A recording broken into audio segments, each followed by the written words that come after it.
A group of strong-looking and agile men run through a night forest, chasing someone. One of them accidentally stepped on a branch lying on the ground while escaping, causing a loud crunch to resound in space. The fighters deftly jumped onto tall trees and began to wait for their victim, standing on the branches. Suddenly, the pursuers discovered a burning fire surrounded by trees, and next to it lay a bundle of cloth that resembled a swaddled newborn baby. The man holding the knife in his hand came closer to examine the desired find more closely. His team crouched in the tree branches, waiting to receive the next order from their leader. The antagonist's face shows rage, and the irises of his eyes glow bright red. The blonde jumped several meters into the air, then threw his cold weapon straight into the bundle of fabric. The bundle lying on the cold ground was pierced through with a knife, causing a black hole to appear at the site of the wound.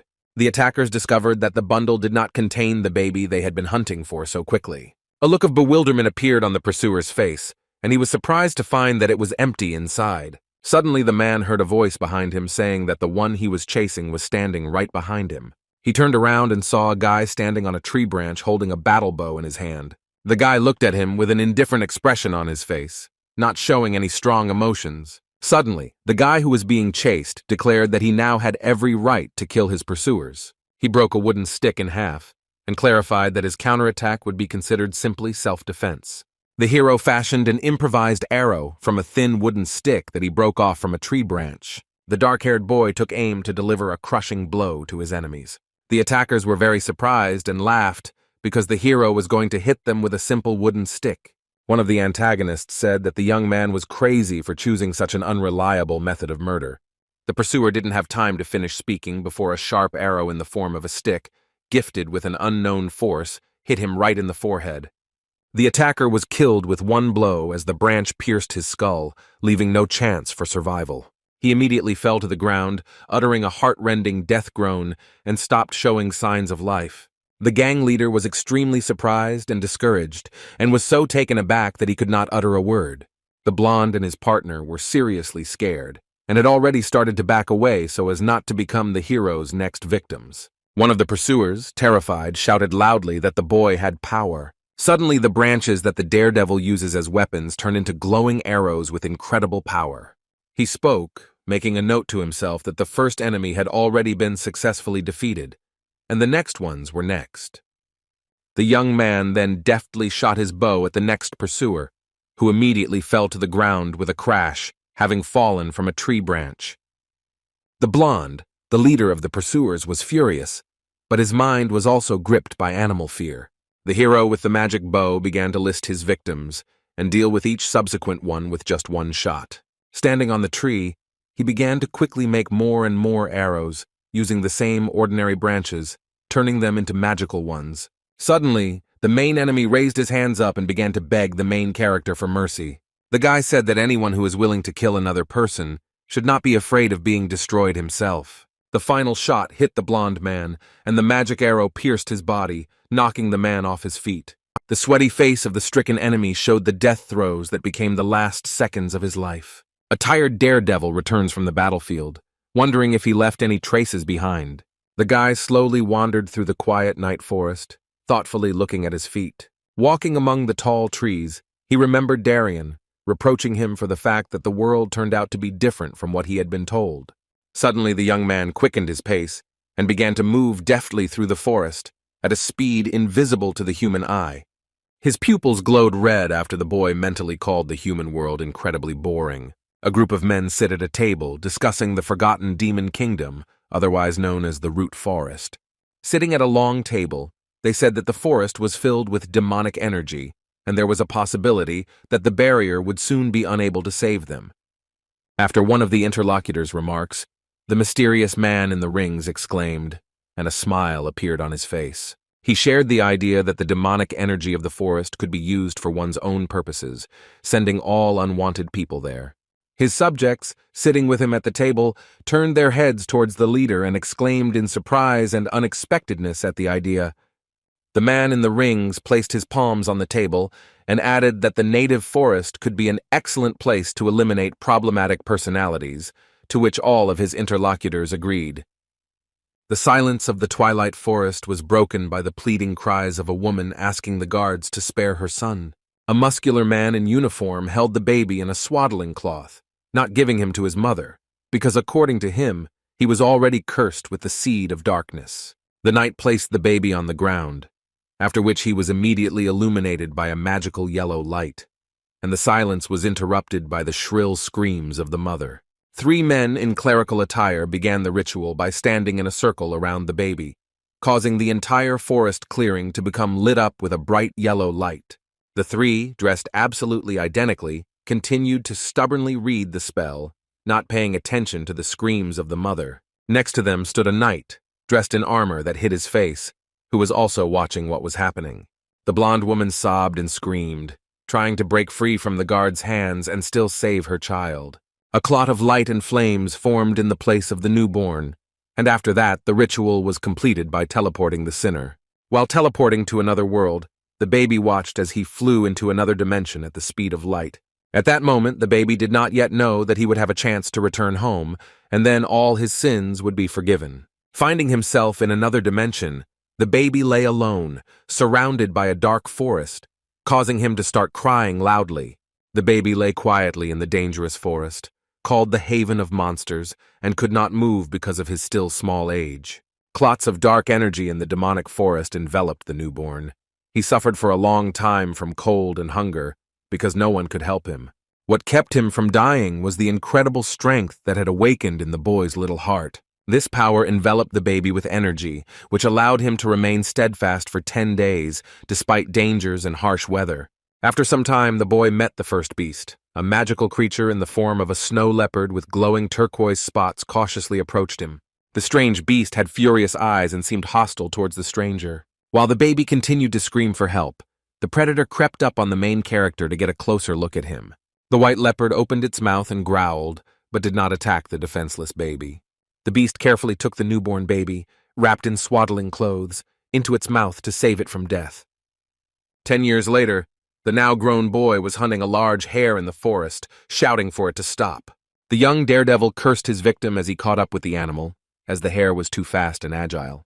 The frightened hare ran as fast as he could, trying to escape from the protagonist's hands. Finally catching up with his victim, the guy raised his hands up, ready to kill the hare.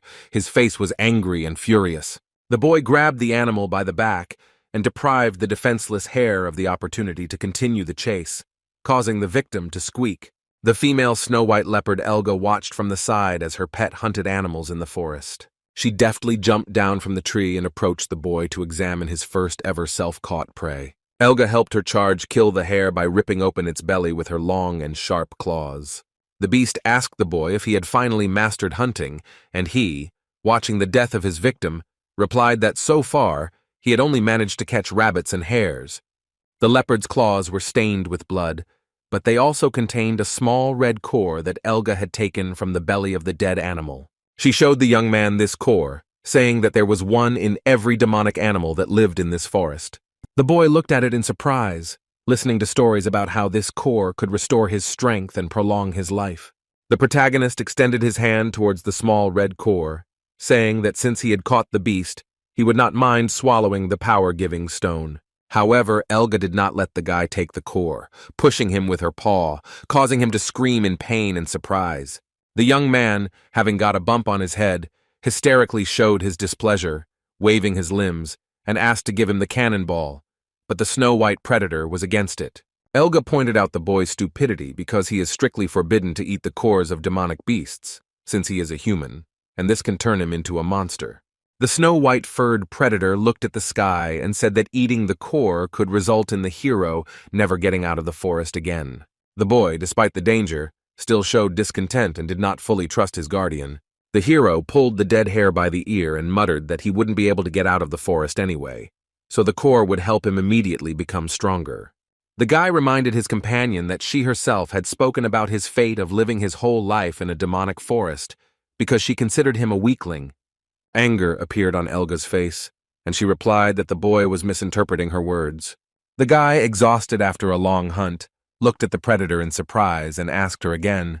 The giant beast's head turned towards the boy, and Elga said that he still had a chance to get out of the forest. The guy didn't believe the predator's words, because according to him, she had previously said that it was impossible to leave the cursed forest. Continuing to walk through the forest after the hunt, Elga clarified that she had now changed her mind, because someone had convinced her that it was possible to get out of there.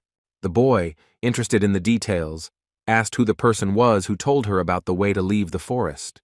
After the answer, surprise appeared on the young man's face, because Elga replied that the secret was told to her by a man she had once seen. The boy exclaimed, because in 10 years of his life he had never seen a living person, since all this time he had lived in a forest teeming with animals. The main characters continued their conversation while walking through the morning forest, under the bright rays of the warming sun. The young man continued to ask the predator about that man, hoping that he was still alive and they could meet. Elga was dissatisfied with her pupil's stubbornness, and when asked the next question, she remained silent, deep in thought. The beast then told a story about this man, saying that he looked quite ordinary, and that when they last met, he was already old. The predator added that the stranger must be 90 years old already, and he could have died long ago due to the crushing demonic force and the lack of the seed of darkness inside him. The main character did not lose hope and continued to ask about the possibility of meeting that person because people can live up to 100 years. Elga was angered by the guy's question, and she took a branch in her tail and swung it at the guy, declaring his ingratitude. The snow-white fairy tale leopard continued to answer the boy's questions with displeasure, convincing him that the man could already have left the forest. Elga got really angry at the main character's next phrase about how he would just go and come back. She turned to the guy and started growling at him, telling him he was free to do whatever he wanted and giving him the location of the man. He didn't answer. The young man immediately ran away and didn't waste time looking for the stranger.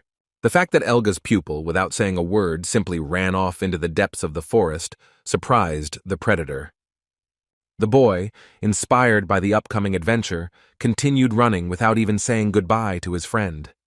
The enraged female leopard screamed, not believing that her friend had actually run away from her. She shouted after the brave man that she would not save him again if he got into trouble. The boy's face looked extremely inspired, because he could not believe that there was another person in this forest besides him. Moving through the forest with astonishing speed, he marveled at the strength of the stranger, who was able to live in this place without the seed of darkness. The main character was very pleased that he had a chance to meet someone like him. After a long run, the boy stopped to finally catch his breath. He was forced to stop because an obstacle in the form of a high wooden fence appeared in front of him. Sweating, the hero looked defiantly at the fence, wondering how long it had been standing there. The daredevil came closer to the fence, clenching his hands into fists, and after a tiring run, his entire body was covered in spots of dirt and dust. Luckily, the fence was not a serious obstacle for the main character, so he easily jumped over it, landing on his knees. The young man exclaimed in surprise, because before his eyes appeared a moss-covered wooden house that he had never seen before.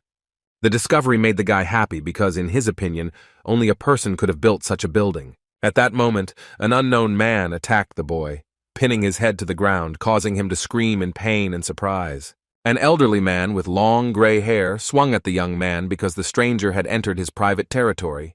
The gray-haired stranger with glowing yellow eyes, without loosening his grip, asked the boy who he was and who had sent him. In confusion, the protagonist, lying on the grass, asked the man again and then said that he came himself. An old but muscular man heard that the boy had come to him on Elga's tip. The protagonist's answer satisfied the gray-haired stranger, and the man made it clear that he was familiar with this beast. The grandfather removed his hand from the boy's head, after which the brave man finally sighed with relief. The man looked at the young man with distrust, asking for what purpose he had disturbed him. The protagonist looked closely at the strong man, telling him that the guy should leave if he just wanted to see a real person in real life. The boy began to get to his feet, convincing his new acquaintance that he had come to him for a different purpose than simply to gawk at the man. The heroes stood in front of each other. The daredevil looked the old man in the eye and declared that he had come with the intention of getting out. The boy frowned, looked into the man's eyes, and said with confidence that he wanted to leave the forest. Standing on the green lawn, the old man introduced himself to his new acquaintance and said that his name was Darian. With an angry expression on his face, the young man, sweating from the scrape, answered through his teeth that his name was Helmet. Darian looked down at the boy with distrust, asking him if he wanted to escape from the cursed forest. Without breaking eye contact, Helmut replied that it was Elga who told him about the man who knew a way out. The man began to dissuade the boy, saying that the world around them was not much better than where they lived. With a gesture of his hand, the interested boy asked what the world was like outside the native forest.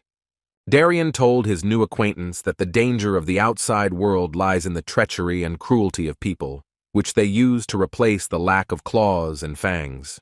The gray-haired man asked if Helmut was born in the forest, to which he was given a negative answer. The boy pressed his hand to his chest, answering positively to the question about the presence of the seed of darkness inside him. Turning away, Darien said that the young man was lucky, because people like him were killed at birth instead of being teleported. The young daredevil was surprised because his survival proved that his family had great wealth or noble roots. The elderly man, having continued to reason, agreed to help the guy, because he was in debt to a predator named Elga. Suddenly, the old man turned to the youth to explain why the boy had ended up in this cursed place. The old man said that the boy ended up in the demon kingdom because of a seed of darkness deep in his chest. The man warned the boy that he would have to die in battle, because of the seed of darkness, the young man would be hated everywhere and by everyone. Standing in front of each other, Darien asked Helmut again if he really wanted to leave the forest even at the risk of dying when he got into the outside world. In response, the young hero only remained silent, looked at the old man with a determined gaze, and made it clear that he was serious in his intentions. The old man saw the expression on the brave man's face and realized that the boy had no intention of retreating and still wanted to get out of the forest. Suddenly, the grandfather lifted the boy into the air with just one hand, causing him to scream in surprise. Helmut began to scream and shout as Darien carried him in an unknown direction like a feather. The boy began to swear and was extremely unhappy that the elderly man picked him up without permission. Darien only smirked in response to the youth's anger and noted the boy's fiery character. The two heroes continued their journey into the forest, and the old man said that in order to return to the world, the boy would have to turn into a human himself. Helmut continued to be angry, and his grandfather, with a calm expression on his face, offered to help him become a real person. The old man carried the boy like a light bag and answered the youth's questions about the way to leave the cursed forest. The elderly man stated that Helmut did not yet have enough strength to overcome the barrier to exit into the outside world. The young man asked his new acquaintance who exactly was the person who would help him overcome the path to get out of the forest, but the grandfather refused to answer. At this moment, the boy became noticeably thoughtful, because he still doesn't know a way to become stronger for a successful escape. Finally, the main characters reached their destination, which turned out to be a small wooden house surrounded by green grass and tall trees. Darien and Helmut went inside, and the grandfather began to work on transforming the boy into a real person, but he was extremely unhappy. The youth was irritated by the dusty atmosphere inside, but the old man replied that this was how ordinary people lived. While the young man was showing dissatisfaction, the grandfather began to make something out of straw, and in response to his disobedience, he suggested that the boy stay in the forest. In response, Helmut's face became even more furious, and in anger he clenched his hand into a fist, looking at the old man. Darien quickly made a small bed out of straw for the new student, and also made a pillow. The boy plopped down on his new sleeping place and was surprised, because before he had slept in different conditions. The young man settled down on the new bed, looked at the old man, and asked if he could rest now. Darien forbade the boy to rest, called him lazy, and ordered him to get out of bed, because they still had a lot of work ahead of them. The grandfather gave the young daredevil a shirt, because before that the boy had been moving through the wild forest in primitive clothes made of fur. Helmut put on a shirt and pants, but the new clothes seemed very uncomfortable to him, which is why he began to constantly adjust them. The boy looked down thoughtfully, because wearing shirts and trousers was a completely new experience for him, since he grew up surrounded by animals. The main characters left the house and went out into the forest again, where the old man wants to teach the young man how to choose the right food for a real person. The grandfather had a bag of root vegetables on his shoulder, and he promised the new student to teach him how to cook food from seemingly inedible things. The elder took the root vegetable in his hand and began to cut out the core, explaining how to properly process such products. The old man and the young man stopped at a clear river, where the grandfather told them that it was water that was immune to demonic forces and was excellent for processing food. Darien washed the root vegetable in river water and handed it to the boy so he could try it. The young hero took the treat in his hand and tried it, and the taste of the product and its edibility pleasantly surprised Helmet. The boy learned his lesson, his mood improved noticeably, and the heroes continued on their way. The young man's good mood did not last long, because now he was forced to carry heavy water, which caused him to start screaming furiously. Helmet had 2 wooden buckets of water in his hands, and beads of sweat appeared on his face from fatigue. While the boy was complaining and cursing his teacher, a large predator crept up from behind in the bushes. The beast jumped towards the young man with lightning speed, which frightened him, causing the boy to drop the buckets of water from his hands. The predator turned out to be Elga, who stopped near Helmet and asked him what the young man was doing in the forest.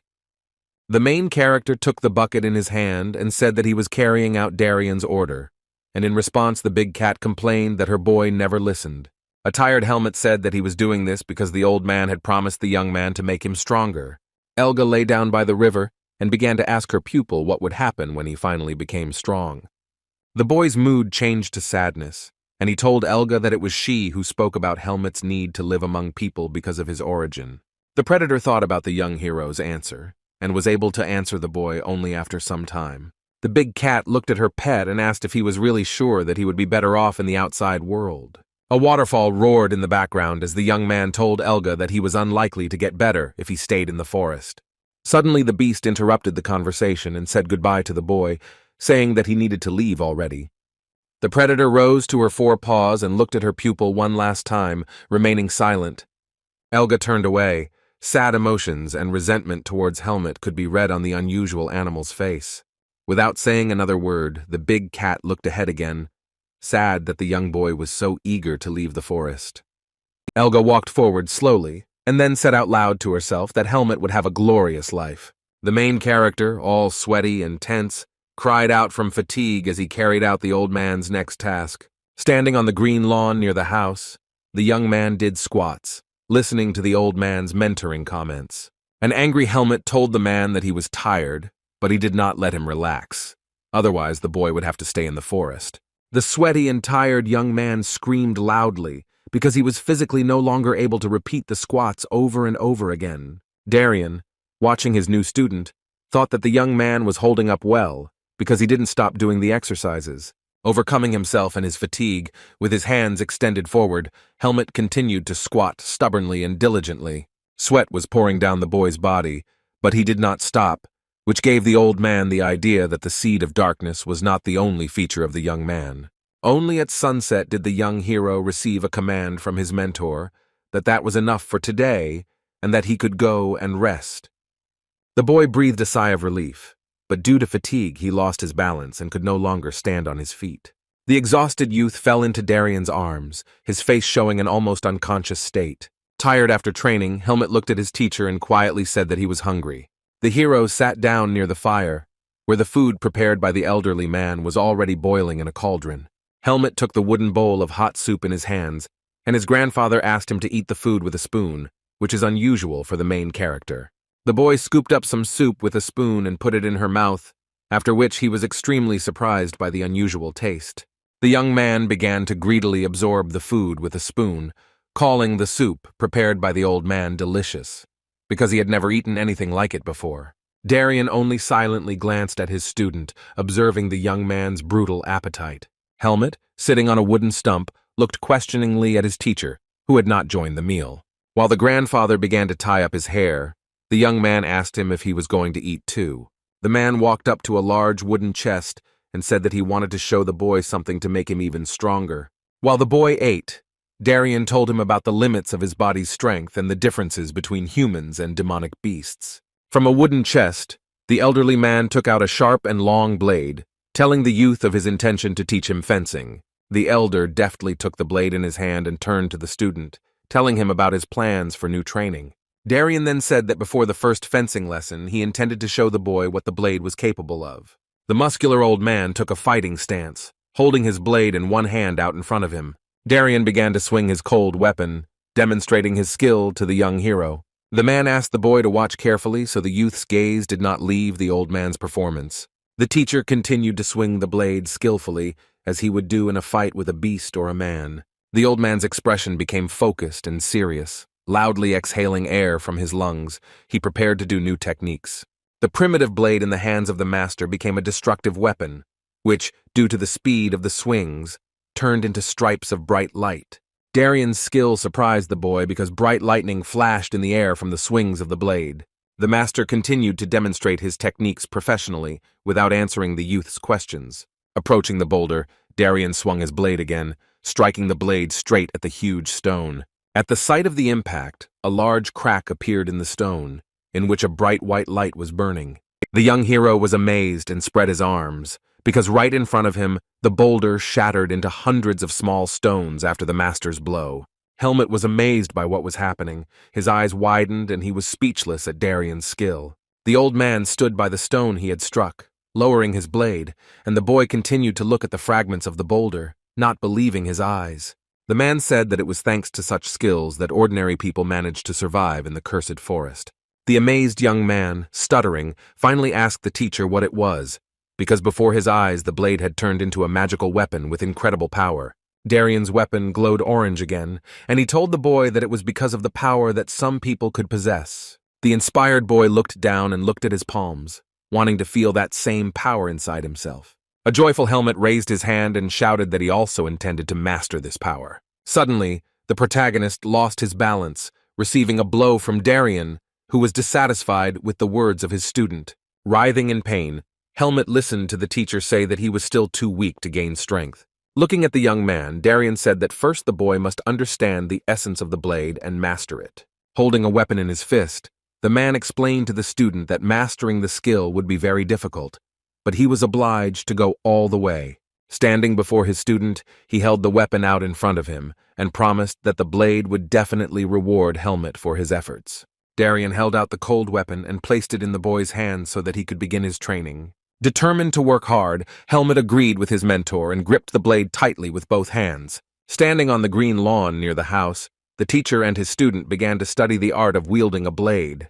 Suddenly, Helmut expressed dissatisfaction because the heroes had been performing monotonous exercises with weapons for a long time. Darian was unhappy that the boy was showing him disrespect, but the young hero did not admit his guilt. The young man asked the older man why he thought the boy was not ready yet. Darian called the young man a fool because he does not understand that the key to strength is not only a strong body. Helmut looked at the master with a puzzled face because he did not understand what else was needed to master the blade. The boy was seriously angry when Darian asked if he really needed to explain everything. The enraged youth began to shout at the teacher that he could not understand everything without Darian's interpretation. While Helmut continued to learn how to wield the blade, the old man was surprised by the strangeness of the youth, who, despite his discontent, quickly learned the lesson. The man wondered why, despite the seed of darkness and his upbringing among animals, the young man remained a reasonable and rational person. Helmut continued to swing the blade with diligence and concentration, causing sweat to appear on his face. The old man nevertheless decided to explain to the boy what he meant and why he took his blade in his hand. Unexpectedly for the student, the master swung his weapon and hit the young hero, causing him to cry out in fear. With this blow, Darian wanted to demonstrate to Helmut that he was still too weak to allow the teacher to hit him. The angry boy screamed again after the next blow and asked why the old man continued to attack him. The teacher asked the student if he understood the difference while the boy rubbed the place of the blow with his hand. Helmut glanced sideways at the old man in bewilderment, thought for a moment, and answered negatively. A look of shock appeared on the boy's face because he heard that Darian intended to leave the young man without dinner because of this oversight. Not wanting to be left without food, the protagonist put his hand in front of him and started shouting that maybe he understood the lesson. The boy began to reason that the pain sensations were different due to the different speed of the blows and the parts of the body they hit. The student became curious as to why he experienced varying degrees of pain when struck, despite the fact that the master's movements were the same. Darian told his student that mastery of the blade is not about precise movements. The master began to reason that the key to success was balance between mind and body. The older man added that Helmut must control the speed of his movements, muscle tension, and other important aspects. Darian concluded that his student would only be ready when he found a balance between soul and body in this matter. The knowledge he gained forced Helmut to briefly leave reality and become immersed in thought. The boy was helped back to reality by a flick from Darian, who said that for now the youth was not a swordsman but a simple forester. The old man announced a repeat of the previous training, and the protagonist again stood in a fighting stance, grabbing his blade with his hands. After training, the boy came to the river to rest, but began to complain of boredom. While walking through the forest, the main character met Elga again, telling her that they had not seen each other for a long time. The predator looked at her pupil in surprise, because during the short time of separation, the boy had grown noticeably. The big cat looked at the young man's matured body, asking how he could have changed so much in such a short time. Elga praised Helmet, telling him that the boy was growing up to be a real man, which pleased the young man's pride. The heroes began to discuss Darien and why this elderly man was in debt to the predator. Elga explained that she allowed him to live in the forest, which surprised the boy, because she doesn't like neighbors. Helmet's words enraged the big cat, and she began to scream that she was still ready to fight with everyone. Having calmed down her ardor, the predator immediately corrected herself that she was not ready to fight with everyone, because she did not want to meet some nasty snake again. The young man realized that Elga was referring to the two-headed serpent from the southern lands named Naho, who was hunting Darien. The boy asked Elga which of the two of them she thought would win in a fight with Darien. The predator, looking into the distance, thought about her pupil's question, wondering which of them was stronger. Elga, relaxing by the riverbank with Helmet, replied that she did not know which of them would win in a fight with the elderly man. She began to explain that demonic beasts were noticeably imbued with dark energy, while humans could hide it. The young hero listened attentively to the big cat's stories, pondering her words about the hidden power of people. He asked the beast if this statement meant that Elga could not defeat Darien. The predator again replied that she did not know who was stronger, and that Noha would not attack a man because of his hidden strength. Helmet stopped Elga's story and asked why this two-headed snake disliked Darien so much. Looking askance at the young man, the demonic white leopard replied that the reason for their enmity lay in Darien's destruction of some of Nohi's zones. The boy immediately began to ask the predator what the disgusting zone destroyed by his master was. Elga sat down, bowed her head to the young man, and asked him if he wanted to take a look at that area. Helmet crossed his arms over his chest and immediately declared that he definitely wanted to see, since he couldn't get his curiosity anywhere. Elga did not argue with her pupil, and immediately agreed to take him to the area of the two-headed snake destroyed by Darien. The boy sat on the predator's back, and she began to move deftly and lightning fast through the forest, promising to show him the area soon. Sitting on the back of the beast, the young man looked down in amazement when the heroes had already arrived at the destroyed area. Elga turned her head back to tell the boy that they had arrived at the place they had talked about the day before. An emaciated, bald, middle-aged man cried, holding tightly to a wooden log. He screamed in incredible pain as the man behind him struck him on the back again and again with a long, thick whip. The long-haired woman screamed in terror, scratching her nails at the wooden post as another man dragged her aside by her ankle. Elga and Helmet jumped between the trees, looking out over the fenced slave farm in the air. The main characters stopped nearby, looking at the large arena where tens and hundreds of slaves lived and worked in straw huts. The people on this farm were forced to carry heavy loads. The men's faces showed hellish fatigue, and their bodies were covered in sweat. Helmet looked at this spectacle in amazement, because it was the first time in his life that he saw a slave farm. Suddenly, one of the slaves, a strong-looking man, collapsed to the ground from exhaustion, dropping a wooden log. The warden, holding a whip in his hand, immediately scolded the man, calling him a bastard and a slacker. He began to strike the slave lying on the ground with his whip, calling on him to get up and get back to work. The boy watching this scene learned from the predator that the man was being beaten for disobedience. An enraged slave farm employee ordered the girls who had gathered around the tired man to get lost. Helmet continued to stand on the hill and quietly watch what was happening on the slave farm. He noticed a sad girl in the crowd, who was one of the slaves, sweat running down her face from fatigue. The boy told Elga in surprise that the girls on the farm were somehow different from him. He saw that several girls were being driven into a hut, to which the predator said that they were being prepared for slaughter. Elga began to explain to the young man how women differ from men, and why the two-headed snake Naho prefers to eat them. She added that before slaughter, all the girls are specially fattened so that there is more meat. Snow Leopard continued to tell the boy about the structure of the farm and how men work on it all their lives. Sitting on the predator's back, Helmet listened to Elga's story about how Naho was obliged to protect slaves from monsters in exchange for their labor. She then pointed to the leader of the farm, and he was a bald, elderly man with purple eyes named Sir Erugo.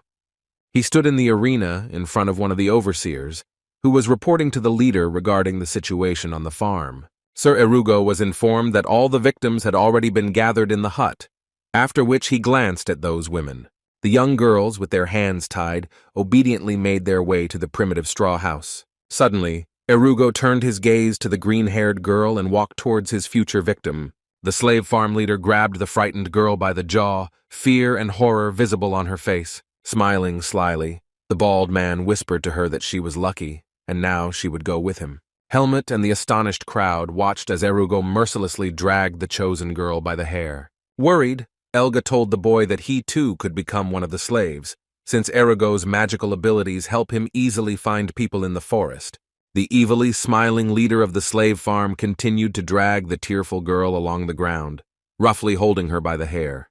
The boy, watching from afar, told the predator that she never gave him into Naho's hands so that he could also become one of the slaves. He looked questioningly at the discouraged Elga and asked why she hadn't handed him over to the farm. The predator lied when she replied that she did so only because she did not want to increase the cattle population at Noka. Helmet grinned contentedly. Elga's answer pleased him, which made him look at her with a kind expression on his face. Elga was confused by the boy's words that such motivation in behavior was very similar to her. After this conversation, the snow leopard turned around and began to walk back, not wanting to stay close to the farm any longer. At that moment, Elga sensed a strange demonic energy with her nose, indicating that there was a monster nearby. A giant purple two-headed snake appeared before the eyes of the main characters, its body enveloped in clots of dark energy. Enraged, Elga opened her mouth and released her claws. Vortices of blue energy formed around her body. The two-headed snake, Noha, glanced sideways at his opponent and greeted her, saying that they had not seen each other for a long time. The predator began to growl furiously at the snake, defending herself and the boy, and then uttered the name of her enemy. The snow leopard, shrouded in blue light, continued to glare at the demonic beast, asking if it was hibernating. A terrified Helmet, still sitting on his girlfriend's back, screamed as he looked at the two-headed snake. Then the boy hid behind the beast's back, and the thought flashed through his head that he felt a terrible pressure from the appearance of the snake. Noha turned his gaze to Elga's pupil and asked her whether the boy was the same young man that she was raising. The demonic snake called the guy delicious and asked the predator to try the protagonist's flesh. Elga refused Noha, adding that the boy's body would not be to his taste, since he preferred girls. The two-headed reptile agreed with the leopard, telling her what delicious people the farm's leader, Sir Erugo, was raising for him.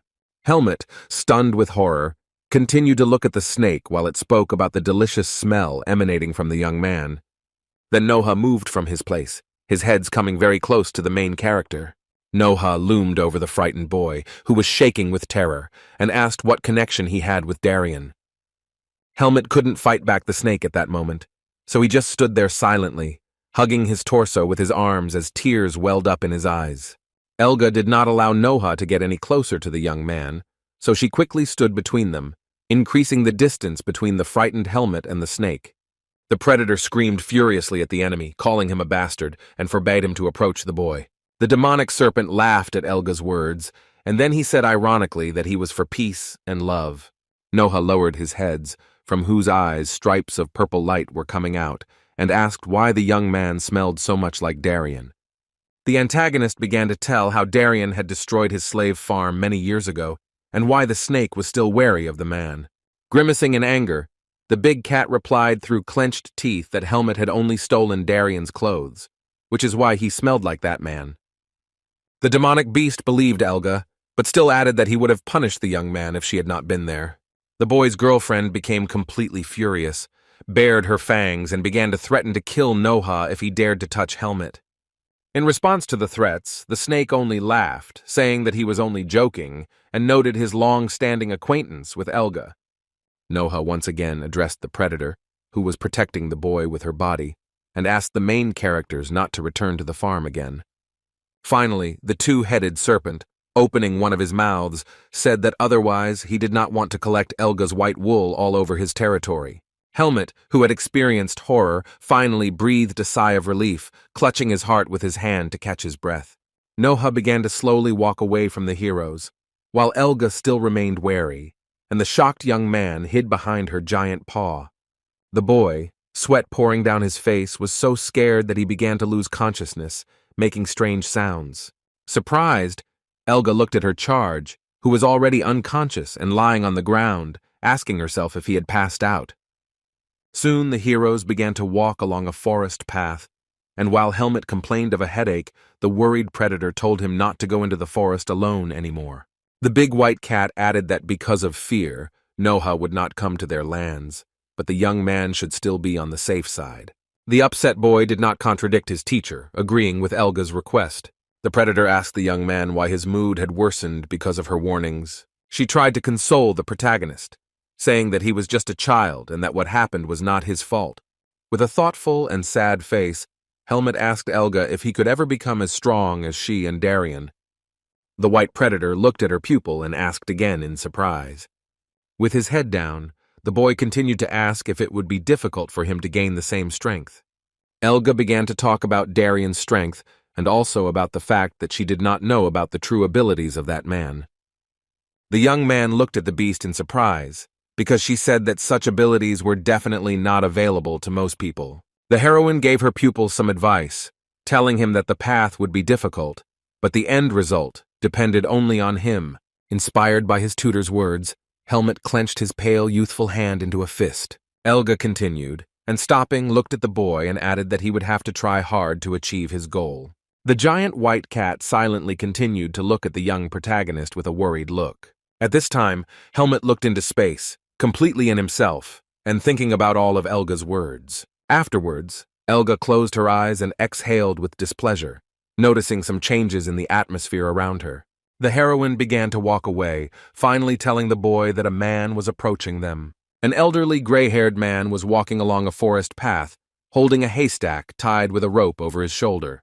It turned out to be Derision, who stood in front of the young man and, instead of greeting him, only said that the young hero was walking with that cat again. The young man, lost in his thoughts, finally turned around and, seeing Darien, uttered the name of his new teacher. The man turned his back to the hero again and, pointing out the late time of day, ordered him to return home.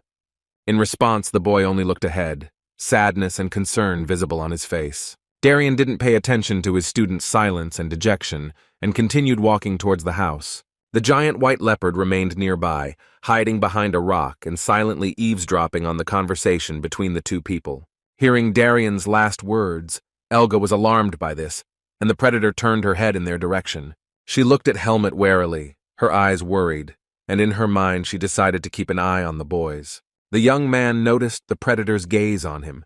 His eyes widened at that moment, and his facial expression changed to a softer one. The young hero Helmet looked at her friend and smiled slightly, as if he had read her thoughts. The boy followed his new teacher, and the mystical forest beast finally walked back to her business. It was already night outside, but Helmet still hadn't slept. He was grinding his teeth and groaning and screaming, and his face was sweaty.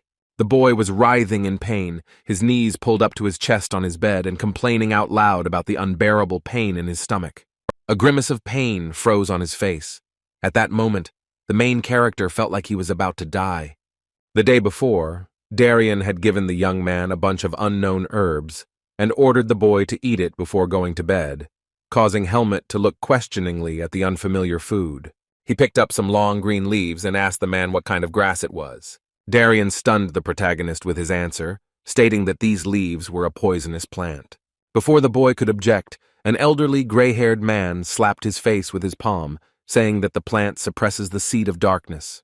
The young man obeyed and ate the leaves before going to bed, but that night he was writhing in unbearable pain in his stomach. Helmet's body was all sweaty, and he began to scream out loud about why his whole body was now hurting because of the poisonous plant. He grabbed his t-shirt with his hands and, unable to bear the pain any longer, began to scream loudly.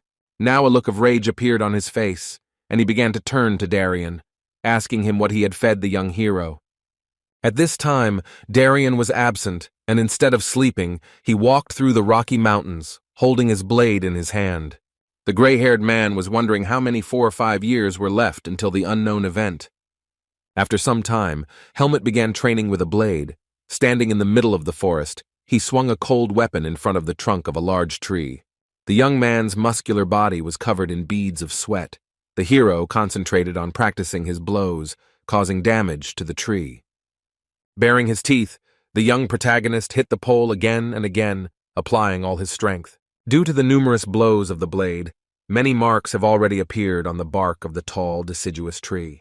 Darien, standing nearby, watched his new student's training carefully and quietly. Long gray hair covered his eyes, but the man could still follow all the boy's actions. To the boy's surprise, Darien said that he seemed to enjoy the sword exercises, causing the young man to joyfully exclaim his name. Pleased with himself, Helmet held the blade out in front of him and boasted to his teacher that his body and vision had become much more obedient. Darien confirmed the boy's suspicions that this effect arose after consuming that poisonous herb. A cheerful and motivated Helmet answered the man's question about whether his stomach still hurt, but said no. The thoughtful master said to himself that it was time for something, since the boy had been using that plant for several months already. Darien took his cold weapon from the student and asked if he remembered what the teacher had told him earlier about strength. A sweaty Helmet looked at the man intently, listening to him talk about the invisibility and infinity of some force. The old man explained to the boy in detail that because of a weak body, a person cannot accept power, so he had not previously taught him how to use it. The man thrust the blade into the ground in front of him and declared that the boy's mind and body were now ready to learn the power. A stunned Helmet, his eyes wide open, listened silently to his teacher announcing the start of new training. The elder looked down at his pupil and, looking into his eyes, said that he would now teach him to use force. Preparing to show his student a new move, Darien assumed a fighting stance, clutching his weapon tightly in his right hand. The muscular older man raised his right arm to the side, the wind blowing his long gray hair through the air. The master abruptly thrust the weapon forward, grasping it tightly with his palm. The old man exhaled sharply, opening his mouth slightly and prepared to activate his power. Suddenly, the space around him and the blade itself were illuminated with a bright yellow light, indicating the appearance of power. Helmet, who stood opposite the teacher, concentrated, his body tensed, and he also held his weapon out in front of him. Darien, whose sword was radiating power, told the boy to absorb this energy into himself and redirect it. The old man changed the position of his weapon, putting his hand in front of him so that Helmet could more easily cope with the task at hand. The master's hair was floating in the air due to the strong wind created by the force. He asked the young man to redirect it into his blade. With surprise on his face, Helmet continued to listen to the teacher's instructions that this was the essence of strength. Concentrating, the protagonist took the blade in both hands and held the weapon out in front of him, following the master's instructions. The young man spread his legs wide, getting into a fighting stance, and the man advised him to maintain his breathing rate. Darien continued to instruct his student, speaking of the importance of remaining calm and moving with ease. The teacher began to swing his blade, creating vortexes of energy, and spoke of the risk of losing strength due to a violation of the pace. At this moment, Helmet's face was extremely focused and tense. He was listening to Darien and trying to complete the task. Holding the blade out in front of him as if defending himself, he took Darien's flow of power onto the weapon, which was very difficult for him. Helmet, unable to bear the tension, screamed loudly but continued to try to redirect the force into his blade. Darien, now putting his cold weapon aside, held his palm out in front of him. The gray-haired man's eyes lit up with yellow sparks as he continued to attack the young boy, who still held the blade in front of him. Suddenly, a clot of power created by himself appeared behind Darien. It looked like a sparkling bright ball. The teacher plunged his light illuminated blade into the trunk of a nearby tree, while the inexperienced boy tried to swing his weapon. Suddenly, the Helmuth became angry, and with fury on his face, he shouted at Darien, suspecting him of wanting to kill the young man. Finally, the man put away his blade and expressed his dissatisfaction with the student for running out of steam so quickly. The angry young man held the sword in front of him, cursed, and tried to help himself catch his breath out loud. Helmet was breathing loudly and rapidly, having lost all his strength after the attack, and beads of sweat were running down his face and body. Angry at his failure, the boy, not wanting to give up, grabbed the blade tightly again. Holding the weapon in both hands, the young protagonist concentrated and swung his sword sharply. He began to swing the blade again and again, while a stunned Darien stood back and silently watched his movements. Looking at the boy's useless movements, he ordered him to turn on his instincts, feel the power, and absorb it. Helmet bared his teeth and clawed at his throat, trying with all his might to complete the task set before him. The protagonist was forced to back away after Darien counterattacked the boy, adding that no one gets it perfect the first time. The exhausted youth looked at the man, listening to how from now on all training between the master and the student would be like this. Suddenly, the hero's blades collided, crossing each other, causing the entire space around to be illuminated by a bright light. Looking down at his student, Darien asked him to show his determination. Despite his visible fatigue, Helmet's face showed signs of inspiration, and he was ready to try again. The young protagonist, his face showing anger and concentration on the task, once again held his weapon out in front of him. Darien and Helmet engaged in combat, swinging their blades again and again as they were surrounded by tall trees. The young man bared his teeth and diligently practiced his blows on the teacher while listening to instructions about speed, tempo, and the need to move without stopping. The protagonist turned his attention to the tree, continuing to systematically hit the pole. Traces of orange light remained in space after the blows. The concentrated Helmet listened to the teacher and tried to absorb all the surrounding energy. The boy closed his eyes to concentrate even more and complete the task at hand. The protagonist saw another dimension in front of him, where green trees turned into twisted wooden poles. Under the feet of the main character, dressed in black boots, instead of grass, there was crunching white snow. Young Helmet opened his eyes and looked ahead, beads of sweat running down his face from fatigue. Finally, the boy completed the task, and the purple light energy emanating from his blade illuminated everything around. 4 years have passed since that training. The main character was in a snowy forest and was cutting down trees. The young man easily cut down the thick tree using his blade, after which the pole fell to the ground with a crash.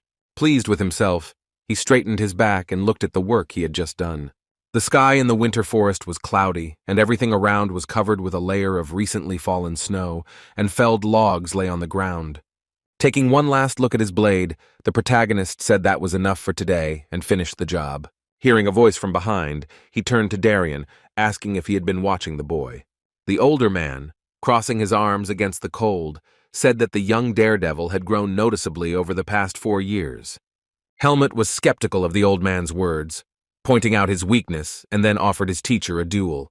Darien did not immediately agree with the proposal and asked the guy to demonstrate his strength before the fight. The boy was unhappy, because the teacher did not agree to fight him last time, and the old man told him to obey. The young hero cursed, but immediately raised his blade, preparing to carry out his master's orders. Helmet closed his eyes, tension showing on his face. The guy concentrated to demonstrate strength. The space around was colored in purple light, denoting the boy's strength. And Darien carefully watched the student's actions. Grabbing the blade with both hands, Helmet assumed a fighting stance, his weapon glowing purple. The young man was exhausted, and words about the talent of his student, despite the seed of darkness within him, flashed through the old man's thoughts. Images flashed through the old man's mind as he wondered whether Helmet would be able to turn the world upside down, for good or for bad. After some thought, Darien closed his eyes for a moment, and then came to the conclusion that it was time. He looked thoughtfully at Helmet, who was pleased with his skills, and in his mind he decided that it was time to let the boy go on. The young hero continued to confidently hold the blade in his hands, continuing to demonstrate his strength to his teacher. Now Darien voiced his thoughts, telling Helmet that it was time for him to move on. The young man was stunned by his teacher's words, and at first did not understand what exactly he meant. Looking up at the sky, the elderly man confirmed the young hero's suspicions, saying that it was time for him to leave the forest.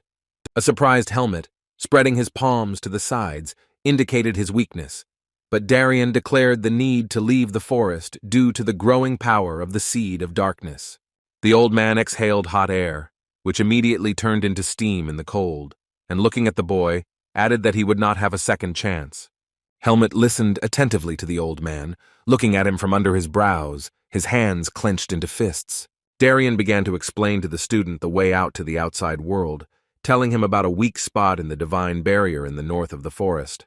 The older man looked at the boy with a serious expression, talking about the theoretical possibility of leaving the native forest through a gap in the barrier.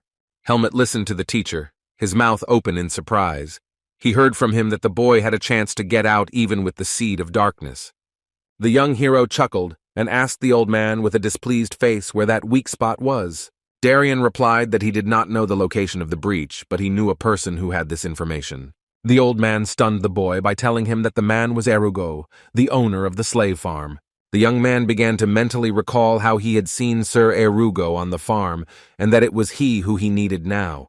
In response, the main character chuckled thoughtfully, without saying a word to the elderly man. Darien began to tell the boy about the human world, warning him about how much Helmut would have to endure there. The old man shared with the boy that because of life in the forest, the world around him might seem like a real miracle. Wincing, he again warned the youth that even outside the forest, tragedies would haunt the protagonist. Helmut just looked at the old man in amazement with his eyes wide open and remained silent in response. Darien continued to give the boy advice that tragedies were inevitable and that one day the young man would feel helpless. Then the old man extended his hand to the boy, finally asking him not to lose himself, despite the circumstances. The man placed his hand on his protégé's shoulder and squeezed it while the excited youth silently listened to his parting words. The old man removed his hand and turned away, asking if Helmut had any other questions. The boy became angry and clenched his fist, asking if Darien was going to walk this path with him. The white-haired man coughed, pressing his fist to his mouth before giving his student an answer. Darien looked Helmut straight in the eye and confirmed all the young hero's fears. Our young protagonist looked intently at his mentor, his face showing thoughtfulness and some resentment. Having heard no more questions from Helmut, the old man said that he was going to sleep now and invited the young man to visit him tomorrow. Turning away from the boy, Darien added that he just wanted to spend some time alone. The main character, as if enchanted, continued to stand silently in place, looking after the old man. Shocked by such news from his teacher, Helmut, lowering his blade to the ground, thought about everything that had happened. When night had already fallen, the boy sat on a snowy rock, pressing his knees to his chest from the cold, and looked at the winter mountain river. Even though he finally had a chance to get out of the forest, the young man didn't look very happy. Elga also pointed out the guy's bad mood by silently sneaking up behind her friend. The big cat asked him if it would happen tomorrow, to which the boy turned over his shoulder and said her name. With an angry and offended expression on his face, the guy, flushed with emotion, answered the predator's question affirmatively. He began to tell Elga that he would finally be able to leave the cursed indigenous forest. The boy shared with the beast that despite the good news, something was pulling at his heart, and he did not know the nature of these feelings. Elga, resting her head on her paws, glanced sideways at her charge, thinking about the boy's question. The large white cat with black spots without answering turned its head in the other direction. Then she answered the young man, while he sat leaning against her large, warm body, that he was slowly becoming a man. Returning home to Darien, the protagonist grabbed the handle of the front door and opened it slightly. The big cat led him to the hut and watched as the boy went inside. While the guy was hesitating whether to go in, Elga told him to go ahead. Still standing outside, Helmut turned his head slightly to the side and glanced sideways at his girlfriend. Obeying the big cat, the main character opened the door wider, where Darien was already waiting for him inside, sitting in the middle of the room. The picture he saw stunned the guy. His pupils narrowed, and his wide-open eyes looked at what was happening. An elderly man sat on the floor with his eyes closed, legs crossed, and in front of him lay a tied bag and a sword. The teacher seemed to be in a trance, and despite the boy entering, he didn't even move. The frightened boy looked at his teacher, and then said the man's name in a questioning tone. With his hands clenched into fists, Darien still remained motionless and did not react to the student's words. Helmut was surprised by the old man's unusual behavior. He repeated his name, and then said that he did not understand anything. The saddened protagonist came to the conclusion that the teacher's silence indicated that the young man really needed to leave. The guy came closer, bent down, and silently took the sword lying in front of Darien, intended for the main character, into his hand. Having taken the cold weapon and the bag with unknown contents, the hero took one last look at the still motionless old man. He continued to look at the silent Darien, hoping that he would speak. However, the long-haired, gray-haired man still remained in the same position, did not look at the young man, and did not say a word during this entire time. Without waiting for a reaction from his mentor, the young hero tightly closed his eyes. A moment later he opened them wide, the boy's expression showing mixed emotions. The figure of his teacher flashed through the boy's mind, and he mentally said that he would always remember him. Leaving the wooden hut with a bag slung over his shoulder, Helmut carefully closed the door, while Elga still remained in the yard. He stood in front of the big cat, and she told the boy that Darian's time had come. Helmut looked down with a downcast expression while Elga consoled him, talking about the inevitable end of all living things. The predator added that there was no need to feel sorry for the old man because he, unlike many others, was able to live until his time. Suddenly, Elga waved her paw, saying that it was time to give the boy something. She threw a package with a medallion into the young man's hand and told the stunned guy that it was with him after the teleportation. The predator asked her pupil to unfold the package and look at the medallion, adding that he might need the decoration someday. The protagonist unfolded the gray piece of cloth and saw in it a large gold medallion hanging on a chain. Elga also looked at the decoration that she had been hiding since her meeting with Helmut, and said that it was an extremely rare metal, pure gold. The predator added, looking at the boy opening the medallion, that he might have been born an aristocrat. Opening the medallion, the young protagonist saw an inscription there that read, "May the light show you the way." The heroes began to wonder what the name Margaret Irene, written on the medallion under the inscription, meant. The young man suggested that this was her mother's name, to which Elga asked him to find her after leaving the forest. The large white cat asked if the boy was going to the slave farm, adding that Naho was currently hibernating.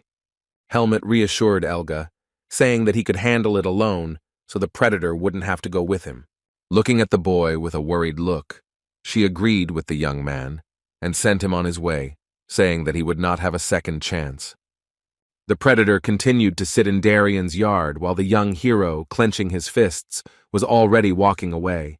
Suddenly the boy stopped and wished his teacher a long life. A grin appeared on the giant white cat's face, after which it thanked the young hero. While the guy was once again heading towards adventure, the predator asked him to take care of himself as well. It was night, and the slave farm, surrounded by high cliffs, was quiet and deserted. All the people were already sitting in their thatched huts. Behind one of the stone buildings walked the figure of an unknown man, dressed in a robe, with a hood covering his face. The slave farm's overseer, Sir Erugo, entered the dark chambers and pulled back his hood, revealing his bare skull. Suddenly, the angry old man turned around and looked the other way because he felt the presence of another person in the room. Erugo immediately brought his fingers with long painted nails to the candle to light it using his power. The darkness in the room dissolved, but immediately the bald old man's suspicions were confirmed, causing emotions of fear and fright to appear on his face. Helmut crept up behind the farm leader and placed a sharp metal sword against Erugo's neck, asking him not to move. Dark magic is the power that can turn even the weakest magician into a powerful one. In order to master dark magic, some people are capable of even the most insane acts. One such person was Erugo, who took the path of dark magic out of envy of other, more talented wizards. Sir Erugo was involved in the slave trade, so he always had a supply of dark energy to perform black magic rituals. He brought horror and suffering to people, thanks to which he gradually accumulated dark energy in himself and became more powerful. The light mages exposed Erugo, and his dirty deeds became known to the whole world. As punishment, the dark magician was brought to trial, where he was given the choice of being executed or banished to the indigenous forest. Sir Erugo didn't want to die, so he chose to go to the demon forest forever as punishment. He soon became Naho's vassal, agreeing to be the leader of the slave farm when he met the two-headed serpent at his temple. Sir Erugo attracted all the people exiled to the forest to the farm, and in order to save their lives, they agreed to serve Naho. Thus, a slave farm was created, which has been run by an exiled dark mage since its foundation. All the slaves were under Erugo's command, and the leader treated both women and men like livestock. But the true owner of the slave farm remained the two-headed snake Naho, although he always remained on the sidelines of business. Since Naho was not involved in running the farm, ambitions began to stir in Erugo's mind again. As winter approaches, a dark mage banished to the core forest begins to worry about the future. During the winter, the two-headed snake goes into hibernation, and the slave farm is constantly attacked by other dangerous monsters. Despite the problems on the farm during the winter, Sir Erugo still remains content with his situation. With a blade at his throat, the leader of the slave farm asks what the stranger who has entered his chambers wants. Helmut, without putting away his weapon, replied, looking at the man, that he knew a way to get out of the forest. Sir Irugo found the boy's behavior impudent and noted his audacity despite his young age. The dark mage grinned slyly, guessing that this young man was Darian's new student. Helmet stood behind Irugo, who was holding a candle and was still threatening him with a weapon, ordering him to tell him about a way to leave the forest. The guy didn't take his eyes off his opponent, who didn't yet understand why he was being told this information. The protagonist easily drew a blade across the enemy's neck, leaving a shallow, blood-oozing cut, threatening him with death. Glancing sideways at Helmut, Irugo warned him that if the leader of the snake farm died, Naho would immediately come out of hibernation. The dark magician added, looking at the worried boy's face, that then Helmut would die. Irugo continued to try to make the boy doubt him by talking about Naho's superior strength, but the boy continued to hold the sword to the man's neck. Helmut replied that the two-headed snake was not capable of resurrecting the dead, and that this was the most important thing because Irugo was awaiting death. The old man looked warily at his opponent when he warned him not to take any action. Irugo made the argument that only he knows the way out of the forest, so the protagonist shouldn't kill him. The guy, standing his ground, replied that he could search the farm leader's house, since mages often like to leave notes. Without moving because of the gun pointed at his neck, Irugo heard the boy's words about the records, grinned slyly, and snorted. The bald old man replied that Helmut was no slouch, thus confirming that the boy was right about the notes. An embittered Irugo finally gave in, telling his opponent that he would agree to show him a way to get past the barrier. The farm leader, using a candle to light his way, carefully descended the stairs leading down. Helmut, who was walking behind, did not hide his weapon, and still held the sharp blade of his sword at Irugo's neck. Suddenly the slave farm overseer spoke up, asking the boy's name. The young protagonist looked at the dark magician with displeasure and replied that it was none of his business. Irugo, while the heroes entered the dark corridor, did not seek an answer, but asked the young man to say something. The heroes entered a spacious library, and the old man said that the method he had found was a theory that had not been tested in practice. The young man looked angrily at Irugo, who was saying that only Darian could handle this task, but apparently he was not going to leave the forest. Looking sideways at Helmut, the leader of the slave farm asked how Darian was doing, to which the boy responded with silence. Irugo's mood noticeably lifted upon hearing only silence from the young man, and the old man assumed that Darian was already dead. The dark magician, laughing at the conclusion that pleased him, walked up to the bookshelf with a candle in his hand and picked up an old-looking purple book. Helmut immediately extended his hand, ordering Irugo to hand over the book, but the bald old man told him to wait. The boy's face was seething with rage as the farm leader offered him to become his apprentice and move here. With sadness and anger in his eyes, Helmut immediately replied that he did not want to become his student. Inspired, Irugo raised his hands up and began shouting that he was ready to give the boy everything if he agreed. Seeing the dark magician's behavior, Helmut immediately held his sword in front of him, preparing to attack. The young hero again put the blade to Irugo's neck, declaring that he was going to get out of the forest alive and that he didn't want anything from the old man. Trying to put some distance between himself and the blade, the farm leader stared silently at the tip of the sword as Helmut ordered him to hand over the book. The dark magician did not argue and said that the book was found in the library back when he had just started running the farm. Having received the book in his hands, Helmut read it carefully, while Irugo explained that the plan of the magician who wrote it was to use stealth magic.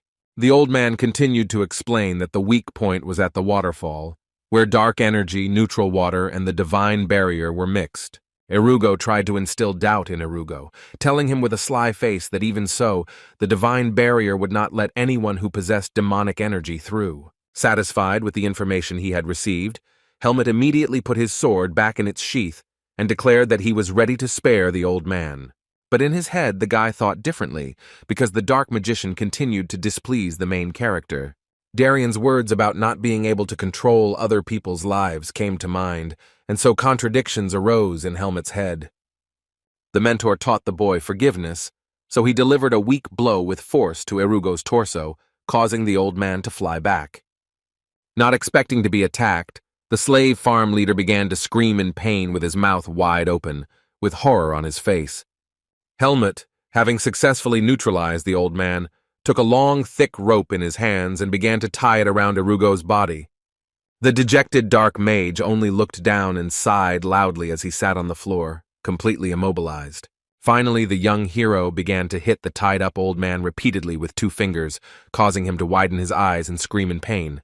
Helmet leaned over the dark magician tied to a pole in the library and said as a parting word that he would be found soon, and asked him not to do evil anymore. An enraged Erugo shouted after the protagonist, insulting him as a bastard, because the boy managed to block the old man's magic. After asking the young man if he thought he could get out alive, the hero suddenly stopped. Looking sideways at the tied-up old man, he confidently said with a satisfied smile on his face that of course he would get out. Unable to help himself, Erugo sat alone and silent, securely tied to a red pole in the middle of the spacious library. The bald old man could not hide his rage and began to scream loudly at how Helmet dared to do such a thing, causing the blood vessels in his eyes to burst. Suddenly, Erugo's dark energy awakened, and his body began to be enveloped in purple smoke. With a distraught face, he called Helmet aloud a self-confident freak and shouted at the top of his lungs that he intended to destroy the boy. The space was illuminated by the light of purple lightning as the dark mage began to yell, calling for Mr. Naho to wake up. Immediately, the spacious library building began to shake, and stones began to fall from the ceiling. Cracks appeared in the solid stone floor, from which purple light emanated, indicating the manifestation of demonic energy. The 2-headed snake Naho heard Erugo's pleas and awoke, and with his appearance destroyed the building, turning it into hundreds of stones. The monster, having emerged from hibernation, turned to the tied-up old man and asked if he had awakened him for no reason. Stammering in front of his master, Erugo began to justify himself and asked Naho to listen to his explanation. The bald old man started screaming, telling the 2-headed snake that Darien was dead and Helmet had just been here. Naho was visibly pleased with the information she received, causing a silent grin to appear on the reptile's mouth. The snake crawled to the side, increasing the distance between it and Erugo, while he sat silently by the column with a distraught face. Laughing evilly, Naho declared that he now had the opportunity to destroy the legacy of the man he hated so much. Finally, the demonic serpent shouted that he would find him, meaning Helmet, and left the room, destroying the stone wall with his giant body. The bald old man continued to remain tied up, but the situation pleased him, causing him to chuckle evilly. While the young hero was already running deftly through the forest, jumping from branch to branch, Erugo continued to shout to himself that now the boy would not get out alive after such humiliation. His face was content and inspired as he kept saying that everything in this world comes back and Helmet should be prepared to die. At this time, Helmet, extremely focused on completing the task, was heading towards the gap to leave the forest. It was already night outside, but the lightly dressed Helmet moved deftly through the snowy forest, jumping from branch to branch with lightning speed. The speed of the young protagonist was so astonishing that to the human eye he left only a white trail behind him. Suddenly the young man stopped, sensing something was wrong, and, cursing, grabbed the sword he had received from Darien. The guy noticed a herd of demonic horses galloping nearby, which made him doubt his decision to leave Erugo alive. The gray-skinned beasts with red demonic eyes ran without looking back, in terror, which Helmet noted. He narrowed his eyes as he thought about the situation, trying to figure out why these animals were terrified. Suddenly, the young protagonist had an epiphany, causing his eyes to widen and fear and horror to appear on his face. The boy cursed again and looked ahead as he began to run through the forest again. He concluded that he needed to run away quickly, so he immediately disappeared from sight, leaving only white stripes behind him. Having covered some distance, the young hero stopped, jumping onto the icy ground. His hair was blown by the wind, and there were traces of demonic energy around him. The boy still had not left the land of Naho and was thinking about his next plan. He looked up at the sky, and instead of stars, he saw purple smoke, indicating that everything around was saturated with demonic energy. Helmet looked ahead again and became visibly frightened because danger appeared before his eyes again. He immediately grabbed his cold weapon and began to draw his sword from its sheath, assessing the danger of the situation. Helmet was ready to defend himself as he stood alone in the middle of Naho's forest. The protagonist slowly put one leg forward, getting into a fighting stance when he saw the monster in front of him. It turned out to be the 2-headed snake Naho himself, and the giant demonic reptile was already hanging over the young man. Noha greeted Helmet in a friendly manner, calling him a child, and added that he knew he would return to the snake. The young man looked at the enemy with anger on his face, while he said that he no longer intended to let the main character go. Emboldened, Helmet declared with confidence in his voice that then, before leaving the forest, the boy would have to deal with the snake. The boy's statement made No laugh, and he asked what a pathetic man with such a tiny body could do against a snake. The smile disappeared from both faces, and the monster quietly threatened the boy that resistance was useless. Afterwards, Noha screamed furiously, hanging with his long giant heads over the boy's body, that the boy should die and let the snake eat him. At that moment, the snake's head suddenly shot downwards, piercing the ground, leaving behind a tall column of earth and dust. Noha dug into the ground with such force that the column of dust was several times higher than the edges of the bare trees. Being at the epicenter, Helmet's visibility became 0, but he kept his hands on his sword, preparing to defend himself. The guy told himself that he should strain himself, because of the stones, dust, and smoke, he couldn't see anything around him. Suddenly his eyes widened as the hero heard Noha's voice saying that he was doing a pretty good job of dodging attacks. The young man was stunned when he noticed that the two-headed snake had encircled the area around the boy with its body, creating a trap. Opening his mouth, the snake began to giggle, and with a mocking tone told Helmet to continue spinning around himself. The tense hero directed his angry gaze at the monster's heads, but only remained silent in response. Helmet stood calmly as two pairs of giant red-lit demonic eyes watched him closely. Unable to bear the tension, the boy closed his eyes to concentrate, and mentally told himself to calm down and wait for an opportunity, despite the superior strength of the enemy. Helmet opened his eyes again, his face looking confident and focused, and he mentally told Naho that he had no intention of just running away. The enraged, two-headed snake opened its mouth wide, from which flew out a ball of dark demonic energy. A large, purple glowing ball was rapidly approaching Helmet, who was looking up at the looming threat. The young man concentrated, preparing to defend himself, and mentally gave himself the command that it was time. The hero crouched down and looked up as the giant, wide-open mouth of the demonic serpent loomed over him. At that moment, the young protagonist jumped high into the air, doing a backflip to escape the trap. Helmet successfully completed his trick, and a moment later landed with both feet right on the body of the snake. With a concentrated face, he ran as fast as he could, thinking about the power of energy enveloping the two-headed snake. The guy grabbed his weapon and began to take it out of its sheath, so that he could soon attack the enemy. He looked at Naho's enraged head while the boy's mind was filled with thoughts about the demonic beast's weak points. Holding the weapon, illuminated by power in front of him, he mentally called the snake's eyes its weak point, and struck. Feeling like he was being attacked, Naho's still intact eyes widened noticeably in pain and surprise. The reptile roared loudly and began to shake its long neck as a powerful stream of blood flowed from the affected eye. Having made a successful strike, Helmet jumped off the neck of the two-headed snake and landed with his feet on the ground. Frowning, he glanced at Naho again, thinking that he had bought time, but the youth still did not have enough strength to completely defeat the beast. The boy began to retreat, realizing that he could not hold out any longer because he had used too much force, while the snake screamed and told its second head to gather itself together. While the two heads of the giant demonic snake were arguing and quarreling among themselves, the young hero successfully increased the distance, rushing into the forest.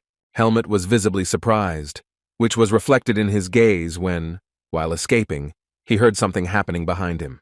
One of Naho's heads screamed angrily at the other, calling it stupid, as it was already separated from the body, with demonic blood splashing out of its neck. The young hero turned around, looking at the scene in amazement, while Naho accused his second head of not being able to handle even a bug. After surviving a fight with a guy named Helmet, the demonic snake breathed a sigh of relief. He was pleased that he had finally gotten rid of the useless part of himself, and then raised his voice, shouting that now it was time to get rid of the man too. Having regained his strength, Noha immediately hovered over the body of the stunned guy again, while everything around was illuminated by the demonic energy of the snake. With all his might, the exhausted Helmet grabbed the sword in both hands and held the weapon out in front of him to repel the new attack. He gritted his teeth and furrowed his brows, trying his best to protect his life from the attacking snake. Having received the blow, Helmet nevertheless began to dodge with lightning speed, leaving behind streaks of white light. The attacked Naho Helmet screamed in pain while trying with all his might to escape from the maddened Naho. Here, the one-headed snake stopped, leaving behind ruins after its presence, because it noticed that the young man had disappeared from sight. The self-made Naho asked the missing helmet out loud whether he could still hide even after such a strong blow from the snake. The snake added that now, after losing his second head, it would be much more difficult for him to find the boy. Naho's voice became furious as he began to shout and curse, asking Helmet where he was hiding. Having covered some distance, the young hero, covered in bruises, stopped to finally catch his breath. Once in a safe place, the boy crouched down by a tree, thinking that he didn't expect Naho to be so strong. After resting a little, he stood up, clutching his ribs with his hand, groaned in pain, was glad that at least he had survived, and prepared to run again. Before he could continue his escape, the boy's eyes widened in shock and fear as the space around him was once again illuminated by Naho's demonic energy. The young man continued to hide behind the pillar of a wide tree as the snake slowly moved behind him, looking for its prey. A satisfied Naho, with an angry expression on his face, cursed and laughed, saying that he had finally found Helmet. He yelled at the guy for daring to hide in his own face, while the shocked hero was still hiding behind a tree, holding his bruised torso. Helmet made a sound of displeasure under his breath as he realized that Naho had managed to find him after all. At that moment, the demonic snake, already ready to attack, began to move towards its opponent with lightning speed. An enraged Naho opened his mouth as wide as he could, revealing long, sharp purple teeth. Helmet cursed, his expression changed to a tense one, and he grabbed his bladed weapon tightly. The protagonist held the sword so tightly that the veins on his hands stood out, and the thought flashed through his head that the guy didn't want to die like that. Gathering his will into a fist, he activated his weapon and stepped out from cover. The metal blade lit up with the purple power of a hero. The protagonist's plan to defend himself changed, and surprise appeared in his eyes when he saw a different energy in front of him.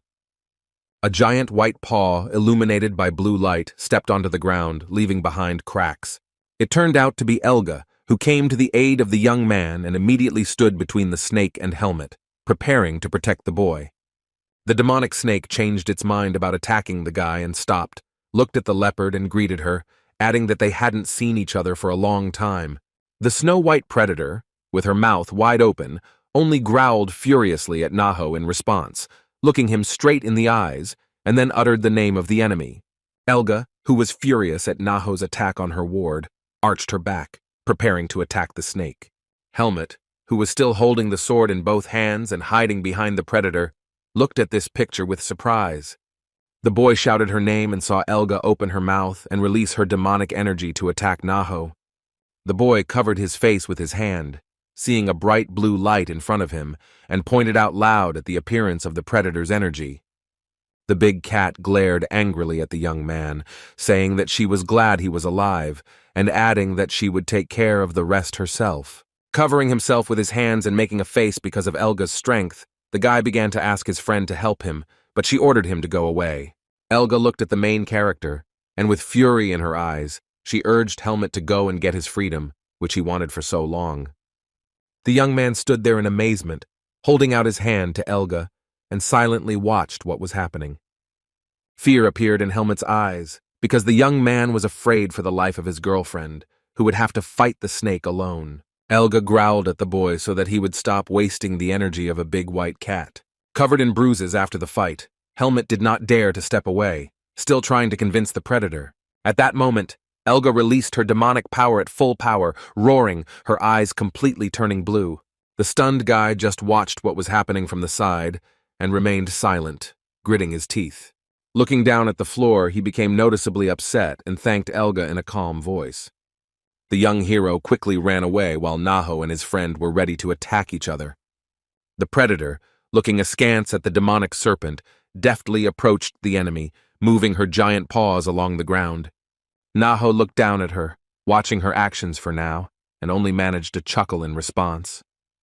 Suddenly the beast began to scream furiously, opening its mouth and releasing a stream of demonic energy, complaining that the stupid, in his words, cat dared to interfere with him on his own land. In response, Elga only snapped back, disagreeing with Noha, because she was simply doing what she had to do. The giant snake spread its paws to the sides and laughed loudly. noting the wrongness of Elga and Helmet's friendship. Purple sparks appeared in the reptile's eyes when he said that he considered the predator and his pupil disgusting. Noha, his mouth wide open, thanked Elga for her visit and threatened that he now intended to eat them both. The big cat looked at her opponent with skepticism, asking if he could do with just one head what he couldn't do with two. The angry demonic snake opened its mouth as wide as it could, baring its teeth, ready to attack the cat. In response, Elga looked defiantly at her opponent and growled, revealing long, sharp white fangs. The two demonic beasts came as close as possible to each other, demonstrating their strength. Traces of sword swings remain in the air, cold weapons cut through the air with lightning speed, and the battle continues. Having completed the task, Helmet stopped and caught his breath, wondering if they were finished. On the snow-covered ground lay the headless corpses of demonic beasts, which the young man had successfully dealt with. He said out loud to himself that many days had passed since he met Naho on his lands. Helmet stood surrounded by the bloody bodies of various animals, saying that he had easily dealt with them all, since these monsters were no match for that snake. The young protagonist's gaze became thoughtful. He lowered his eyes to the floor, and there were still dirt and abrasions on his face. The boy reasoned out loud that if he had not met Darien and Elga in his life, he would never have survived in this forest. The guy's face showed inspiration and readiness to continue the fight, and he said that he would not have a second chance. Standing right in front of the waterfall, he declared to himself that he had to get out of here for the sake of Elga and Darien. Looking at the sky, the youth noticed that there was no demonic energy felt in these lands, and the seed of darkness inside him was reacting to something. He assumed that such a reaction could be to the divine barrier, and directing energy into his chest with his hand, he was glad that he could hide the seed with its help. Suddenly, a large white feather fell from the sky into the protagonist's palm, and he asked himself whose it was. He immediately reacted when a giant bird flew over him, its feathers colored white, red, and gold. Letting out a frightened cry, the boy bent down and lay down on his chest on the ground, protecting his face with his hand from the bird's attack. The huge bird noticed the unwanted guest and turned its gaze on him. Its eyes were an unusual orange color. She stepped onto the ground with a thud, asking the young hero what a human child was doing on her land. The boy looked up in fear, protecting himself from the dust with his palm, and thought that he knew it couldn't be that simple, because all the lands belonged to demonic beasts. A beautiful white bird illuminated the space around with a purple light and calmly introduced itself as Igrella, asking the guy's name. In his mind, the boy noted that he had heard this name before, but out loud he still cautiously answered his new acquaintance that his name was Helmet. Looking at the bird, Helmet remembered that it was the Mistress of Light, Igrella, whose curiosity Elga had once told him about. Igrella said she could smell a familiar scent on the boy, hidden behind the stench of blood. Bowing its head over the young man, the bird came to the conclusion that the main character smelled of the demonic snake Naho. She also pointed out another innate scent, immediately determining that it belonged to Elga the leopard. The demonic bird asked whose child the boy was, to which the young man, looking up at Igrella, replied that he was Elga's family. The Mistress of Light immediately believed the boy, opened her beak, and continued to address the main character. Suddenly, Igrella became angry, spreading her wings to the side and accusing the boy of Elga's family invading her territory. Helmet immediately began to defend his friend, stating that he came here of his own free will and for his own personal reason. Frowning, Igrella looked at the boy, then asking him to name the reasons why she could spare him. The young hero pursed his lips and looked at the amazing bird, thinking about his answer, mentally ordering himself to calm down. While the bird still hung belligerently over him, the boy replied that the main reason could help Igrella herself. Surprised, the multicolored giant bird asked the guy again to understand what he meant. Helmet explained that with the help of the given reason, Igrella would satisfy her curiosity. The main character confidently declared, looking at his new acquaintance, that he was going to become the first creature to leave the forest alive. Igrella let out a loud breath. The boy's answer made her laugh a lot, so she started giggling loudly. The bird's behavior offended the protagonist. He frowned and looked angrily at the beast, without saying a word in response. Igrella raised her voice, screaming that the child would not be able to do this, because due to the seed of darkness he had long since become one of them. The young man extended his hand and asked the bird to let him try, since he was the first person to go so far. Spreading her wings to the sides, Igrella looked closely at the boy who was talking about the unique opportunity to test his fate with the divine barrier. The demonic bird, covering its beak with feathers, screamed that it was a pity to lose its prey and allow Helmet to die on the barrier because it had not tasted human flesh for a long time. The hero began to persuade the beast, telling her that there would always be new people in the forest that she could feast on. He put his hand on his heart and confidently declared that he was the only person who had attempted to leave the native forest. Igrella immediately fell silent and looked at her new acquaintance in surprise, and was amazed by his persistence. The giant bird even turned its neck in surprise and began to examine the hero even more closely. He noticeably became kinder. Igrella was pleased with the guy's eloquence, so she said that now she wanted to see if Helmet could cope. The Mistress of Light, folding her wings, added that it was unlikely that there would be such a fool who would try to get out of the forest. Standing on the cliff, she told the boy that she didn't care if he survived, but if he succeeded, Helmet would be the first to leave the native forest. In response, the young man joked that then Igrella would become the first demonic beast to witness this. Giggling, the inspired Igrella agreed to protect the boy to the barrier and asked him to convey his last words to her, so that if anything happened, the bird would convey them to Elga. At the mention of his mentor, the snow-white demonic leopard Elga, Helmet's eyes widened. The young man asked Igrella to deceive the leopard in case the boy died, telling her that he had survived and successfully escaped from the forest. He looked up, looking the bird straight in the eyes, so that it would finally agree to fulfill the protagonist's request. Bowing her head over her new acquaintance, the Mistress of Light, Igrella, looked at him attentively. The guy, without looking away, confidently looked at the bird, having decided on his last words for Elga. Igrella asked if he wanted the female leopard to think that the boy was still alive. Bowing her head, the Mistress of Light finally agreed to fulfill the protagonist's request, calling the boy Elga's special child. At this moment, Helmet stood with his eyes closed to concentrate, his hands clenched into fists, and swirls of his energy appeared behind him. He took one last breath, preparing to finally cross the divine barrier and leave the forest. Our young hero opened his eyes again, his brows furrowed, and his gaze focused and ready to complete the task. Mentally telling himself that there would be no second chance, Helmet spread his arms out to the sides and dove into the water in front of the waterfall. The protagonist opened his eyes, seeing only endless blue water and air bubbles coming out of his lungs. The North Falls was powerful. A giant stream of water flowed down into the river with great force, and the water was icy. Helmet pressed his lips together and continued to concentrate on his task, moving quickly underwater. He was heading towards the cave, but suddenly his hero's path was blocked by an invisible divine barrier, causing him to stop. Panic appeared on the boy's face as he looked at the underwater barrier and mentally searched for a way to get through it. Helmet kicked the barrier with all his might, using the full force of his strength. The main character looked with fury at the still insurmountable barrier, promising himself that he had to get out. There was rage on his face. He looked at the obstacle with wide-open eyes and continued to try to leave the native forest. The boy still did not give up. He mentally told himself that he had to see the world beyond the cursed forest. When the protagonist protected himself from the divine cleansing energy, it passed through him. The enraged Helmet, not losing his attempts to break through the divine barrier, gritting his teeth, continued to use his power.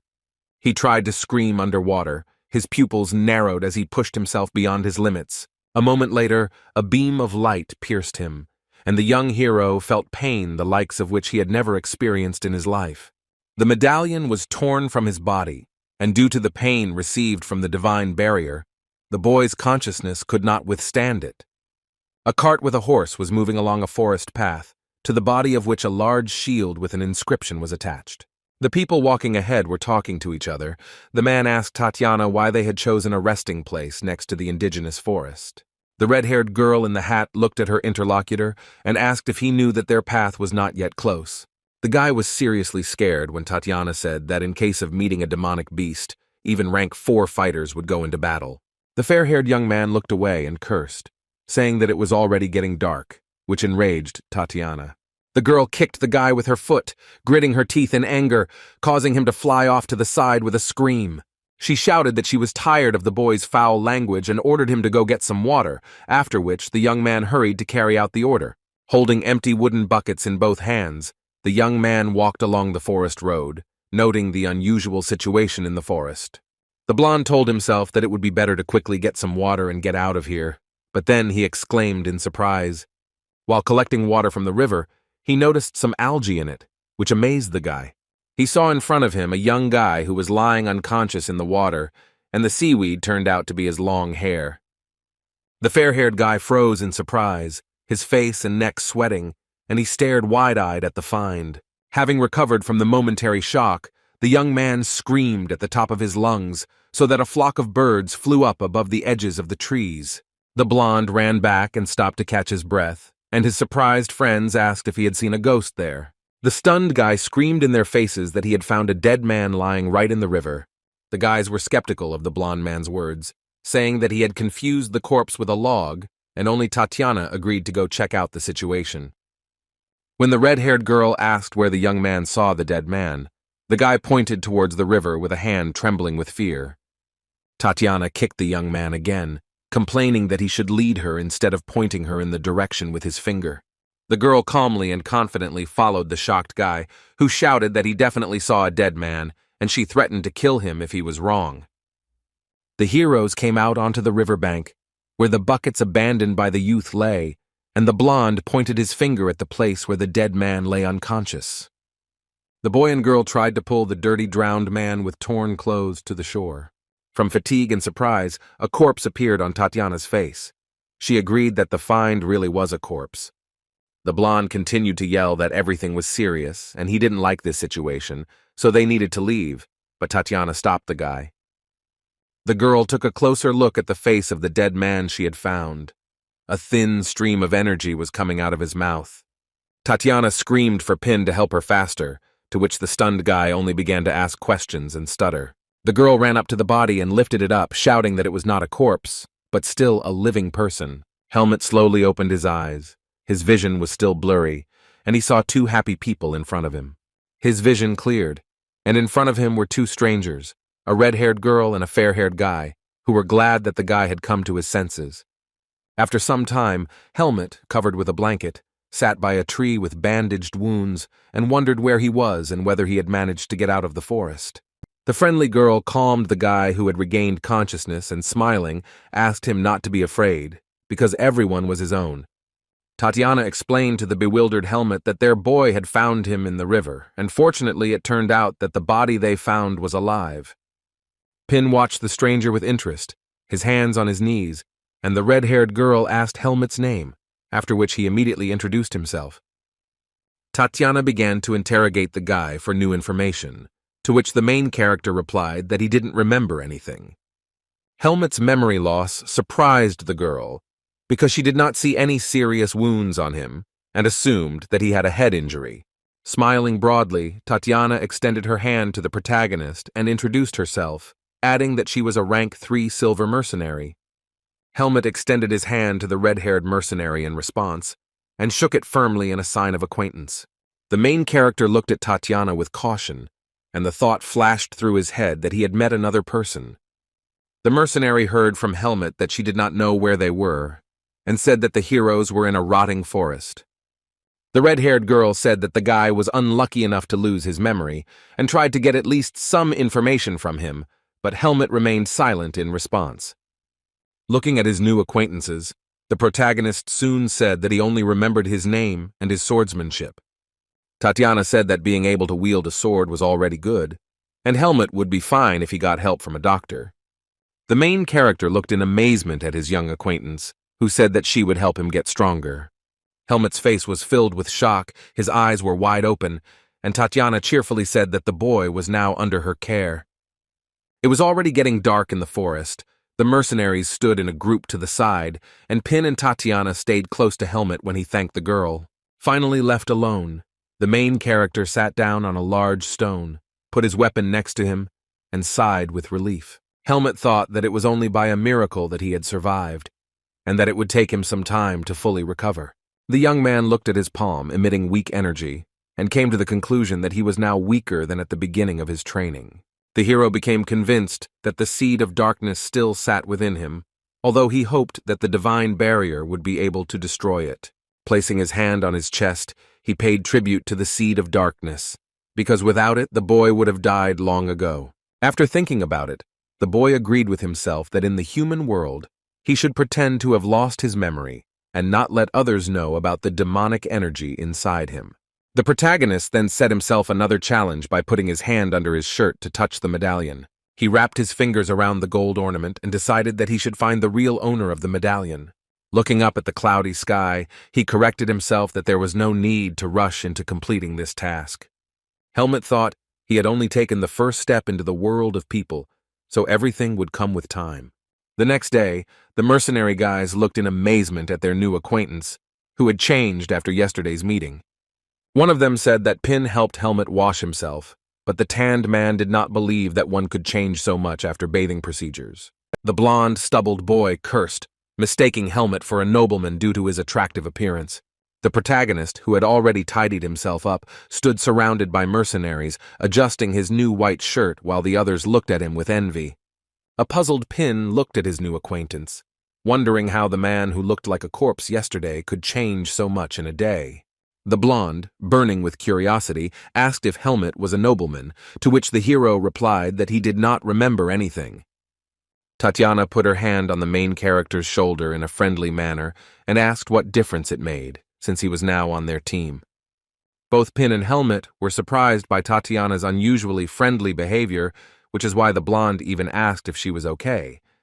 The boy asked with displeasure why Tanya was talking so affectionately to the handsome Helmut, showing jealousy.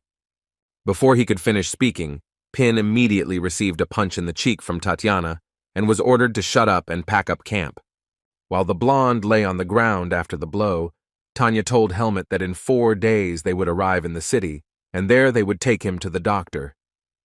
The main character looked at his new friend, smiled softly, and expressed words of gratitude to Tatiana. Smiling broadly, in an elevated mood, Tatiana put her hand on Helmut's head and was glad that he had started talking. The red-haired girl raised her voice to the others and ordered the mercenaries to pack their belongings for the journey. At this time, Helmut, stunned by Tatiana's gesture, and Pin, bruised after the blow, looked at her silently. A group of mercenaries walked through the forest, and a worried Pin asked Helmut if he should put so much strain on himself after the injuries he had suffered. The main character scratched the chin of the harnessed horse, which the animal really liked. The blonde asked Helmut if he liked horses, which surprised the hero, since he had never met any in his previous life. The interested youth continued to pet the horse, while Pin thought about the unusualness of the main character, because nobles treat animals differently. The blonde looked thoughtfully at Helmut, because despite their same age, the guy spoke somehow strangely. Pin watched the behavior of his new acquaintance closely and thought that there was something unusual about him. Seeing that Helmut had staggered and was breathing heavily, the young blonde became frightened and shouted his name. The hero, catching his breath, said that he was a little out of breath, to which Pin suggested that he get into the cart so as not to slow down the entire squad. Helmut looked the boy in the eye and said that he would not leave him alone, refusing to get into the cart. The fair-haired young man did not try to persuade the hero and allowed him to continue his journey further into the city. Pin trailed behind and wondered out loud why Helmut looked at him so terribly in response to his concern, and the main character wondered why he was so tired. The main character began to remember that in the indigenous forest he needed no more than a day to restore his strength. Helmut continued walking, breathing heavily, beads of sweat running down his face, but he did not stop. In his head, the young man came to the conclusion that he would recover if he continued walking. An elderly, gray-haired man with a thoughtful expression on his face chuckled, placing his index finger to his temple. The doctor examined Helmut and concluded that he was absolutely healthy and was a very strong young man.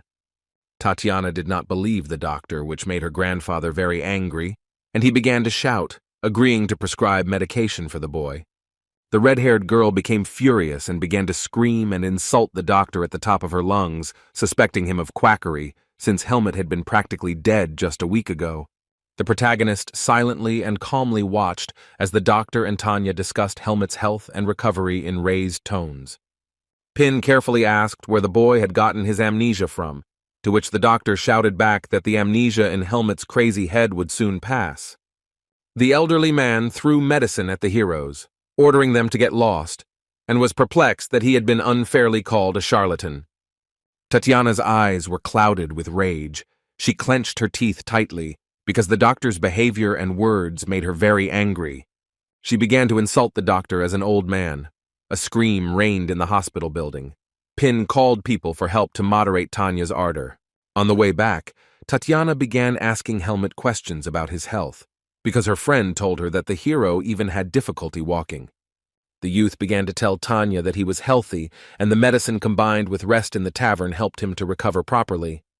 The red-haired girl smiled and began to talk about Helmut's resilience, and also mentioned his skill with a sword. Tanya guessed that the guy had a teacher before. He answered in the affirmative, but her thoughts became wary, because the girl was getting closer to the hidden truth. Suddenly Tatiana stopped, having received confirmation from Helmut regarding the teacher, and wanted to offer him something.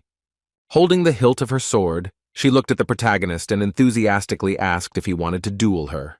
Glancing sideways at his new friend, Helmut asked the girl again with excitement in his voice. Smiling softly, Tanya asked the guy not to worry, because this duel would help him warm up and remember something from his past life. She held out her open palms, waiting for an answer from the protagonist, but he was in no hurry to answer. Helmut thought about it, and in silence, standing in the middle of the city street, he looked at Tatiana. The young man thought about how society revered third-rank silver mercenaries like Tatiana, so he ultimately agreed to test his strength.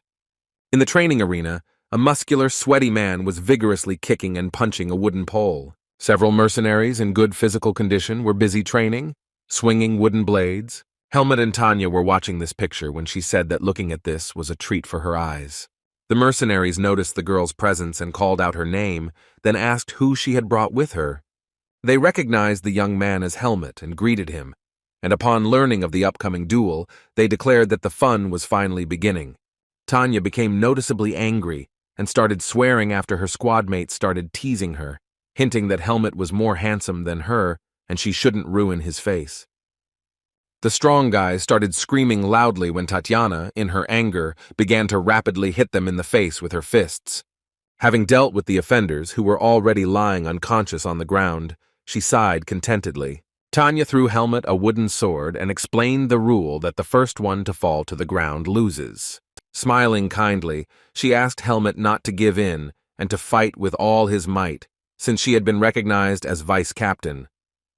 In response, the main character only looked thoughtfully at his new acquaintance and future rival in the duel. Clutching the wooden sword tightly, he began to think that his strength had not yet returned, and therefore he would have to counterattack and parry.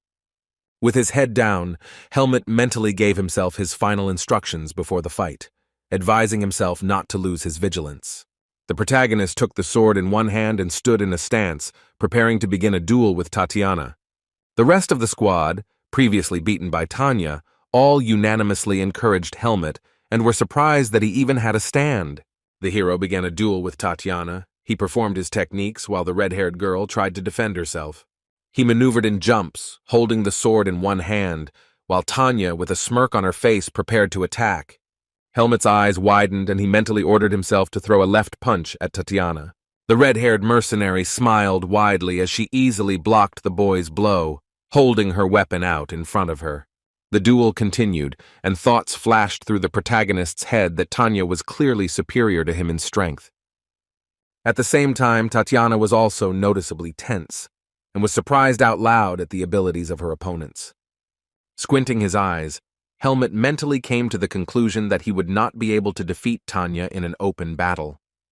The mercenary delivered a crushing blow with her sword, but hit the ground, leaving a large mark there, and Helmut was able to dodge, deftly jumping to the side.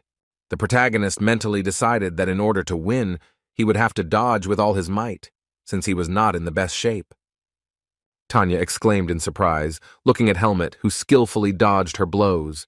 The mercenary immediately launched a new attack, but the protagonist jumped high into the air to parry it. Ultimately, the attack was successful for Tanya, as she was able to kick the guy in the ribs while jumping. The young man screamed in pain and gritted his teeth, mentally cursing his body, which could not react as quickly as his brain. The red-haired mercenary, who had become excited, grabbed the sword tightly and rushed towards Helmut, preparing to strike again. She shouted that the youth was thinking too much, while Helmut was wondering why his movements were slow, as if he were in water. Tatiana began to rapidly and successfully strike the guy with more and more blows with a wooden sword, while he was struggling to defend himself. He screamed in pain, but his face remained focused, and the boy, not giving up, held the sword in front of him for protection. The youth tried to counterattack, but Tatiana easily dodged and came close to the main character. The mercenary dealt a crushing blow to the young man, aiming her wooden sword straight at Helmut's solar plexus. The hero felt a sharp pain. His pupils dilated. He clenched his teeth and stared into space. Due to the force of the blow, the guy flew back and landed on his back, which meant his defeat in the duel. The red-haired girl stopped and moved her weapon to the side, signaling the end of the fight. The other members of the squad, shocked by what was happening, watched in amazement as the duel between Tanya and Helmut progressed. The mercenary pointed her sword towards the stricken youth as he admitted his defeat out loud, kneeling on one knee. Pleased with herself, Tanya, looking down at her defeated opponent, asked if he was surprised by the outcome of the fight. Helmut was out of breath. His face was red with fatigue, and he answered Tatiana's question in the affirmative. He explained his surprise by the fact that the girl had easily beaten him, but in his mind he called her technique weak and predictable. Tanya took the guy by the hand and consoled him, saying that he still tried, while Helmut thought about the girl's strength. He agreed thoughtfully, while thoughts about Darian's rightness regarding the need to take the human world more seriously swarmed through the hero's head. One of the mercenaries consoled the hero, calling Tatiana a first-class warrior in their squad, and the impossibility of defeating her the first time. The men began to encourage the boy, saying that he was not like Pin, and Helmut pleasantly surprised them with his skills. The red-haired man comforting Helmut introduced himself as Finn and called himself the squad captain, a second-rank gold mercenary. The protagonist looked at his new acquaintance when he told him that Helmut had coped and passed their test. The guy was noticeably surprised by Finn's words, which is why he even asked the captain again what kind of check he was talking about.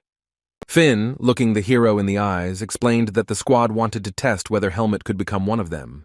The red-haired man continued that the squad was not going to accept just anyone, so the mercenaries had been keeping an eye on him all this time.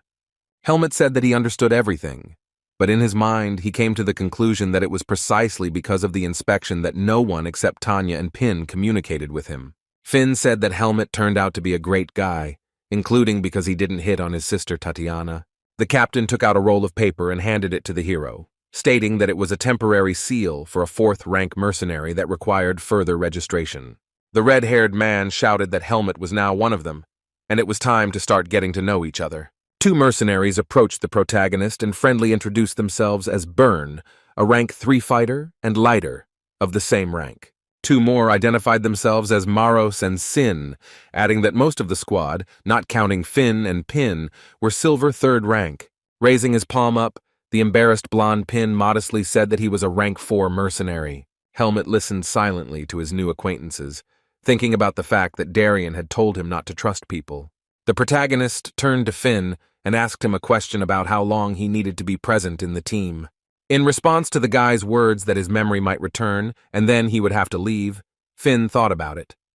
The captain pointed his finger at the guy and warned that the squad was not holding anyone back, but it was forbidden to refuse a mission that had been started. Finn placed his hand on the silent Helmut's shoulder as he pondered the possibility that the squad could help him unravel the mystery of the hero's birth. It also flashed through Helmut's intrigued mind that he was genuinely interested in knowing what it was like to have comrades. The elderly man slammed his palm on the wooden table, shouting that some task was very important. He angrily yelled at Finn and company, stating that the mission should not be carried out by rank 4 mercenaries, and that it was enough for him to have Pin on the team. The captain began to persuade Sir Miles, saying that Helmut was needed by the team, and he should know that they were not taking someone into the squad just like that. Finn thanked the old man when he reluctantly allowed Helmut to join the mission, adding that it was the last time. The two continued to discuss the deal, with Miles warning of the possibility of only paying a third of Helmut's payment and pledging to help Tariq's group complete the mission. Sir Miles rose from his chair and said goodbye to everyone, saying that they had to start tomorrow morning. The elderly, gray-haired man left the room, slamming the wooden door loudly behind him. A pleased Tatiana leaned over to her brother and said that the conversation had gone quite smoothly, to which Finn agreed. In a cheerful tone, she asked the protagonist if he was okay, to which Helmet answered in the affirmative. Captain Finn began to explain to the squad the essence of the mission, which consists of a convoy of valuable cargo under threat of attack from people and monsters. Tatiana asked everyone to prepare well, because the contents of the cargo were unknown to them, and therefore the scale of a possible ambush was also unknown. Rank 4 mercenaries.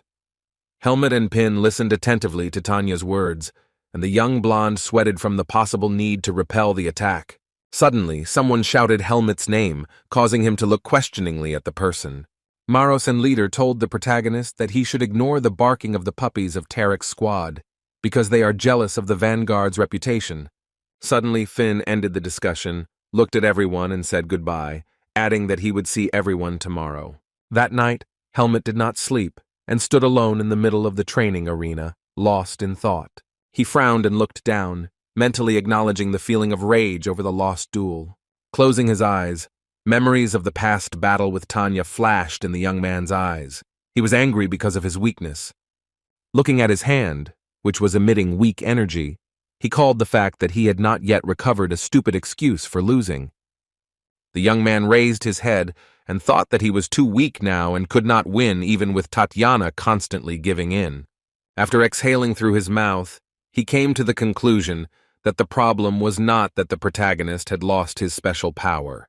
The guy concluded that he needed to get into shape and remember the basics, so he began to take his sword out of its sheath. The young protagonist deftly pulled out his cold weapon and moved the blade to the side. The guy stood in front of a wooden pole and decided that he needed to remember his first training sessions in the native forest. The next morning, the squad was already walking through the forest.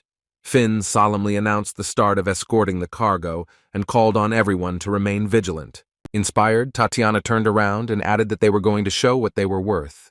Pin felt unwell, pressing his hands to his aching stomach and complaining that he shouldn't have eaten that soup, and also asking about Helmet's mood. The main character looked askance at the blonde man with distrust, thinking that he was looking down on him after his unsuccessful trip to the city. Helmet looked away, his eyes showing resentment towards Pin, and answered the guy in monosyllables that he could handle it. Pin noticed the mood of his interlocutor and asked him not to sulk, began to hit the guy on the shoulder, and say that on the first task they would both try their best. Helmet continued to frown at Pin. He looked at the young man with malice on his face and answered all his words in monosyllables. The protagonist's behavior confused the fair-haired boy, and he fell silent, looking at his interlocutor with fear. Pin exclaimed in amazement and stopped when he saw the large load in front of him that they would have to escort. Sir Miles was already standing by the horses with the loaded carts. Finn and the old man greeted each other. Miles explained to the captain that his squad would need to guard the rear chain, after which Finn immediately gave the order. An excited Pin looked at someone and immediately called Helmet to show something to the main character. The fair-haired youth began to explain to the hero that the guys standing there were mercenaries from Tarek's squad. The hostile mercenaries immediately noticed this and began to insult and threaten Pin to knock out the brat with one blow. The blonde was very angry at the behavior of Tanaku's mercenaries. He gritted his teeth in rage, looking at them, and Helmet only silently watched the situation. Tarika's mercenary laughed loudly, asking Pin who was standing behind him and calling Helmet a woman. The protagonist looked askance at the mercenaries, wondering why they wanted to humiliate them. Silently watching the laughing fighters, he mentally reasoned that the similarity between demonic beasts and people lies in the need to measure strength. Helmet looked darkly at the blue-haired, muscular fighter, wondering if he was the leader of Tarek's group and questioning the strength of this mercenary. The young protagonist gave himself the task that until the end of the mission, he needed to keep an eye on the leader of the group, Tariq. A few days later, the clumsy Pin caught the boot of one of Tarek's mercenaries and, exclaiming in surprise, began to fall. The youth fell chest down on the ground and closed his eyes in pain, while the blue-haired mercenary openly made fun of Pin, and the others laughed. Having risen, covered in bruises and dirt, Pin began to insult and shout at his offenders because they trip him up every day. Smiling mockingly, the blue-haired mercenary feigned an apology to Ping, asking if he had anything else to present to him. The fighters from Tariq's group, making fun of the boy, surrounded him defiantly, provoking him to continue the conflict. Frightened, Pin turned his head away from them and fell silent, not daring to answer anything else. Helmet knelt down next to Pin and placed his hand on his back, looking at him with concern while the leader of the group, Tariq, made fun of the protagonist's feminine appearance. The offended hero silently looked at his offender, who promised to give him flowers the next time they met, because the young man looked like a woman. Helmet did not enter into an altercation with the mercenary and remained silent, and then suggested that Pin leave there. The guy helped the humiliated Pin up, and they walked away, while the stunned mercenaries Tariq continued to watch them. An angry leader of Tariq's group called Helmet a bastard, and his fighter pointed out that the protagonist has been ignoring him since day one. One of the mercenaries scratched his head, called the guy strange, and suggested that the others not touch him anymore. The blue-haired fighter began to say that he could easily deal with this rank 4 mercenary, although he himself belonged to this rank due to a broken arm. The mercenary corrected him by saying that he was demoted because of a drunken brawl, to which the man threatened the guy with his fist and ordered him to shut his mouth. The embittered mercenary looked down and mentally began to curse his brother, who had demoted him in rank because of a few drunken brawls. He began to remember how his older brother, the 2nd rank, scolded him for his misbehavior and threatened to fire him. The blue-haired fighter's face showed intense rage, and he said that he wanted to strangle Helmet. The mercenary waved his hand, calling his guys, causing them to turn back in fear. Sweating with fear, they looked questioningly at their leader and asked what he wanted. Mercenary Tariq held his hand out in front of him, pointing his fingers at his fellow squad members. The man bared his teeth, looked at them from under his brows, and promised fun if they agreed to help. When the squad stopped to rest, Pin threw a stone aside in anger, shouting how tired he was of Tariq's mercenaries. The young blonde complained to Helmet that the guys had been persistently pestering Pin for the past 3 days. Gritting his teeth, Pin cursed at the blue-haired Caleb, suspecting something fishy about the fact that a rank 3 mercenary was placed next to them. Helmet quietly watched Pin as he continued to complain that he had enough problems without Tariq's mercenaries. The boy grabbed the bucket and said he was going to get some water, then threatened to stop if they bothered him again. Pin, clenching his fists, angrily walked towards the river, while Helmet stood silently, lost in his thoughts. He glanced sideways at Pin but said nothing and did not follow the boy, remaining in the camp. Already on the riverbank, the blond man began to complain about the distance to the nearest body of water and decided that 1 bucket of water would be enough for today. He dipped the large bucket into the water and continued to think out loud about how Pinu had trouble sleeping when the demonic beasts were around. The young man wondered out loud when he would become a rank 3 mercenary while someone quietly watched him. Suddenly, Pin heard a chuckle behind him and immediately froze in surprise, holding the bucket in his hands. With fear on his face, he turned back while the stranger was saying that this was a great place. It turned out that Caleb and the fighters from his squad were standing behind him, emitting evil laughter, huddled around the youth. Caleb continued to talk about how this quiet spot by the river was perfect for chatting while a frightened Pin looked at them silently. The young blonde looked up at the offender, who stared insolently at the boy with a mocking smile on his face. The mercenary pushed the boy and put his foot on his back, talking about Helmet and suspecting them of having an intimate relationship. Gritting his teeth in pain and anger, Pin called Caleb a bastard and said that Helmet was a guy, not a girl. The man, still pinning Pin to the ground with his foot, said that he called Helmet here, to which the boy began to argue again. Caleb turned his head and exclaimed when he saw that Helmet had already been brought into the clearing. The blue-haired mercenary was glad that the main character was brought, and praised the young man for coming alone. The guy continued to ignore Caleb and company, so he just looked at him, saying nothing in response. The defenseless Pin began to call Helmet for help, until he came to the mental conclusion that the human world was no different from the native forest. The main character grinned when he realized that there was no difference between people and animals, because they all measured their strength. Silently looking at the hooligans, Helmet mentally turned to Darien, asking if these mercenaries were the people his teacher had spoken of. A focused Caleb finally turned to his comrades, licking his upper lip. Tariq's mercenaries surrounded Helmet when their leader suggested that the fighters check what was in the protagonist's pants. Our young hero immediately reacted and prepared to defend himself, but in his thoughts there was excitement and the understanding that his power had not yet awakened. The guy reached for his weapon and mentally tried to calm himself down, because he had even fought with the demonic snake Naho before. Helmet assessed the situation and developed a plan of attack in his head, preparing to deal with everyone, because the offenders belonged to the 4th rank. Taking the sword out of its sheath, the guy decided that he would use Darien's technique if he suddenly couldn't cope with the offenders. Helmet was fully prepared for battle when Caleb ordered his fighters to strip the hero, and they immediately pounced on the guy. Here, one of the anti-heroes, a chubby guy, received a crushing punch to the face. The other mercenaries were stunned. They looked at what was happening with surprise and fear, and were in no hurry to attack Helmet. It turned out that the blow was delivered by Tanya, who stood in front of Helmet to protect him and asked what was going on. Caleb didn't expect his plan to be thwarted. His pupils narrowed in rage as he stared silently at Tatiana. Helmet was also surprised by the turn of events. He couldn't answer Tanya, so he silently looked at the girl. While the chubby guy was lying face down on the ground, Tanya asked why the mercenary Tarek was being harassed by the vanguard fighters. Caleb raised his hand and smiled sarcastically, replying that they just wanted to chat with Helmet and Pin. Tatiana did not believe his words, stating that she personally heard him order Helmet to be undressed. The instigator of the conflict only laughed softly, telling Tanya that these were just men's jokes and that a woman would not understand them. In response to Caleb's jokes, Tatiana glared at him menacingly and threatened to cut out his tongue if he didn't keep an eye on it. Then the red-haired girl gave Helmet the command to leave, taking Pin with her, which the guy immediately did. Tatiana looked at Caleb and his frightened mercenaries, then pointed out the low rank of the opponents.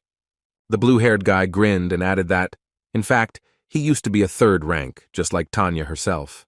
Adjusting her brown hat, Tatiana told the guy that he had been third rank before, but now the situation was different. Caleb was offended by Tanya's words. He did not find the right words to respond, so he simply exclaimed in bewilderment. Helmet and Pin walked away, and the red-haired girl told her offenders that she hoped that such a situation would not happen again. She looked at Tarek's mercenaries with hostility and told them to stay away, otherwise the situation would not end so peacefully next time. In response, a disappointed Caleb simply waved his hand and ordered his guys to leave, following him. The hooligans quickly walked away, helping their comrade, who had been beaten by Tanya, to stand on his feet, while the girl watched them go. Helmet supported Pin so that he wouldn't fall, and the young man called out to his girlfriend in a tearful voice. The girl calmed the crying and trembling youth, and told him to take a bucket of water and return to the camp. Tatiana breathed a sigh of relief, and thought that because of the heartlessness of some mercenaries, she had to help, although it was impossible to interfere in rank 4 showdowns. While Helmet stood nearby, the red-haired girl continued to comfort her friend, stroking his head. Our young protagonist just stood silently, carefully watching his new comrades. When night fell, Helmet gave up sleep and began training alone again. He concentrated on practicing the sword techniques that Darian had demonstrated to him in his past life. Helmet stopped, lowered his cold weapon down and rested, trying to catch his breath. The guy decided to finish training for today, leaving behind tree pillars destroyed by his blade. The hero thought that he had finally gotten into shape, since he had been training the entire time the squad was busy escorting the cargo. Gripping the hilt of his sword tightly with one hand, the young man thought that the problem was not in the form. He swung his sword to try and activate the power, but the attempt was again unsuccessful. The young man came to the conclusion that he was not yet ready to use his power, because it had not yet awakened. The hero remembered Darian's words that strength is an analogy of water, and the body is a vessel for it, so it is important to be in good shape. The guy looked at his palm and said out loud to himself that now was not the time to devote to the state of his body. He clenched his fist and came to the conclusion that now he would have to rely only on brute force, forgetting about his superpowers. The next day, Finn addressed the party, stating the danger of encountering demonic beasts on the way, which is why everyone needs to stay in pairs. Pin listened attentively to his captain's words and said that he understood everything while Helmet was also standing nearby. Concentrated, Helmet thought about the fact that due to the new rules, he would no longer be able to train and hoped for a quick return of strength. The curious Pin asked the hero if he had seen demonic beasts before, to which Helmet looked questioningly at his comrade. The eccentric blonde began to justify himself, telling about the horror stories about the monsters of Sin and Berta, and then concluded that he simply wanted to know everything about the enemies in advance. A trembling Pin pretended to be brave in front of Helmet, telling him that knowledge is power, and then laughed nervously. Recalling his acquaintances from the indigenous forest, Helmet replied that demonic beasts can be both scary and quite normal. Pin breathed a sigh of relief, then got excited again, asking his comrade if he had regained some of his memory. Helmet immediately began to deny this, stating that he simply had this opinion about demonic beasts. but mentally cursed himself for almost giving himself away. The mercenaries continued along the trail surrounded by autumn forest, accompanying 2 horses harnessed with valuable cargo. Suddenly, one of the mercenaries began to loudly complain that the water from the flask did not flow into his mouth. The other guy laughed in response, advising the man to buy a new flask, to which he agreed. The mercenary added that he needed to earn money to buy a new flask, and if he had the money, he wouldn't go on such dangerous missions. His comrade began to encourage him, telling him that there was almost no danger, and for such an easy task, they would receive good money. The man said that his city had good dark beer, and after completing the task, both of them should get drunk. The amused mercenary, with a flask in his hand, said that he liked dark beer, but at that moment an unknown force cut off his skull. His shocked comrade, whose face was stained with blood, looked at this picture with horror in his eyes. With wide eyes, the mercenary could only raise his hand up and point his finger at the monster standing in front of him. The attacker turned out to be a giant demonic beast, which took the mercenary's skull with 2 fingers and was ready to eat it.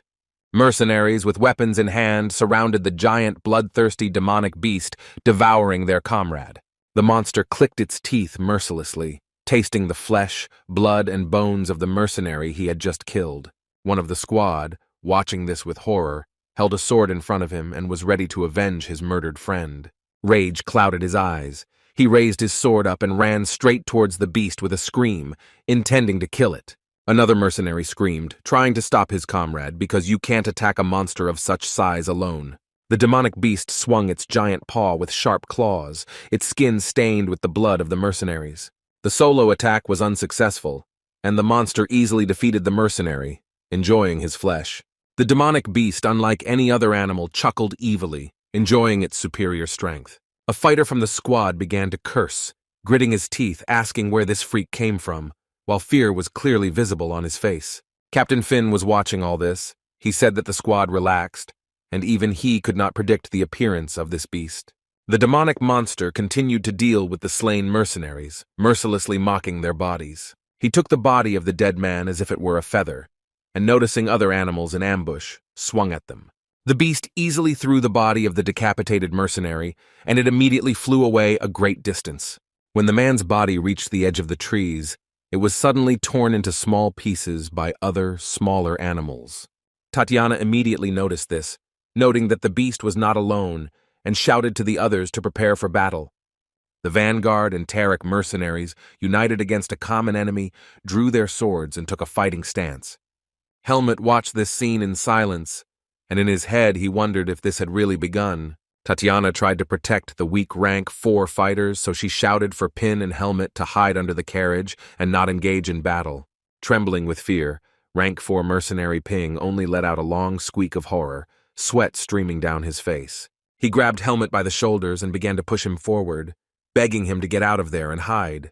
The protagonist clenched his fist, disappointed that he couldn't use his power at such a critical moment. The boy thought that there were too many demonic beasts in the forest, and at this rate, things would end very badly. Pin began to shout at Helmut, who was lost in his thoughts, and he pressed his hand on the back of his head to make him hurry up. Both 4th rank fighters hid in the shadows, lay down belly down under the carriage, and Ping announced that there would be meat now. Helmut continued to remain calm. He carefully observed the behavior of the huge monster. In his mind, the young man noted that this demonic beast was quite strong, but still weaker than Elga and Naho. 3 mercenary captains stood before the monster, so Helmut mentally concluded that only they had the power. Our hero was noticeably upset when he came to the conclusion that he could do nothing to help in this situation. Finn and the 2nd captain watched their enemy closely, preparing to repel the attack and protect the squad. The upcoming battle involved mercenaries and 3 squads, so Tatiana and the others stood behind. The unknown demonic beast looked at its opponents, its eyes emitting a bright green light. At this moment, the monster became enraged. He stood up on his feet and spread his arms to the sides, his whole body radiating green energy. The 3 mercenary leaders, holding their weapons tightly in their hands, quickly ran towards the monster to attack it. Captain Finn's great iron sword suddenly glowed orange, indicating that its power was activating. The red-haired boy jumped high into the air to deal the first blow to the demonic beast. The monster, illuminated by a green light, immediately began to counterattack, swinging its giant paw. Finn was skilled with his blade, leaving streaks of orange energy behind his blows. Finally, the captain managed to land a successful blow in the air, causing the beast to retreat. Having taken damage, the bloodthirsty monster let out a scream. Its mouth and fur were stained with the blood of the mercenaries. Finn landed on the ground to catch his breath, and his sister Tatiana took over the attack. One of the mercenaries started to praise the captain, admiring his strength, but another guy brought him to his senses, reminding him that they were being attacked by a bunch of other monsters. Putting his palm to his head, the mercenary turned to his comrade and said that rank 3 fighters don't care about any little things. He began to swing his sword enthusiastically, skillfully dealing with countless ordinary demonic beasts. The red-haired rank 2 mercenary was worried, watching his team work, and tried to loudly encourage them. Caleb, activating his power, turned to Max and suggested that he finish off this creature, meaning the giant beast. All 3 captains surrounded the monster from all sides, their swords illuminated by light. They began to attack simultaneously. Finn came face to face with the ruthless monster. The demonic beast opened its mouth, revealing sharp fangs. The vanguard captain was in full combat readiness. His entire body was saturated with his power, his eyes lit up with energy. The man attempted to deliver a crushing blow to his opponent in a jump, but the monster was able to parry by crossing his arms in front of him. Max prepared for the attack, concentrating. He prepared to strike the beast next. Caleb's blade was also illuminated by blue energy. The mercenary rushed towards the monster to attack it. All 3 of them, surrounding the beast, began to strike at it simultaneously, using their special strength. The monster growled in rage and pain. The captain's attack was successful. The beast missed the blows again and again.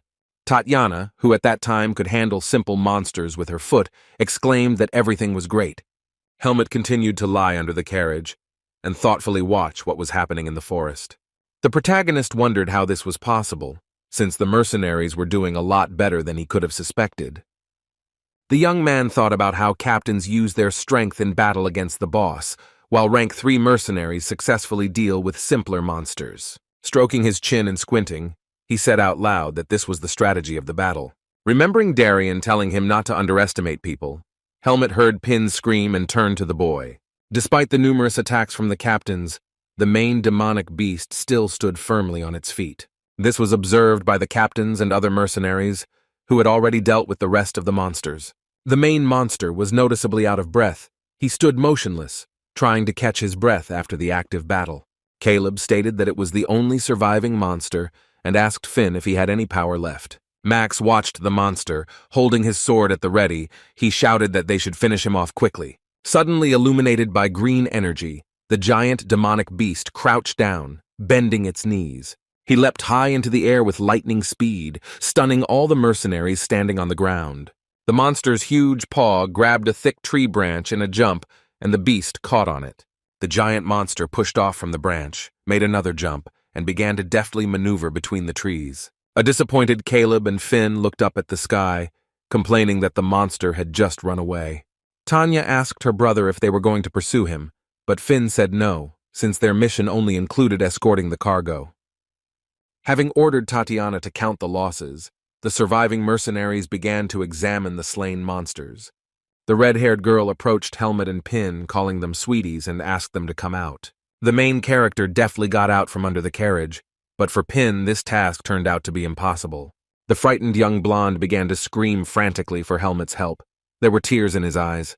Pin still couldn't get out from under the carriage and asked the guy to help him with this, complaining that his legs were numb. The clearing was strewn with the dead bodies of the monsters when the captain gave the order to search them and check the carriage of horses. Helmut asked the mercenary why they were searching the monsters, to which he replied that their skin and seeds of darkness were valuable. He extended his palm to the protagonist and showed him a small seed emitting purple light, calling it the Seed of Darkness. The young man stared at the artifact, and a thought came into his head that he never thought he would be able to see in person. Pin told Helmut that the seeds of darkness consume a person's mind and turn him into a demonic beast. The young blonde added that such people usually either die before birth or are sent into the native forest, and one must always be on guard with such people. In response, the main character just looked into space with a downcast gaze because he understood that Pin was talking about people like him. Helmet mentally recalled Darian's words that those infected with the seed of darkness would sooner or later die in battle with ordinary people. The protagonist asked himself if he would have to turn into a demonic beast that the whole world hated. Closing his eyes, Helmet tried to calm himself, because Darian taught him the power that could suppress the seed of darkness. The guy thought that if the power returned, he would have to hide it, because others would be able to guess about its origin. Finn and his sister Tatiana watched Helmet and Pin, to whom he was actively explaining something, gesturing. Exhaling, the captain laughed and said that he remembered his younger self when he looked at the new members of the squad. Tanya, adjusting her hat, said that Pin had grown noticeably since that incident, but he still had a lot to learn. While the captain and the red-haired girl watched the young men, they examined and touched the dead monster. Pin looked at the lifeless face of the demonic beast and said that he found this sight disgusting. Squinting, the protagonist carefully examined the monster, noting in his mind the difference between this beast and the others. Helmet raised his hand and told Pin to stop when he was about to use his knife to skin the monster. The blonde smiled and asked the hero if his behavior was due to fear, since he was seeing the beast for the first time. Pin tried to calm his friend down in a friendly manner, asking him to imagine that it would be a simple slicing of meat. It turned out that the monster was not dead at all. It grabbed the defenseless Pin by the throat with its hairy paw. Tatiana heard something happen and turned her head to see what happened. Fearing for his comrade, Helmet wanted to protect him, and suddenly his body lit up with purple energy, signifying the activation of his power. The revived demonic beast continued to hold the frightened Pin tightly by the throat, lifting him up with its paw. Helmet reacted instantly and was already rushing to help his comrade, drawing his sword from its sheath. Ping's face was filled with fear. He was helpless in this situation, and only remained silent, in a state of shock. Helmet narrowed his eyes and prepared to attack the demonic beast that had attacked his friend. The protagonist masterfully swung his weapon, cutting the monster in half with its sharp blade. The demonic beast's upper body, head, and paws were simply blown into the air by the force of the blow. The frightened young blonde simply screamed in fear, watching the scene unfolding before him. The boy fell to the ground, fear still written on his face, holding a knife in his hand, his gaze fixed on the remains of his attacker's lifeless body.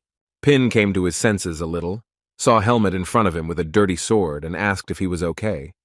Helmet skillfully dealt with the enemy with just one blow, and answered his friend's question in the affirmative, but a strange feeling arose in his body. The young man looked at his reflection in the blade, and thought that this blow was different from the usual ones, which gave him the idea of awakening the power. The others ran to the scene. Sin was convinced that the guys had handled the situation, and he singled out Helmet's abilities against Pin's. The blonde thanked the protagonist and promised a double portion of soup for this, which caused the other mercenaries to joke that Pin's life was worth a meal. Tatiana quietly watched what was happening from the side. The red-haired girl suspected something was wrong. A memory flashed through her mind of Helmet's weapon, emitting a purple light as he began to protect Pin from the monster. Tanya's eyes widened. At that moment she realized that Helmet was not as simple as he seemed. Tatiana looked at Helmet with wide open eyes, unblinking, shock written all over her face, and a drop of sweat running down her face. The silver rank, 3 mercenary continued to look at the protagonist, realizing that he might also have power. The pale skin of Helmet's hand was illuminated in the darkness by clots of purple light, a symbol of his power. Our hero, alone at night, sat cross-legged, his eyes closed, his mind focused on working with force. He closed his eyes to better tune in. His entire body was illuminated by a bright purple light. The protagonist opened his eyes and mentally confirmed that his suspicions were correct. Looking at his left hand, in the palm of which was a clot of his power, he came to the conclusion that it had finally awakened. The boy thanked Ping for the fact that it was an instinctive swing of the sword that was able to bring his power out of hibernation. Looking at his palm, which was bathed in purple light, the hero thought that it would take several days for his strength to fully recover. The silence was broken by Pin, who appeared on the horizon and began to loudly call Helmet, warning that the selection of patrolmen would soon begin. Vanguard Captain Finn stood in front of his squad, using his fingers to explain that they would have 3 shifts, each with 2 men.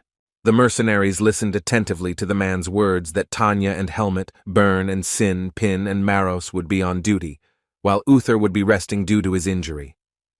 One of the boys made fun of Uther, telling him that he needed to scratch his hand, too, to get a well-deserved rest.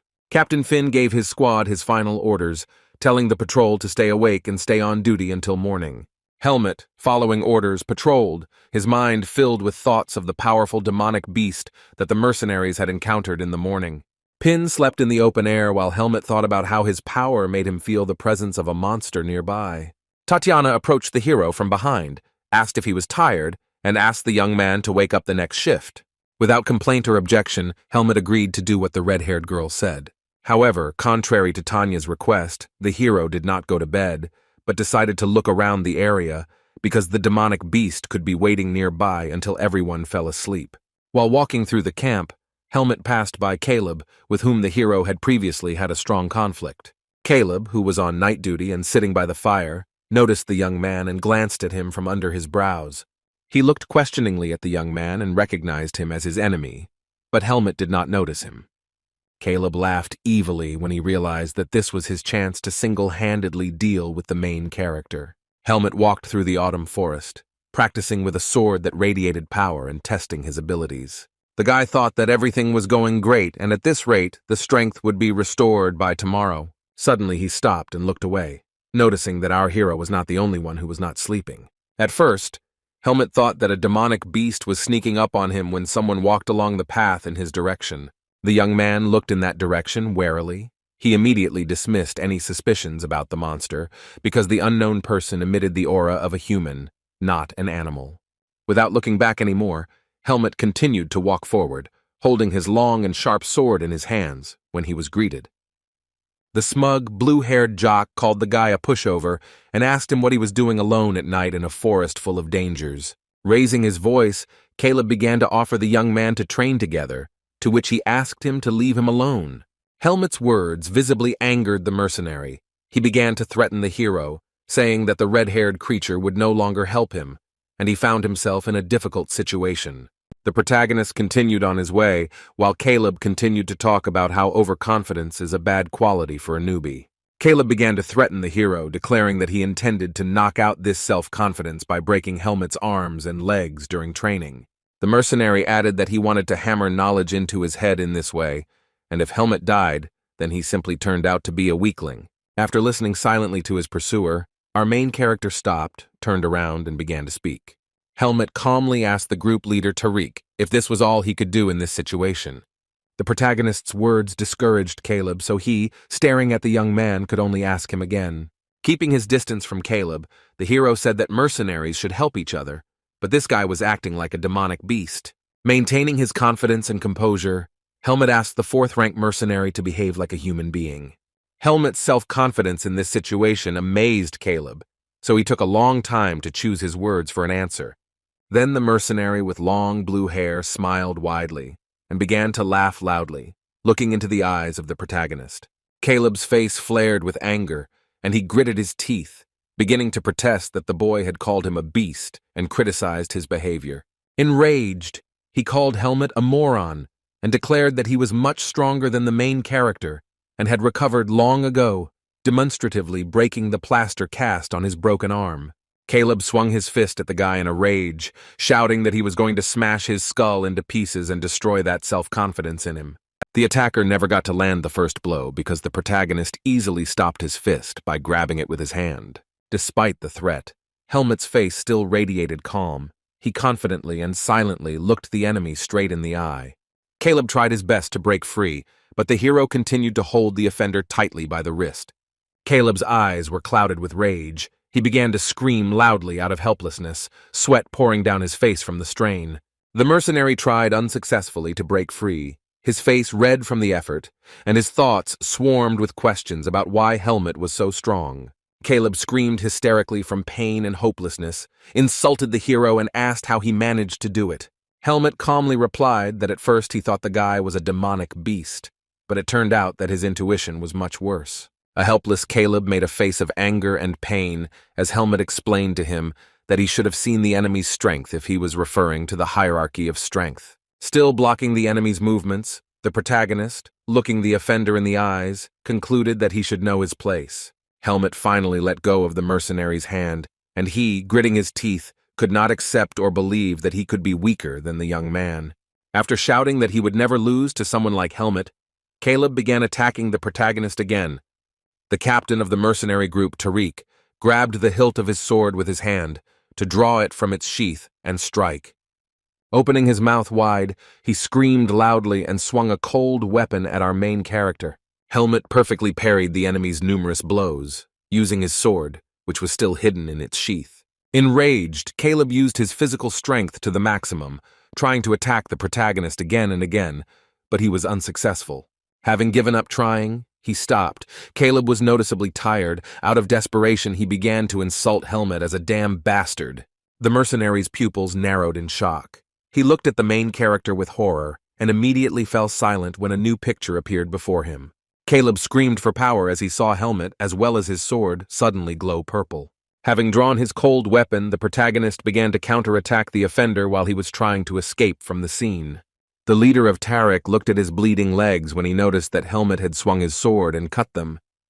With a piercing scream, Caleb fell to the ground, clutching his wounds with his hands, gritting his teeth in incredible pain, and began to curse. Looking at his blade, Helmet cursed mentally, regretting using force, because he couldn't hold it back at that moment. The wounded Caleb, whining in pain, tried to crawl away, and the hero came to the conclusion that he would be discovered if he managed to escape. The young man approached the offender and looked down at him, while the mercenary, with the last of his strength, whispered and begged the boy to spare him. A destructive thought arose in Helmet's head, calling for the death of Caleb, the awakened seed of darkness speaking within him. Helmet was noticeably mad and lost his mind. The seed of darkness kept telling him to get rid of Caleb before it was too late. The hero's eyes were clouded with dark power. He smiled madly and declared that he had to kill the mercenary. Still alive, Caleb continued to witness the metamorphosis of the protagonist. He watched this picture. Gritting his teeth, Helmet pounded his fist against his chest, trying to maintain his sanity and fight the seed of darkness within him. Our hero was able to come to his senses a little and think clearly. He realized that the seed of darkness was speaking within him. Helmet groaned, placing his palm on his chest. In his head, he guessed that the seed of darkness had awakened in parallel with his power. Luckily, the guy managed to keep his sanity, but he realized that for just a moment, he felt like a demonic beast. Closing his eyes, the young man tried to concentrate. He mentally ordered himself to control himself and repeated that he was not a demonic beast. Having calmed down, our main character opened his eyes again. Beads of sweat were running down his face from fatigue, and he mentally reminded himself of his name. The experience left the young man completely exhausted, and still holding his hand on his chest, he tried to restore his even breathing. Then Helmet turned his head and looked at where the wounded Caleb should have been lying, and then cursed out loud. The protagonist saw an empty space there instead of a mercenary, and came to the conclusion that the offender had already escaped. Leaving a long trail of blood behind him, Caleb continued to crawl through the forest, groaning in pain. While crying, the mercenary thought that a rank 4 mercenary couldn't use power and be more powerful than that morning monster. Caleb mentally told himself that he needed to run, so he continued to crawl quickly. But he didn't notice that someone was watching the guy. Just when the mercenary thought there was a chance to survive, at that moment, the demonic beast that the squad had encountered the previous morning jumped out of the tree and onto him. The main character was walking through the forest, but stopped when he heard strange sounds and looked where they were coming from. The young man narrowed his eyes, the thought flashing through his head that he had heard a very familiar sound. Suddenly he saw a demonic beast sitting in the distance. In front of it were long traces of blood left by Caleb. The giant monster had 2 pairs of eyes emitting green light. The beast looked straight at the main character. The fearless hero was not afraid and approached the demonic beast, standing right in front of it. Helmet, looking the monster in the eyes, turned to him, his hair fluttering in the night forest wind. Looking at the remains of Caleb's dead body, the hero made a claim to the beast that he dared to take Helmet's prey. The youth's behavior visibly angered the monster. He bared his sharp fangs and began to growl, looking menacingly into his eyes.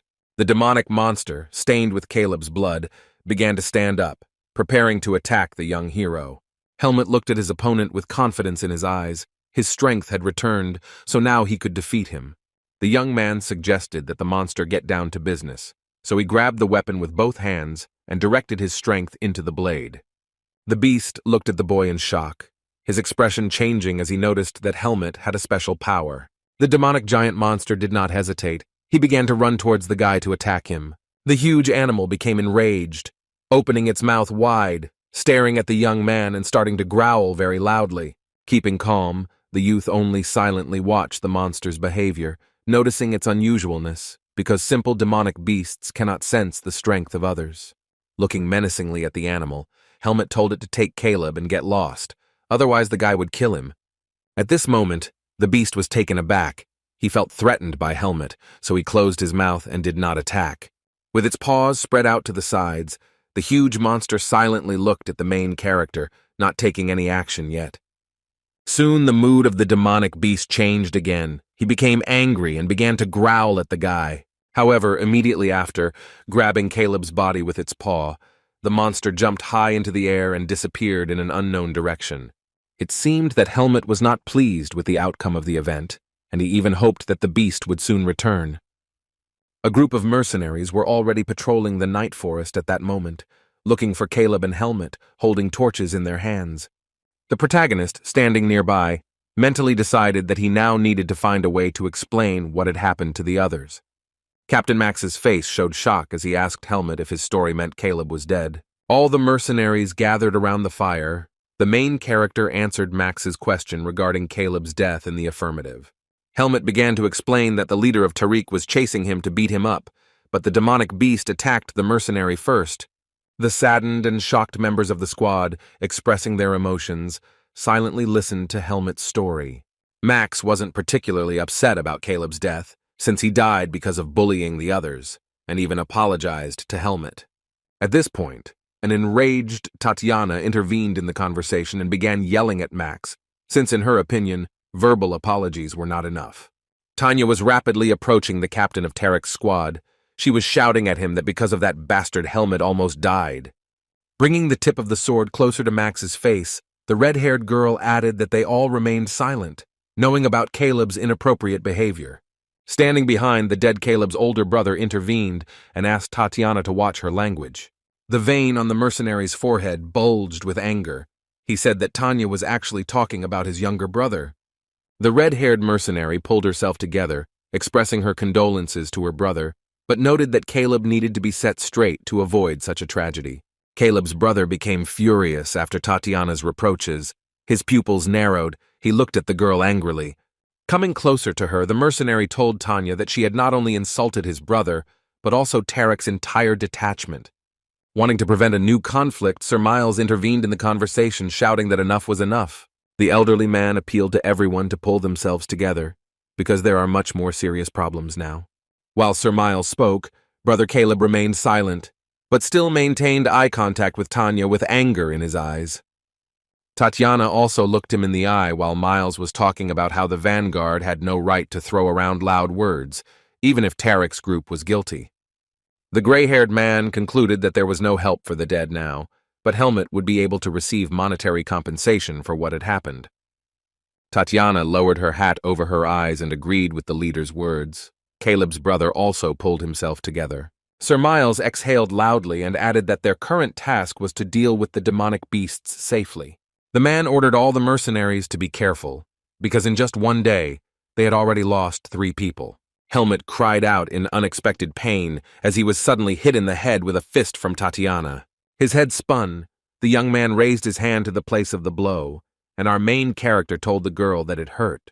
An angry Tanya yelled at Helmet and called him a fool because he found himself in a life-threatening situation. She shouted at the guy, asking him why he was wandering around that forest alone and why he hadn't called her for help earlier. Helmet mentally replied that he was in the forest for the safety of the squad, but he didn't say anything to Tatiana. The girl calmed down and stopped screaming, told the guy that she was very worried, but in that situation it was not he who was to blame, but she. The girl looked at Helmet with concern on her face and asked him not to go anywhere alone anymore. Helmet looked at Tatiana in amazement. He was silent. An unusual feeling arose in his heart. Our young hero timidly agreed with the red-haired girl, and then asked her for forgiveness. Helmet's mind flashed back to when he was a boy and his teacher Darian had placed his hand on his head. Tatiana's behavior reminded him of Darian, and he realized that after a long time he again felt a simultaneously cold and warming feeling. The mercenary put her hand on Helmet's head. She said that she could not help but forgive such a handsome man, but asked him to be careful in the future. Closing his eyes, he thought that he felt the same when Darien touched him, and then obediently agreed with Tatiana. Opening his eyes, he realized that this feeling was caused by ordinary human closeness. Captain Finn, on horseback, gave instructions to his crew that they needed to get out quickly, and with Caleb dead, no more losses were acceptable.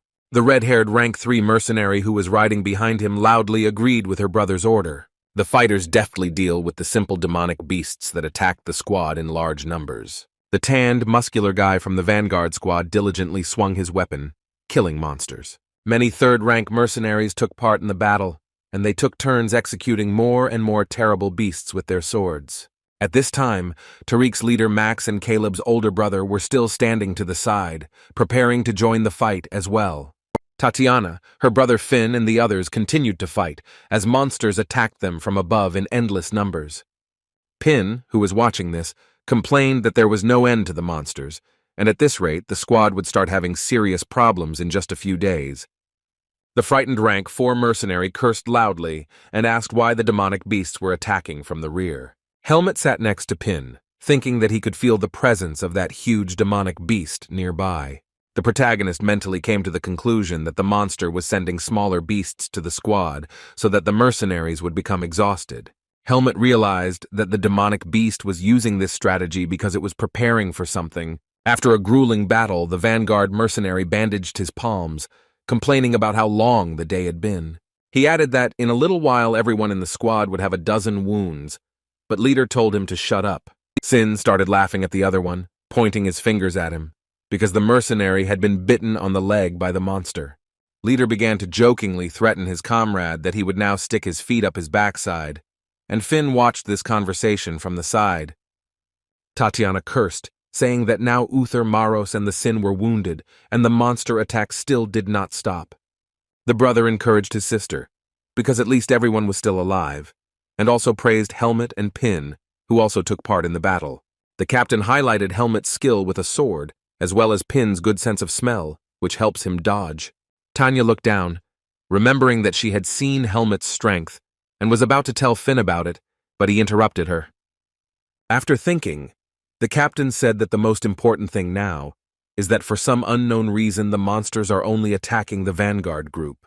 He looked at Tarek's group, telling his sister how strange it was that their mercenaries had hardly fought today. Tanya explained this by the fact that their group already had 3 corpses, and because of the conflict with the Vanguard, they were unlikely to help them in battle. Captain Finn's face showed obvious concern as he pondered the situation with a depressed appearance. The red-haired man closed his eyes and agreed with his sister's words, his face sweaty from fatigue. Turning away, the guy said that they needed to somehow survive this situation together, referring to the Vanguard squad. It was deep night. The bright full moon illuminated the cloudy sky and the crowns of autumn trees. There was a carriage standing in the street, in which a private conversation was taking place between Paul, Caleb's brother, and Sir Miles. The old man expressed his suspicions to the boy that the leader of the beasts was up to something, since the monsters were only attacking the rear of the squad.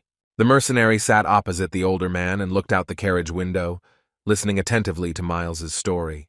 Sir Miles said that sooner or later the Vanguard would fall, so for everyone's safety, despite the odds, Tarek's group should help their colleagues.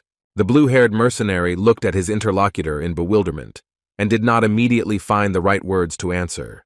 Paul lowered his head and chuckled, and after a pause said that he didn't think so, pointing out that the man was wrong. Sir Miles frowned and asked his interlocutor again. It was clear from his face that the man was not satisfied with the answer. With an angry and cunning face, Paul, looking the old man in the eyes, explained that the Vanguard would indeed fall. Holding his palms out in front of him, Caleb's brother added that they needed to forget about everyone's safety and start acting effectively. Miles asked his interlocutor again, to which he replied that the Vanguard would distract the enemies while Tarek's group with the valuable cargo got out of the forest. The man became furious at Paul's proposal and began shouting at him, asking if the mercenary had any conscience. Paul looked angrily at the old man, asking him to judge this, because conscience and honor only sound nice. Smiling slyly, the mercenary leaned over the table and added that the most important thing in this situation was to survive. Miles silently tried to contain his anger as Paul told him that the demonic beasts were exhausting the squad. The guy made the argument that in the event of large losses, the man's investments would hardly pay off due to compensation and payments. Paul relented, adding that this was just one option and there were other solutions to the problem. The mercenary said it was time to decide. Sweaty and tense, Sir Miles was completely confused. The squad walked through the forest. Tatiana began to complain to her brother that she was tired because of the constant attacks of demonic beasts. The worried girl said that not only people, but also horses are on the edge, and how many more obstacles there are on their way is unknown. Tanya made a claim that Tarek's mercenaries were still reluctant to participate in battles, and simply stood on the sidelines during the fighting. Captain Finn agreed with his sister, adding that at this rate, nothing good would happen to the squad. Here the heroes noticed that the horses and carts driven by Tarek's fighters suddenly accelerated and began to gallop away from the mercenaries. The squad members were confused. Suddenly their colleagues on the mission decided to act at their own discretion. The mercenaries reacted quickly and immediately rushed after the horses and Tarek's group, trying to catch up with them and stop them.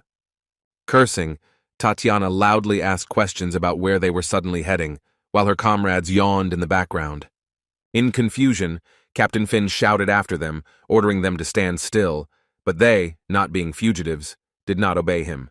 As Paul galloped away on his horse, leaving the vanguard behind, Finn was outraged at how they could just abandon them to the monsters. Turning around, the captain noticed many pairs of eyes emitting green light in the depths of the forest, signaling the arrival of demonic beasts. The man quickly realized the intentions of Tariq's group, and came to the conclusion out loud that they had been betrayed, and now Vanguard was left on its own.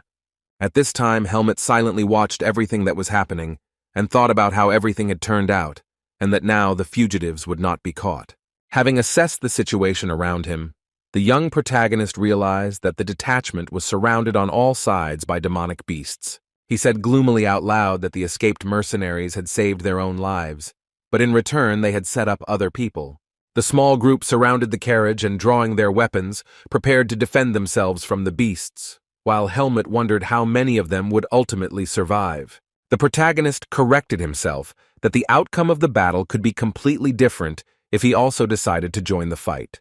Ready to attack, Finn shouted to his subordinates that the demonic beasts had surrounded them and everyone should prepare for battle. Looking up, the man saw countless monsters jumping down from the trees and shouted that they were coming. Byrne and Leader, with swords and knives, began to defend themselves, trying to deal with all the demonic beasts. Tatiana deftly wielded her sword and, without giving in to panic, tried to finish off each attacking monster. Captain Finn had to activate his power to increase the chance of successfully completing the battle.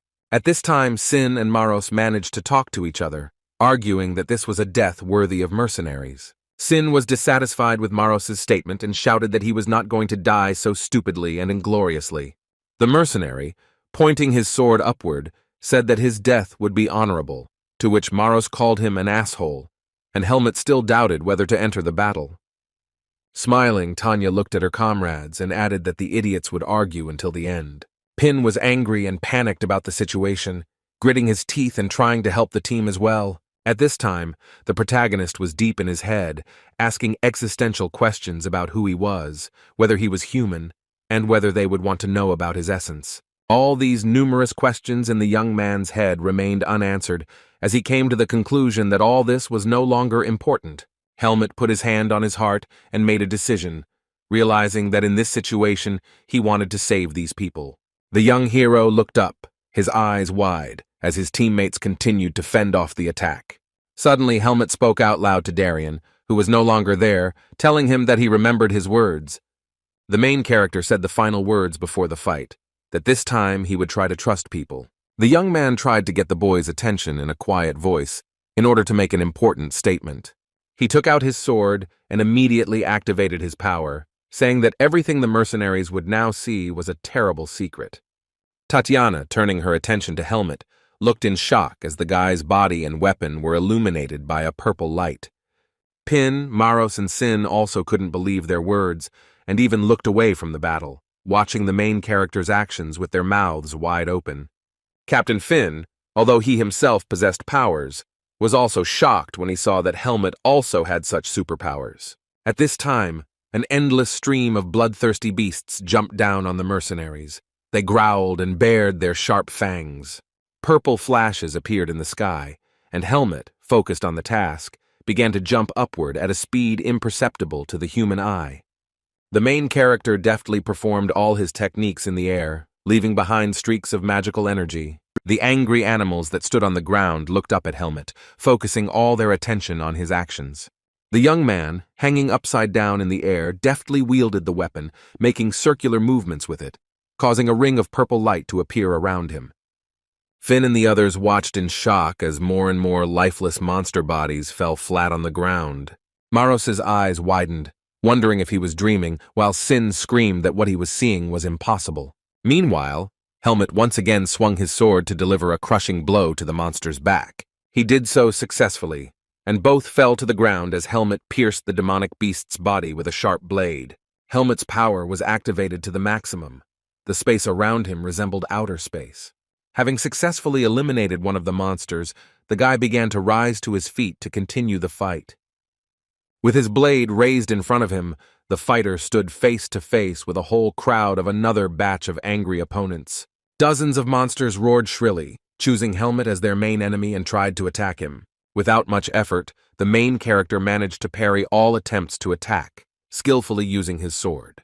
Our young hero turned his back on his enemies with disdain, only glancing at them over his shoulder. One of the bravest demonic beasts came closer to Helmet and began to growl furiously at his opponent. However, the bloodthirsty monster failed to inflict damage on the main character, as he was immediately mortally wounded by the young man.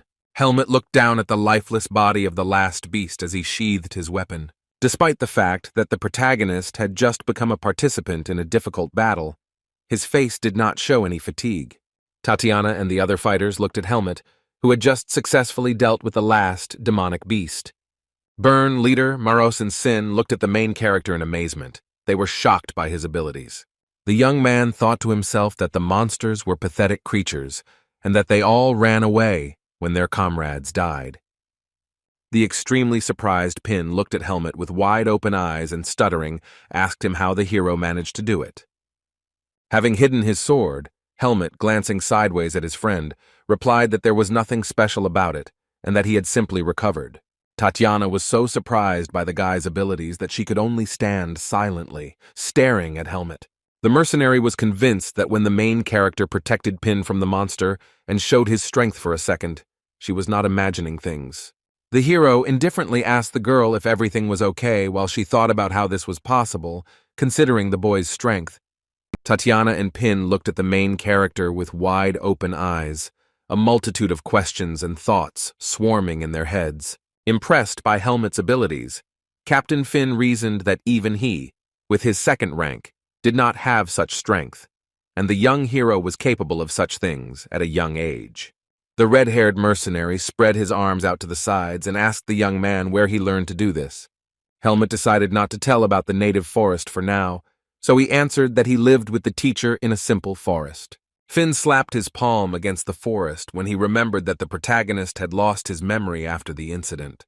At this time, Helmet remained calm. He stood surrounded by the bodies of dead animals and decided to address the team. The youth asked Finn and Tanya what the squad would do next, since there was no longer any threat. After Helmet's question, the red-haired captain came to his senses and replied that first they needed to get out of the forest.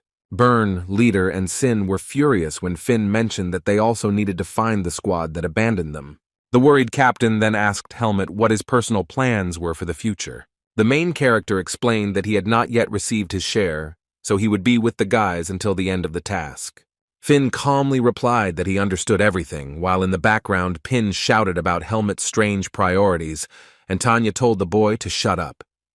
The Vanguard captain, having received all the answers to his questions from Helmet, now decided to turn to the squad to give a new order.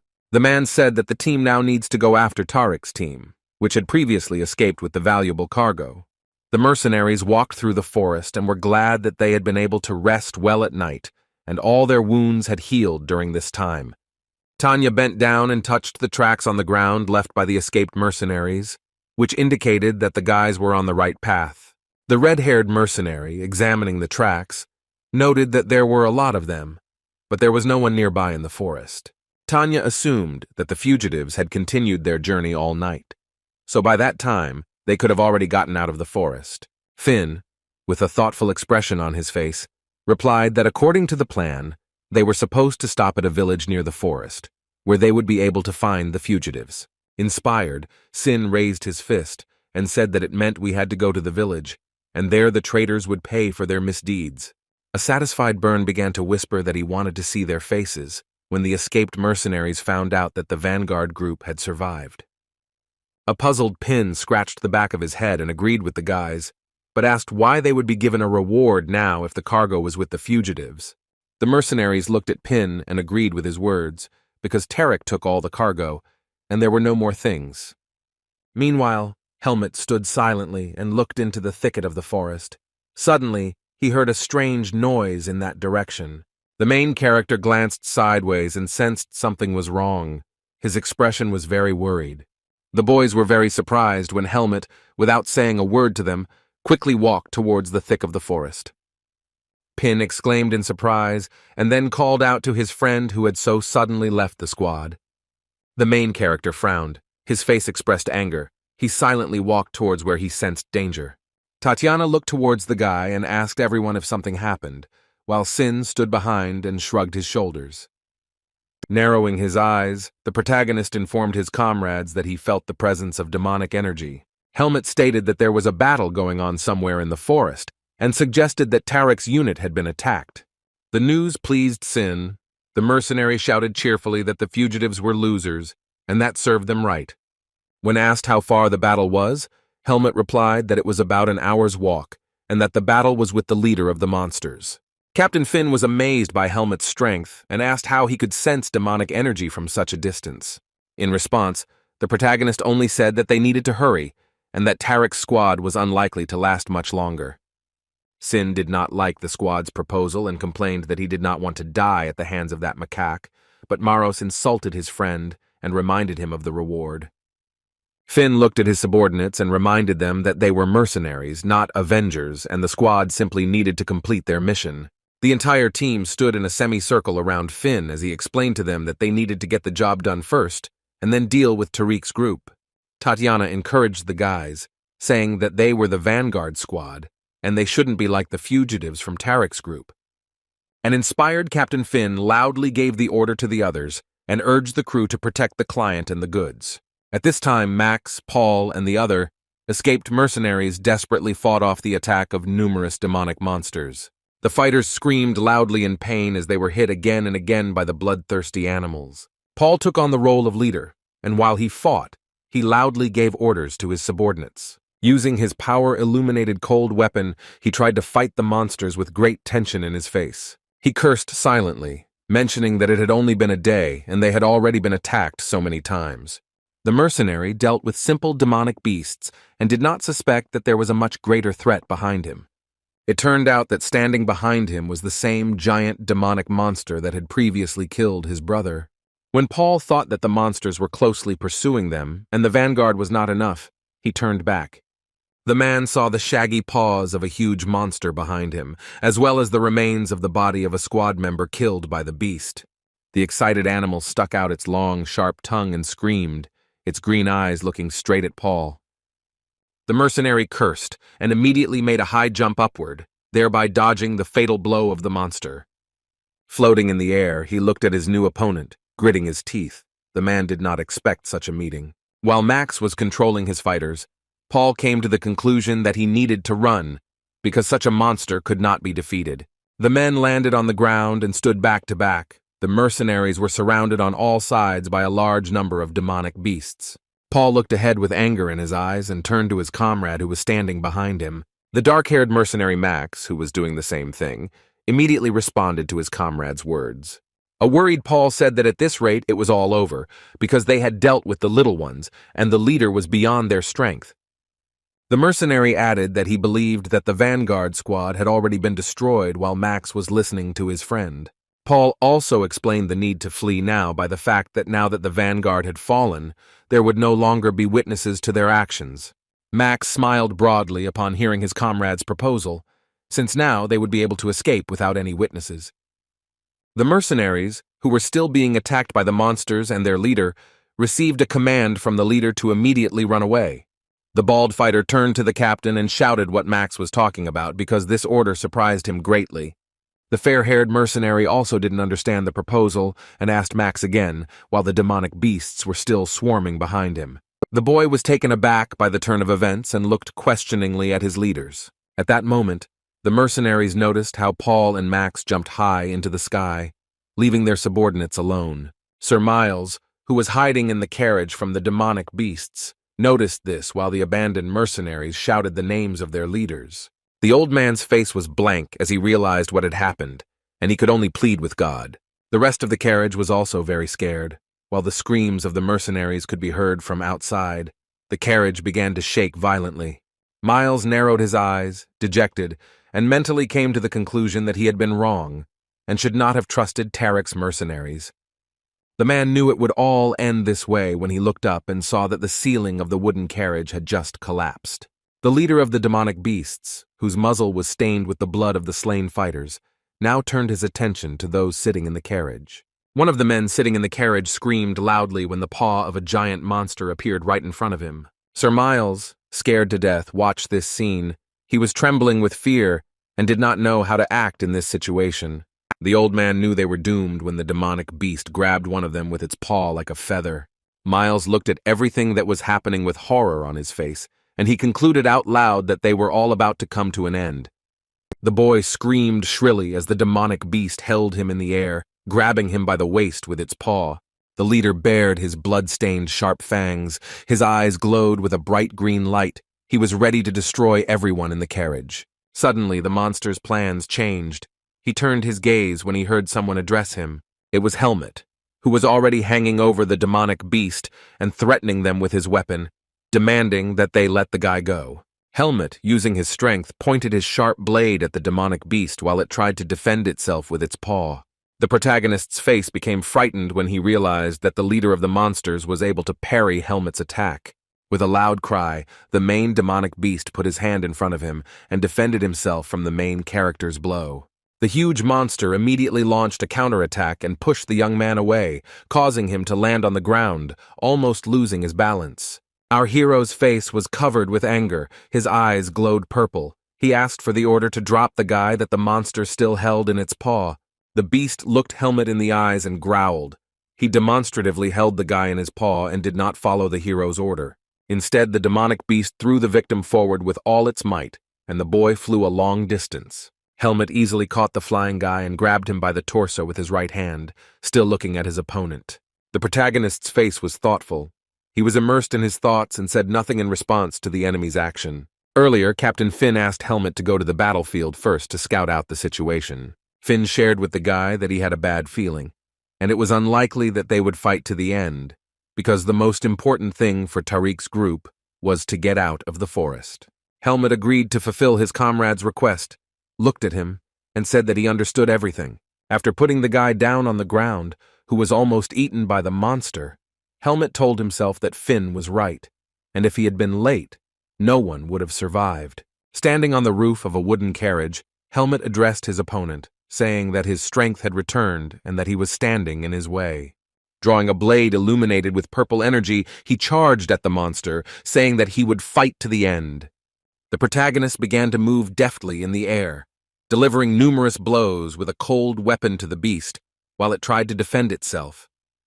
The giant beast screamed and bared its teeth, trying to fight off the main character's blows. Meanwhile, smaller, simpler demonic beasts came to the aid of their leader and ran in a crowd towards the young man. Helmet noticed a new batch of enemies approaching and looked at the demonic monsters. The young hero fought with all his might, using his superpowers to the maximum, trying to dodge the horde of monsters. The leader of the demonic beasts did not leave Helmet alone. He looked menacingly at his enemy and showed sharp fangs. The main character has now turned his attention to the simple monsters that surrounded him and has begun to deal with them. The huge beast growled furiously, opening its mouth to its maximum when it noticed that the guy was coping with the attack of his pawns. After repelling the attack of the little thing, the protagonist thought that this giant beast was the strongest outside the indigenous forest, but still the young man could handle it. Holding his weapon out in front of him, Helmet gave himself a mental instruction, asking him not to let his guard down. The green demonic beast growled at its enemy, looking straight into his eyes, and was not afraid of the protagonist's attack. A focused Helmet also watched his opponent carefully and prepared to launch a new attack. Our hero's attack was successful, and after the first swing of the sword, the monster lost several finger phalanges. The demonic beast and Helmet began to desperately fight each other. The guy made deft swings with his sword, trying to hit the enemy. The protagonist then jumped high into the air to strike the enemy with his blade from above. He pointed the sword at the enemy's face, but the leader of the monsters managed to grab the blade with his paws. Our young hero looked at his target with a concentrated gaze. He deftly handled the sword with just one hand. The beast gritted its teeth and screamed in pain because the protagonist had managed to damage it. The monster screamed even louder. The green light surrounding its body became brighter, and blood oozed from its recently injured paws. Helmet pulled his blade aside and stopped attacking when he noticed some changes in the enemy. The beast spread its paws to the side, its body turned black, and the green core in its chest absorbed the energy from the killed monsters.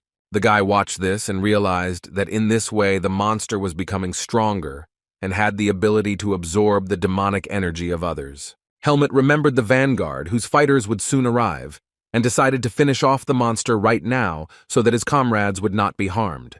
The demonic beast significantly strengthened its powers, became noticeably more powerful, and growled hostilely. This fact did not frighten Helmet, so the hero again rushed into the air to strike another blow at the enemy. The young man rose high into the air. He was at such a height that he could look down on his enemy. The protagonist used his sword, swinging it in a circle, but the attack was unsuccessful, and the enemy received no damage. The monster's mood improved. He looked mockingly at the youth and bared his teeth, continuing to scream loudly.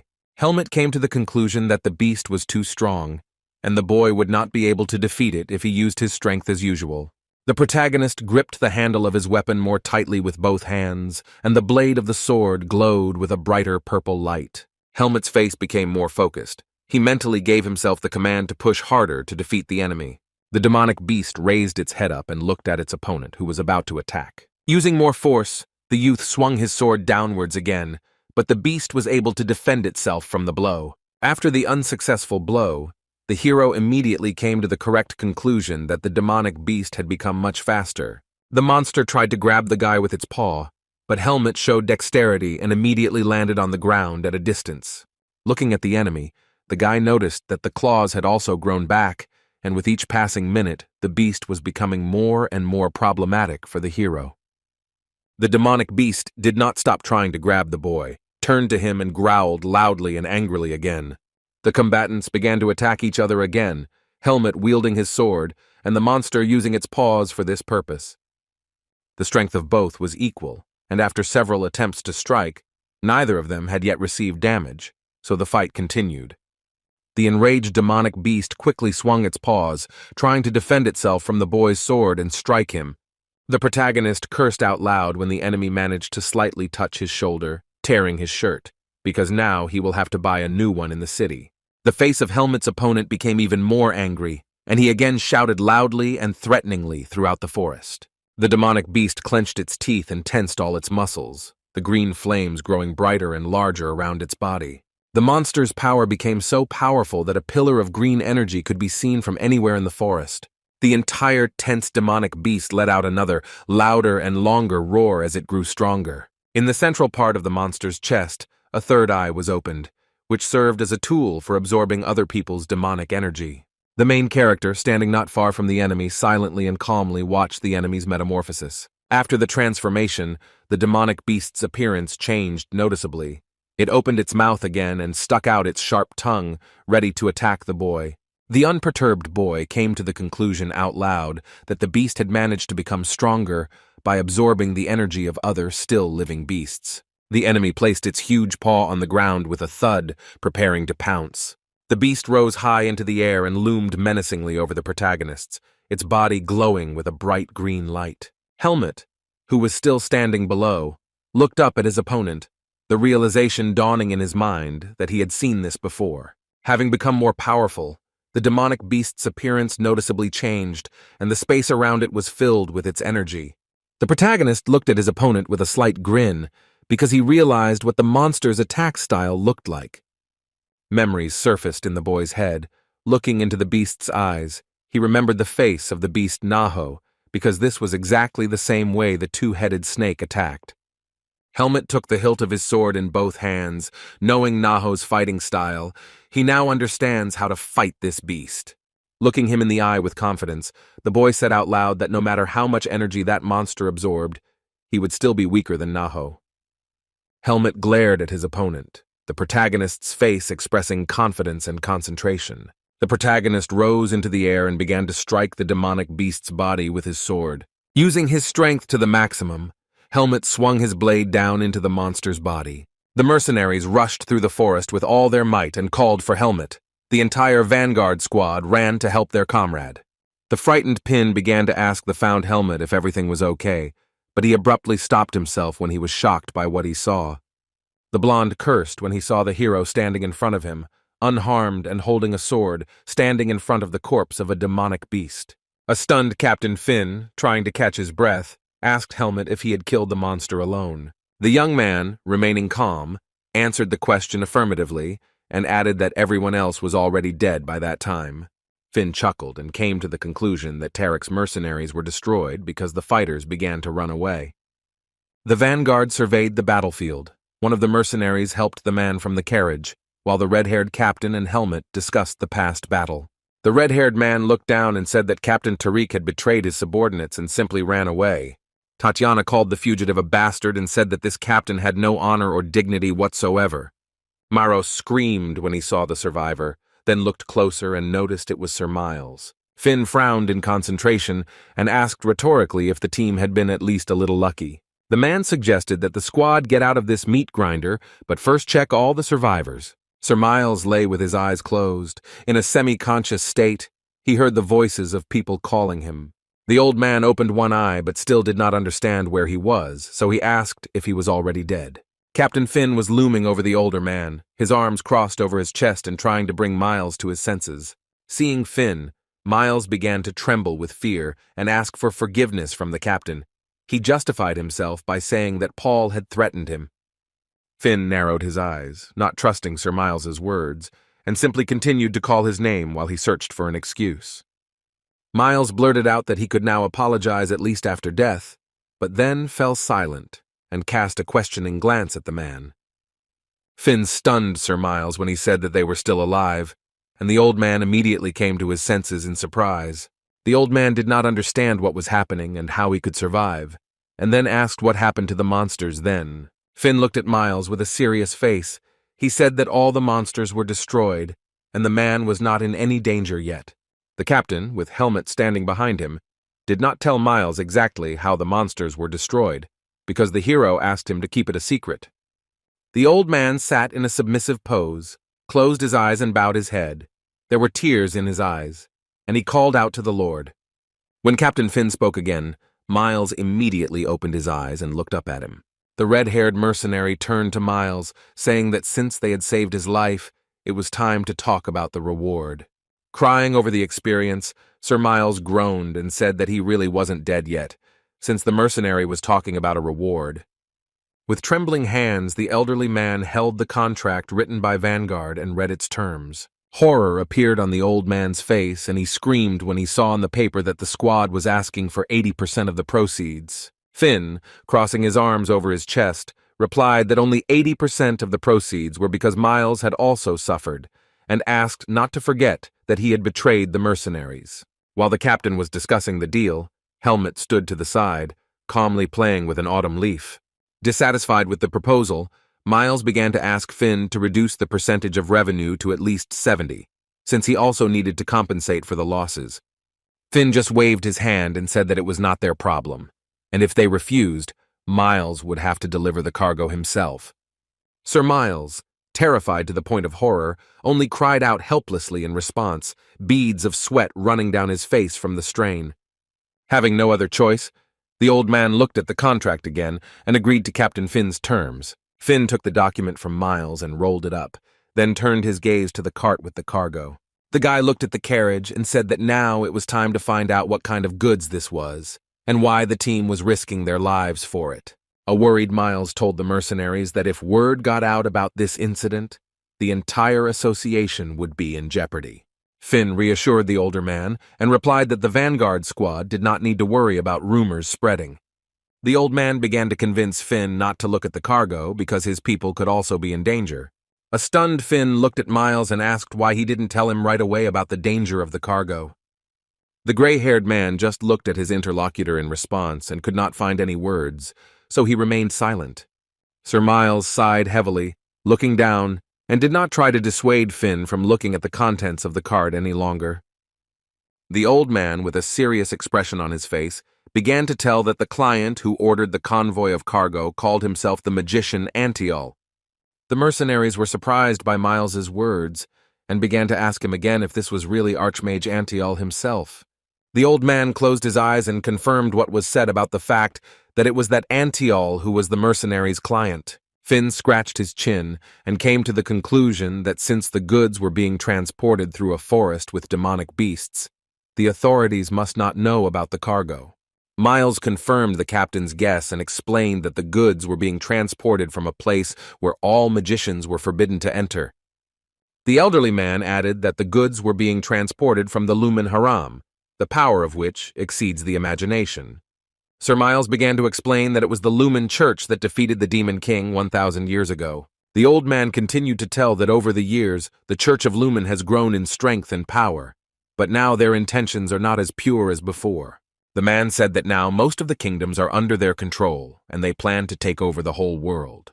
Helmet listened carefully to Miles's words about how magic was beyond their power, so the people from the Temple of Lumen kept a close eye on the sorcerers. Sir Miles looked at Finn and continued to explain that the temple might learn that the Bhutan Association was transporting church goods for study to a mage with whom they were in conflict. The old man warned Captain Finn that if this happened, the Bhutanese Association would definitely be destroyed. Horrified, Miles began to assume that in this case, everyone involved would suffer, because the church is very powerful. The old man continued to persuade Finn, stating that he did not want to agree to this deal, but Antiol saved the head of the association, so they could not refuse him. Helmet, who heard the whole story, asked Tatiana if this magician Antiol was so famous. Maros answered the protagonist's question affirmatively, and added that it was so much so that a couple of years ago, Antiol almost destroyed the divine barrier. Helmet was surprised when he heard the words about the divine barrier, which he himself had to face, and asked the guy again. Maros explained to the young man that the divine barrier was a protective dome over large cities, protecting them from demonic beasts. The guy continued to explain that the barrier also identifies mages, and no one has ever broken through it beyond the native forest. But sorcerers who want freedom are fighting against it. Helmet listened attentively as Maros told him that Antiol had almost destroyed the barrier several years ago, but the church had decided to hush it up. The protagonist went into his thoughts, thinking about the Archmage Antiol, whose power is capable of influencing the barrier. The young man realized that the church had failed to remove the seed of darkness within him, so he was sent into the root forest. A hope appeared in the boy's head that if divine power could not help him, then perhaps magic would help get rid of the seed of darkness. Lost in thought, Helmet remembered that the dark magician from the indigenous forest was completely useless. The protagonist tried to instill in himself the hope that Archmage Antiol would be more useful. The squad is resting at a halt. The mercenaries are discussing that it would be better to spend the night on safe lands and set off in the morning, since the sun is already setting. The protagonist was standing alone in the middle of the camp when Captain Finn found him and called out loudly. Tatiana's brother asked Helmet if they could talk while the other mercenaries were resting. The guy didn't ask what the conversation would be about and simply agreed with Captain Finn. The red-haired mercenary extended an open palm to Helmet, in which was a small purple pea. The protagonist took it in his hand and asked what it was, to which Finn replied that it was an expensive thing that warriors eat to restore their strength. Finn joked that Helmet was still a lively guy and didn't know if he needed her, but at that moment the guy popped a pill into his mouth. The effect of the drug appeared immediately, and the young man felt his body gradually filling with warmth. The captain watched Helmet's reaction and asked him how the boy felt after taking the medicine. The protagonist replied that it helped him when he felt a surge of strength and warmth after eating that purple pea.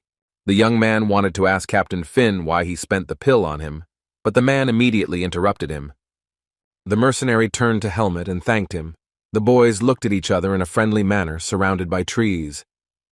Our protagonist looked at his comrade in fascination as he thanked him for saving the squad. Finn added that if it weren't for Helmet, neither the squad nor Sir Miles would have survived that battle.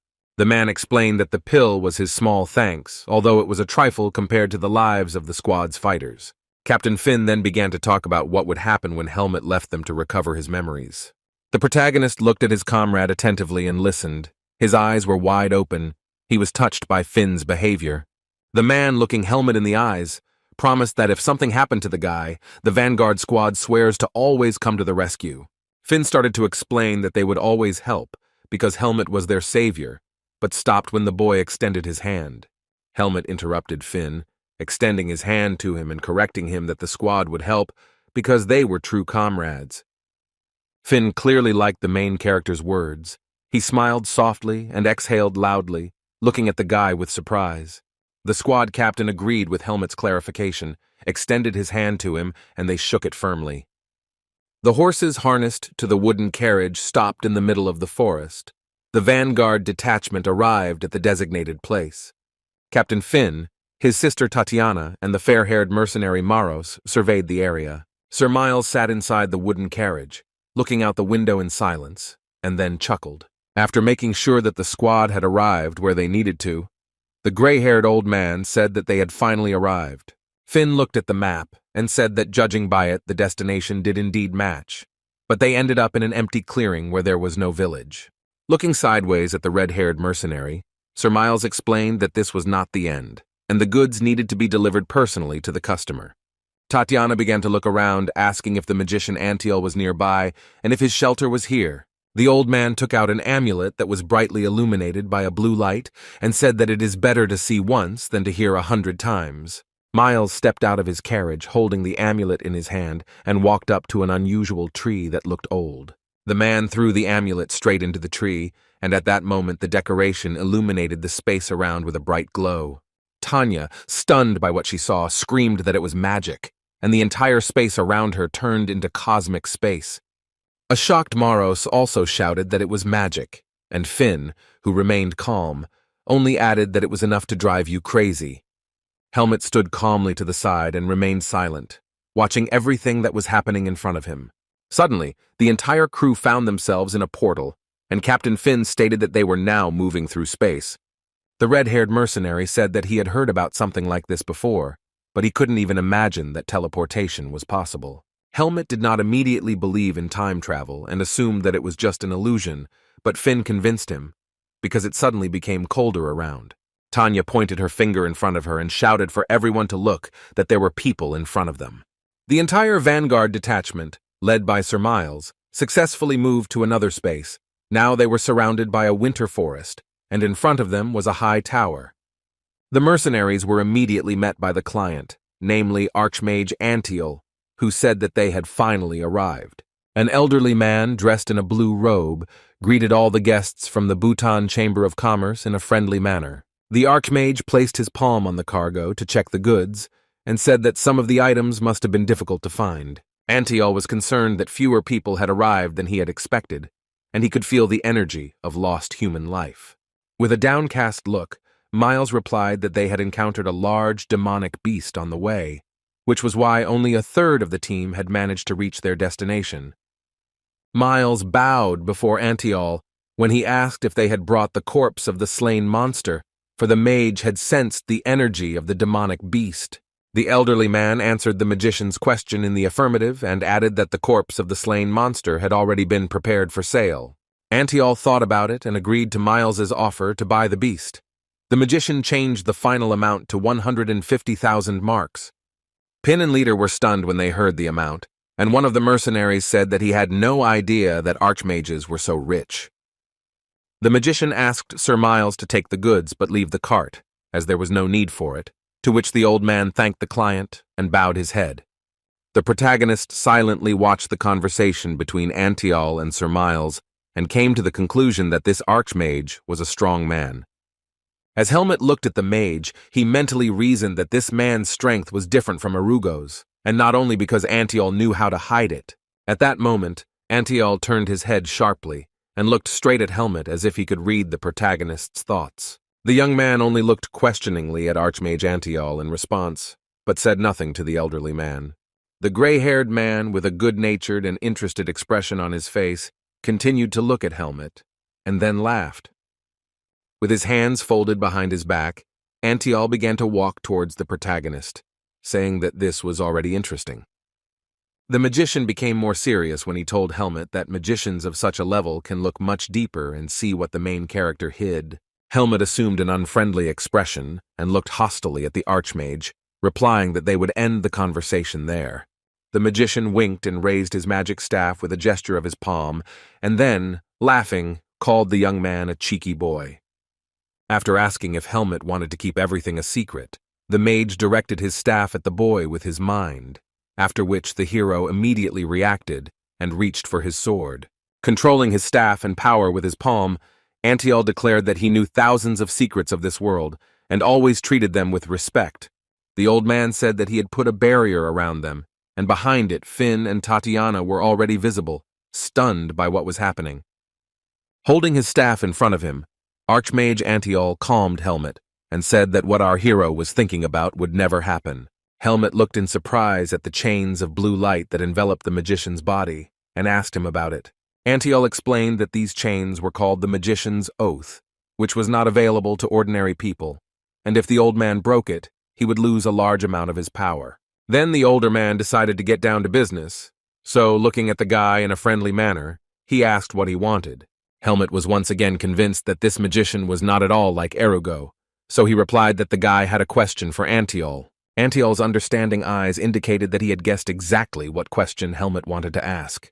Extending his palm towards the hero, the man asked if he wanted to ask about what was deep inside the guy, namely the Seed of Darkness. Helmet thought that Antiol had figured it out before the boy had even said anything about it, and then said that he wanted to know how to get rid of him. Hearing the young man's request, Archmage Antiol fell silent for a moment and chuckled thoughtfully, looking at the boy. The magician took away the protagonist's hope when he said that there was only one answer and that it was impossible to get rid of the Seed of Darkness.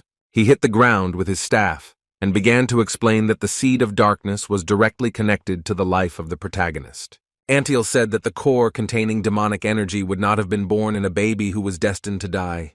The older bearded man added that the Seed of Darkness allows Helmet to stay alive, so they will be one for the rest of their lives. In the finale, the Archmage said that if he tried to get rid of the Seed of Darkness, Helmet would die. The protagonist was not impressed by the mage's answer, so he said that he thought that the Archmage was obliged to know the answers to such questions. Antiol retorted that the magician was not a god, and added that this was the first time he had encountered the ability to control the Seed of Darkness. Our hero did not understand what the wizard meant, so he asked again while they were both still standing under the dome. The magician began to explain that the Seed of Darkness requires demonic energy, and in the event of a refusal of the granted dark magic, a person sooner or later turns into a demonic beast himself. Antiol stated that Helmet's case was unique, and perhaps he could suppress the seed with force or light magic. The old man guessed that the Seed of Darkness had not yet awakened within him, because he had not been exposed to enough demonic energy. Helmet looked at his interlocutor with puzzlement while he talked about the Seed of Darkness and how interesting it would be for him to meet the guy later. The protagonist wondered if the Archmage knew that the hero had previously lived in the indigenous forest and returned to the world of people. Still bound by the magical chains, Antiol said that even the priests of Lumen would hardly have discovered the Seed of Darkness in Helmet without studying his body. The older man added that even with his abilities, it would have been impossible if it weren't for the demonic energy nearby that the Seed of Darkness reacted to. Silently looking at his interlocutor, Helmet mentally came to the conclusion that he should avoid places with demonic energy and magicians. Continuing, Antiol said that the life of the youth would hardly be simple and pleasant, although his strength would grow if the hero was not caught by the Temple of Lumen. The Archmage tried to take away the boy's hope again, saying that in all cases, the Seed of Darkness enslaved the person, so that they became monsters or criminals. The sorcerer declared that Helmet would destroy the world and many people living in it, because such is the fate of those who carry the Seed of Darkness. Antiol looked thoughtfully at the main character when, in response to all his words, the guy declared that this would not happen. Helmet explained his answer by saying that he was a human, and he looked at the Archmage with confidence in his eyes. The man with a long gray beard laughed quietly and agreed with the main character's words that he was a man. Looking at Helmet, who was clenching his fists from tension, the magician added that a person creates his own destiny, and only he can change something. The old man warned the boy that he would be watching him, because he hadn't seen anything that could interest him so much for a long time. Antiol warned the boy that if the protagonist could not bear the internal struggle, the man would have to stop him. In response, the main character only silently and calmly looked at his interlocutor, listening attentively to his words. Controlling the staff with his index finger, Antiol suggested that perhaps Helmet had been able to surpass the Archmage himself. Antiol ended their conversation by saying that in that case, even the darkness itself could submit to Helmet, when the dome around was already dissolving. Captain Finn handed Helmet a gray pouch containing part of his reward for the mission. The main character took the bag in his hand with surprise on his face, and Finn clarified that it contained a quarter of the total amount. The man scratched his head and began to justify himself by saying that he wished he could have given more, but the other mercenaries had also contributed. Captain Finn said he thought the rest of the squad deserved a reward too, while a stunned Helmet was at a loss for words.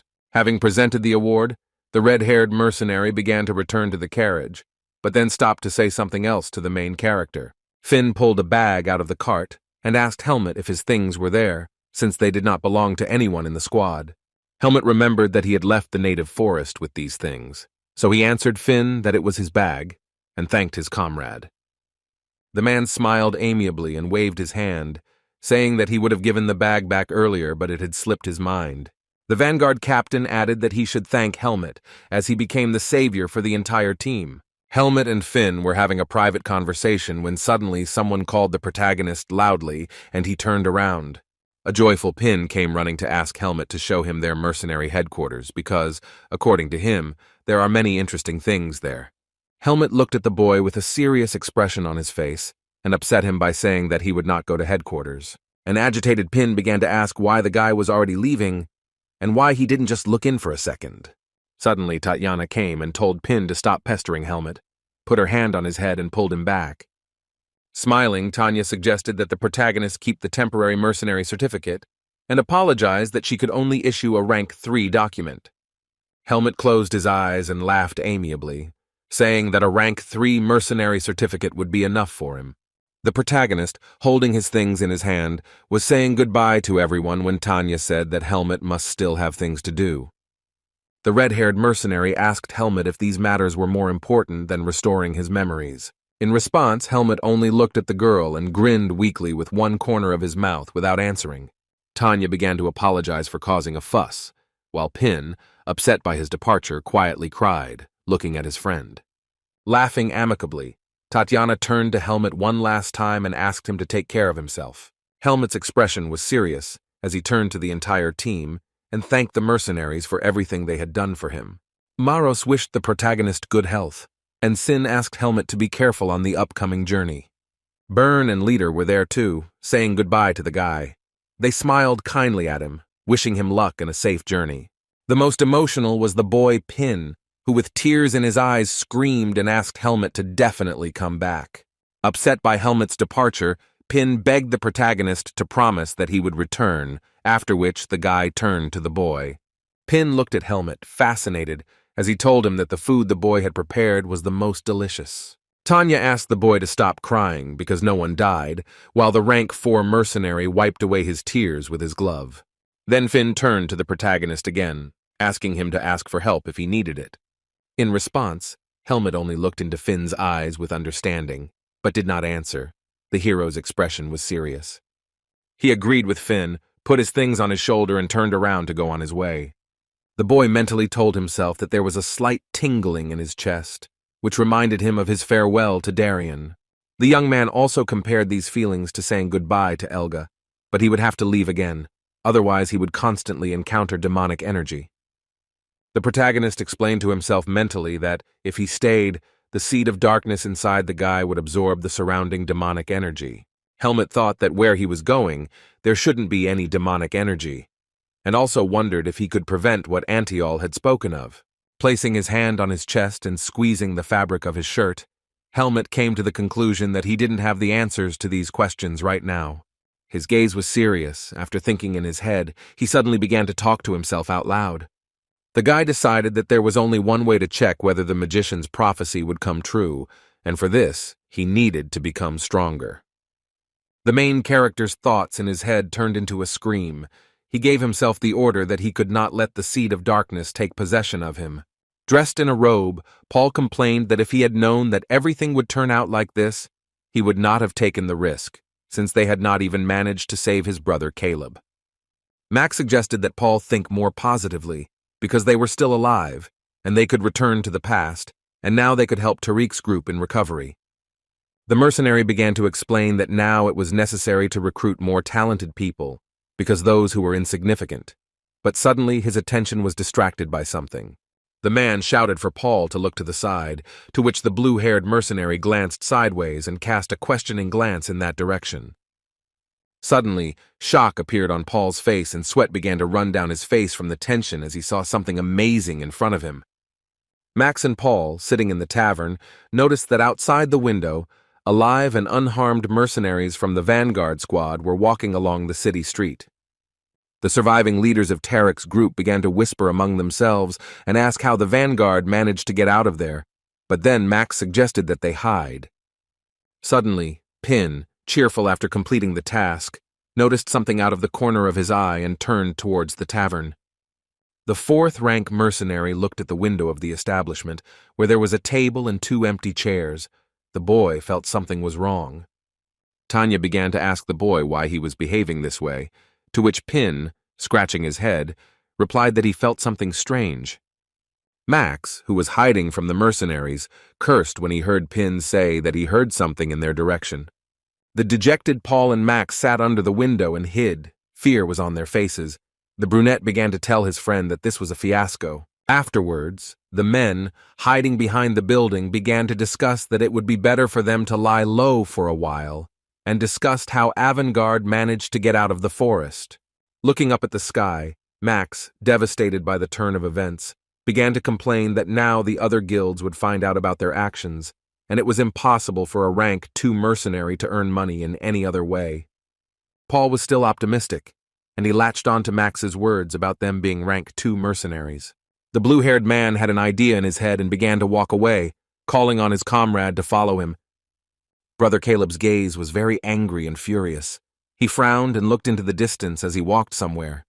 A puzzled Max backed away after his friend, and Paul said that now they would have to steal so as not to die of hunger. The streets of the mountain-surrounded town were already illuminated by the dim orange light of the setting sun, and lights were on in the windows.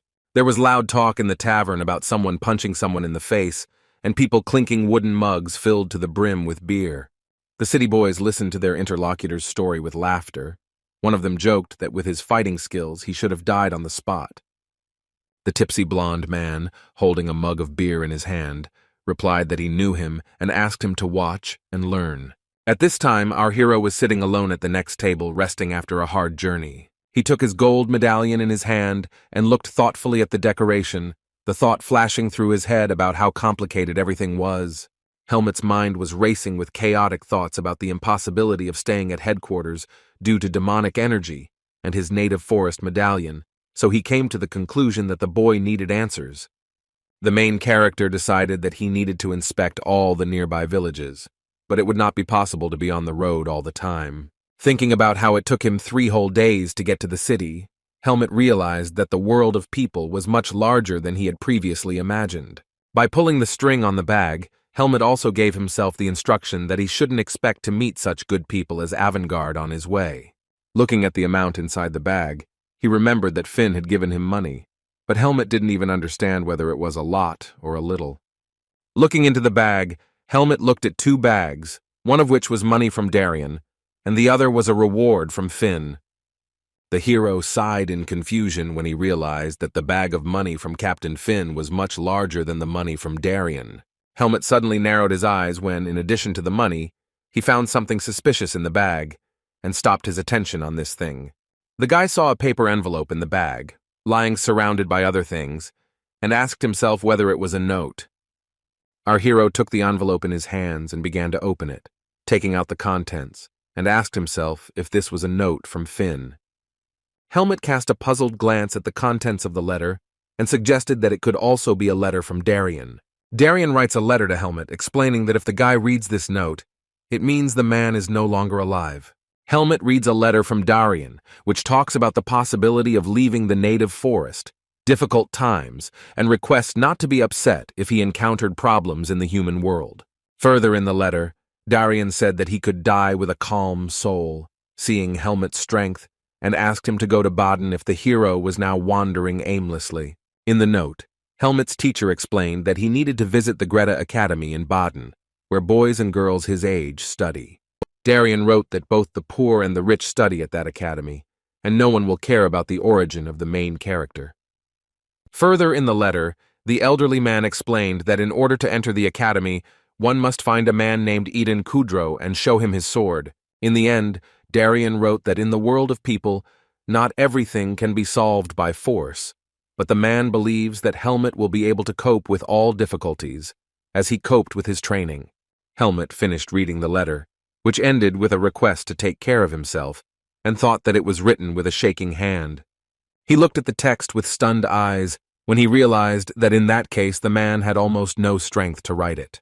After reading the letter, the main character continued to sit quietly at the table, lost in his thoughts. Carefully folding the piece of paper, the young man mentally thanked his deceased friend and teacher. Then the guy said out loud that he now knew where he needed to go, namely to look for Eden Kudro. Putting his things in his bag, Helmet felt relieved, because thanks to this letter at least something began to become clearer. At that moment, a waiter approached the young man and placed several bowls of hot dishes on the table, good-naturedly saying that his food was ready. Then the employee of the establishment announced the price that Helmet had to pay for dinner, namely 15 marks. The hero, who was still just learning to live in the world of people, repeated the price out loud and in his mind drew conclusions about the cost of food. Helmet took out just one gold coin from the total amount and handed it to the waiter, asking him to take it. The waiter beamed with happiness when he saw the coin and shouted that it was a coin worth a whole 1,000 marks. The young man said that he planned to spend the night there as well and let them put it on his bill, and a man sitting at the next table overheard their conversation. Hearing about Helmet having such large coins, the fair-haired, angry-looking visitor turned around and cast a questioning glance at the hero. Helmet put his money bag back in his bag as he thought that he had received a whopping 90,000 a couple of days ago, and that prices in the world were lower than he thought. The main character decided to spend the night in this establishment and set off on his journey the following morning. The man, maddened by alcohol, approached Helmet, began laughing loudly and calling him shouting boy. The visitor sat down opposite the young man and with a broad smile on his face told Helmet that he realized that he was rich. In response, the main character only looked menacingly at his new interlocutor without saying a word. The drunken blond man's face was ablaze with anger and fury. His pupils narrowed. He silently looked at the guy. Then the stranger was joined by his friends. Two men with sly smiles on their faces stood behind the blonde. The man laughed and began to say that it seemed that Helmet had more money than he could handle and asked the guy to give them 20,000 marks for alcohol. The worried waiter stood behind, worried, and Helmet, in response to the stranger's request, answered negatively, thinking that something was wrong with these people. When the blonde received an unsatisfactory answer from the main character, he became furious and asked again what he said. The muscular drunk man got carried away and slammed his fist into the wooden table with all his might, the veins in his skin popping out. The stranger shouted and asked how Helmet dared to contradict him, and whether the guy had any problems with his head, and from the blow of his fist on the table, the bowl of food overturned. In response, the main character simply nodded his head towards the stranger and asked him who he was. The boy's words were the last straw for the blonde. He gritted his teeth and pulled his fist back to strike Helmet. However, the bully didn't manage to hit the guy, as the main character stopped the man's fist with his palm, with a deft movement. Keeping his cool, Helmet repeated that he had said no, and then asked if the man had a hearing problem. The helpless brawler only groaned and trembled, still trying to strike the hero, and in his thoughts, he asked himself where this asshole got so much strength from. The blonde was joined by his friend, who attacked Helmet, saying how could this little guy raise his hand against their boss. Our hero, for whom it was not difficult to overcome these people, stopped the attack of the second attacker with a calm face. Helmet was let down. The second stranger's blow missed, and the main character had already prepared his fist for a counterattack. The protagonist punched the dark-haired troublemaker in the face, causing his teeth to fall out of his mouth. The striker went down with a thud after just one punch from Helmet, leaving his bewildered comrades at a loss as to what to do. The guy, who had not received even the slightest damage from the skirmish, stood with his fists in front of him and looked menacingly at the hooligans. The blond man, his face red with rage and alcohol intoxication, shouted at Helmet, asking what he was doing. The main character was surprised by the question and asked the man again, because it was not he who started the fight, but these hooligans. An angry Helmet hit the table with his knee, causing it to fly off to the side along with his blonde offender. The bully grunted in pain as the wooden tabletop hit him square in the face with a powerful blow. Not wanting to continue the showdown, the young man grabbed his bag of things and went to the other side of the hall. Throwing the bag with his things over his shoulder, the main character stood in front of the blonde and told him to get out and not to lead him away. The hooligan covered his face with a trembling hand. He looked at the main character with fear, lying on the carpet. The comrades asked their leader to leave, but he, covering his broken face with his hand, shouted that the young man would regret getting involved with them. The hooligan waved his hand and ordered his friends to get lost, then complained that Helmet had ruined the whole mood. The main character silently looked at the offenders, while they, leaving, shouted that the guy should now be more careful, and sooner or later they would stick a knife into him. Without saying anything else, all the troublemakers quickly left the establishment and loudly slammed the door behind them. Looking after them, the main character realized that people like Caleb are very common in this world. Standing in the middle of the hall with his things, Helmet looking at the door, loudly exhaled, and thought that this was annoying him. Suddenly, the frightened waiter who tried to stop the main character spoke up and shouted, addressing him as a gentleman. The employee of the establishment screamed and was terrified with fear. He advised Helmet to leave immediately because the Blackhawks had declared war on him. The young man turned around and looked at the waiter, and then asked the guy to tell him more about this group. The frightened employee began to explain that the Blackhawks were the kings of the dark alleys and back alleys, and that they were engaged in robbery. The waiter added that they were ready to kill anyone if it would bring them money, so he asked Helmet to leave their village immediately. Helmet didn't answer, but he thought that these guys were causing serious problems for the population, so it was better to fight them now. In his head, he was thinking about where it would be best to do this, because he didn't want to create a mess where he was going to spend the night. The employee of the establishment began to shout that there was no money to think about it, and he would return the money to the hero for the night's stay. But the guy stopped him, asking if the Black Hawks would return there. Horrified by what he had experienced, the waiter stuttered and answered in the affirmative, and Helmet asked the guy to fulfill one request. The main character, nodding his head towards the forest, asked the waiter to tell the hooligans when they returned that he would be waiting for them there. The agitated employee shouted at Helmet to stay and wait, but the focused protagonist was already leaving, and finally asked him to leave a place to stay for the night, because he would return soon. One of the Hawk gang stood in the alley and asked his comrades if they were serious about this. The blonde started shouting that he had never encountered such disrespect towards them, and in their business it was a real gift of fate to stay alive. The guy scratched his face with his finger and began to reason that the young man was quite strong and also a mercenary. The blonde bully got angry at his friend, complaining that he decided to back down and calling him a useless piece of shit.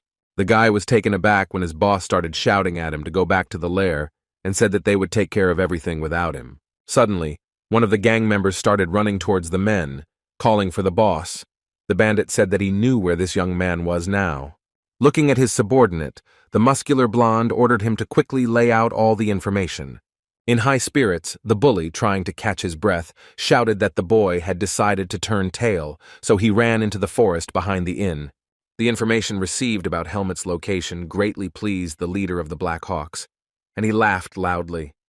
Then his face became angry and bitter again. The blond man stated that the kid had not chosen the best route to escape.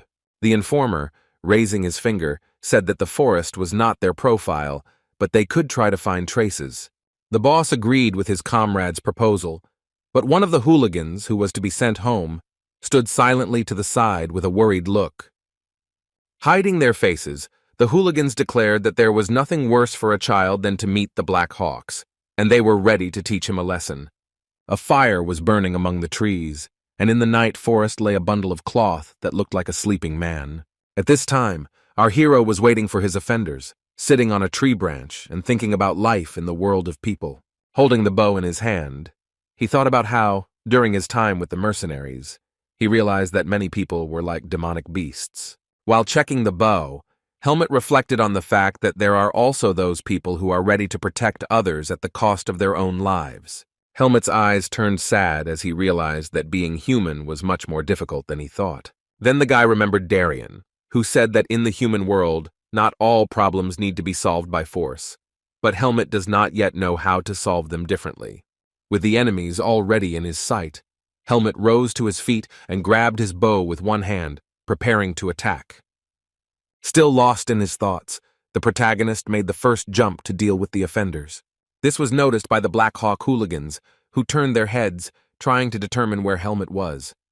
The hero then jumped onto a branch right in front of his opponents, concluding in his head that people who looked like demons should be treated accordingly. Looking at the bandits' faces, our main character called out to them and asked if they were looking for him and if he could kill them all. Our young hero landed from the tree to the ground after successfully defeating all of his Black Hawk attackers. His face remained calm after the battle. His eyes were thoughtful.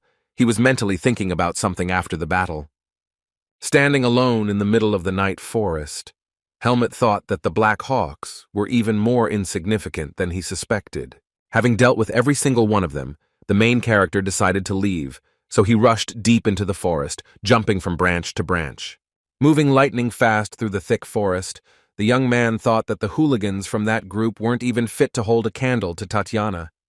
The guy thought that Tanya was the strongest person he had ever met, and also came to the conclusion that he would get to know people as he fought with them. Leaving the forest, Helmet thought that now he should go to the hotel to rest, and in the morning set off on his journey. Suddenly the seed of darkness inside the protagonist awakened, and fear and confusion appeared on Helmet's face. An unknown force pinned the young man to the tree. He winced in pain and grabbed his chest with his hand. Then Helmet fell to the ground. He sighed in pain, the seed of darkness still causing him to suffer. Helmet, not understanding what was happening, cursed in his head. His teeth were clenched. Beads of sweat were running down his face. The hero was breathing heavily. The seed of darkness inside him was awake, but he didn't understand what was happening, because the guy had no contact with demonic energy, and this didn't happen even after killing the beasts. The protagonist bowed his head and breathed heavily, thinking that he had never experienced such pain, even though the person he killed was not a demonic beast. At that moment, the seed inside him awakened even more and began to glow with a bright light. The hero assumed that it was feeding on energy even after killing a common man. Writhing in pain, the protagonist realized that he was in big trouble, because now the entire group of hawks could start hunting him. Afterwards, the hero became angry at himself and called himself a fool, because he mistakenly believed that fighting with people would not affect the seed of darkness. Trying to get up, the boy came to the conclusion that now he would have to avoid any battles at all so as not to feed the seed of darkness inside him. Helping himself with his hand, Helmet mentally repeated to himself that now he needed to get to Baden as quickly as possible, while the seed of darkness was still burning. It was night outside. There were 5 guards standing around the tall building, guarding the area around it. The unknown man asked a question, asking his subordinate if his story meant that everyone was dead. The informant was one of the Black Hawk fighters. He told the boss that everyone was dead, but the team could still find Helmet. The stranger nodded his head and smiled, replying that it was impossible to leave things like that. He had a knife in his hand. Looking at the sharp, shining blade, the bearded man told the informer to continue in the same spirit. The Black Hawk fighter dropped to one knee before his leader and bowed his head, then agreed to carry out the order. Then another employee appeared in the building. He turned to Sir Anton and announced that they had arrived. Unknown people were walking around the Hawk leader's office. Sir Anton looked at the arrivals, and then forced out a laugh in surprise. The boss said that he knew that a rank 2 mercenary was supposed to arrive, but he didn't expect that there would be 2 of them. The Blackhawks' headquarters were visited by Paul and Max, who had come to start making a living by stealing. Sir Anton smiled at his new acquaintances. He said that it was difficult to find people who would like to join them now, so he was glad to meet them. The two mercenaries listened attentively to the words of the leader of the Hawks about how their organization was currently in chaos and that every newcomer had to be tested. Sir Anton's words about some kind of check visibly angered Paul, which was reflected on his face, and then he asked the leader what he meant. The man with the beard stood closer and laughed, answering that he did not doubt the skills of the mercenaries, but they were not a simple group. Playing with his knife, Sir Anton added that they must know that the Black Hawks were involved in illegal activities. The leader of the organization said that he did not want the group to get into trouble because of a sense of justice or morality, and at that moment, he threw a knife somewhere. Sir Anton squinted and held the hand he had just used to throw the knife in front of him. A sullenly wrinkled Paul just silently looked back at his interlocutor when a knife flew into the head of the mannequin in the background.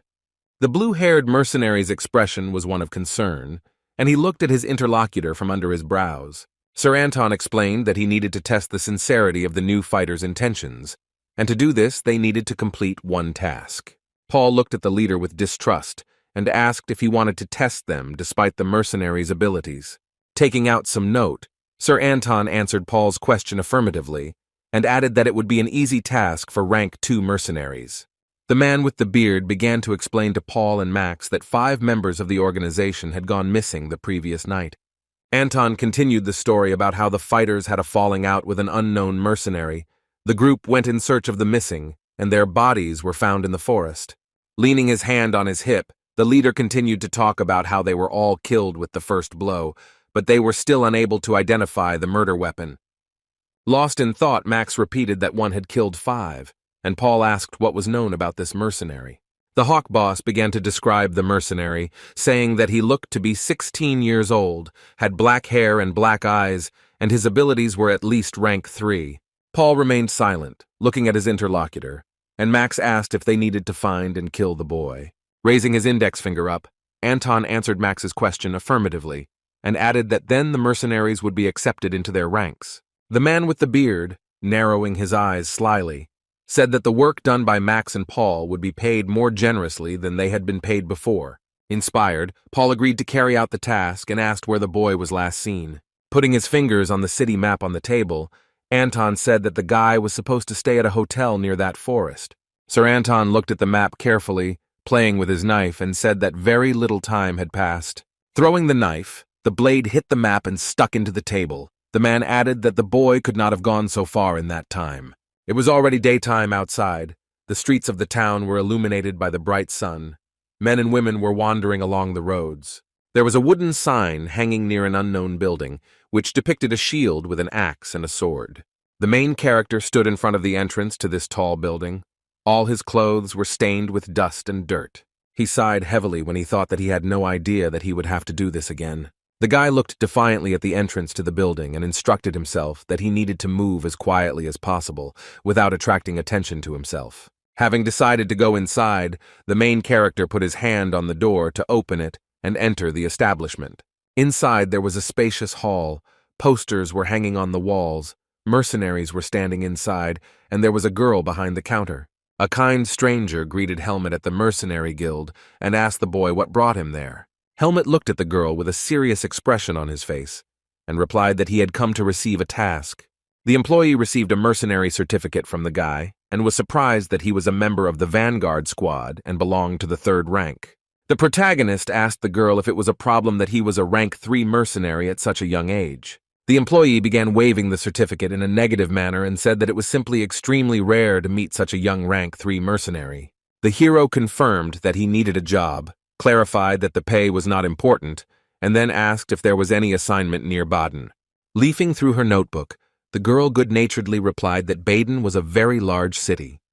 Helmet listened attentively to the stranger's words about how many people wanted to get there, and it was easier to take an order for an escort. The employee was able to find a suitable task for the guy and handed him a notebook with all the details on the page.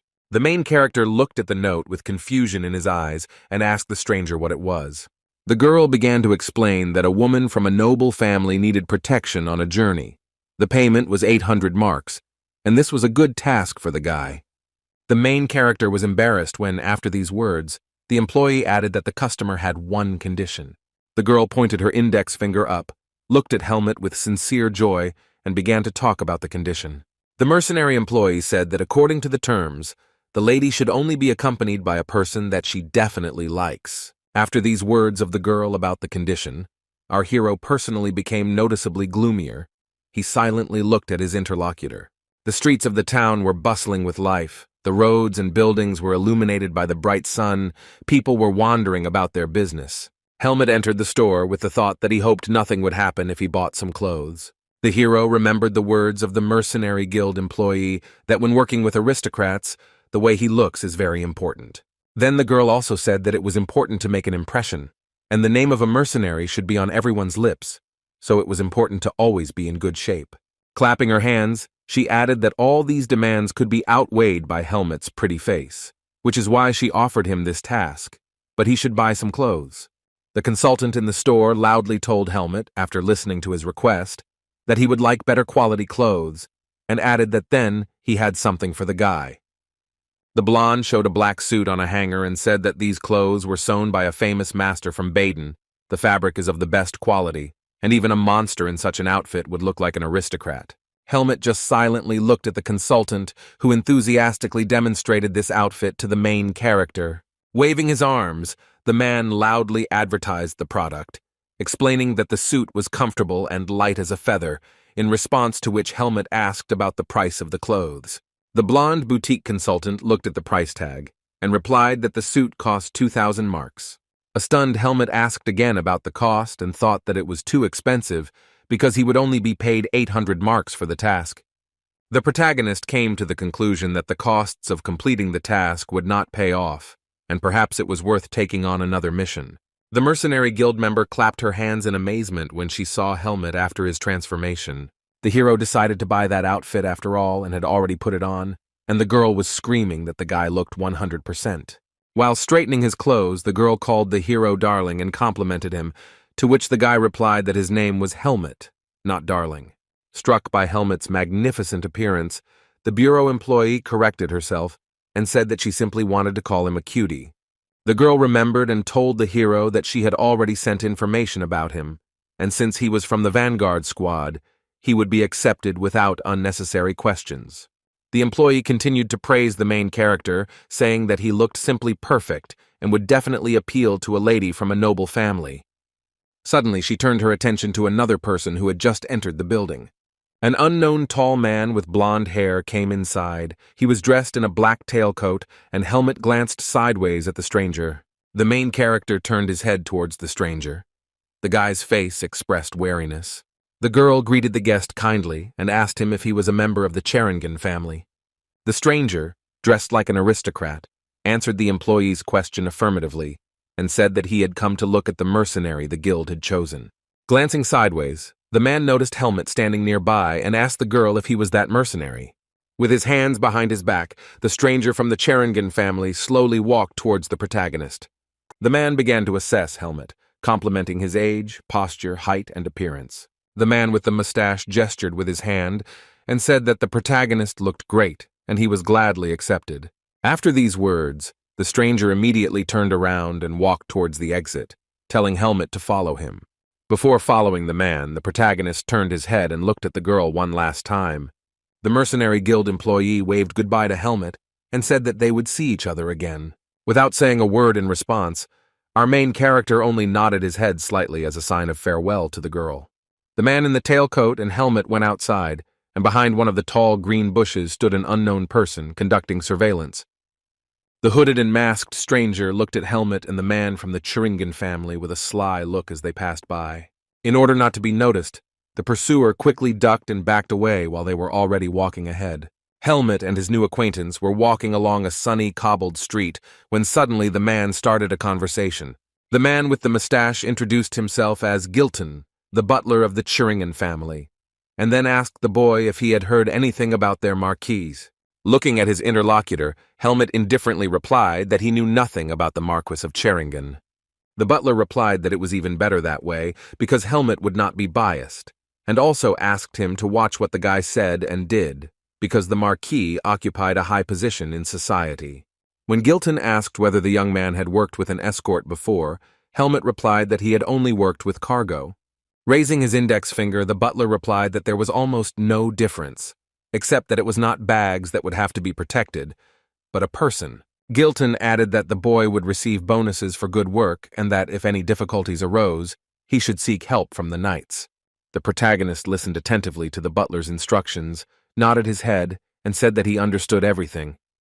Turning to the young man, Gilton said that he liked the way the boy spoke briefly and clearly, like a military man. When the heroes arrived at the palace gates, the man with the mustache added that this was an excellent quality for a mercenary. The garden around the mansion was decorated with pink rose bushes, which were fragrant throughout the yard and were in perfect condition. In the hall of the mansion, a gigantic chandelier hung from the ceiling. Its frame was golden. When Gilton and the protagonist entered the spacious building, a man with a sword hanging on his belt was already waiting for them inside. The young man asked where they were, to which the man replied that it was an inn where Lady Cheringin was staying for a while. Helmut thought about the butler's words and mentally concluded that the Marquis of Cheringin had a high status. The guy with green hair saw that Gilton had returned, walked up to him and greeted the man. Scratching his chin, the stranger looked at Helmut and asked the butler if this mercenary was too young. Gilton justified himself by saying that the young man had been recommended to the guild, so there would be no problems, and then asked the knight to teach Helmut the basics. The tall guy agreed to fulfill the butler's request, extended his hand to Helmut, and introduced himself as Kedrick. Then the butler Gilton asked Kedrick where the young lady was now, to which he received the answer that she was having breakfast in the dining room. Our protagonist looked at the picture that appeared before him with bewilderment as they entered the dining room. The young lady turned to the hooded boy sitting next to her, and then called him very kind. The girl told her friend that she had never liked dining halls before, and suggested how wonderful it would be if Arya went with her to their family's castle. Helmut and Gilton approached the table where the young lady and her friend Arya were having breakfast. The butler addressed the girl, calling her Lady Gina, to which she turned to the man with a displeased face and asked what he wanted. Pointing his hand at the main character, Gilton asked the lady to meet her new escort, and the guy in the background nodded his head in greeting. Lady Gina just looked indifferently towards Helmut and declared that she didn't care at all. She said she trusted the butler if he thought Helmut was good, and then turned her attention back to Arya with loving eyes. When Gina said that she really wanted to chat with Arya some more, he replied that he had to leave soon and needed to get ready. The disappointed girl said that she understood everything, but added that Arya hadn't really eaten. The guy in the pink robe didn't answer and left Jenna alone, indifferently leaving the dining room. The protagonist glanced sideways at Arya, who, covering his face, was slowly leaving the dining room. Helmut was still looking at him when he walked away with an indifferent expression on his face, and a strange feeling arose in the head of the protagonist. Arya opened the door to leave the dining room, at which time Helmut looked up from his task and looked at him. A thought flashed through the head of the wary protagonist that he was sure there could be no mistake here. The young man thought that he didn't yet know what the reason was, but Arya was definitely not an ordinary person. Dissatisfied with Arya's departure, Miss Gina placed her hands on her hips and said that perhaps she wanted to leave. She was disappointed that the object of her affection did not want to chat with her. There were tears in the girl's eyes. She desperately called him. The protagonist asked the butler Gilton if that guy was also accompanying Lady Gina. The man replied that no, this guy was a guest of Gina's and was very well known at the Greta Academy in Baden. The butler added that Gina and Arya met in this city by chance, so the girl brought him here. When Helmut asked whether the girl was attending the academy, the butler replied that she was already 14 years old, so she was preparing for the entrance exams there. Helmut chuckled in response and thought that he, too, was going to enroll in the Greta Academy in Baden. The butler reminded that there was very little time left, so he asked the protagonist to go to the stables for a horse. Gilton also told the young man to wait for Jennu near the carriage when the main character had completed all the preparations. Finally, the butler said that he now needed to take care of his own business, and if Helmut had any questions, he should contact Kedrick. In response, our hero looked at Gilton, nodded his head in agreement, and agreed to all the requests. Having taken the horse from the stable, he sat on it, and was already walking towards the carriage, thinking what a stupid horse this was. Looking at the animal, Helmut remembered how the horse had rushed around in the stable, refusing to let anyone possess him. The boy remembered a picture of himself trying to tame a horse, and a stable worker shouting that the horse was a bit playful, but there was only one free horse left. Helmut recalled that the horses he encountered with the vanguard mercenaries were completely different and behaved in a friendly manner. The boy turned his head when he heard Gina's cries nearby, begging Arya to get into her carriage for a talk. The main character saw a girl in the carriage who was screaming, waving her hand at the object of her affection. Her gaze was loving. Arya appeared on the horizon, still wearing his hooded robe, his expression indifferent. As the guy passed by the main character, he made a gesture with his hand. Arya slowly walked towards Gina. Helmut, sitting on his horse, watched Arya and his behavior closely as he passed by. Looking at the mysterious guy, the main character saw a strange shell around him, emitting purple light. Helmut's expression changed as he realized why Arya had given him a strange feeling the first time they met, and he concluded that he was a mage. Yena's knights and Helmut rode on horses through the forest, while the girl herself was inside the carriage. The protagonist was still deep in thought, explaining to himself that the strange feeling caused by Arya was due to the guy's occupation.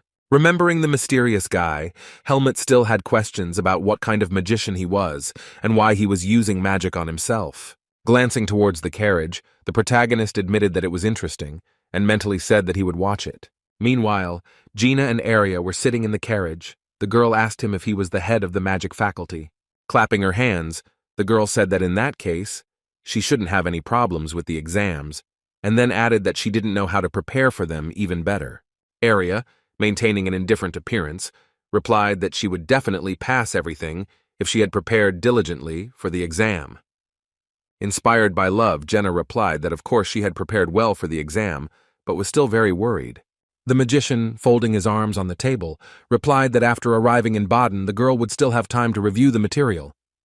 The girl, stuttering, agreed with her interlocutor, but added that she still could use someone to help her with this.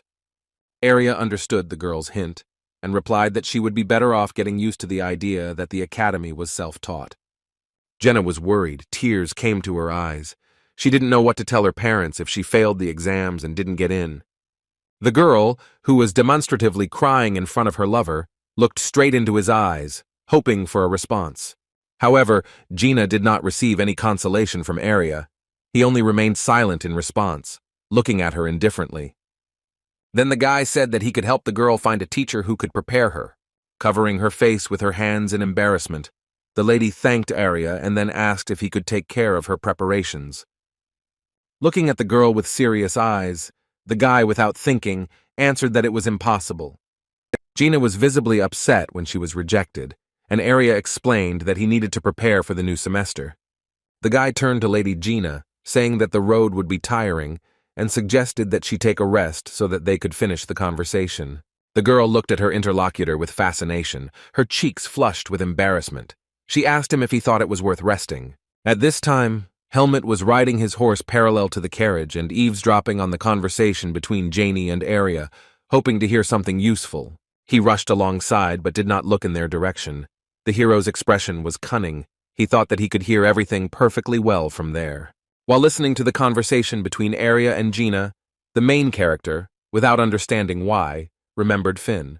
The Black Hawk fighters responded that they had seen it with their own eyes when asked if they were sure. With his head down, the guy answered in front of his boss, telling him that the offender had taken the order and set off on his way, but he could still be caught up with.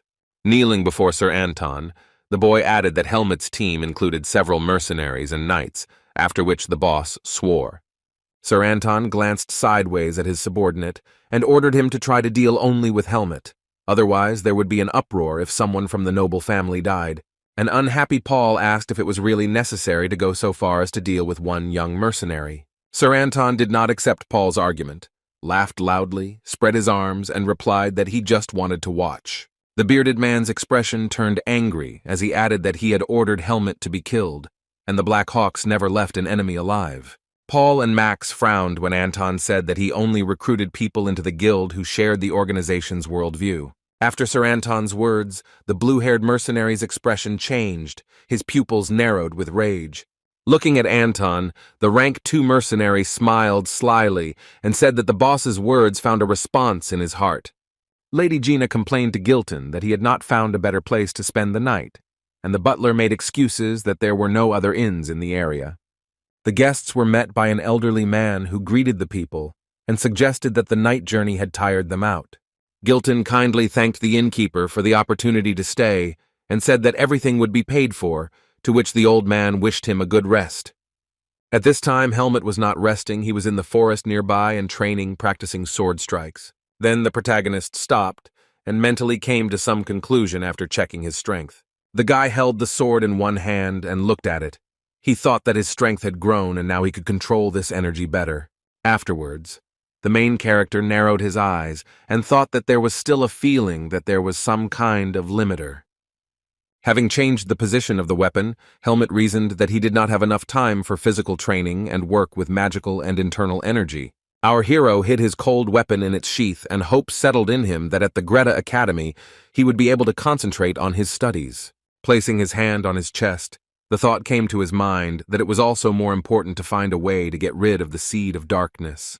Suddenly, the main character became distracted when he sensed something was wrong. Helmut looked away and became wary. The young man again placed his hand on the hilt of his sword as he felt some danger approaching him.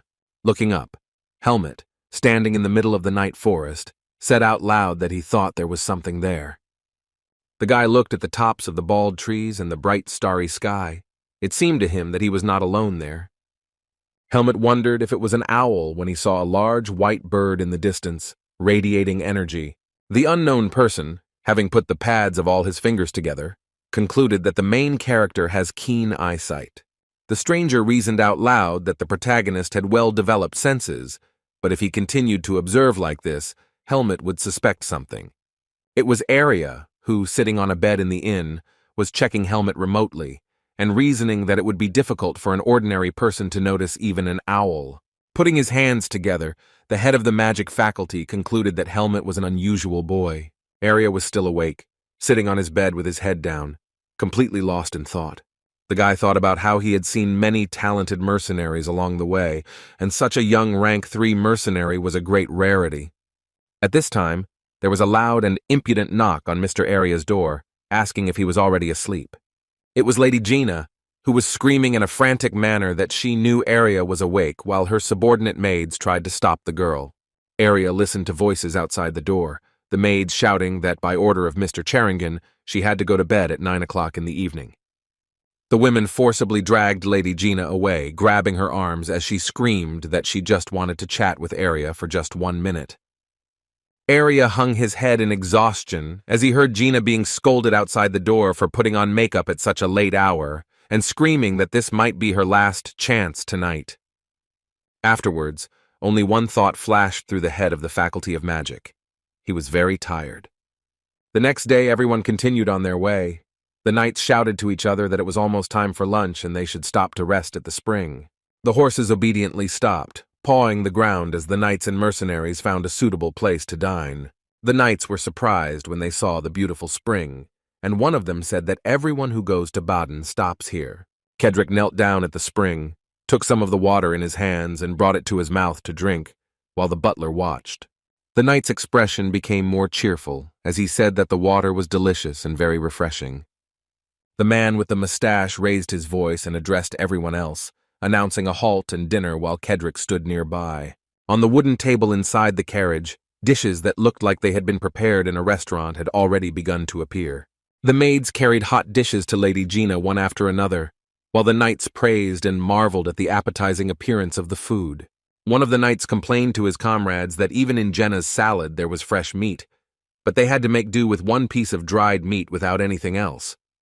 The second knight answered him that this meant he would have to eat water, and the third added that he could not cope with all these dishes even in one day. While the knight complained about how sad and unfair everything was, Helmut silently drank water, thinking how much he missed Finn's cooking. Suddenly the protagonist stopped, confusion and shock appearing on his face as he looked into the cup. Helmut looked at his metal cup of water with puzzlement and mentally asked himself what it was. While the other knights, unsuspecting, rested and drank water, Helmet came to the conclusion in his head that the liquid from the spring had a strange taste. During the halt, the protagonist remained quiet. His face was thoughtful. He was wondering if the water was poison. The boy watched as Arya, Gilton, and the maids drank the same water, wondering why they were okay then. Looking again at the cup, Helmet concluded that he had imagined it until one of the knights said that he was very tired and would go to bed. Gilton, sweat pouring down his face, wiped his face with a napkin, announcing the end of lunch, and complained that he himself was a bit tired. Approaching the carriage, the butler turned to Jenna and said that he had cleared away all the dishes and that they could now set out. A shocked Gilton screamed as he opened the carriage door and saw Lady Gina sitting there unconscious. The girl laid her head on the table, drooling from her mouth.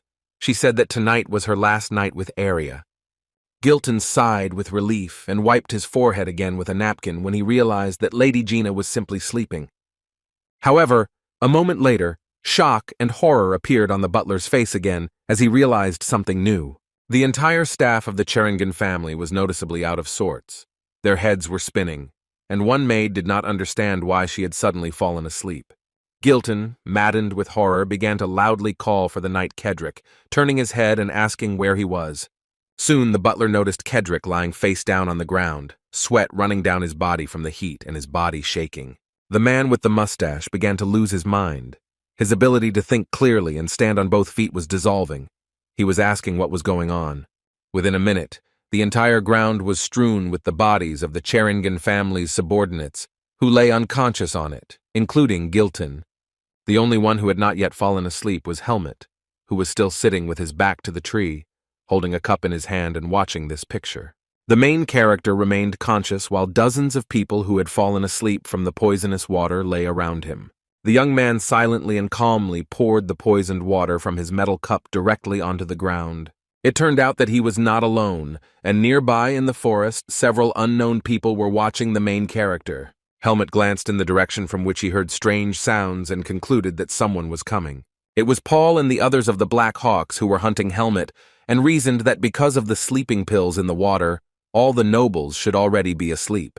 One of the bandits told his comrades that they would deal with Helmet without witnesses, but then he was taken aback when a shocking picture appeared before his eyes. It turned out that the plan went awry because Helmet did not fall asleep, so the bandits began asking the hero why he was still conscious.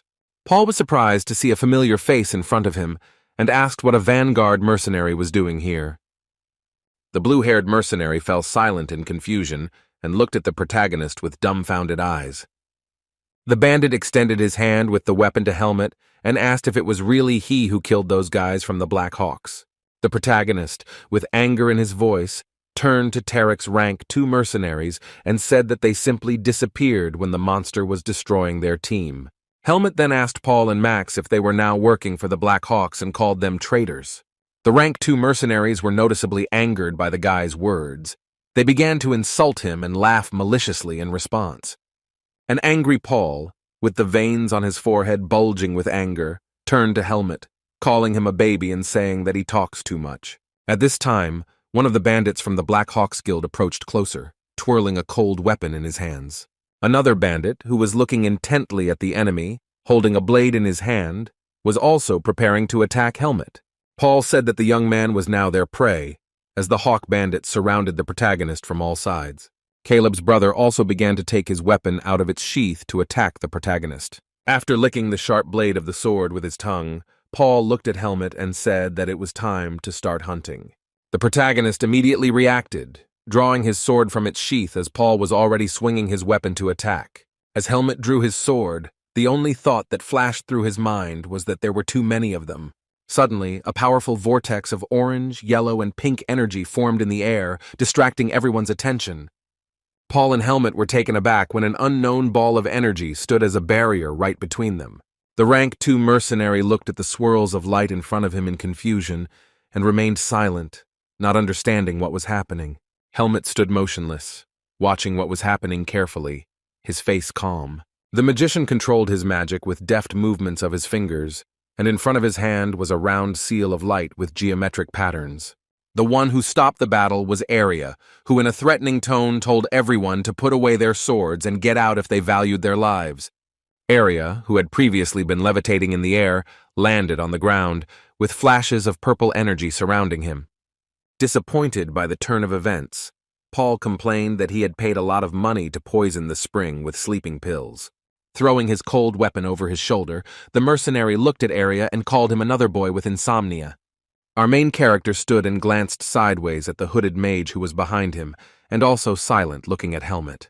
Area called Helmet an idiot, and in an unfriendly tone told him to stop looking around and focus on the enemy.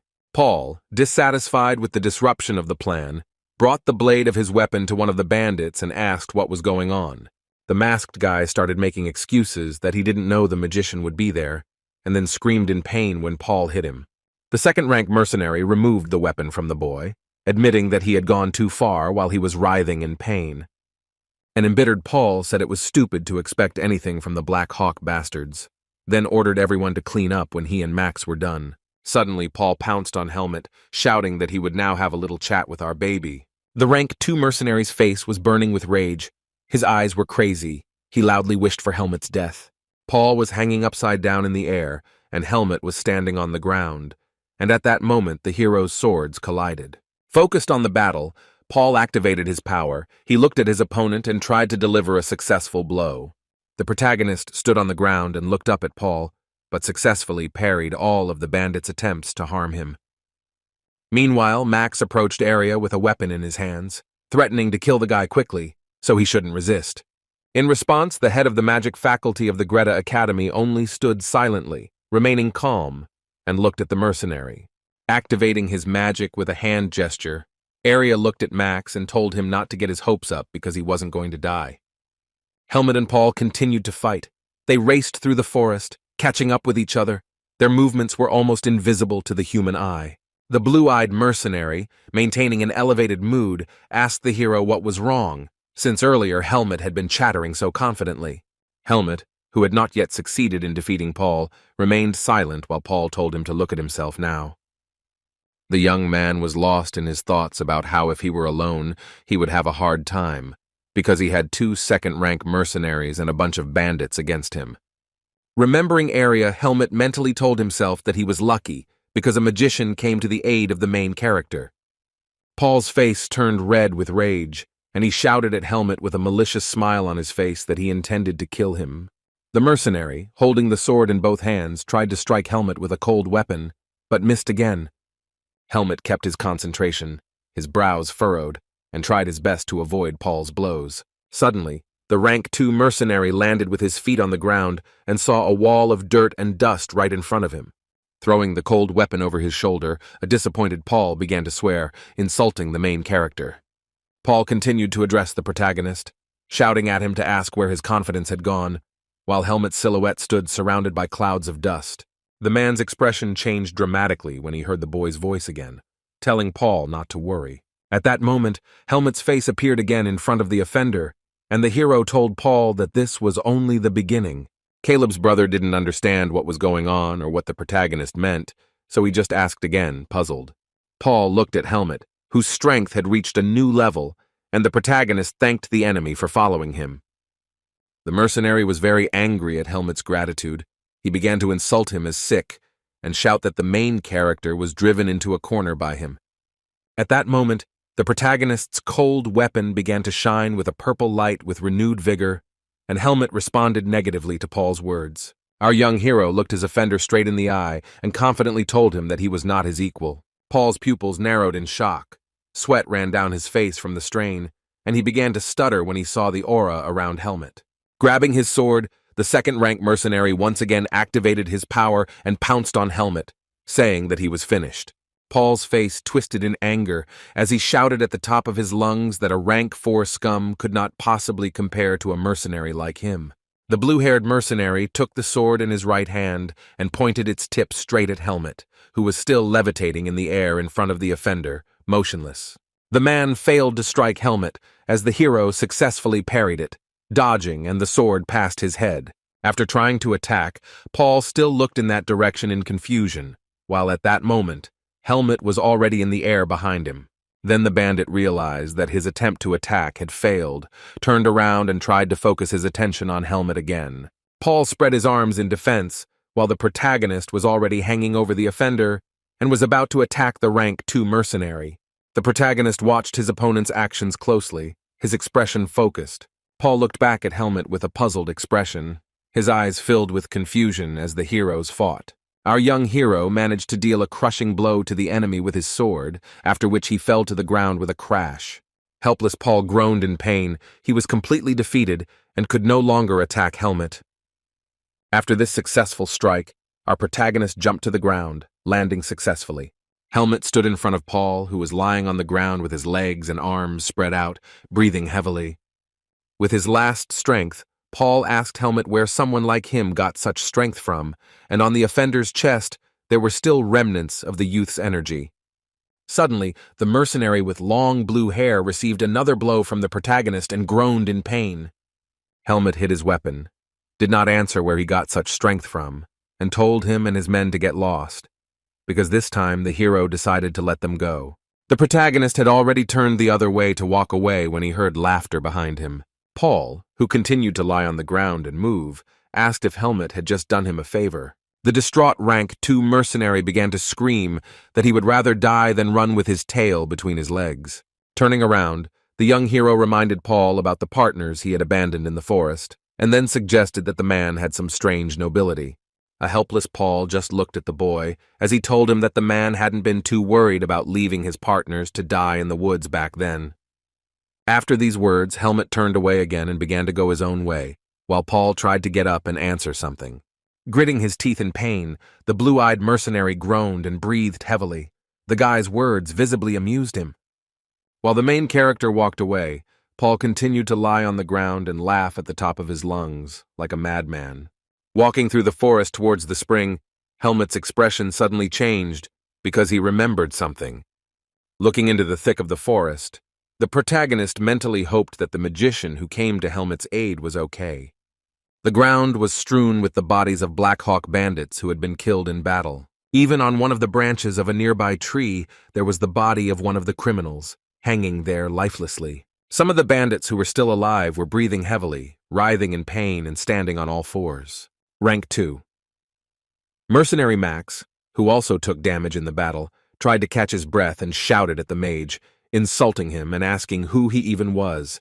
Arya moved one hand to the side. In his palm was a ball with an orange core emitting an aura of purple energy. The guy stood on a seal drawn with light on the ground. In his hands were magic spheres, and the stones around him suddenly rose into the air when he said that he was a magician. Arya looked at the bandits and controlled the large stones hanging in the air with his magical abilities. The Blackhawks only waved their weapons in response, shouted at the mage, and were unable to resist him. Bandon screamed in pain, and his weapon fell from his hands as the mage Arya directed his magical power at him. The guy began to use his mind to direct large stones towards the offenders. They flew at high speed and knocked them off their feet. Arya remained calm and looked intently at the bandits, then said that he didn't care what they were up to. Pointing his index finger towards the criminals, he released a stream of energy towards them, saying that they were in his way. Arya added that this changed everything, and at that moment a stream of magical energy hit one of the bandits, while Max watched it warily. Rank 2. Mercenary Max gritted his teeth in rage. He looked at Arya and insulted him, calling him a bastard. Grabbing the sword, Max attacked Arya, saying that although he was strong, the mercenary was unable to finish his sentence. With his hand out in front of him to counterattack, Arya told Max not to overexert himself and parried his blow. The blonde mage sent a stream of magical energy towards Max with a deft gesture of one hand. The brunette screamed in pain and horror, his eyes widening as the stream of destructive energy hit him. Keeping his distance, Arya was able to throw Max aside with a stream of energy, and he flew away, eventually crashing into a large rock. The surviving mercenaries stood in horror, holding their weapons in front of them, after Arya easily dispatched Max. The magician said that the bandits should go to Baden with them, and then he made a gesture with his hand and ordered them to stop. Noticing that Arya was performing some kind of magic trick, the bandits screamed in horror, fear written all over their faces. One of the criminals, stuttering, gave the command to his comrades to run, because this magic would now immobilize them. Arya shouted where they were going as he waved his hand and released a ring of yellow light towards them. The masked bandit began to curse loudly, as the lasso of light immediately immobilized him, ending up around his torso. The Black Hawks tried to escape from the magician as more and more magical rings of bright light flew at them. Making deft movements with his hands, the magician area, concentrating, created all the dozens of such lassos, which then flew towards the offenders. The mage's mood noticeably worsened when he complained out loud that the bandits were running fast, since not all of the traps had reached their target. Turning his head, Arya said that it didn't matter, because he might have managed to capture one of their leaders. The magician looked questioningly at the stone where the previously wounded Max was sitting. The picture he saw greatly surprised the guy. It turned out that there was no one there, and then Arya asked himself out loud whether the bastard had managed to escape. An exhausted Max, his clothes torn, hid behind a rock in the forest and tried to catch his breath after escaping. Breathing heavily, he told himself that he didn't think the Black Hawks were hunting for a vanguard mercenary. A picture of Arya popped into his mind, and Max added that he had no idea that a real magician would be on the mission. Closing his eyes, the rank 2 mercenary leaned against a large rock and rested, asking himself how such a thing could have happened. Suddenly, the dark-haired man had to open his eyes again and tense up, because he heard some sounds behind him. Max turned his head and saw Helmet walking through the forest behind him, but he had not yet noticed the mercenary. Our main character walked calmly along his path, and his appearance did not indicate that the guy had just fought. The bearded man mentally asked himself why there was not a scratch on Helmet and what was wrong with Paul now. Horror appeared on Max's face as he came to the conclusion in his head that Helmet might have killed Paul. Suddenly, the main character sensed something was wrong and stopped. He turned his head and looked at the stone behind which Max was hiding. For a while, Helmet stood and silently looked in that direction, checking whether he was imagining things. However, then the main character began to look ahead again and walk away, and Max remained unnoticed, mentally acknowledging that Helmet turned out to be quite strong. When Helmet left, Max cursed silently and fell to his knees, laying his head on the ground in exhaustion. The boy returned to the carriage, where he was met by the tied-up bandits and Arya, who was surprised by Helmet's return, asking if he was still alive. As the protagonist approached, the head of the Academy's magic faculty threw some object towards Helmet. The young man caught it and looked at the thing in surprise. It turned out to be a long coil of thick rope. Arya pointed his thumb at the group of bandits who were immobilized by magic and asked Helmet to tie them up. Helmet turned his head to the side in confusion and looked at those tied-up bandits, saying that they were already immobilized. Arya turned away and explained that he did not want to waste his magic holding the bonds, and that he wanted to send the criminals to Baden prison. The protagonist repeated the word prison in surprise, stuttering, and in his head he remembered Darian's words about how people who had committed bad deeds were sent to this place. Helmet pressed his finger to his lips, and with a puzzled expression on his face, wondered what would happen to the escaped Max and Paul. Suddenly Arya, who was standing with his back to the youth, asked him why the sleeping pill had no effect on Helmet. Our young hero looked at his interlocutor and fell silent for a moment, feeling a little irritated by the question. Then Helmet replied, looking at Arya's back, that he simply didn't touch the water, which is why he remained sane. Suddenly, a stream of magical energy released by Arya flew past the main character. The mage kept his index finger still raised in the air, sparks of purple energy flying out from it. Looking sideways at the main character, Arya said that the guy was lying because he saw Helmet drinking water. The young man remained calm, and in response asked the magician what about him then, since Arya had not fallen asleep either. The mage was still pointing his index finger at Helmet when he asked Arya why he was still on his feet. Grinning, the protagonist looked into the eyes of the magician and added that he himself drank, meaning that in that case, Arya should have fallen asleep too. Still on guard, the magician Arya answered Helmet with distrust in his voice that he was able to cleanse himself. The blonde boy was taken aback when Helmet asked if it was because of the magic that constantly surrounded Arya like an aura. Arya began to sweat from the tension. Tilting his head slightly towards Helmet, he asked the protagonist why he could see his aura. While tying up the criminals with a rope, the young man replied that he did not see this magical aura around the guy, but rather felt it. Arya became noticeably angry and asked Helmet why he remained silent, pretending not to know anything. Having dealt with all the captured bandits, our hero began to straighten his knees, answering the guy that he simply wasn't very interested in this topic. Shaking his hands, Helmet looked at Arya and added that it was none of his business and that he could continue to hide his secrets. Mage Area silently looked at his interlocutor, pouting his lips, and his face showed resentment. The main character looked questioningly at his new acquaintance in response, not understanding the nature of his emotions. Then Area clicked his tongue in displeasure, turned around and walked away, thinking about how much Helmet annoyed him and mentally insulting him as an idiot. Looking back at the tied-up criminals sitting behind him, Butler Gilton let out a sigh of relief and said that this could have ended irreparably. Turning to Area, the worried man said that he would always be in his debt and asked how he could repay him. The magician made a gesture with his hand and replied that there was no need to thank him in any way and that he had simply done what he had to do. The guy added that he didn't need anything in return, and then turned his gaze to the main character. Pointing his fingers at Helmet, who was standing nearby, Area told the butler that the mercenary had helped him, and for some reason he also had not fallen asleep after drinking the water. Area still held a grudge against the young man, so after these words were spoken, he silently looked at him with an angry gaze. Helmet leaned his back against a tree and crossed his arms over his chest, then answered the magician that the medicines did not work on him.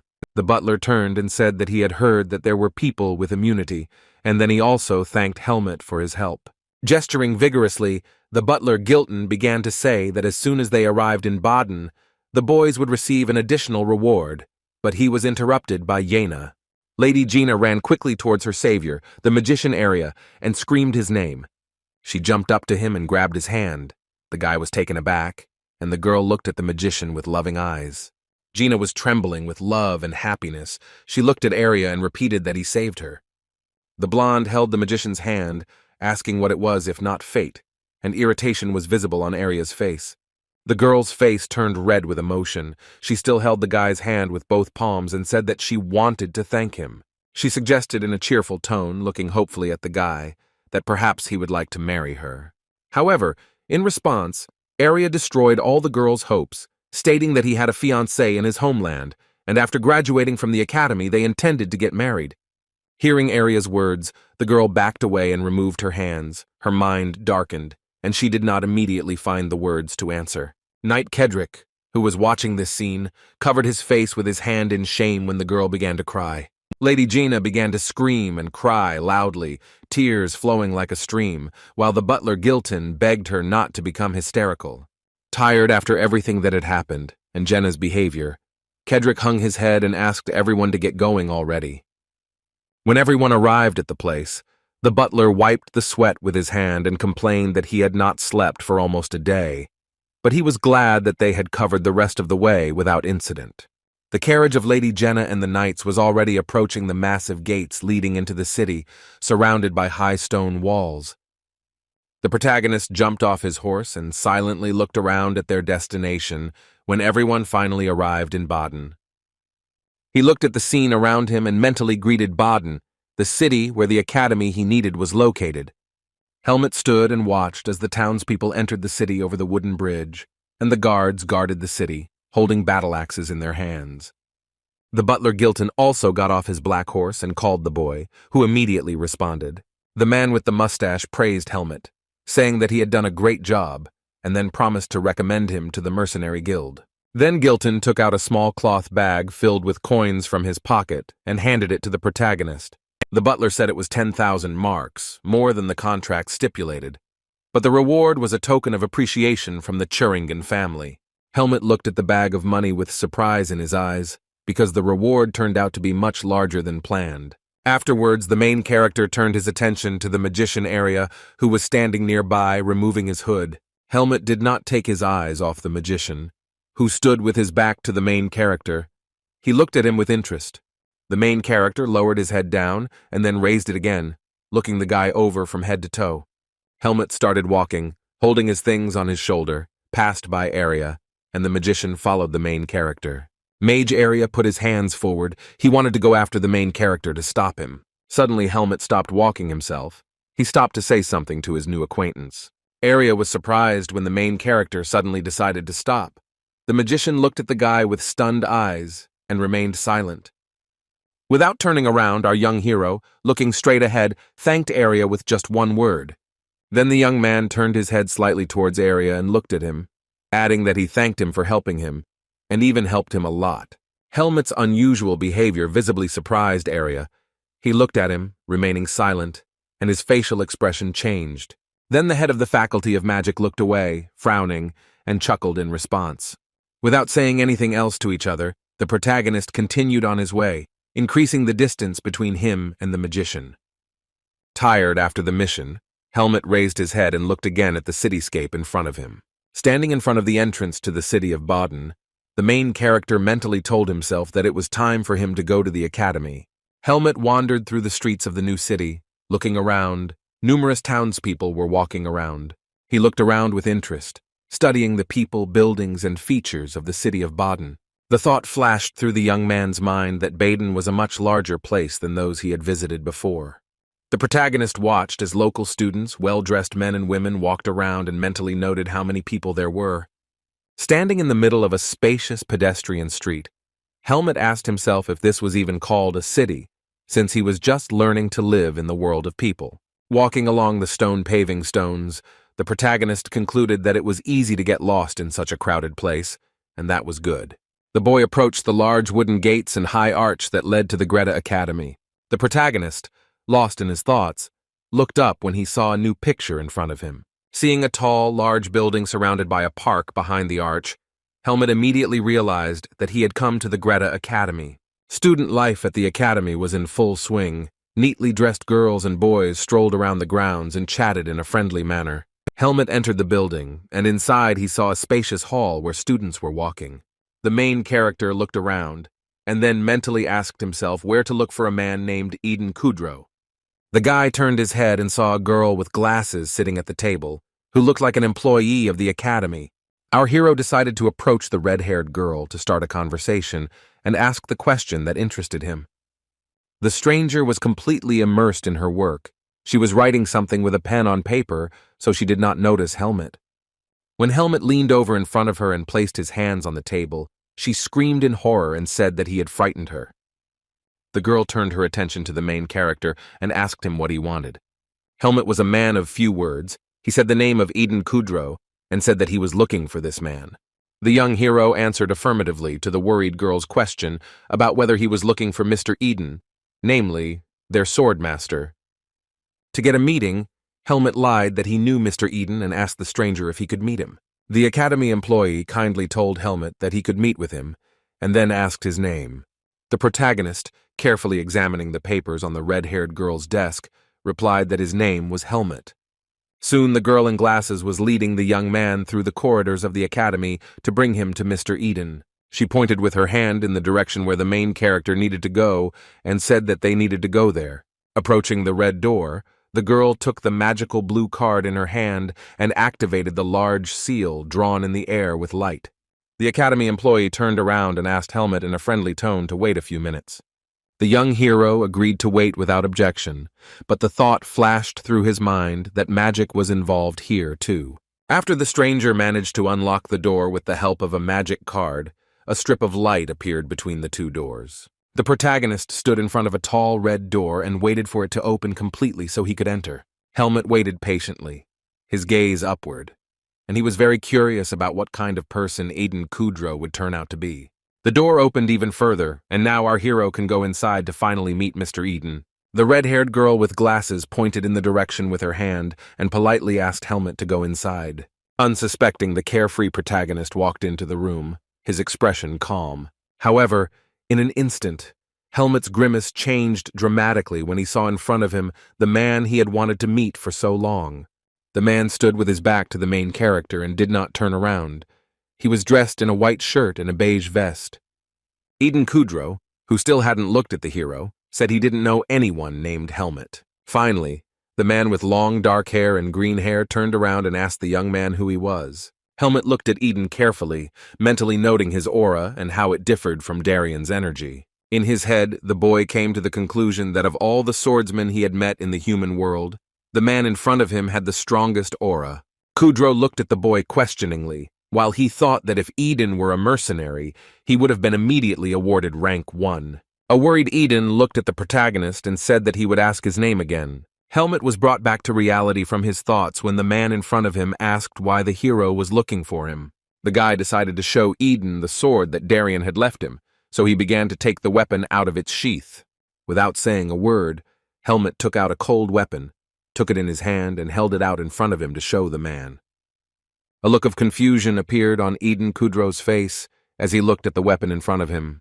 Helmut explained that he was told that the man would understand everything if the boy showed him this sword.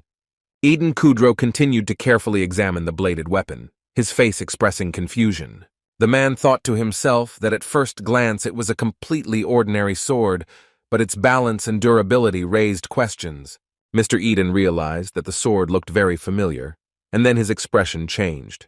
Kudrow raised his hand to his mouth due to the shock he felt, and then said the name Darien Dyfert.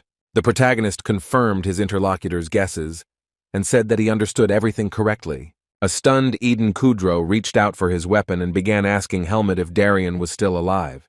The hope on the man's face immediately disappeared when the protagonist replied that, unfortunately, Darien was no longer alive.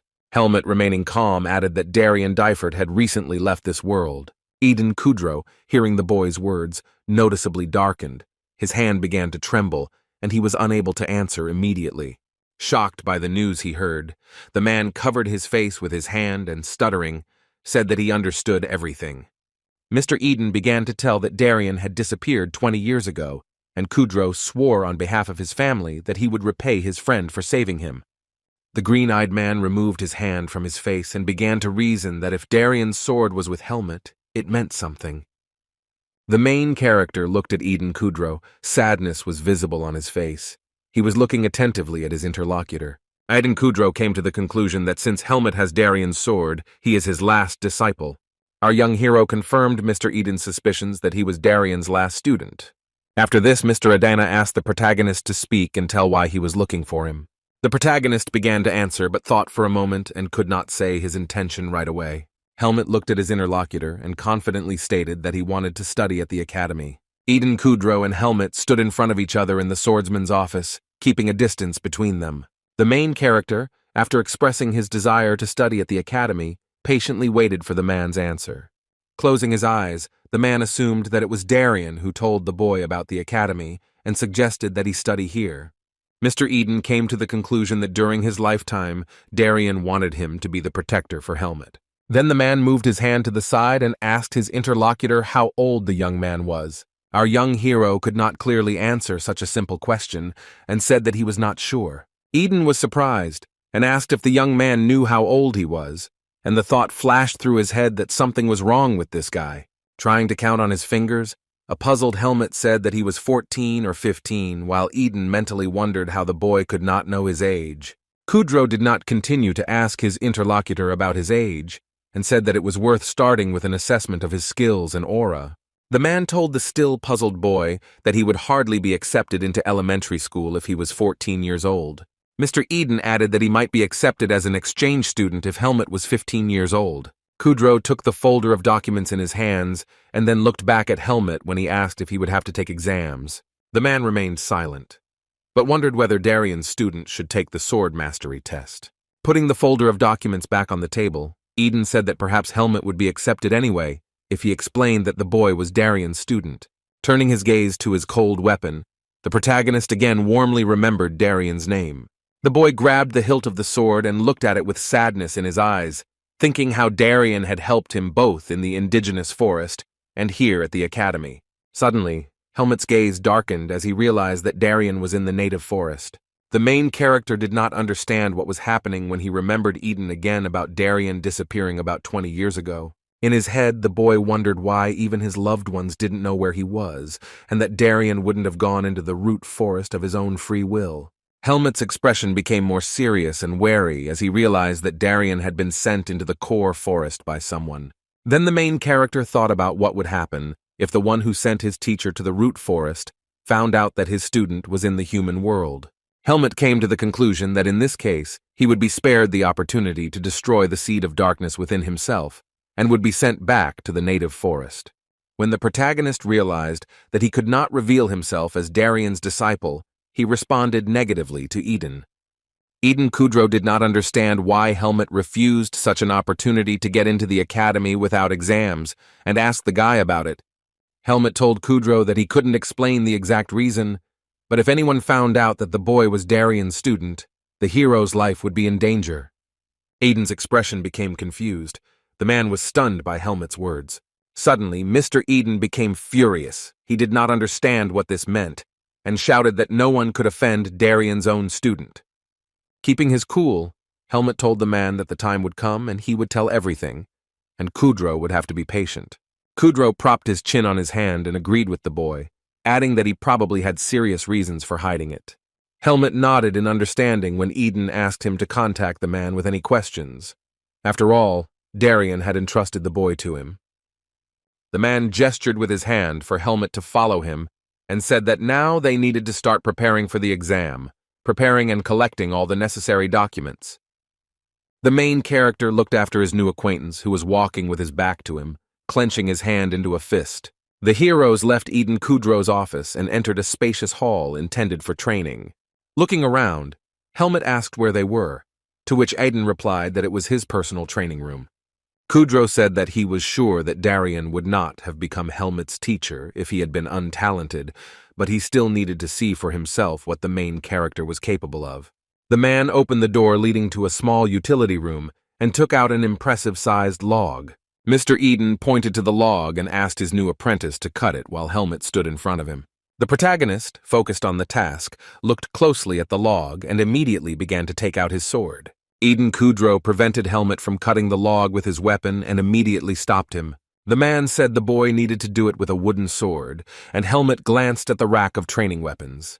The protagonist took a wooden sword in his hands and, concentrating on the task, began to swing it deftly. Eden watched the boy's actions closely and thought that if he managed to break a birch log, it would be a great achievement for his age. The man with long dark hair continued to look at his new student and think about him in his mind. When Helmet channeled his power into the wooden sword, Eden concluded that this boy was not so simple. The main character's expression was extremely concentrated. He held in his hand a wooden sword illuminated by his energy. Eden became noticeably more tense when he realized that Helmet was easily able to control his aura. As Helmet swung his arm to deliver a crushing blow to the log, Kudrow wondered how strong the boy was. Using a simple wooden sword, our hero managed to hit the log with the first blow, which immediately became illuminated by a purple aura. After being destroyed by Helmet's power, the wood split into two pieces, as if it had been carefully sawed off. Mr. Kudrow's mouth dropped open in amazement when he saw how easily Helmet accomplished the task. The protagonist pulled his weapon back. The entire space around him was illuminated by his purple aura, denoting the power of his strength. Watching Helmet's actions, Eden Kudrow thought about how strong the boy was and what great potential he had. The man was amazed, and then told Helmet that with such power he would definitely pass the entrance exam. Mr. Eden thought that he expected nothing less from Darian's student, and then the youth asked him if he could now attend the academy. Kudrow wondered what else Helmet could do besides being a swordsman, and then told him that he would still need to pass a written exam. The main character was discouraged by this news. A look of confusion appeared on his face, and he asked Mr. Eden again. Eden Kudrow was extremely puzzled when he checked the papers filled out by Helmet after passing the trial exam. He looked at the papers with a huge number of errors and said that it would be difficult to get 4 points even with your eyes closed.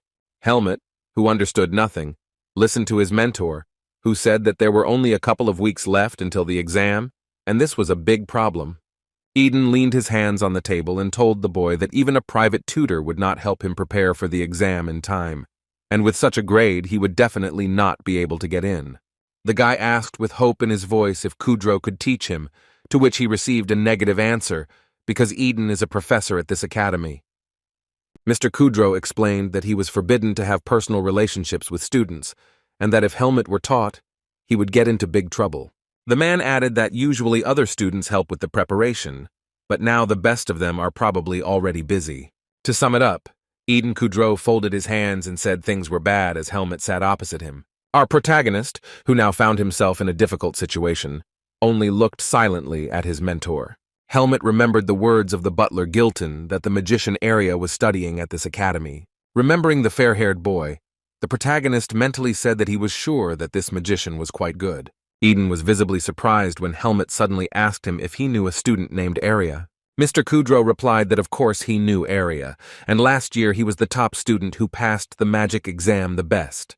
The protagonist looked away and wondered if this meant that Arya was a good magician. Lost in thought, Helmut scratched his chin and decided that he didn't know anyone at the academy, except Arya anyway. Our hero turned around and finally told Kudrow that in that case, he was going to ask the magician to work with him.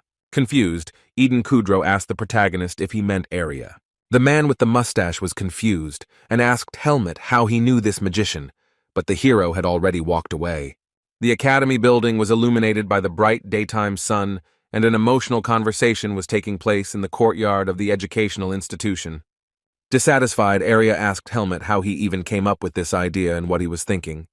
Helmut silently listened to the magician's discontent and questions about whether he had said that he wanted to see the main character again someday. In response to Helmut's request, Arya said that he hated training stupid people, especially empty-headed swordsmen. The boy added that he believed that Helmut had come to Baden solely for the purpose of the mission and not to enter the academy. With a dismissive gesture of his hand, the magician said that he did not know why the mercenary needed the academy, but in any case, Helmut would have to study on his own, since Arya was not interested in it. Helmut made the argument that he needed to pass the exam, and the magician Arya was the best student at the academy. The fair-haired boy was not impressed by Helmut's explanations, so he repeated that he did not want to teach him. Turning his back to the protagonist, the best student asked if Helmut was listening to him at all, and then told him to leave and not waste his time. Anger appeared on Arya's face when the protagonist told him that he would pay for his tuition. In his head, Helmut explained these words by the fact that people value money, so he offered to pay. Arya's tone showed displeasure at the proposal, and then he asked if Helmut wanted to buy it. Turning his head towards the main character, the guy ordered him to answer, and then asked how much the mercenary could pay him. The young man answered the question with a question, asking Arya how much he wanted to receive for Helmut's training. Hearing the young hero's question, Arya's face darkened with anger, and he almost cursed, and then paused before answering. Pointing his finger at Helmut, he blurted out that he wanted 100,000 marks, and then asked if Helmut really thought he would ask for less. The amount that Arya requested did not surprise the protagonist at all, so he immediately agreed to the magician's demand. The fact that the main character so easily agreed to Arya's demand noticeably surprised the magician, and he fell silent. Then the main character, standing in front of the boy, promised that he would bring the entire amount tomorrow. Arya couldn't believe his ears. He gestured wildly and asked Helmut if he was serious. The student began to explain to the hero that this was a very large sum, and then, thinking that he had not heard the first time, repeated it. Helmut remembered the moment when Finn gave him 90,000 marks for completing the task. Then the protagonist remembered the butler who gave him 10,000 marks for accompanying Mrs. Gina. The young man added these two amounts together in his head and got the amount needed to pay for his studies with Arya. The hero showed his serious intentions and said that they did not have much time left, so the training should start tomorrow. The young man's words shocked Arya and left him speechless, so much so that he even backed away when Helmut set the time and place of the meeting. The fair-haired magician asked our hero if he understood that the guy would not teach him if he did not pay. Finally, Arya raised his index finger and told Helmut to come here tomorrow morning, and threatened him that he should just try to deceive him. Then the student gave a puzzled grunt, turned around and went his way, leaving Helmut standing in the street. Arya quickly opened the door and burst into the academy building, his face showing displeasure. At this time, our main character continued to stand in the same place and look after his new teacher. Helmut, continuing to look where Arya had gone, said that it seemed he had managed to come to an agreement with the magician. When the matter was completed, the protagonist turned around to go about his business further. At this time, the young man was being closely watched by an unknown guy with green hair who was standing inside. The academy student chuckled thoughtfully and folded his arms across his chest as he watched Helmut standing outside. The boy with amber eyes and green hair smiled and called the main character an interesting guy. The student, looking out the glass in the front door, continued to watch Helmut walking across the academy courtyard. Then the curious boy asked if the main character was a friend of Mr. Arya. A day had already passed. The next morning had arrived. White doves were fluttering over the academy building, losing their lush feathers. Our young hero was no longer asleep. He came to the place indicated by Arya and waited for the student to begin preparing for the exams. As the heroes agreed, the magician also arrived at the appointed place and stood in front of Helmut. He looked silently at his new student and did not say hello, but was thinking about something. Arya was noticeably surprised when he realized that Helmut was serious in his intentions and had actually come. Without greeting the main character, the magician immediately asked Helmut where the promised money was. In response, Helmut immediately reached into his pocket to give Arya the tuition fee. The protagonist handed Arya a bag filled with gold coins and said that there were exactly 100,000 in it. Arya accepted the money and took the bag in his hand, saying that now he too would have to fulfill his promise, and then clarified that he had never taught anyone before, and in the event of failure of the exam, he would not return anything. Our young hero nodded and said that he didn't care that if he failed, the money would not be returned. The magician's face darkened, and he thought that he should have simply refused, since he had asked for such a large sum of money only because of his pride. Arya sighed heavily as he told himself no to the idea of giving up on the idea of training Helmut. Holding a bag of coins in his hand, the student told the young man to wait and said that he would be right back. The sky was cloudy, but the sun was shining brightly, and Helmut was thinking about the upcoming training. Standing in front of the academy building, the protagonist said to himself mentally that he did not think that he would have any difficulties during his studies. Helmut was diligently writing something down on paper while sitting at his desk while preparing for exams. Next to him sat Arya, who helped the main character with his studies in the library. The magician watched Helmut's actions closely, his expression displeased. Propping his cheek with his hand, the guy was lost in his thoughts and thought about the main character. Arya came to the conclusion that now that he had taken a closer look at Helmut, he was more of a problem than he had previously thought. In his head, the boy said that nevertheless, Helmut's learning abilities were better than those of the students in the mathematics department. Helmut flinched in surprise when Arya asked him if the boy lived alone in the forest. The main character did not immediately answer Arya, but only turned his gaze to him. Arya narrowed his eyes and thought that he had noticed in the forest that Helmut was not an ordinary person at all. The mage came to the conclusion that he needed to be careful when Helmut asked why Arya was asking this. The student looked at the main character and remained silent in response, thinking about the guy's question. Pointing his finger at Helmut, the magician praised the young man, saying that he could focus well. He tried hard and had a good memory. However, Arya's tone then changed abruptly, but he angrily clenched his hand into a fist and raised his voice. The blond boy slammed his fist on the table angrily, shouting why Helmut didn't even know the basics and didn't understand the rules of etiquette. The hero was silent, taken aback by Arya's scream as he continued to complain about how bad the boy's results were on the previous test and that the situation was very dire.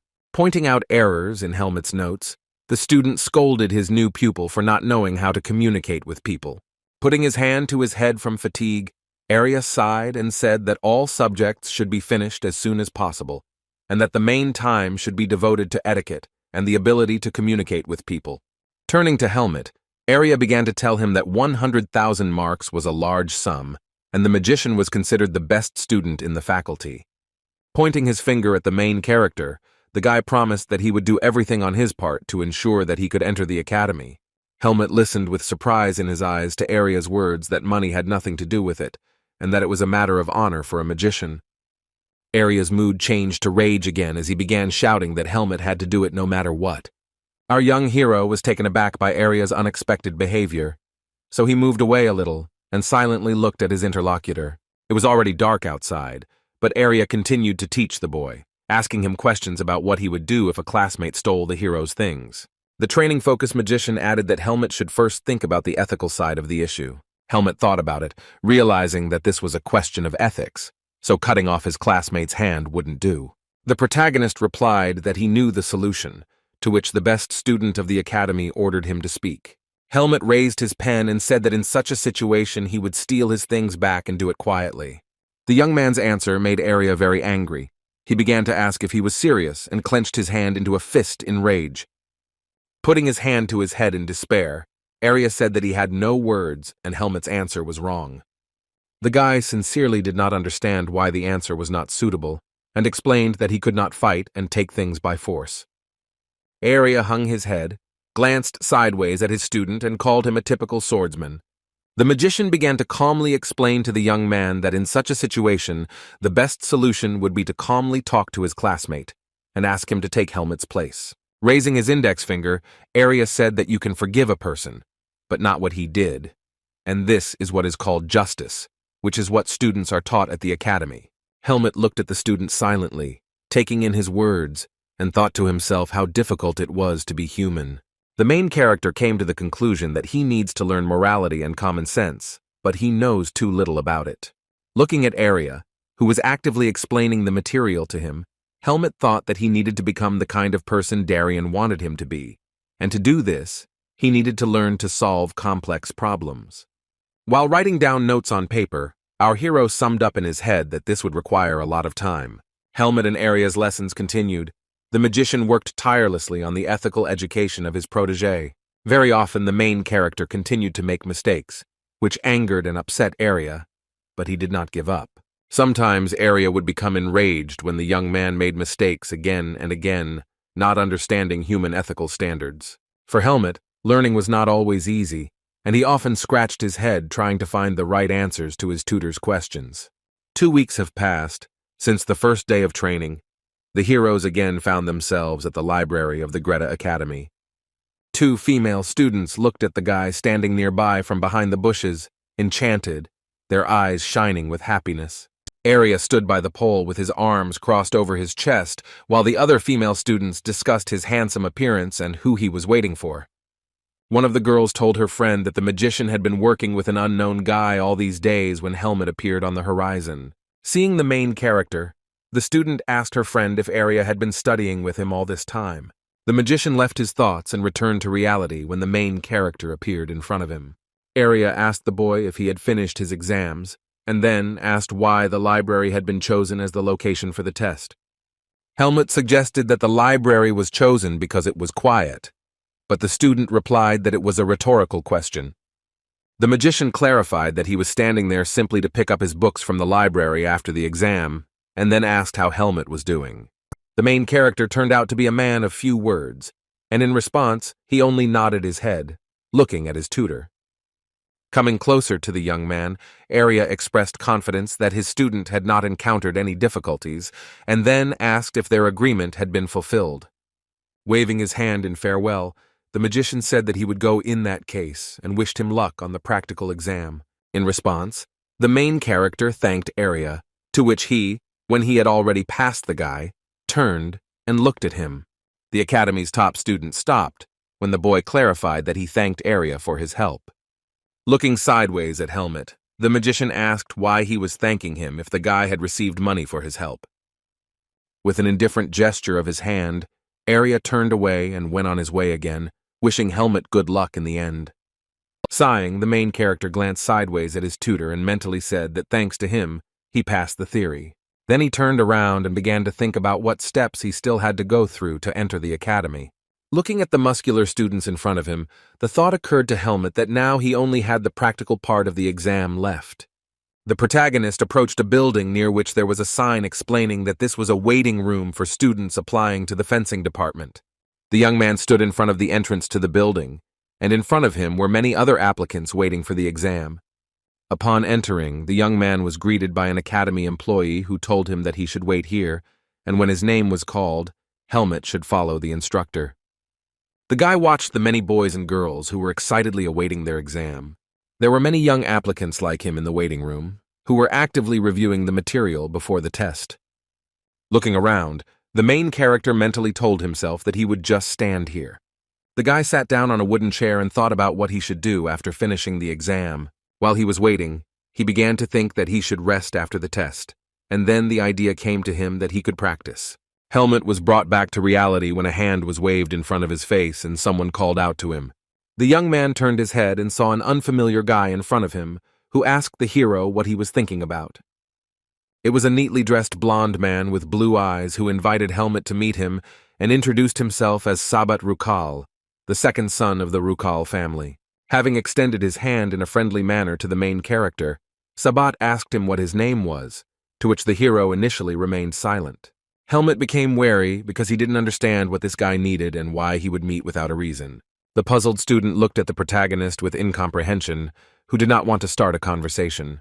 Sabat smiled and asked Helmut what was wrong with him, and whether he was behaving like this because of the academy rules. The young man wondered what academy rules the boy was referring to, and then, gritting his teeth, asked why Sabat was talking to him. In response, the blonde smiled broadly and put his hands on his hips, asked Helmet not to be so prickly, and explained the need for an introduction by the desire to make friends even before enrolling.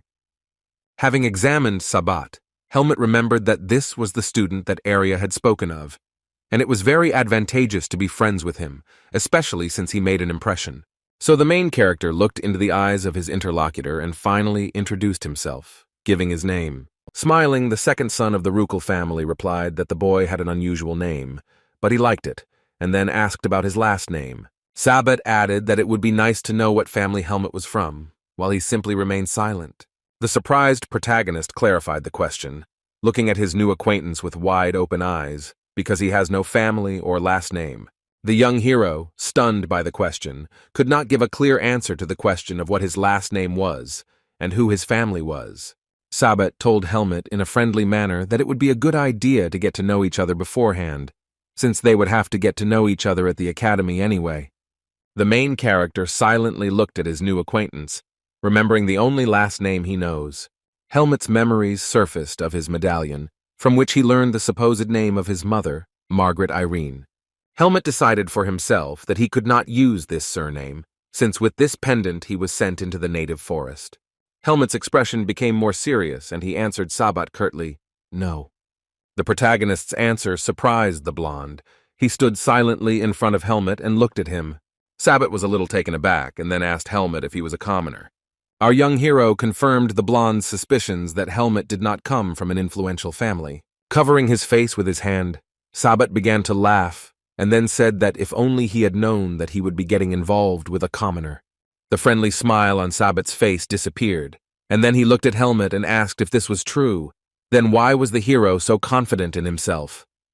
Comrade Sabata approached him and explained that Helmet was a fool and couldn't put two and two together, which is why he submitted the documents, and the blonde man began to laugh, suspecting that the hero didn't know what shame was.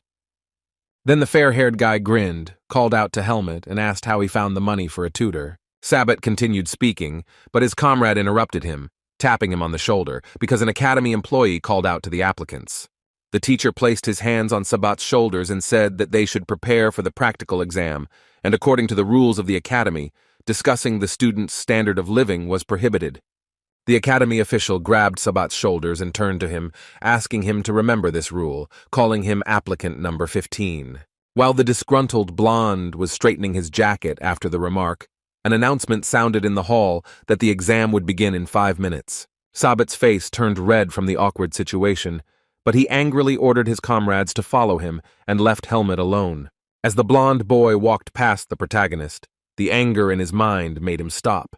Without looking at Helmet, the second son of the Rukal family suddenly called out to the protagonist to listen to him. Then Sabat glanced sideways at the young man and said that a commoner like him should know his place. The blonde added that Helmet shouldn't misunderstand him, but someone like him has no business being around people who mean more than him. In response to Sabat's words, the main character decided to remain silent. He simply remained in his place, looking after the guy. The teacher addressed the applicants, congratulated them on successfully passing the written part of the exam, and wished them good luck on the practical part of the test. Helmet listened attentively to the explanations of the academy employee that the exam would be held in groups and would consist of 2 stages. Suddenly, the main character lost concentration and became distracted. The teacher's words became noise for him, and the hero glanced sideways. He looked at the other applicants who were sitting with him in the hall. All of them were looking persistently at Helmet. Our hero turned around and saw 2 more guys who also did not take their eyes off Helmet, and the expression on their faces was condemning. Then the main character saw several more future students who were also looking at the guy with disapproval. Helmet's mood darkened considerably. He hung his head and put his hands on his knees, realizing that everyone was staring at him. The young man thought that the views of those around him were no different from those bastards, and then came to the conclusion that the academy was not much different from the native forest. The hero thought that people were the same as the monsters in the forest, since among them there were both leaders and victims. Then Helmet noted the peculiarity of the human world, which is that physical strength is of little importance here, and your origin is of greater importance. Closing his eyes, The main character reassured himself that he would understand more while studying at the academy. But now the most important thing was to pass the test and enroll. Helmut was last in line to take the practical exam, and an educational institution employee told him to follow him.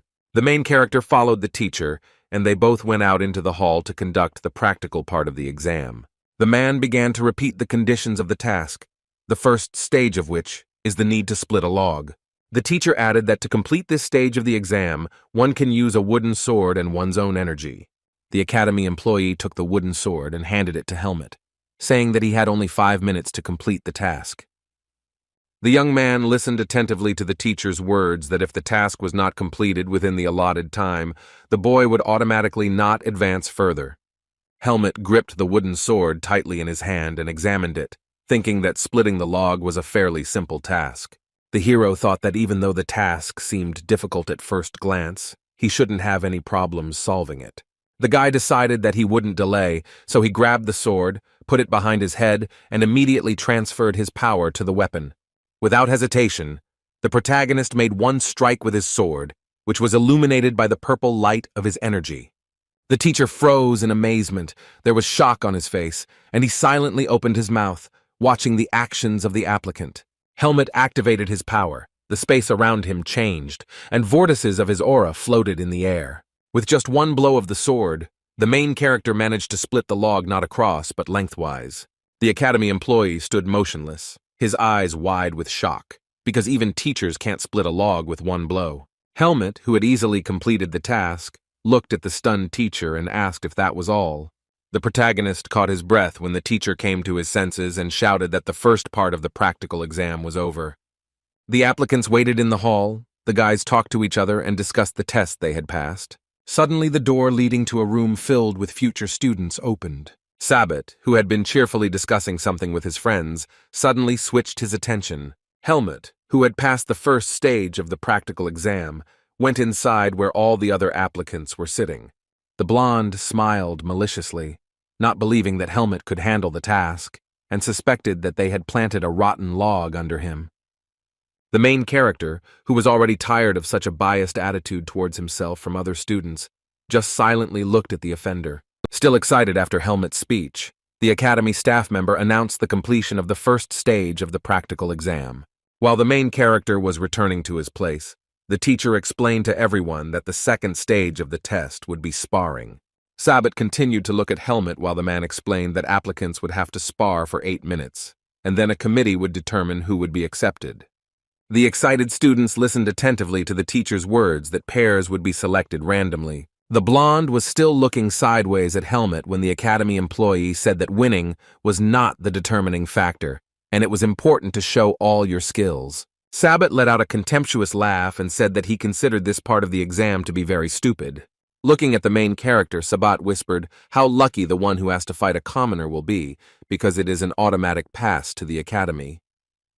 Helmut heard the guy talking about him, so he turned his head towards him and looked at the member of the high-status family.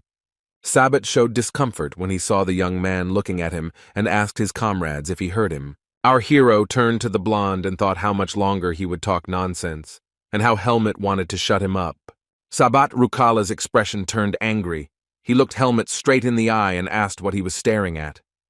As the protagonist approached, the blonde guy began to provoke him, asking if Helmut wanted to hit him.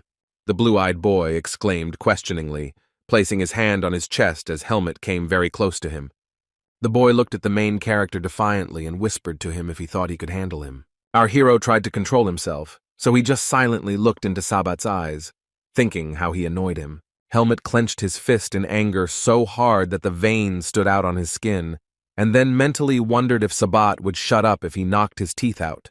The main character had to be distracted from his thoughts, because the teacher began to announce who would fight first. Unexpectedly for the guy, an employee of the educational institution, reading information from a piece of paper, said that the first applicant would be 29 Helmut.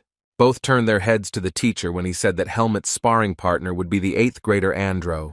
The blonde sighed with displeasure and quietly told his comrade that he would definitely have dealt with the commoner while Helmut went to the sparring room. As the protagonist walked from the waiting room to another room to take the exam, he glanced sideways at his enemy, Sabat also couldn't take his eyes off Helmet, and the hero had the thought that he finally had the opportunity to knock out someone's teeth. In a spacious hall with stone walls and floors, there was a wooden table at which the members of the commission sat. The employee who administered the exams to the applicants accompanied Helmet and his sparring partner Andro. One of the committee members greeted the first participants, and Adin Kudro asked them to pass. The man who accompanied the applicants respectfully greeted the committee and said that if they were ready, then they could begin. The protagonist noticed that one of the members of the commission was his new acquaintance Eden Kudro, so he looked at him with interest. Mr. Kudro also recognized Helmet in the applicant who had arrived, and therefore looked at him with concern on his face. Pointing his hand at the hero, another member of the committee asked Eden if he meant this guy, to which Kudro answered in the affirmative and asked everyone to watch his sparring carefully. The man laughed when he was told that the boy must be talented, since this was the first time Eden had singled out one of the students. Kudro looked at the protagonist with enthusiasm and told the other members of the commission that they would soon see everything for themselves. The academy staff member began to explain that the sparring would consist of 2 4-minute rounds, and the fight would end if one of the guys gave up or dropped his sword. Andro and Helmet were already holding their swords in full readiness when the teacher waved his hand and ordered them to begin sparring. Andro concentrated and exhaled loudly, mentally reassuring himself that Helmet was just a commoner. Our hero's opponent held his sword tightly and continued to try to calm the unrest by repeating that Helmet was a commoner. Andro mentally told himself that it didn't change anything that his opponent had managed to cope with the log. The boy looked at Helmet, who was calm but focused, holding the sword with only one hand. Helmet's opponent began to think about the superiority of his skills when our hero began to attack. Not having time to parry the first blow, at that very second, Andro fell to the ground, spreading his arms and legs to the sides.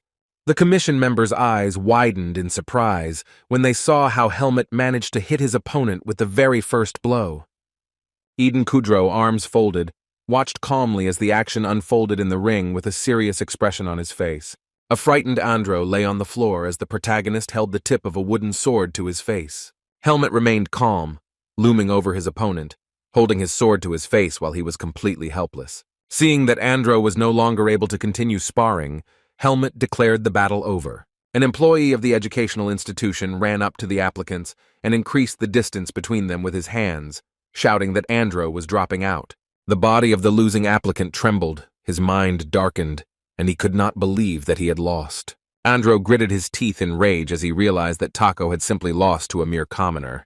The girl from the commission was amazed that Helmet had done it so quickly and could not believe that the boy was so strong.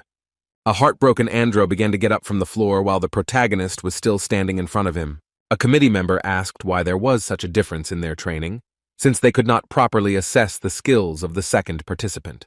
Eden Kudro, watching the scene unfold, rubbed his hands and mentally thought about the boy's abilities. He thought that Helmet had exceeded all his expectations, and then the protagonist asked if they would be finished if he dealt with Andro a second time. The committee member scratched her chin in confusion and said that this way the second participant would not have time to show what he was capable of. While Andro was trying to get up and groaning in pain, she added that the test was conducted primarily to assess the applicant's skills. The second examiner agreed with the girl's words, saying that they definitely wouldn't see anything that way. A worried Eden Kudro looked at the protagonist and then addressed him, calling his name. The boy looked askance at the teacher when he asked him not to think about winning in a sparring match. Our hero looked at Eden when he asked him to regard this not as a battle, but as training. Helmet didn't immediately understand what the teacher was asking him, so he looked at him and asked again. Mr. Kudro explained to the boy that he needed to treat sparring the same way he treated training when he was just starting to learn how to wield a sword. In response, Helmet gripped his wooden sword tighter, remained silent, and became lost in his thoughts. Memories of his first training sessions with Darien, when he was just learning how to handle bladed weapons, came flooding into his head. The protagonist looked at Eden Kudro with a serious expression and said that he understood everything. Then the teacher turned his head and looked at the applicant Andro to give him an explanation as well. Eden turned to the boy, who was already ready for a new round, his hands tightly clutching his weapon. The man gave Andro advice to forget about his status and stop looking down on his opponent. Eden continued that the boy had never been worse than his peers and asked him to try to prove himself. Andro thought about his teacher's instructions He looked at his opponent with concentration, frowning. Without taking his eyes off Helmet, he agreed to Eden's request, his mood still gloomy after his loss. Concentrating, the applicant was ready for a new round. He took the sword in one hand and held the weapon in front of him. Afterwards, Andro, with sweat running down his face, turned to the protagonist and said that he was strong. The boy apologized for being biased against Helmet and explained that he did so because of his opponent's background. The future student added that, contrary to Andro's delusions, Helmet can stand up for himself. The young hero only silently listened to the boy's apologies when he declared that this time he would not allow himself to lose so easily. Andro's face showed tension and anger, and he suddenly lunged at Helmet to attack him. With the threat that the main character would get it now, the boy quickly ran towards the main character, swinging his sword. The two rivals' gazes met. Andro's eyes blazed with anger while Helmet remained calm. Andro failed to land a successful blow as Helmet immediately defended himself by holding his sword out in front of him. Continuing to parry the guy's blows, our hero began to advise his opponent to move faster because his attacks are very easy to block. Andro groaned and trembled from the tension and helplessness in front of the main character, trying with all his might. The applicant screamed in pain when our hero went on the counterattack and began to deliver numerous blows to the guy's body. Helmet began to point out the guy's mistakes, saying that his mind was not collected, and he was thinking only about attacking, so his body was moving forward, and there was no control. Andro writhed in pain and tension, gritting his teeth as he tried to counter his opponent's superior skills. Shouting that he couldn't believe he couldn't handle it, the guy decided to attack again, jumping towards the hero. However, Andro failed again, and Helmet explained to him that a power attack was easy to stop, and he should watch out for open areas. After hitting the boy on the back with a sword, he fell, and the main character told him that he had lost his balance and it was important to keep his distance. Mr. Eden watched the proceedings with concern as Helmet advised his opponent to keep his back straight and that haste would be his undoing. Recognizing his old friend in Helmet's behavior and words, Eden Kudrow plunged into his thoughts. The man mentally said Darian's name. Memories of how helpless he was in front of the huge monster came to his mind. Kudrow recalled how many years ago he breathed heavily and endured pain, being face to face with his death. At that time, the man was badly wounded, his body was bleeding, and he had already resigned himself to the fact that his end had come. Just as Eden was closing his eyes and starting to lose consciousness, suddenly a light appeared in the air around him. In his head, Kudrow heard someone calling out to him, and the man was holding a sword illuminated by a yellow light in his hand. The boy's eyes widened, and his mouth dropped open in amazement when he was asked how they were going to defeat them if he had given up. The man turned out to be Darian, who stood in front of Kudrow with a weapon in his hand, ready to protect him. Without even looking at Eden, Darian simply told him to get up, not letting the guy give in and die. The teacher returned from his memories to the real world, where Helmet continued to give instructions to his rival. Eden Kudrow looked closely at the main character and how he could handle a sword. Eden sighed heavily and thought that Helmet was like a new incarnation of Darian. The admissions committee members were reviewing the applicants' applications when one of them said that he thought everyone had already made their choice. When choosing between Andro and Helmet, the examiner said that the difference in their skills was now obvious. The woman sitting next to him added that, more importantly, she wanted to take another look at the boy's abilities, meaning Helmet. Eden Kudrow picked up the protagonist's documents and began to study them carefully. The man was looking at a photo of Helmet when the woman added that she was interested in seeing how much potential he would achieve. 7 days have passed since the practical exam, and the action took place in the city of Baden. The main character wandered through the streets of the city and looked around. It seemed to him that some place was here. Then Helmet turned around and exclaimed he had finally arrived where he wanted to go. The young man approached a building on the wall of which hung a wooden plaque depicting a shield, an axe, and a sword. Inside, Helmet greeted the employee warmly, saying welcome to the Baden Mercenary Guild. The short-haired girl looked at the hero kindly, asking him if he had come for the task. The hero was confused at first, so he answered negatively, but then corrected himself and said that he came for a task. Helmet's answer visibly puzzled the employee, and she began asking her if the young man was a mercenary. Helmet confirmed the girl's guess, to which she suggested that the guy was a member of a noble family, and asked if he worked for the guild. Handing the employee his mercenary certificate, the hero said that he used to be in the vanguard squad and after his last mission, he left his things here. The stranger picked up the document and began to study it, and then apologized for the misunderstanding, since she was a newbie. The girl stood up and turned to bring Helmut his things, and then asked his wishes for the task. The main character couldn't answer right away which task he would like to take, so he mumbled thoughtfully. Recent memories surfaced in the boy's head, in which he talked to an enraged Eden who was slamming his palm on the table. Then a stunned Eden shouted at Helmut, asking where he got 100,000 marks for tutoring with Arya. Holding a fork of food to his mouth, Helmut calmly explained to his mentor that he had not gotten into debt, but was simply working as a mercenary. Mr. Kudrow calmed down and asked the main character if this money was all his savings, to which the guy answered yes. The man with the mustache sighed heavily and said that he would have to teach the boy financial literacy so that he would learn to handle money properly. Upset, Eden said that he was now Helmut's guardian, and he had to explain to him that he couldn't just throw money around. Looking seriously at the boy, Kudrow added that if he had no money savings left and no opportunity to earn money, the boy would only face suffering.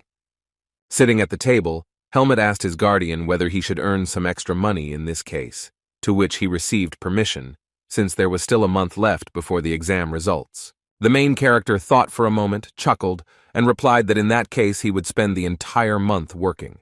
Eden allowed Helmut to do this, but asked him not to take on too dangerous tasks. At the mercenary guild, the young man specified that he needed work in the city, when an employee with trembling legs stood on the table, trying to get something from a high shelf. The main character, addressing the stranger, added that he preferably needed a job in the near future, and the pay should be decent. The guild member agreed with the hero and asked him to wait a bit while she tried to get a piece of paper from the board. Finally, the girl managed to find the right paper, which had an image of the academy building on it, and there was text at the bottom. A polite employee timidly asked Helmut if it would be okay if the task was a little unusual. The girl got off the chair, took a piece of paper and showed it to the hero, and he began to study its contents. Helmut's expression changed when the employee said that the location of the mission would be Greta Academy. Soon the main character was already standing on the street, holding in his hand the piece of paper he had received with an explanation of the task, and chuckled thoughtfully. Standing in the middle of a street in the city of Baden, the young man carefully read a text that spoke about the essence of the mission. According to the customer, a ghost has recently appeared at Greta Academy, which suddenly appears in different places at night and scares the students. The staff and students of the educational institution were unable to solve the problem on their own, so it was decided to contact the mercenary guild. It was Helmut's job to find out what this ghost was and find a way to get rid of it. Our hero found this task unusual because it was different from the previous ones, but at the same time he liked the mission because the guy would have a chance to better study the academy building. Helmut was pleased that he had agreed to take on this task and mentally told himself that it was a good decision. The protagonist flinched when suddenly a man called out to him, calling his name. The young man turned around and asked who the stranger was while the guy stuttered, standing in front of the hero. Pointing his finger at Helmut, the stranger realized that the hero was Mr. Arya's student. The student concluded that the rumors were true, and the puzzled hero asked what rumors he was talking about. The green-haired boy began to praise Arya, saying that he was a role model for everyone, and the student had never interacted with someone close to this magician.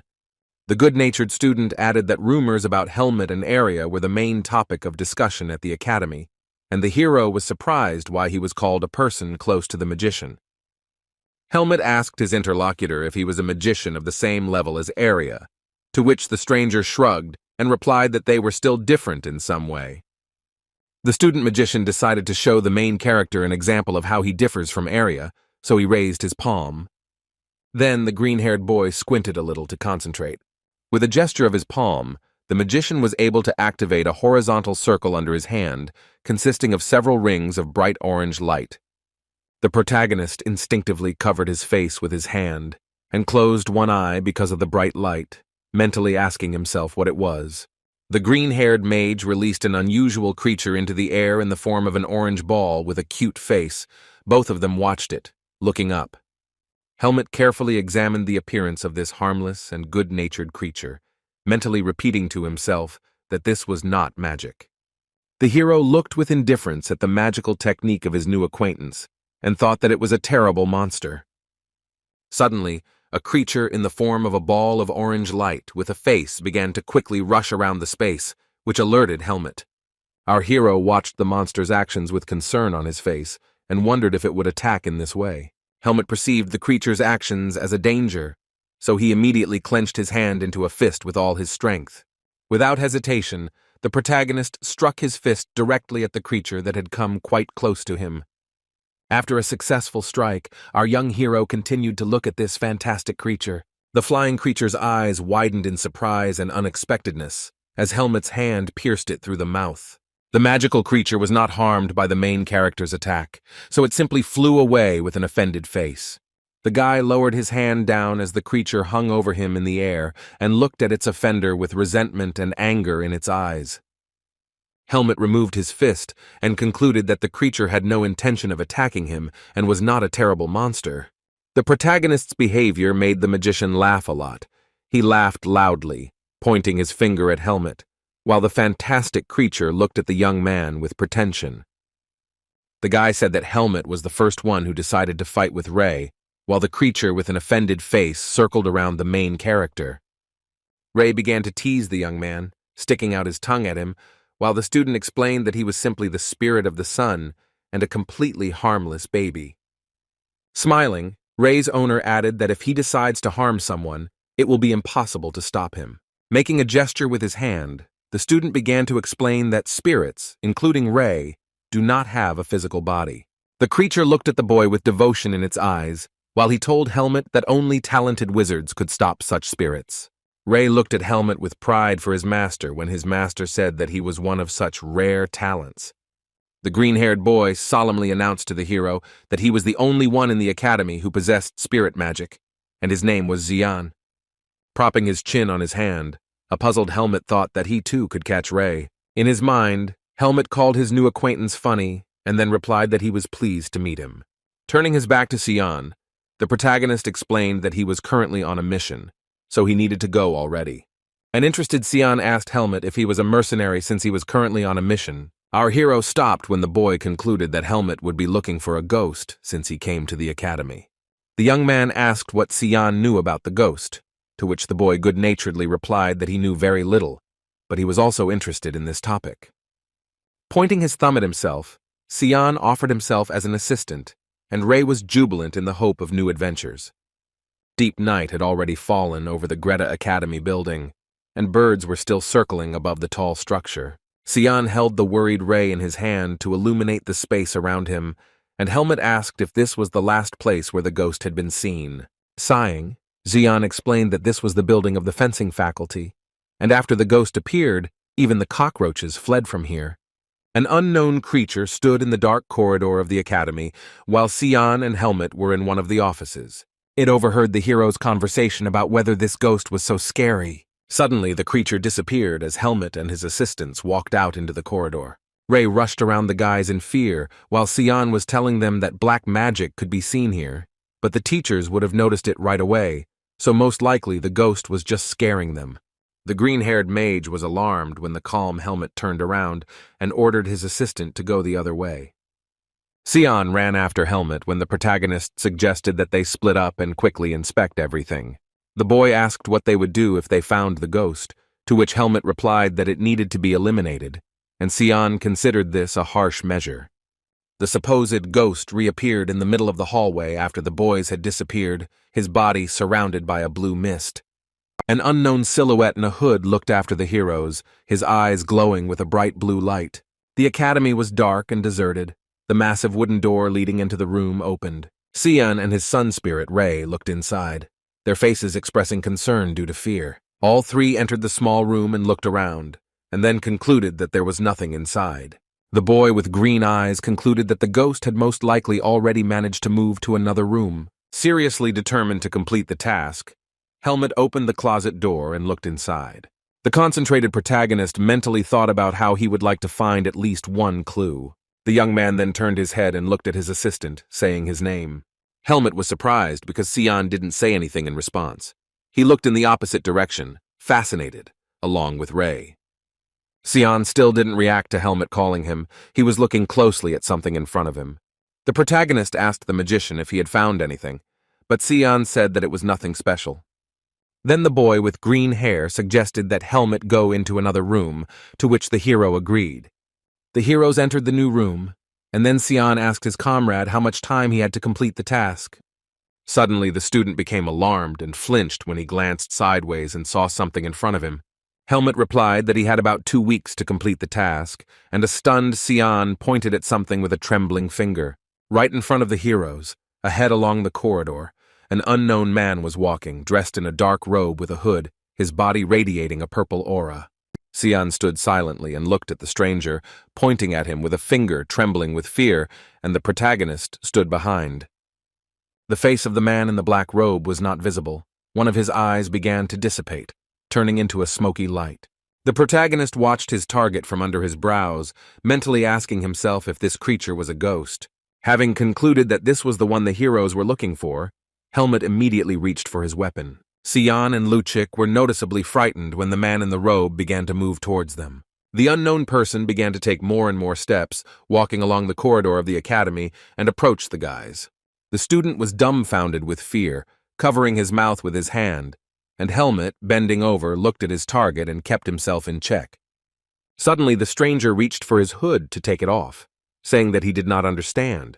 Taking off the hood, it turned out that Arya was standing in front of Helmet and Sion, who immediately asked them what the guys were doing there. The blonde took the paper he received from Helmet and looked at him questioningly after the guys explained everything. Sion, with a smile on his face, began to explain to Arya that Helmet was looking for a ghost in the academy, and the guy was helping him with this.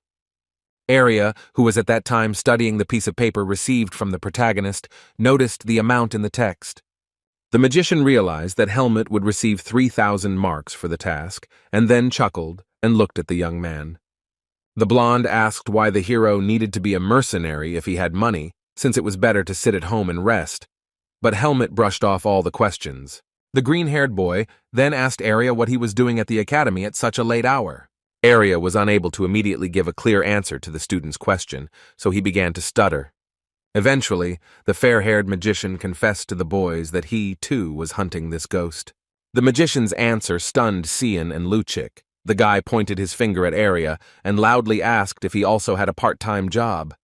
An angry Arya responded to the student bluntly that this was nonsense and that the academy's management had asked him to take care of it. After receiving a blow to the arm from the mage, Sion, maintaining a friendly tone, explained that it was simply strange, since Arya did not do such things, but the blonde replied that he was simply curious. Helmet silently listened to the guy's conversation and thought that the task was really not easy if the academy's management asked Arya to help as well.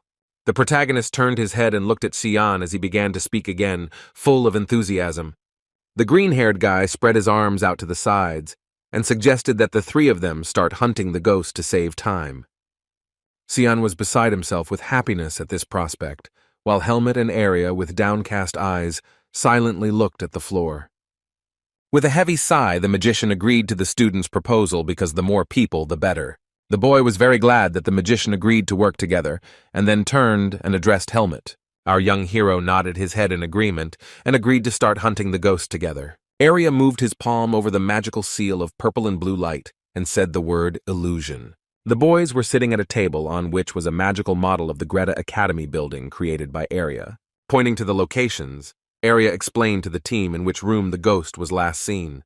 The magician showed the guys on the projection all the rooms where the ghost had previously been, namely the gym, the professor's office, the examination area, and the training room. The blonde guy continued to explain that all these rooms in the academy have something in common. Helmet silently absorbed the thought, glancing at Arya, while Sion was noticeably surprised by the magician's last words. The eccentric young man with green hair, looking at the model of the building, came to the conclusion that all these rooms were located in the building of the fencing faculty. Sion was right, because Arya nodded, and added that for some reason the ghost did not appear in the building of the Faculty of Magic. Turning to the blonde, Helmet suggested that perhaps one of the magicians was behind all of this. A puzzled Sion wondered who it was and why any of the magicians would need it, and also shared rumors that the ghost used magic too. Arya looked at the thoughtful Xian with a tired look and said that magicians who had such skills would not engage in such nonsense. The blonde called it all some kind of nonsense, because he didn't understand why the ghost had chosen the fencing faculty building so much. Sion raised his voice and suggested that the ghost might be vulnerable to magical attacks, which is why it only wanders around the swordsman's building. Helmet, lost in his thoughts, calmly replied that ghosts were in principle impossible to attack physically. In response, Sion turned around and looked questioningly at the main character, and Arya asked the young man where he was from. The main character didn't understand what to tell them, so he just looked at his interlocutors in silence. Helmet's mind flashed back to a recent conversation with Kudro, who had said he had heard something about a ghost.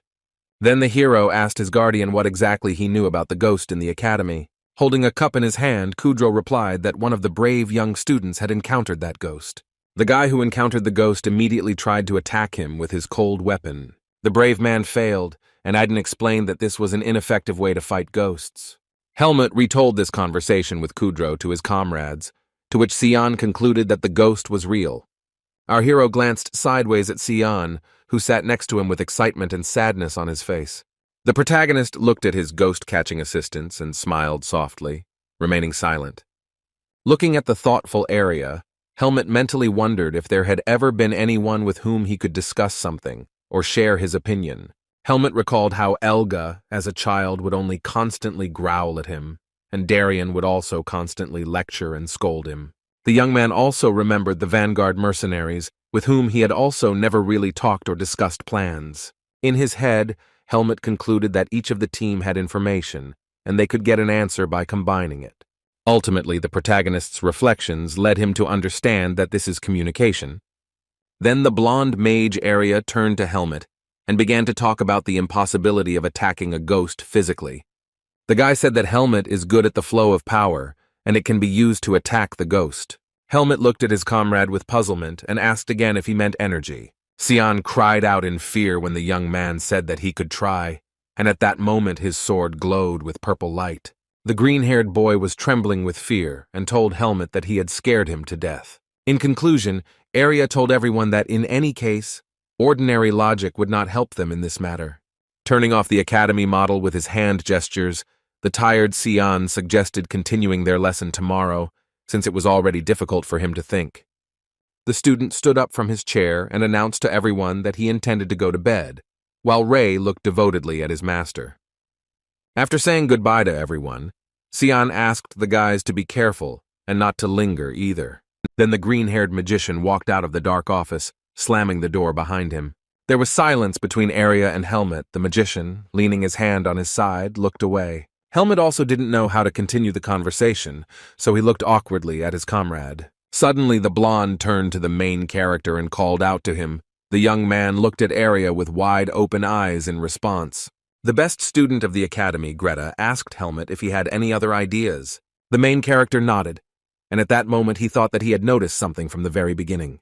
He remembered his blow to Ray, who also has no physical form, just like the ghost. Helmet, recalling the behavior of the Sun Spirit, concluded that such creatures avoid magic. Our hero also added in his head that creatures without physical form love to frolic. After some thought, the protagonist turned to his teammate and called his name. Sitting at the table, the young man asked Arya, who was standing next to him, if they could create their own spirit. The blonde grinned and, raising his hand to his face, replied that he taught Helmet everything he knew. Arya snapped his fingers and added that the ability to create spirits was not on his list of knowledge, so alas. At that moment, a sphere appeared right in front of Helmet, illuminating the space around him with its light, and he looked at it in fascination, asking what they should do in such a case. The fair-haired magician continued to smile mysteriously and did not understand what the main character meant by this question. In an elevated mood, Arya turned his gaze to the window and asked Helmet if he had forgotten something. At this time, the student with green hair was already running somewhere with all his might and breathing heavily.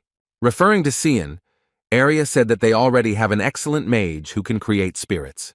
Our main character and his new partner in catching the ghost were running somewhere along the dark corridor of the academy. Helmet asked where Sion had run off to which Arya suggested that he had most likely decided to hunt the spirit on his own and that he should learn how to do so. The protagonist looked at Arya with caution, and the question arose in his head, how did he figure everything out? The young man recalled how Arya had then suggested that they look for the ghost together, because the more people there were, the faster they would cope. Then a memory came up of the three of them discussing catching the ghost, and Arya wondering how Helmet had figured something out. Afterwards, the main character remembered the blonde-haired Arya's question about whether Helmet had used energy. After some thought, Helmet now looked at his comrade with resentment and anger on his face. The hero made a claim to Arya that he knew from the very beginning that it was not a ghost, but a spirit, and therefore sent Cian specifically. Arya, who was not distracted from running and was looking ahead, said that this was necessary, and that this was the only chance for him. Our young hero did not answer his comrade, but only looked at him quietly. Having overcome the long corridor of the educational institution, both heroes finally found themselves outside. When the fair-haired magician found himself on the night street, he suddenly stopped running and stopped. This surprised Helmet, and he asked Arya if they should move on, to which he replied that they already knew the approximate location. The blonde held his palm out in front of him, spread his fingers, and tensed his hand to perform a magic trick. Looking ahead, the Academy's top student chanted the code word search to activate the spell. A magical seal appeared under the hero's feet. The floor was painted with a grid of rays of light, and traces were visible on it. Crouching down, the blonde analyzed where the tracks led and pointed in that direction. The man's tracks led towards the building of the fencing faculty, as Arya said. Shaking his palms, the magician began to justify himself by saying that in any case, the spirit's exact location was not known to them. Smiling slyly, Arya looked at Helmet and suggested that he now catch the ghost before Cian did. The guy's proposal put our hero in an awkward position, so he simply remained silent in response. The massive red door was securely padlocked, and it was still night outside. Arya declared that all was clear as he used a magical technique to easily knock the lock off the door. Opening the doors, the blonde said that no one could leave or enter this building. When the heroes entered, the magician began to explain that despite the fact that everyone studied in the same faculty, the fencers had their own hierarchy. Helmet looked away when Arya said that the training hall was only available to a few classes. The guy added that the ghost used this building because people rarely come here, and that is exactly what he needed. Turning his head towards Helmet, he continued that there was also a hall for senior fellows, and the heroes needed to head there first.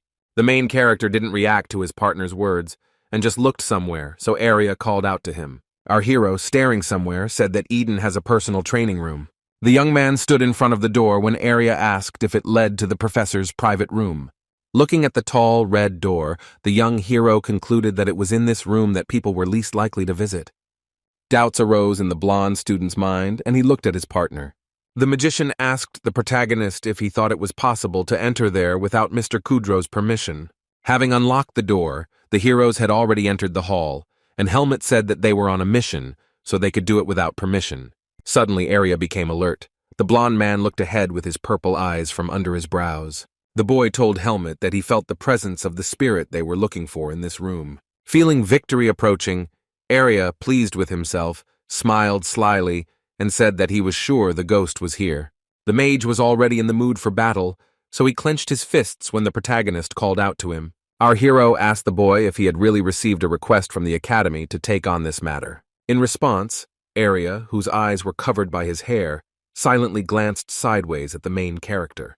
The fair-haired mage closed his eyes and said that since they had come this far, there was no point in hiding it any longer. Turning to Helmet, he admitted that he was unhappy that at the Geta Academy, only Cian was allowed to work with spirits. Our hero asked Arya if he wanted to catch the spirit in order to study it. The guy waved his hand, activated the magic, and said that he would also help Helmet complete the task. The blonde snapped his fingers and said the word silence to perform another magic trick. Arya made hand gestures, and the space around him was illuminated with purple light as a sphere appeared between the boy's fingers. Having finished, the blonde said that it was now impossible to detect him, and then called himself a good magician. The young man was surrounded by an aura as he sat on the magic seal on the floor and asked Helmet to help him, arguing that he himself had helped the boy out more than once. An unknown black liquid began to leak into the room, while the protagonist asked Arya what would happen if he refused to help him. The protagonist noticed that something was wrong and turned his head to where the mysterious liquid appeared. He looked at the wall and saw a black substance surrounded by a dark aura entering the room. Arya, who was working on his magic, didn't understand why Helmet was looking there and asked him what happened. The fair-haired magician wanted to ask the main character why he was looking there, but the guy didn't have time to finish. At that moment, a giant spirit of purple light appeared in front of the heroes. It was covered in slime, and its face expressed anger. Looking at the giant slug with many thin legs, Helmet announced that the ghost of the academy had appeared. Arya was visibly pleased by this news, and immediately stood up to begin working on capturing him, while the hero backed away, looking at the magician. Holding a clot of magical energy in his hand, Arya shouted for his partner to greet the spirit properly. The mage shouted the code word wall, and at that moment, large blocks of pink light appeared in the air. Afterwards, all these blocks flew towards the big, purple spirit to prevent him from leaving. Arya's attempt to capture the ghost with a magical wall failed, and the spirit managed to escape. The guy shouted and asked where he was going, and Arya's expression became more furious and tense. The student screamed and put his hands in front of him, and a large magical seal made of light appeared in front of the boy. Blue rings formed around the heroes, indicating that Arya had used magic to create a mana barrier.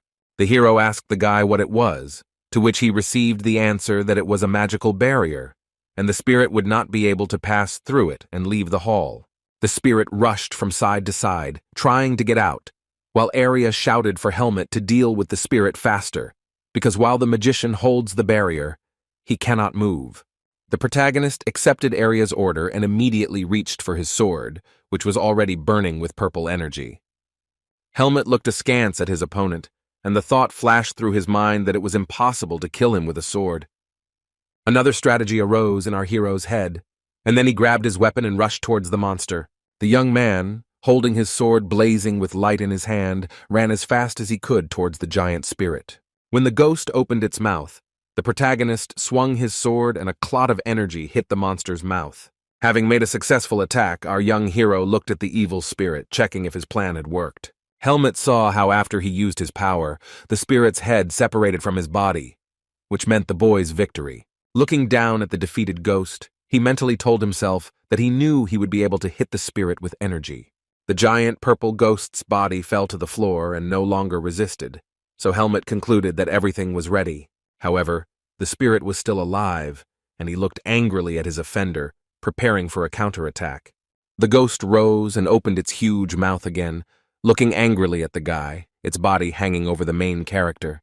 At that moment, our young hero realized that he couldn't defeat the spirit so easily with energy. The brave young man did not give up and again held his cold weapon ready to attack the monster. Having assessed his opponent with a glance, the main character told himself mentally that he needed to hit harder this time. The protagonist's feet slid across the floor as he desperately fought against the great spirit. Sweat was pouring down Helmet's face from fatigue and tension, and he looked at his opponent with anger in his eyes. The daredevil met the gaze of the giant ghost, whose eyes were glowing with a bright light, and gave himself the command to move forward. At that moment, the unknown person shouted the word fusion, and a bright ball of light formed in the guy's hand. Helmet noticed this and looked at the picture in front of him with astonished eyes.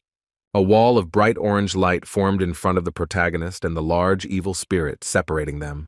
The guy saw Xian standing in front of him, arms outstretched, casting magic spells. The guy with green hair turned to the main character and looked him in the eyes, saying his name, to which Helmet shouted what he was doing. Shocked by what was happening, Helmet looked in amazement at his comrade, who stood between him and the spirit. With his arms outstretched, Xian tried to shield the monster from Helmet with his magic to protect him. Xian shouted loudly that he didn't think he would be able to summon a spirit so quickly. The boy, using the radiance spell, shouted to his friends that this was a dark spirit, and they should not lose their vigilance, since the monster was very strong. The magician looked at the ghost and explained to Helmet that the spirit first needed to be blocked by a curtain of light in order to hold it for a short time. Helmet, who was standing behind, noted that the evil spirit himself seemed to be in a state of panic. Arya asked how they could catch this spirit, and the question greatly surprised Xian, who was standing in front of them. He turned and looked at the fair-haired magician with bewilderment on his face, exclaiming in surprise. Pointing his finger at the monster, Xian shouted at Arya to ask if he really wanted to catch this cute spirit for experiments, to which he received a negative answer. Arya began to justify himself by saying that Xian himself did not want to help the guy in the research, and besides, He is the only one in Greta who can control spirits. An enraged Xian began to shout, pointing his finger at Arya, that he refused to help because he kept talking about his experiments. Looking at the monster, Xian called him a cute little guy and said that he was also a spirit, then asked why Arya was so heartless. The worried green-haired boy began to say that it was too dangerous to let go of the spirit and ordered Arya to maintain the magical barrier. The blonde looked at his comrade and nodded silently, and then continued his part of the work without arguing. Xian asked Helmet not to attack the spirit, but simply to detain it, and then said that he needed time. The protagonist agreed to the boy's request when he promised to find a way to calm the evil spirit. Helmet approached the spirit, holding a sword in his hand, and said that it was worth a try, but he did not know how long he could restrain himself. The evil spirit opened its mouth and growled furiously at its offenders, and Helmet tried to restrain it. The monster, which was held back by the hero and the magical barrier, rushed from side to side, trying to free itself. The hero tried his best to keep the spirit from leaving, and mentally acknowledged the ghost's ability to move quickly.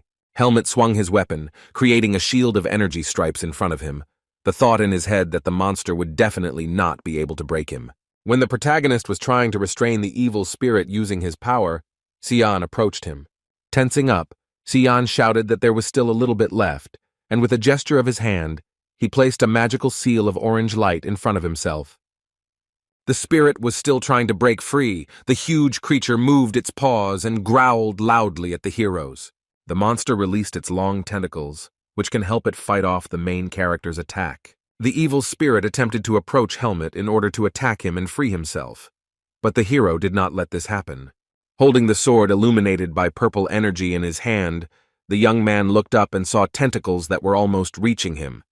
Looking at his opponent with anger, after trying to attack Helmet with the monster, he thought that it was dangerous. Afterwards, our young hero decided to change his strategy and changed his position, running in the other direction. Helmet realized that the monster knew the boy couldn't attack him, so he jumped onto the spirit's back. Looking down at his opponent, the young man mentally addressed the spirit, saying that he would let him have some fun. Helmet glanced to the side when Xian called him with a shout, because the main character began to act with danger to himself. Xian, still showing off his magic, looked up and shouted for Helmet to stop. The spirit began to quickly throw its tentacles in the air, looking at Helmet to catch him. The protagonist tried to defend himself, holding a sword in his hand when the tentacles almost grabbed him.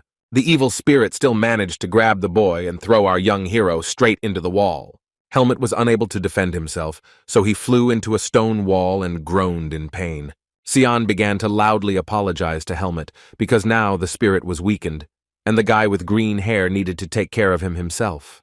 The protagonist asked again about the monster's weakness, because he had just thrown Helmet into the wall so hard that it left a deep mark. Licking his lip with his tongue in anticipation, the amber-eyed mage declared that he would deal with the spirit on his own. Not afraid of the monster's aggressiveness, Xian began to confidently walk towards the enraged monster.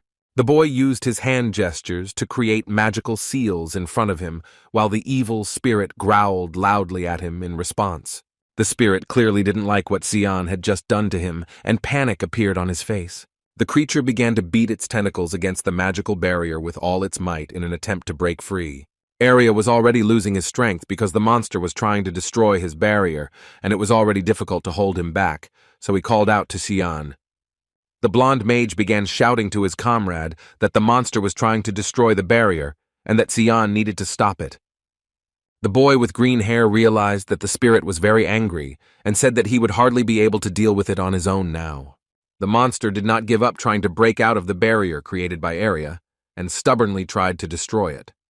The evil spirit realized that in order to destroy the magical barrier, it was necessary to attack its creator, so it headed towards Arya.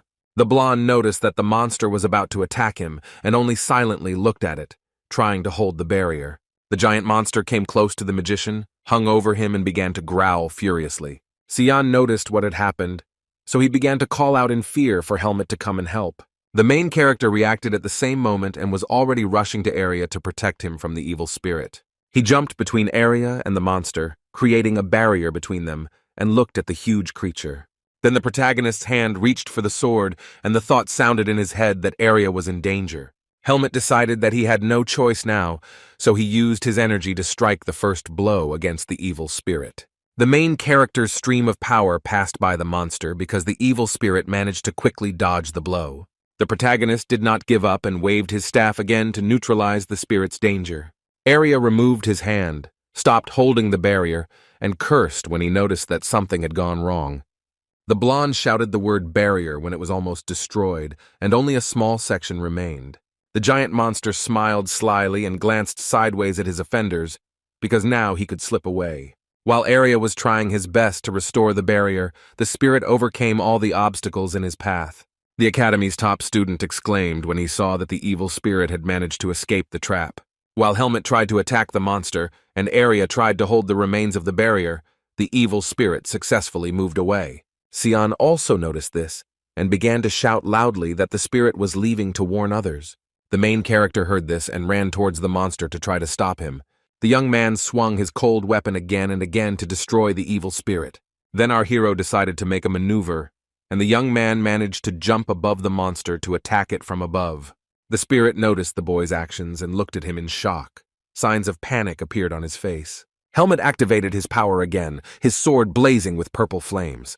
Confused by the enemy's actions, the monster turned its head and saw Helmet, who was hanging over it with a weapon in his hands. Turning to the boy with green hair, our young hero gave the command to do it now. The protagonist rushed straight down and swung his blade, aiming at the enemy's head. Helmet managed to land a blow straight across the evil monster's face, causing the monster's expression to change. The monster seemed helpless as the tip of Helmet's blade hung centimeters from his eye. The huge monster, looking up at Helmet, growled questioningly at him when the protagonist asked the spirit if he had deflated. Noticing his comrade's successful attack, Sion waved his hand and said that everything was fine while he was doing his magic. With his hands out in front of him, the magician created large magical seals of orange light. The boy then shouted that the monster needed to come here when the student finished creating the largest seal. The monster heard him and headed straight towards the circle of light that was emitting a bright beam. An enraged Xian shouted that this was the end, and then told the evil spirit to get out of here. The body of the vicious monster was suddenly engulfed in a blinding light created by Xian's magical abilities. When the evil spirit was completely absorbed by the magician's light, Xian placed his palm on the clot of orange energy.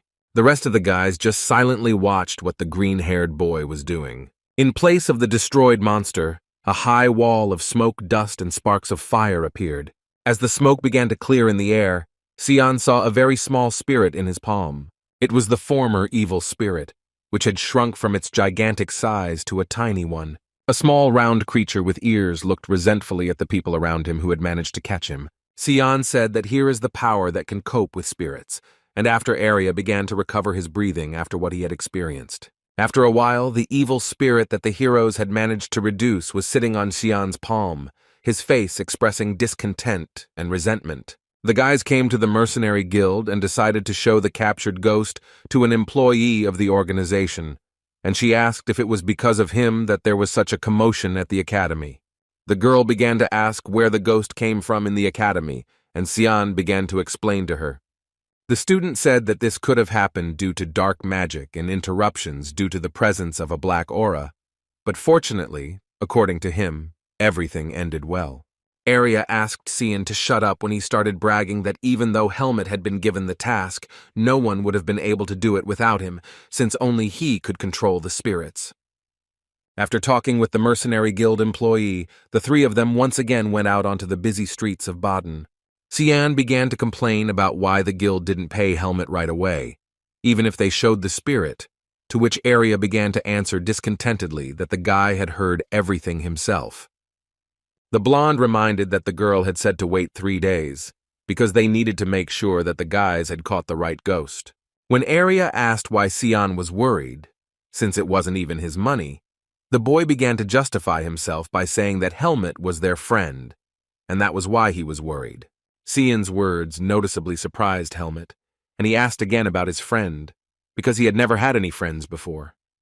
In high spirits, the green-haired boy turned to Helmet and asked if they were friends. Smiling, he told Helmet that they would now support each other, and this was a friendship destined for destiny. The main character was confused, so he just silently listened to the words of his new friend. Then the green-haired boy extended his hand to Helmet to shake his hand. Looking at the stunned protagonist, he said loudly that he now relied on him. Our young hero still didn't know what to answer, and he thought about Sion's words about friendship. Helmet's memories of all the moments he spent as a mercenary with Pin came back to him. Silently looking at Sion, the time he spent with Pin flashed through the protagonist's mind, because it was he who was associated with the word Pin. Then Helmet mentally concluded that friendship was not something bad, so he extended his hand to Sion and shook it. The boy chuckled contentedly, then turned his head towards Arya and addressed the fair-haired mage. However, Arya had already rushed away at that moment. His face was angry, and he called the two idiots. Sion began to explain that since Helmet was his friend, he was Arya's friend too, and then asked the magician to treat everyone to food, to which the irritated blonde said that they still needed to clean up after themselves. Sometime later, Helmet was already sitting in one of the academy's rooms, decorated with massive golden chandeliers.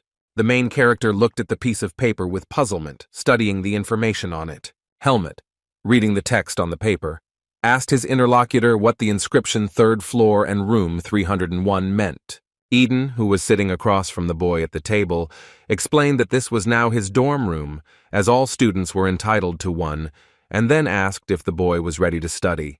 The protagonist looked at Kudrow and answered with confidence in his voice that he was ready to study. Helmet's guardian was pleased with his answer, and then announced that the list of admitted students would be published tomorrow. Eden Kudrow told the boy that he should prepare for school, and then asked the boy to go and see his new room. After some time, Helmet was already standing in front of the building of his new dormitory. Concern was visible on his face. Looking around at the wooden boxes and tired workers, he thought about how quiet it had been at the academy before the boy had gone looking for work. The men carried furniture and boxes into the dormitory, and Helmet thought that this was the first time he had experienced something like this. The protagonist slowly approached the entrance to the dormitory, while the students and their assistants were busy moving. Coming closer, the main character turned his attention to one of the academy employees. The boy heard a man loudly announce that everyone checking into the dorm needed to come to his counter. The main character approached the counter and handed the educational institution employee a small envelope sealed with wax. The stranger greeted Helmet loudly, took his check-in letter, opened it, and asked him to wait a minute. The blonde's mind darkened, his eyes widened, and sweat appeared on his face when he saw that the letter indicated the 3rd floor and room 301. The dorm room was clean and spacious. There was a bed inside and a desk with a lot of textbooks next to it. The unknown guy in the room was talking about how exhausted he was over the last few days, and how he had never had any friends before.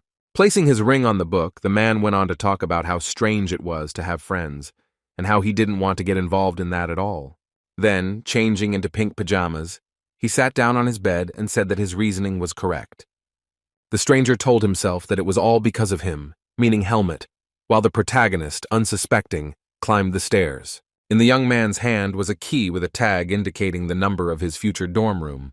The main character went up to the 3rd floor and looked around the corridor. He was looking for his room. Helmet found the right door leading to room number 301 and stopped in front of it. Our young hero looked up, making sure he had come to the right place, and thought it was here. The stranger with long white hair kept telling himself that as soon as he met him, a series of strange events began. It was Arya, sitting in his room, saying out loud that he hoped he would never meet Helmet again after starting school. At this moment, the main character, using the key given to him, was already inserting it into the keyhole. The key fit, and Helmet turned it several times to unlock the door to the room. At that time, Arya, whose appearance had changed to that of a woman in private, continued to tell himself that he hoped he would never meet Helmet. It was deep night on the streets of a small town, but not all of its residents were sleeping in their homes. A man with a beard and plasters on his face was shouting at someone, asking if the other person could hear him. The bandit, with a knife in his hand, shouted at the frightened boys, asking if they knew he was one of the Black Hawks. The red-haired boy was scared to death. He looked at the bandit and stuttered, apologizing, and then began to talk about Baden. Enraged, Max looked at his victim with fierce eyes and threatened him with a knife, but at that moment someone put a hand on his shoulder. It was Paul, his face covered in blood and dirt, telling Max to stop what he was doing. The mercenary tried to calm his comrade down, asking him to follow the rules while he still looked at the defenseless guy with anger in his eyes. The blood vessels in Max's eyes burst with anger. He bowed his head over the victim and did not stop demonstrating rage. Trembling with anger, Max replied to Paul that according to the rules, All those who do not obey them must be killed. Suddenly, the ferocious bandits fell silent, because an unknown voice spoke in space, asking who they were going to kill there. A frightened Max, looking around, asked who it was. When the stranger asked them why they had come to his territory if they couldn't even kill that boy. An unknown being in a robe appeared behind the bandits and told them that thanks to people like them, he realized that the idiots from the Black Hawks had no chance to change their lives for the better. Paul became furious at the stranger's words and began shouting at him to ask how he dared to say such a thing. The blue-haired bandit tried to attack the robe-wearing stranger, but he failed. Max turned around and looked at the picture in front of him with horror in his eyes, and blood splashed in his direction. The bearded bandit extended his hand towards Paul and called out to him, but his comrade's body was already headless. Max, with indescribable fear on his face, silently looked at his friend, who was killed by an unknown creature.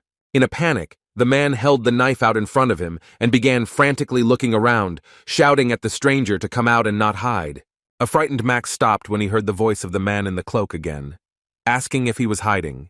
The stranger appeared behind Max and put a gun to his throat, claiming that he was the one who had been hiding all this time.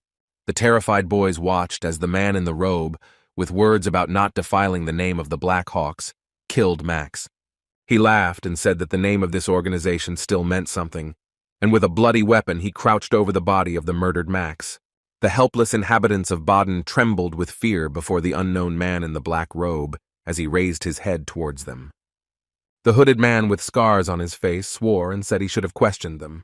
The two boys gritted their teeth in horror and watched what was happening when the stranger asked them if he could ask them a question. A moment later, a shrill scream of some man could be heard on the streets of the night city. Rays of bright and warm sun penetrated through the large window and illuminated the room where Helmut lived while studying at the academy. Helmut took hold of the handle to finally enter the dorm room assigned to them by the academy. The main character went inside. The room was quite spacious. There were 2 beds and a desk inside. The young man looked around silently with indifference on his face. The interior he saw did not impress him. Approaching the table, the hero thought that this was far from Kudro's house in terms of the level of decoration, but this room was still better than sleeping in the forest under a snag. Then the boy looked ahead and sadly remembered how he lived in the forest. A picture of him trying to penetrate the divine barrier in the forest surfaced in the hero's memories. Then, remembering Finn, he thought that since leaving the forest he had managed to get to know the Vanguard mercenaries. Clenching his hand into a fist, the protagonist thought that he had now become a student at Greta Academy. The guy looked at his fist and decided that now he finally felt the beginning of a new life. Helmut made a decision for himself that from now on he would concentrate on working on his strength. The main character stopped his thoughts when he noticed that he was not alone in the room because he heard some rustling. The young man immediately became wary and took a fighting stance because he sensed danger. Helmut looked down and concluded that everything was bad because he did not have a sword with him. The guy was already ready to attack when Arya appeared from around the corner, coming out of the bathroom. The fair-haired magician was stunned when he unexpectedly saw Helmut in front of him. The protagonist calmed down and said Arya's name in a questioning tone when he saw him in front of him. The guy started saying that he was also placed in this room, to which Arya began asking with displeasure what he meant by this one, since he lives here and almost killed his friend. Arya couldn't believe his words and started shouting that he was joking when Helmut said that he was also assigned to room 301. Helmut asked what was wrong when Arya covered his face with his hand in frustration and began to insist that this should not have happened. Then Arya, dejected by this news, looked to the side and noticed something there. Arya started cursing when he realized why there were 2 beds in the room, and Helmut looked at his comrade in silence with incomprehension. When the blonde threw on his robe and rushed out of the room, Helmut asked him where he was going, and the magician replied that he was going to the dean. The student in the pink robe pointed his finger threateningly at the main character and ordered him not to touch anything here, otherwise he would definitely kill Helmut. Our young hero was left standing in the room alone when Arya gave him one last order not to go anywhere. Frozen, the main character just silently looked after Arya and thought why the magician hated him so much. It was daytime, and the entire campus of Greta Academy was illuminated by bright sunlight. The sun's rays penetrated through the tall wooden windows into one of the classrooms of the educational institution. An elderly man sitting at the table picked up a cup of hot tea with one finger and lifted it up. It was Liam Weiss, the dean of Greta Academy, who was sitting peacefully in his office, drinking hot tea. The elderly man almost choked when the reckless Arya suddenly burst into his office without knocking. Sir Liam growled angrily when he saw Arya in front of him, shouting and cursing as he asked what it was. The dean placed the cup of tea on the table and asked the blonde what had happened when he had asked with displeasure why he had a roommate. The boy began to loudly complain that, as the head of the Faculty of Magic, Arya had the right to live alone. The man, who remained calm, thought that Helmut and Arya had met, which was why the boy was so angry. Liam Weiss looked down and apologized, explaining that the number of available rooms was currently limited due to renovations. The dean's explanations did not calm Arya, and he continued to shout that Sir Liam must still fulfill his promise. Putting his hand on his chest, Arya continued to shout that the dean himself should understand why the boy needed to live alone, and then asked what would happen if Helmut found out that the blonde was a girl. Sir Liam put his finger to his temple, and at first said nothing in response to the student's complaint, but fell into thought. Weiss began to calmly explain that the illusion magic on Arya was cast by an archmage, and an ordinary student would not be able to find out anything, but Arya replied that even the smallest risk must be excluded. Trying to get his point across to the dean, Arya asked if the man understood what he was getting at. The head of the academy, Greta, just silently looked at the dissatisfied boy and thought about his words. The dean began to explain that giving Arya a separate room would be beyond the student's privileges when there were already so few available rooms, so he was placed with someone close to him. The fair-haired student was stunned by Sir Weiss's words, and he asked with anger in his voice about his close relationship with Helmut. The man said he heard that Arya was helping Helmut with his studies, but the student replied that he had no choice since the protagonist paid him well. Arya began to rub his forehead with his hand from the hopelessness of the situation, continuing to explain that he had met Helmut not long ago. Memories of how he first met Helmut and taught him in the library surfaced in the blonde's mind. Then the best magician of the faculty remembered how the main character saved him during the capture of an evil spirit. Thinking about Helmut, Arya, who stood in front of Dean, only remained silent, and his face expressed strong irritation. The dean told Arya that it was his duty to maintain friendship with the students, and again asked him to tolerate him for just one semester, and then he would get a separate room again. The student looked at Sir Liam with displeasure and disgust, realizing that he would have to come to terms with the new circumstances. It was still daytime outside, and bright light filtered into the dean of Greta Academy's office through the large windows. Liam Weiss stared at the ceiling and thought about how Arya had agreed to share her grief, and how he was now left to watch to see if she could cope. Then the old man, who was resting in his chair, mentally called Arya a good man. The door to room 301 opened. The protagonist was still inside, humbly waiting for his new neighbor. Helmut, seeing the embittered Arya, said that he, apparently, did not achieve what he wanted, to which the magician noted the attentiveness of the protagonist. Arya then glanced sideways at his neighbor, his expression sad at the prospect of living with him. The blonde asked if Helmut had to live with him, to which the protagonist replied that he had no other choice. Leaning his back against the wall, Arya crossed his arms over his chest and sighed heavily, explaining that as the head of the faculty he was supposed to live separately, but there were currently no free rooms. The magician added that, frankly speaking, he was not thrilled that he would now have to share a room with someone. The protagonist listened attentively to Arya and remained silent, standing in the middle of his new dorm room. Arya offered to guide Helmut to and from the academy using magic, but the young man replied that Eden would not allow this, and one day their deception would be revealed. The student looked askance at Helmut and tried to dissuade him from living together, saying that he was much more picky than the hero thought. The blonde asked if Helmut really wanted to live with him, knowing that living with him would be quite uncomfortable. Without answering, the main character thoughtfully scratched his chin with his index finger. Arya was taken aback when, after a pause, Helmut answered his question affirmatively. The hero added that Arya is the best option for him, and he thinks that Helmut would also be the best neighbor for the magician. Arya stared at Helmut, not expecting to hear such words from him about a better neighborhood. Helmut thought to himself that he would live much more comfortably with Arya than with someone from the fencing faculty. The blonde pressed his lips together, a bead of sweat ran down his face, and he propped his face up with his hand. The magician looked away in disappointment and reproached himself for having once helped Helmet pass his exam. The sun was shining outside, people were sitting on benches, and students were strolling near the academy dormitory building. Several horses harnessed to carriages drove up to the dormitory of the educational institution. Our protagonist stepped out of the carriage, his foot stepping onto the ground to finally move into his new home. Helmet was holding a suitcase with his things in his hand. He also had his cold weapon with him. He was walking towards the hostel. The main character looked at his luggage, which he held in his hand, and thought about something. Standing in front of the building, Helmet reasoned that he had already moved his things, and now all that remained was to discuss the living conditions with Arya. Arya and Helmet's room was on the 3rd floor, so first the main character had to go up. The young man opened the door and cautiously looked inside to check if his neighbor was waiting there. The magician was inside. He noticed that Helmet had arrived, turned to him, and asked if he had arrived. The hero wanted to discuss living conditions with Arya, so he asked him to tell him about his rules. Arya replied that Helmet could see everything himself, crossed his arms over his chest, and both stood in the middle of the room. The magician rearranged the room, and now it was divided into 2 parts by a thick white curtain. The curtain obscured part of Arya's room so that he could maintain his privacy. The main character looked around carefully, and Arya stepped aside and turned his back to the hero. Arya pulled back the curtain and told Helmet that his space was behind it, and the protagonist should not be indignant because he got most of the room.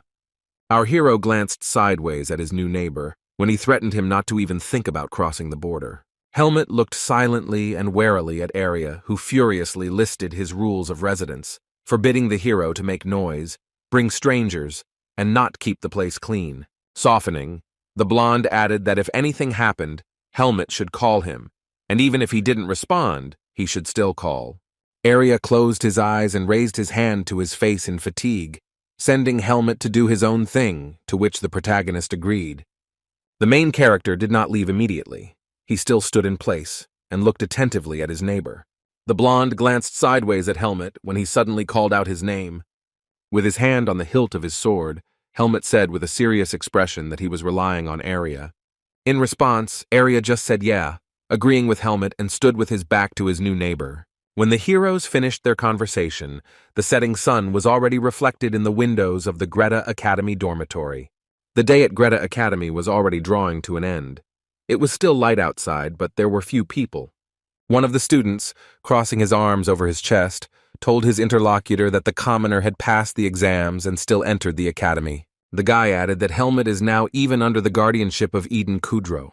The second student replied that he thought Helmet was being too cocky and comparing himself to the nobility. Sabbat was sitting on the bench, and his friend told him that he couldn't wait until Helmet came into his hands.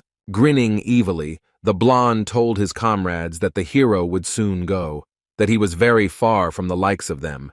Sabbat added that tomorrow they had a fencing lesson, and there they would be able to teach Helmet a lesson so that he wouldn't get cocky. The next morning came. The bright sun was already shining over the Greta Academy. A new school year was beginning. Our protagonist placed his palm on the massive wooden door to close it behind him. The boy was ready to study, and for the first time he tried on the universal uniform of the academy students. Moving his hand to check if he was comfortable in the clothes, he came to the conclusion that the shape was quite good. Standing, the boy remembered Arya's words that the first semester would be uninteresting, so the young man was already planning to go to the training hall after classes. A uniformed Sion came down the stairs and was very surprised when he saw his friend Helmet in front of him. The boy pointed a trembling finger at the hero, asking him if he had left room 301. Helmet asked what the problem was, and Sion started shouting, gesturing wildly that this was Arya's room, and was the hero really living with him? The hero replied that it was just that way, and Sion couldn't believe that Arya would seriously allow him to share his room with someone, since he had the privilege of living alone. Sion thought out loud that this was strange, and perhaps Arya chose his roommate based on his appearance, in which case it made sense. The boy gave Helmet a friendly slap on the back and wished him more patience. Looking back, Sion asked the young man if he really had his first fencing lesson today, to which Helmet said yes. Sion said that Helmet shouldn't have any trouble, but he shouldn't get involved with the mad dog from the fencing department. Having imagined a dog in his head, the hero asked if there was a dog in the faculty, to which his friend explained that he meant a strange and insensitive guy. The guy with green hair began to explain that he was referring to the second-year student who had beaten up everyone who messed with him last year. Raising his index finger, Xian continued that one of the victims even had to stop studying because his ear was bitten off, and since then, everyone has avoided this student. Helmet was confused by his friend's story. He only silently absorbed his words. While the guys were going down, the hero asked if such behavior was acceptable, to which Xian replied that the bully had been suspended from classes for a while, but he was back in action, and it was better to avoid him. Waving goodbye, Xian wished his comrade good luck and invited him to his room 307 in case Helmet was bothered by area. Helmet briefly agreed to the invitation of the green-haired boy and watched him go. A group of students gathered on a large green field in the middle of the academy campus, surrounded by columns.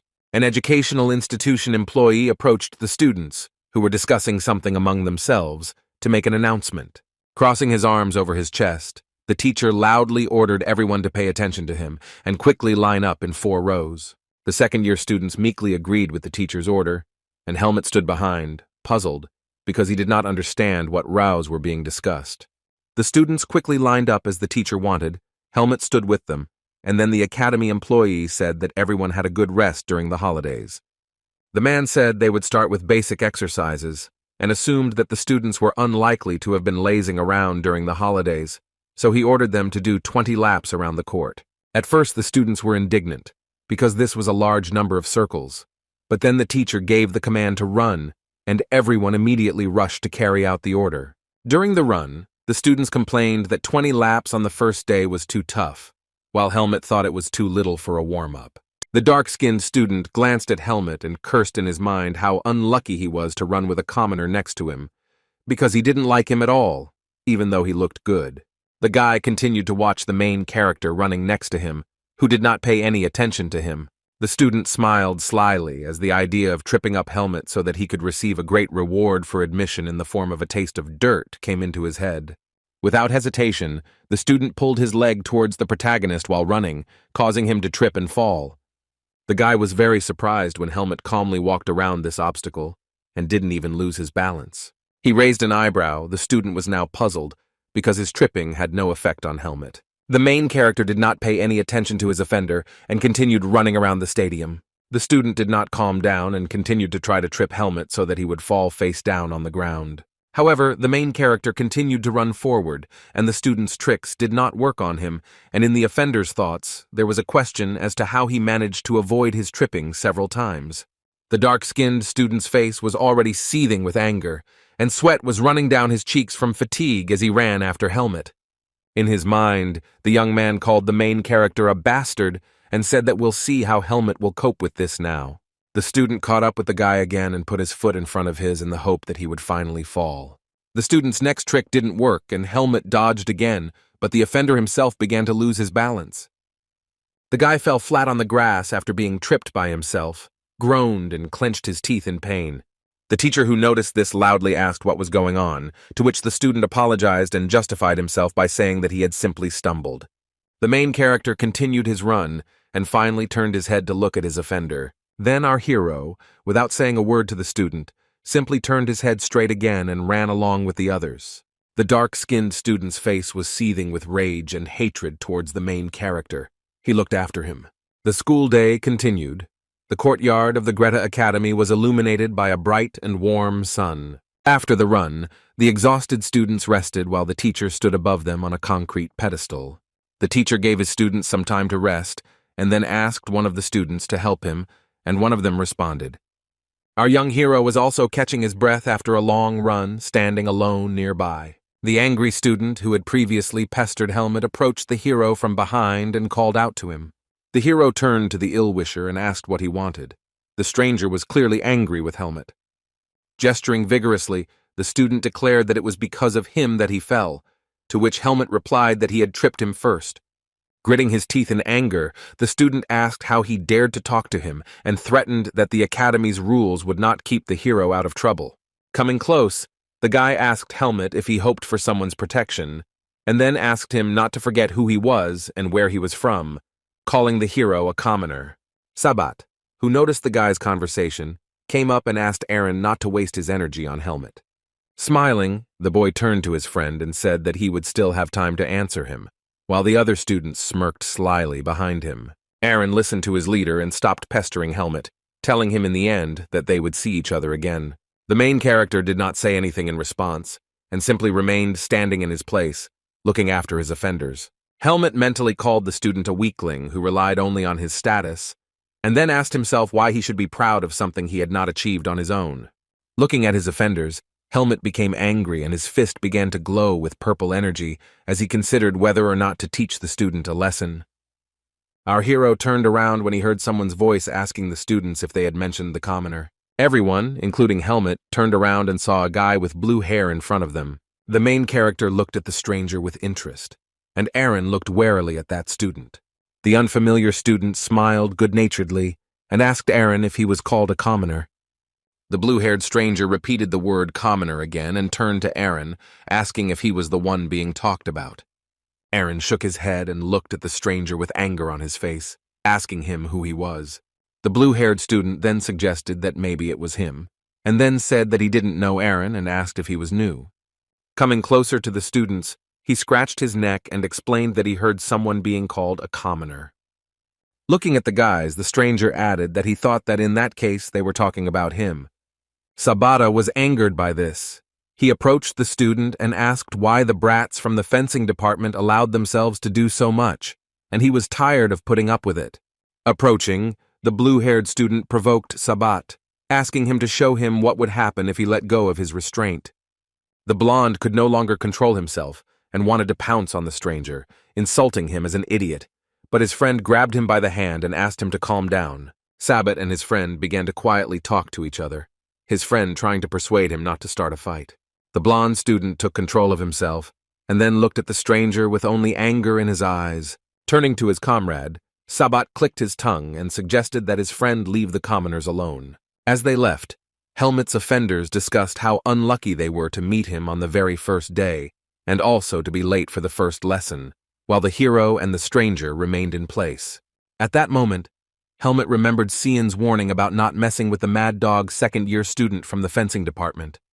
The protagonist looked at the stranger with blue hair with interest, thinking that Cian meant him.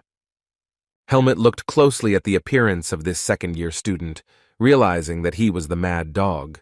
The barrel contained a large number of wooden swords intended for training by students from the fencing department. In front of them stood a teacher who loudly explained that the students would have to come to him and take the sword when their name was announced. The teacher called Asuka first, then asked why he was hanging around there and asked him to come forward.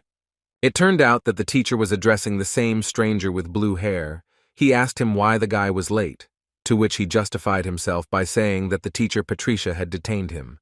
Asuka slumped, scratching his neck with his hand, when the teacher said that Patricia wasn't there today, and he should have come up with a more plausible excuse. The student was taken aback and asked the teacher again when he ordered him to run 30 laps as punishment. The man asked Asuka if there was anything he didn't like, and he stuttered and replied no. Observing the situation, Helmet thought that Asuka did not have the best reputation, and that there was no question of it, knowing how many things this student had done. The teacher crossed his arms over his chest and told everyone to get ready for training, warning them that he would be watching everyone before turning to Andro. During the practical fencing lesson, it was still daytime outside, and the sun was shining brightly on everything around. Our main character had already picked up a training wooden sword and was actively practicing with it. Helmet held the weapon with both hands and was immersed in training, swinging the sword. His face was concentrated. The guy made more and more strikes with the weapon into the air. The main character was in the best mood. He looked ahead and deftly controlled his weapon. Oblivious to the world around him, the young man masterfully made more and more new strikes. Helmet continued to train in the fresh air with the others, meekly following the teacher's instructions. After another blow with a wooden blade into the air, our main character turned his gaze to the teacher. The teacher watched all the actions of the main character with interest, but said nothing. Then the man with the scar on his face turned 90 degrees and stopped looking at Helmet. The protagonist lowered his hand with the sword down and stopped doing the exercises, wiping the sweat from his face with his hand. The young man was wary, and the thought entered his head that everything would soon change dramatically, even though Eden had promised an uneventful first semester. Helmet's thoughts were interrupted when Asuka burst into his personal space. The guy with blue hair approached our hero and called out to him in a friendly manner, smiling broadly. The student suggested that Helmet thank him, since it was he who prevented the hero from fighting with the offender. Helmet, remaining wary, replied that he had not asked for help, to which Asuka, shocked by his words, asked if he was really one of the commoners if he was so important. Extending his hand to Helmet, the blue-haired boy smiled warmly and said that it was better for commoners to stick together. The main character looked at Asuka's palm silently and for a long time, not daring to shake it in return. Helmet noticed that the guy's skin was emitting blue energy, which meant that he was a difficult person. Our hero continued to watch Asuka's hand warily, suspecting him of having power. Asuka narrowed his eyes in response and praised Helmet for being a capable student. The guy put his hand on Helmet's shoulder and said that he needed to warn the hero about something. The young man asked the protagonist not to focus on Asuka's origins, because he doesn't like it when he is often asked for help. The young hero said nothing in response to this request, and only looked at the boy with distrust in his eyes. As he walked away, Asuka waved his hand goodbye, asked Helmet to live in peace, and called him little brother. The protagonist placed his hand on his shoulder and massaged it after Asuka's palm was there. Already in the dorm room, Helmet stood with his hand thoughtfully over his mouth and wondered out loud whether he looked like someone who would start a fight. Arya, who was brushing his teeth and getting ready for bed at the time, noticed Helmet and looked at him. He tried to calm the guy down by saying that he was not that person, but just very busy. Continuing to brush his teeth, Arya called the offenders stupid idiots who can only boast of their status, and invited the hero to show them what he is capable of. Helmet replied that Eden had told him not to start a fight, to which the magician replied that they could simply be provoked. The hero asked if Arya had any other suggestions, to which he said that from the legal ones, he could wait for a training sparring match. The protagonist looked away and thought about the fair-haired student's proposal. Arya continued with his hygiene procedures without offering any more ideas to Helmet. Helmet asked what was wrong, to which the magician replied that he was glad that his efforts to train the boy were not in vain, because before enrolling, he would have definitely given free rein to his fists. The protagonist grinned and said nothing in response, continuing to look at his neighbor. Then Helmet turned away again, and crossing his arms over his chest sank into his thoughts. With a toothbrush in his teeth, Arya asked Helmet what kind of logic he had in answer to his question whether he, as the best student in the faculty, could not restrain himself. Our hero fell silent, sighed heavily, and said that then he did not understand him at all, meaning Asuka. Some time later, Asuka was strutting down the academy corridor with his hands in his pockets, and Sabat was walking towards him along with his comrades. As they passed by, the guy with thick blue hair just glanced sideways at the students without saying anything to them. Sabat and his friends also looked at their enemy with suspicion on their faces. Asuka stopped when someone addressed him, saying that he must be on cloud 9 and thought he was cool. It was Sabat, who, as he left, said that he would see how long Asuka would last at the academy with such grades, and sooner or later the blonde would turn him into his obedient dog. Sabat's words visibly angered the blue-haired student. He bit his lip and remained silent. After some time, Asuka was already fighting with his offenders, striking his comrade Sabat with his hand. The enraged student, holding the back of his head, which Asuka had bruised, screamed why he had been hit. Asuka smiled and apologized, saying that he got too excited and couldn't hold back, and asked them to tame him right now. The boy's blue eyes lit up as he continued to provoke his offenders after these words. Greta Academy was an educational institution where people from any class could enroll. However, one rule could not eradicate prejudices that had been entrenched for hundreds of years, and students continued to persecute commoners. Although the negative attitude towards commoners was initially subtle, the practice still flourished in the academy. But Asuka didn't care about all this, because he was the best student in the faculty and a mad dog despite his origin. Asuka looked at the offender with glowing blue eyes, asking why he was staring like that, and if he thought he would become his if the guy continued to look. Sabat responded that he knows what Asuka did last year, and that his nickname is now fully justified. An angry Asuka asked if Sabat had changed his mind about attacking, to which the blonde replied that he thought the guy was no longer looking for trouble after the suspension. The blonde student smirked and added that he thought Asuka would be in big trouble if he got suspended again. The boy just looked back at Sabat silently, his eyes illuminated with a blue light and his face gloomy. Asuka looked at the blonde with contempt and anger, without saying anything in response. Sabat took a step towards Asuka. He was noticeably satisfied with the behavior of his enemy. The blond man ducked down and looked menacingly at the blue-haired student, saying that he should be given a good beating once. Turning his head to the side, Sabat added with a sly smile that he hoped Asuka was ready to be destroyed socially and physically. Asuka silently listened to his enemy's words about how the best student of the fencing faculty would not be able to hit the blonde first, as he would immediately become guilty of the fight. Sabat laughed as he looked at his comrades and told Asuka that even a mad dog like him was afraid of being expelled. The blue-haired boy tried to control himself, so he silently hung his head in response. However, a moment later, the guy's eyes lit up again with a bright light, and he swung at Sabat with a smile. At that moment, a blow from a wooden sword flew through the air, and the boys' fight stopped before it even began. To his surprise, Asuka received a punch in the face from an unknown person and was unable to fulfill his desire to hit Sabat. The blonde also closed his eyes from severe pain when someone dealt a strong blow to his back. Both boys fell with a crash onto the wooden floor of the academy corridor and grunted in pain.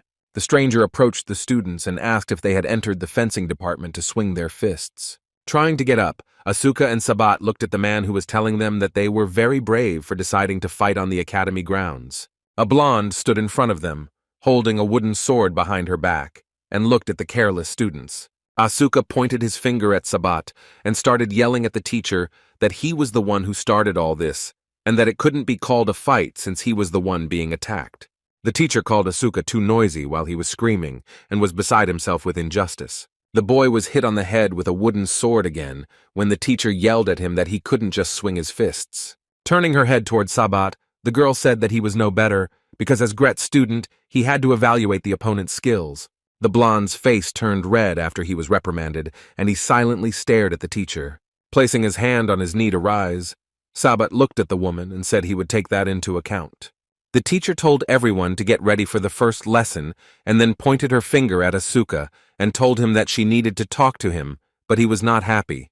Sabat was cleaning himself up after being knocked down, and the woman told Asuka to follow her. The teacher and the blue-haired student went to talk in private, and the blonde suggested that his comrades leave. Asuka looked away with a displeased face, and the teacher sighed heavily from fatigue from the student's behavior. Unable to contain her anger, the teacher swung her hand at the boy to hit him. The blue-haired boy screamed in pain as he suddenly received a strong slap on the back of the head from the fierce woman. Asuka started screaming about why and for what he was hit, to which the angry teacher loudly called the guy a blockhead and asked him to learn to control himself. The student looked at the woman with displeasure when she began to complain that the guy had already been suspended once. Putting her hand to her face, the woman sighed heavily and said that she would close her eyes this time, but would not protect the young man anymore. After calming down, she explained to Asuka that she didn't want such an outstanding student to lose everything because of the fights, and that she believed he would eventually gain recognition. Listening to the teacher's words, the young man with blue eyes only looked ahead with sadness in his eyes. The girl added that she heard that the new helmet had easily completed the first task, to which Asuka asked her who it was. She explained that Helmet was a commoner just like Asuka, so they should be treated more gently and they should get along. The top student of the fencing department finally realized who they were talking about, and Helmet's appearance popped into his head. As he left, Asuka said that he was not going to get close to anyone, and that Helmet would handle things on his own, since he was pretty good. Walking down the corridor of the school, Asuka became noticeably upset, and hung his head when another thought arose in his head. Rays of sun were shining through the windows into the academy's corridor. There was no one inside. In the classroom, all the students lined up in rows, and the blonde teacher stood in front of them. The woman slammed the wooden sword down on the table, causing a loud noise to attract the students' attention. The fencing teacher announced the start of the lesson, asked about those absent, and suggested taking roll call. One of the boys raised his hand and addressed the teacher, saying that Helmet was not there yet, which surprised the girl. The woman asked the students if they had told her where the lesson would be, to which the boy replied in the affirmative. The blonde remained silent, and then turned to the students and asked one of them to go get him. Asuka, who had also lined up with the rest of the students, looked away suspiciously. After some time, the massive door leading to the study room opened again. Our late hero was brought in by a student, and they both went inside to join the lesson. The teacher calmly asked Helmet why he was late.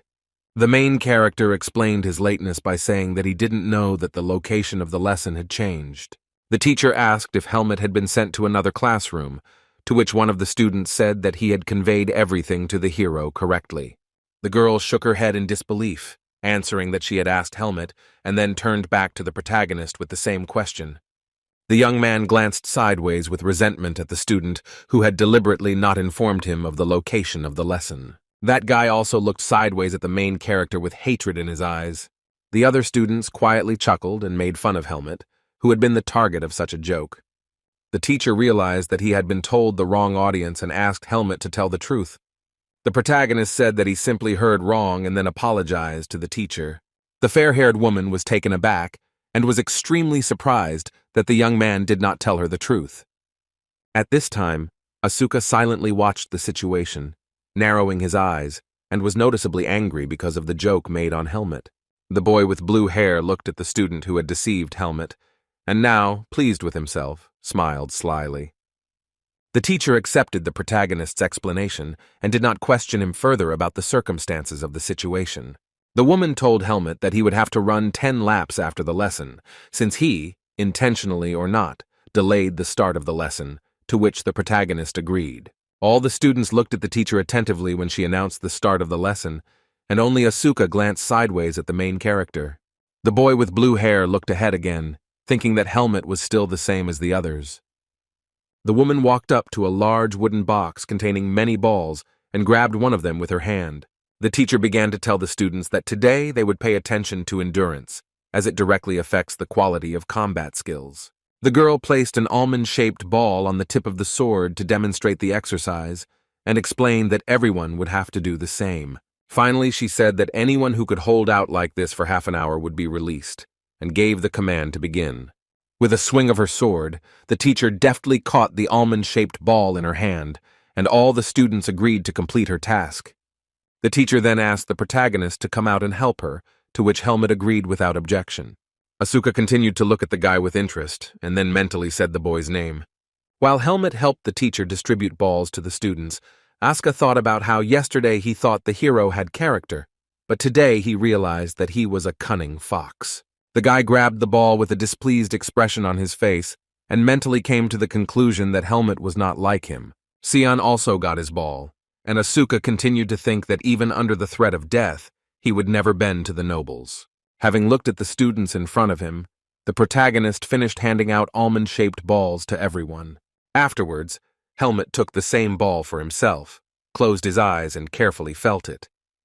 Suddenly, the protagonist took aim and swung the ball to throw it at the student who had given him incorrect information about the location of the lesson. The young man threw the ball with all his might, and it flew forward to meet its target. The victim of the almond ball was dumbfounded. The guy just looked at it with wide eyes. The student grunted in pain and flew backwards as the ball hit him square in the torso. The teacher noticed this and, with her mouth open, just looked at what was happening in shock. Asuka also looked at what happened and was extremely surprised by Helmet's behavior. The force of the impact even caused the ball to lose its shape a little, and its victim curled up on the floor, shaking, groaning in unbearable pain. Pleased with himself, Helmet shook his palms and apologized, adding that the student was standing so far away that he thought he wouldn't be able to reach it. Asuka looked at Helmet in amazement and could not understand what he was doing and whose side he was on. The spacious training hall contained wooden logs for practicing punches. One of the students trained hard, hitting the machine more and more. A muscular guy holding a wooden sword in his hand was spinning the exercise machine with his blows. Afterwards, the guy unbuttoned his shirt and looked at the huge bruise under his ribcage. The student cursed out loud and complained that the wound still hurt, and it was unknown when it would heal. The guy gritted his teeth in anger and asked himself how this commoner had managed to give him such a bruise with a ball. The blonde, wiping sweat from his forehead, responded to the guy's complaints by saying that if you touched him with a finger, he would fall apart, to which his friend replied that it was as if he had been hit with a stone. The angry young man said that first Asuka hit him, and now Helmet, and then asked Sabat if he was going to let it go. In response, Sabat, who was drying himself with a towel, only silently looked at his friend and sighed.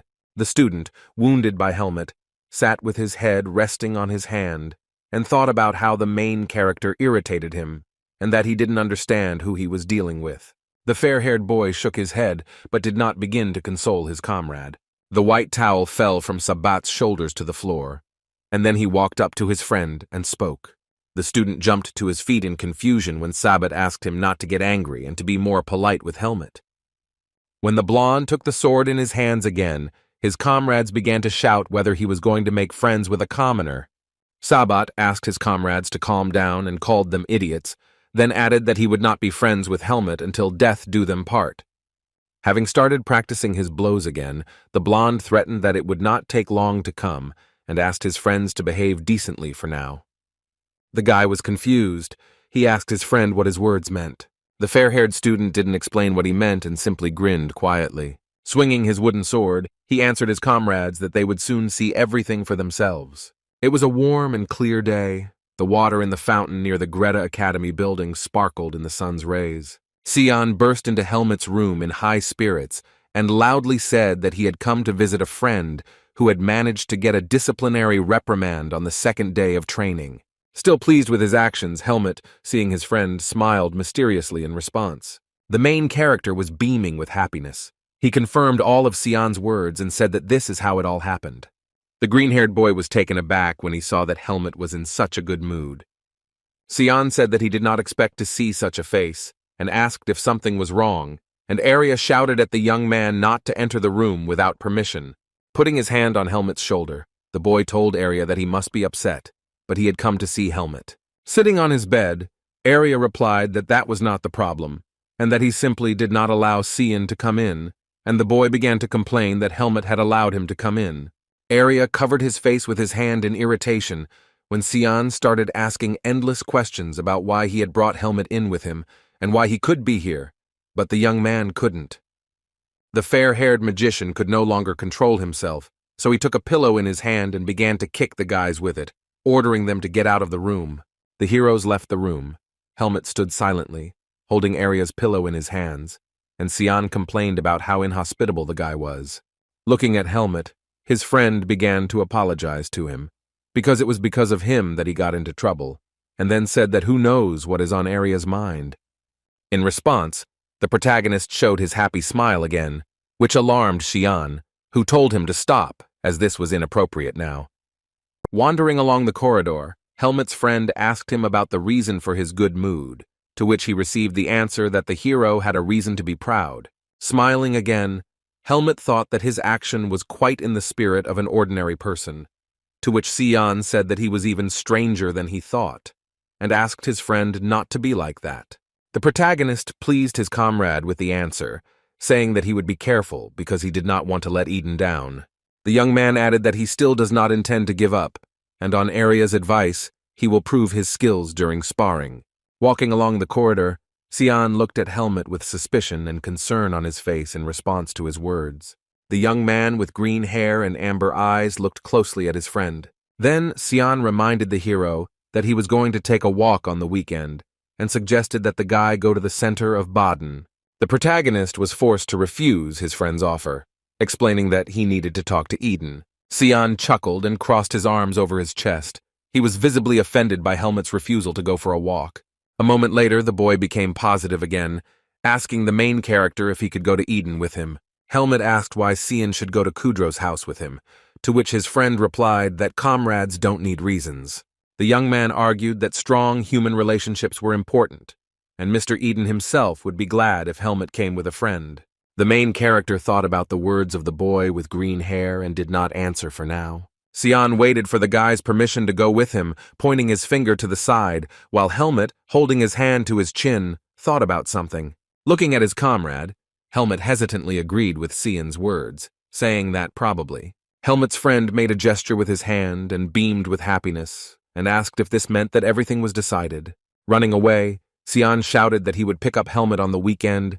The hero tried to stop him, but the young man said that he had already promised him. Confused and embarrassed, Helmet looked after his friend and then asked himself if he had agreed to this. It was already deep night in Baden. The city buildings were illuminated by the faint light of the full moon. On the roof of one of the buildings stood two people dressed in red robes with hoods. The unknown man opened the wooden double door leading to the office with both hands. A tall, broad-shouldered man walked inside, covering his face with a red hood. In front of him stood a man who called the man who entered inside, sir, and announced that he had new orders. The stranger took the stack of papers from the man and began to study them carefully. Having studied the contents of the documents, he asked what it was, since the task was only suitable for unthinking youngsters, but then said that he would have to take on the job since they were paying. Then the man in the red robe sat down in the chair, the space around him dimly lit by a burning candle. Taking off his hood, he said that unknown people had appeared who were posing as them and extorting money. The man turned to his subordinate and said that he would deal with it himself, and for now there was no need to do anything, to which the guy standing opposite him meekly agreed. Sir Anton's expression changed to one of surprise when he noticed something unusual on the paper. He showed the piece of paper to Crom and asked him if the boy was familiar with the name written on the paper. Crom looked at the contents of the document with bewilderment and replied that he did not find the name familiar. The man with the beard looked to the side, raised his hand to his face, and thought about what he had read. Sir Anton, shuffling through the papers in his hands, suggested that Crom put this order aside for now and deal with the rest. Sitting at the table, the man ordered his subordinate to get information about this person and report everything to him. Afterwards, Sir Anton continued to study the documents he had received and think actively, placing his fingers on his chin. Looking at Helmut's name on the paper, the man was clearly convinced that he had a bad feeling. Students at the Greta Academy often gather at weekends in the center of Baden for walks, which are permitted during the holidays. So everyone runs away, silence falls in the academy, and this makes the educational institution an absolutely unpredictable place at such a time. The main character stood by the carriage, holding his hand on the hilt of his sword, and looked ahead. Helmut turned his gaze to the other side when someone suddenly called him. It was Sion who approached his friend and asked in surprise if this was all he was taking with him, and Helmut asked what was wrong. Helmut was taken aback when Sion said that they were planning to go for 2 days at most, but he was still going on the trip light. Our hero thought that in the native forest, light weight increased his chances of survival, and now he unconsciously repeats his old habits. The boy asked with interest if Arya was in her room, to which Helmut replied, entering the carriage, that he thought so. Already in the carriage, the student began to reason that he rarely saw Arya from the outside, except for trips to Baden, and that he had never seen the magician visit his relatives. Raising his index finger up, Sion began to justify himself by saying that he was not pursuing Arya, but was only interested in him because he considered him his rival. In response, Helmut looked at his friend with distrust of Sion's words, sitting opposite him in the carriage. Then he asked his comrade that, since he was so interested, Helmut could ask Arya about his trips to his family. Sion noticeably darkened, but continued to smile feignedly, and replied that it was not necessary. In the center of Baden there was a market, and townspeople walked along the busy streets, going about their business. Aska was also on a walk in the city center, carefreely eating meat shashlik. As the blue-haired boy walked through the city, he thought to himself that it was less noisy outside than in the academy. He again remembered the aristocrats who couldn't beat him, but for some reason were climbing up to him. A sad look appeared on Asuka's face as he mentally wondered if he was doing something wrong. After this question, the guy immediately stopped himself, arguing that in that case he would not be satisfied and that he would never bow his head before aristocrats. Taking another bite of the shashlik, Aska remembered Helmut, who, in his opinion, does not mind the nitpicking of the aristocrats, but still sometimes shows himself. A memory of Helmut appeared in the boy's head, and he asked himself if that young man was only good at patience. Asuka smiled as he remembered how much fun it was to watch Jerome roll around on the floor after being hit by Helmut's ball. The young man mentally concluded that he was not going to make friends with Helmut, but he would like to chat with him next week. The guy became wary when he heard the steps of an unknown person behind him. He immediately turned around, thinking that someone was following him, but he saw no one there. The blue-haired boy's mood noticeably worsened when he sensed something was wrong. The weekend market on Baden's central square was in full swing, with dozens of people walking along the market stalls. With his head down, Aska continued to wander around the city, keeping his hand in his pocket and finishing his shashlik. The young man became alert again and turned his head as he felt something was wrong. He was being followed by an unknown man with a ponytail, who was dressed in a red robe and was standing in a building nearby. The blue-haired student, when he finally met his pursuers, suddenly stopped.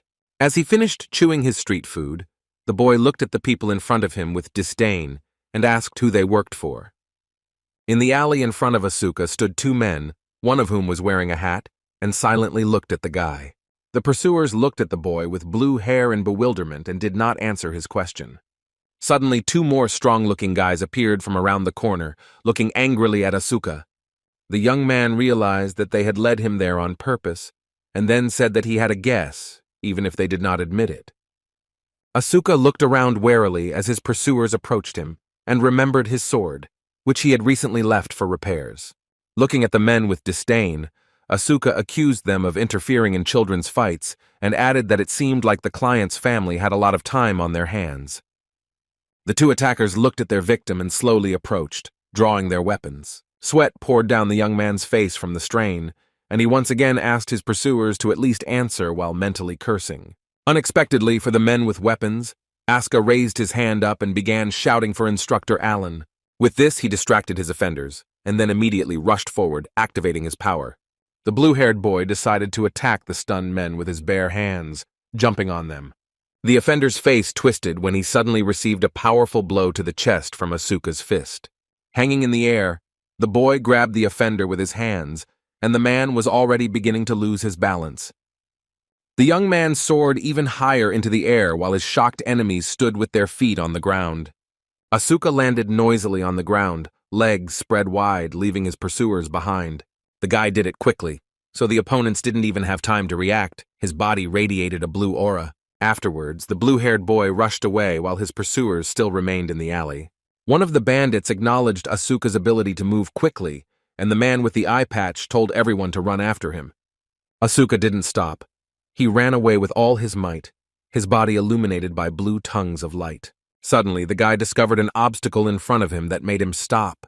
The young man stopped the chase and stopped when he realized that he had reached a dead end and could not escape. He sat down a little and looked ahead with panic in his eyes, not taking any action yet. Asuka noticed another man with blonde hair standing around the corner of one of the buildings. The boy looked in the other direction and saw another pursuer there, holding his hand on the hilt of his sword. It turns out that Asuka was surrounded on all sides, and now he has to deal with as many as 9 criminals. After cursing, the guy smiled slyly and suggested that his offenders play, since they hadn't managed to escape. It was already dark outside. All the windows on the first 2 floors of Eden Kudro's mansion were lit. The luxuriously decorated table was laden with delicious food, meat dishes, fruits, and various cuts. Mr. Eden thanked Sion for joining him for dinner and said he hoped he had enjoyed the food. The boy sat at the table with Eden. He liked the teacher's words and he put his hand on his heart. Sion smiled and replied that he liked everything very much, and the food lived up to Kudro's reputation, adding that he liked his mansion. Helmut sat quietly, confused, as Eden good-naturedly told Sion that he could call him simply instructor without formality. Confused, Kudro couldn't believe that Helmut had brought such a well-mannered guy, while the protagonist wondered why people changed their attitudes towards each other so quickly. The guy got excited and asked Helmut if he wanted to go for a walk in the center of Baden, since today was a day off. The hero started to say that he needed to train, but Eden interrupted him, saying that the idea sounded great, and in such a beautiful city as Baden you can walk not only in the center. Our young hero became gloomy after his guardian's words, so he just silently looked ahead. When the boys left the house, Sion was warming up after a long feast, and Helmut mentally assumed that this was probably exactly why Darien sent him to the academy. Helmut said he had no complaints about Area when Sion began to suggest that the hero was currently going through hard times, due to moving into a dorm with a difficult neighbor from such a mansion. Sion began to shout that the hero had no complaints because Area was harassing him, forcing him to do research at dawn and summon more and more spirits. The guy and Ray were crying, and Helmut tried to console him, saying that Sion had become much better after that. Helmut's friend and Ray turned to him with words in their eyes, and Sion asked him to put in a good word for him for Area when Asuka suddenly appeared behind him. Sion began to turn around to where Asuka stood, all wounded and exhausted after the battle with his pursuers. Seeing the guy with green hair started screaming at the top of his lungs in fear, and Helmut spoke calmly. Covered in bruises and scratches, Asuka was not very happy to see his friends, but then said that the guys should help him. The students were not alone on the night street, and Asuka was still being pursued. 3 men with long swords walked quietly towards the protagonist and his comrades. Helmet was quietly taken aback, and Sion began to loudly ask who these people were. The main character noticed a red oval brooch on the robe of one of the criminals. The young man narrowed his eyes and looked darkly at the men, realizing that they belonged to the Black Hawk organization. Holding his hand to the wound on his shoulder, Asuka said that those cowards were waiting for him to be without his sword, to which Sion replied that he was creating enemies everywhere. Then the boy with green hair looked questioningly at Helmet, who was no longer paying attention to his comrades. The protagonist looked straight at the Black Hawk men who were approaching him. Taking his sword out of its sheath, the young man said that now was the time. He had a couple of questions for the bandits. The green-haired student watched silently as his friend stood face to face with the bandits. Sion asked his comrade what he meant when he said he had some questions for the Black Hawks. As Helmet drew his sword from its sheath, he thought that the Black Hawks were willing to kill for a good price, and it was unlikely that a simple student would become their target, so there was definitely someone behind this. Looking at the angry faces of his pursuers, Helmet recalled how he had recently buried several members of this organization. A picture popped into the protagonist's head of how he had killed several bandits with a bow one night. Taking out the sword, the boy realized that they definitely had information about him, but he mistakenly believed that he was safe as long as he was a student at the academy.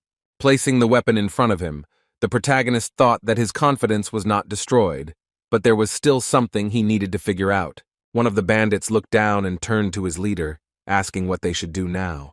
The gang leader began to think that now it would not be possible to simply deal with the target, since there were witnesses in the form of a couple of students. Having prepared his weapon, the bandit shouted that there were only 3 of them, so they needed to deal with them all at once, and start with the one with the sword. One of the criminals tried to attack the main character, but Helmet successfully parried his blow. The bandit leader tried to hit Helmet with a sword, but in return, he himself received damage from the main character. The attackers tried to hit Helmet, but he still successfully dodged and deftly wielded his weapon. The dark-haired bandit, clutching a sword in his hand, began to shout something about Helmet when he pounced on him. The protagonist made a maneuver in the air and prepared his leg to hit the enemy with it. The brunette's mouth opened in horror when Helmet suddenly kicked the sword out of his hand. The blow was so powerful that the blade flew high into the air while its owner looked up. The long metal blade did not lose altitude, but on the contrary, flew even higher over the dark alley. Helmet was able to hit his opponent's hand so hard that his blade flew tens of meters into the air. Having reached a certain height, the sword stopped, its blade glistening under the light of the full moon.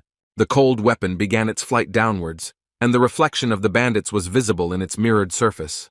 The criminal's blade lowered its height even further, and in its reflection one could see how Helmet continued to deal with his opponents. The main character had already managed to eliminate several of the offenders. Their unconscious bodies lay on the stone road. With a blow of his sword, the young man knocked off balance another criminal, a man with long hair. Afterwards, Helmet turned his attention to the short-haired bandit and attacked him. When the young man swung his sword again to strike, the bandit's sword had already begun to land. The protagonist delivered the final blow, and the last opponent staggered back, losing his balance. Helmet looked down at the bandit, who fell to the ground with a crash and a wheeze. Sion and Asuka, standing nearby, watched all this with concern and attention on their faces. Helmet, sword in hand, stood over the Black Hawk members, who lay on the ground, moaning in pain. The main character just calmly looked at them.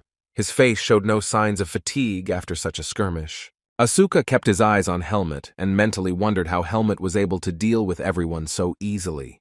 Helmet was already hiding his sword back while Asuka was thinking that the opponents were not simple guys, but the hero still managed to deal with them.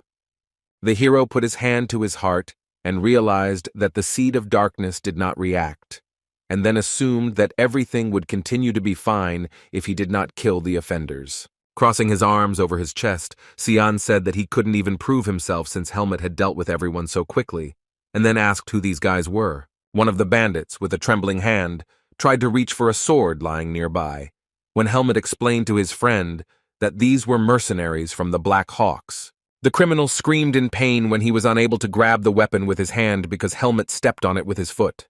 Asuka, whose clothes were torn, said that he had to find out who hired them, to which Helmet replied that it would not be so easy to do, although he also had a few questions for them. The hero's voice changed when he began to say that if he cut off a couple of the bandits' fingers, it would instantly loosen their tongues. Asuka and Sion were horrified by the main character's sudden proposal to carry out such a massacre of the bandits. Helmet's friend shouted, asking if he was going to torture the criminals, and explained that even if they were attacked, they only had the right to defend themselves. Pointing his finger to the side, the boy said that since there was no longer a threat, he would go and tell the guards, since it was their job to investigate. Asuka tried to stop him, suggesting that the matter could be hushed up if the bandits were aristocrats, to which Xian responded that attacking students was a very serious crime. The student with green hair said that he would be back soon and, threatening Helmet, ordered him not to touch the bandit's fingers. Without resisting, the protagonist agreed to Xian's request, and Asuka remained standing next to him. The protagonist glanced down at the criminals, who were still lying on the ground in a helpless state. Helmet still had his foot on one of the bandit's hands, preventing him from grabbing the weapon. Leaning down, Helmet's dark side spoke up again, and he asked his assailant how much he knew about him. The gang leader just looked questioningly at the main character, thought for a moment, and asked what kind of nonsense he was talking about. Helmet continued to look at the man with wild eyes, and then said that that was all he wanted to know. It was already deep night. The streetlights were on, but all the windows in the Greta Academy building were dark, as everyone was asleep. The long, dark corridor of the school was completely deserted at such a late hour. An academy employee opened the door for the heroes, saying that she had heard the news and adding that she was glad that they were okay. The woman told everyone to go and rest and report the incident to the rector's office tomorrow, and then suggested that Asuka call a doctor, since his wounds looked serious. As the boys walked down the corridor, Xian still suggested that Asuka call a doctor, but he replied that he had nothing to do but lie around in the medical center. The blue-haired boy said that Xian had already given him first aid, so he would get some sleep and everything would be fine, to which the student called him a monster. Xian added that the stab wounds would open up if he moved again, and Asuka replied that he was tired and healing magic was too expensive. Putting his finger to his chin, the green-haired boy smiled slyly and declared his confidence that it could be done for free. Helmet and Asuka didn't understand what he meant, so they looked at each other with questions in their eyes. Arya opened the door to his dorm room with irritation and fatigue on his face. In front of him stood Helmet, Asuka, and Xian, who was waving and smiling, saying how good it was that Arya wasn't asleep yet. Covering his face with his hand, the blonde threatened to blow the boys away with wind magic if they didn't explain what was going on, and Xian replied that they had a favor to ask of him. Arya asked who this weirdo was, as Asuka looked at the mage in surprise, saying that he really did look like a girl. The blue-haired boy began to yell and curse, asking Arya to repeat his words, and Xian tried to smooth things over by stating that Asuka was injured and asking Arya to heal him. The magician became very angry in response to Xian's request and said not to tell him that he was asking to heal God knows who, and in the middle of the night. Confused, Xian looked at Helmet, hoping that he could convince Arya to cure Asuka. Helmet nodded his head towards Arya and said the word please so that he would finally agree to help. The blonde mage looked at his neighbor with irritation, his words causing him to change his mind. Arya rubbed his nose with his hands from fatigue. A drop of sweat ran down the blonde's face. Xian smiled and raised a finger up at Helmet when Arya finally allowed them to enter the room. The blonde warned Helmet that it wasn't free, and healing magic was expensive, so he expected to get something in return. Arya turned around, pointed his finger at Helmet, and shouted his name. In response, the guy asked why something was required from him in return, to which he received the answer that the magician agreed only because of him. Pointing his index finger at Helmet, the magician asked the protagonist what he was willing to do for him if the boy cured Asuka. Helmet thought about the difficult question and then replied that he would do everything he could. Arya's expression changed dramatically at that moment, and he briefly thought about Helmet's answer. Then he turned to the protagonist with a smile and told him to watch, because Arya hadn't pulled his tongue. Our young hero was confused. The guy looked silently at his neighbor.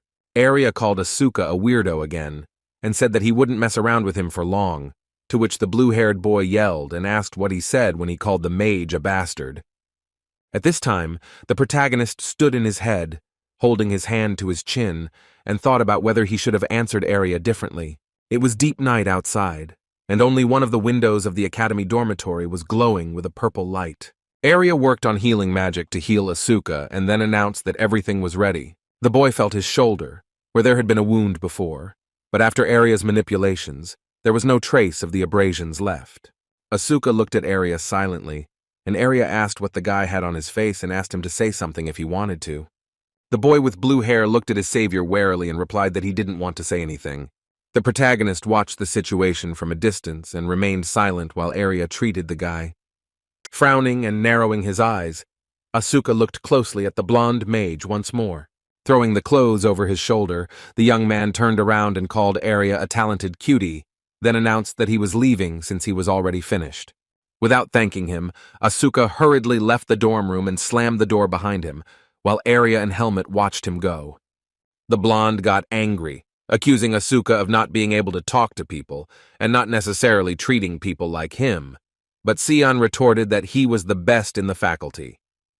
In response to Sion's words about how it would be useful to make a guy like Asuka a debtor, Arya replied that it was unlikely that such a mad dog would be obedient, and his comrade said that in any case, helping others was good. Suddenly, Helmet intervened in the conversation and declared that he did not need any help, and Sion accused him of spoiling the mood again. Raising his index finger, the boy asked Helmet not to use connections as a given because he was good, but even his abilities had a limit. When Helmet said that the main character needed to prepare for the need to receive help right now, he only looked at his friend in bewilderment. Sion sighed heavily, because this also concerned Arya, and he did not understand how he had made such friends with children, to which the angry blonde replied that he had never considered the boy as a friend. Helmet quietly listened to his friend's squabble about how Sion was helping Arya with his research, but according to the blonde, there was also some benefit to him in this. Our hero narrowed his eyes and pondered his friend's words regarding the importance of connections. The next school day had arrived, and the bright sun was already rising over the Greta Academy building. The rector, who was sitting at the table and had papers on his desk, told the boys that 4 unknown people had attacked them yesterday, but they had failed, and the criminals had been arrested.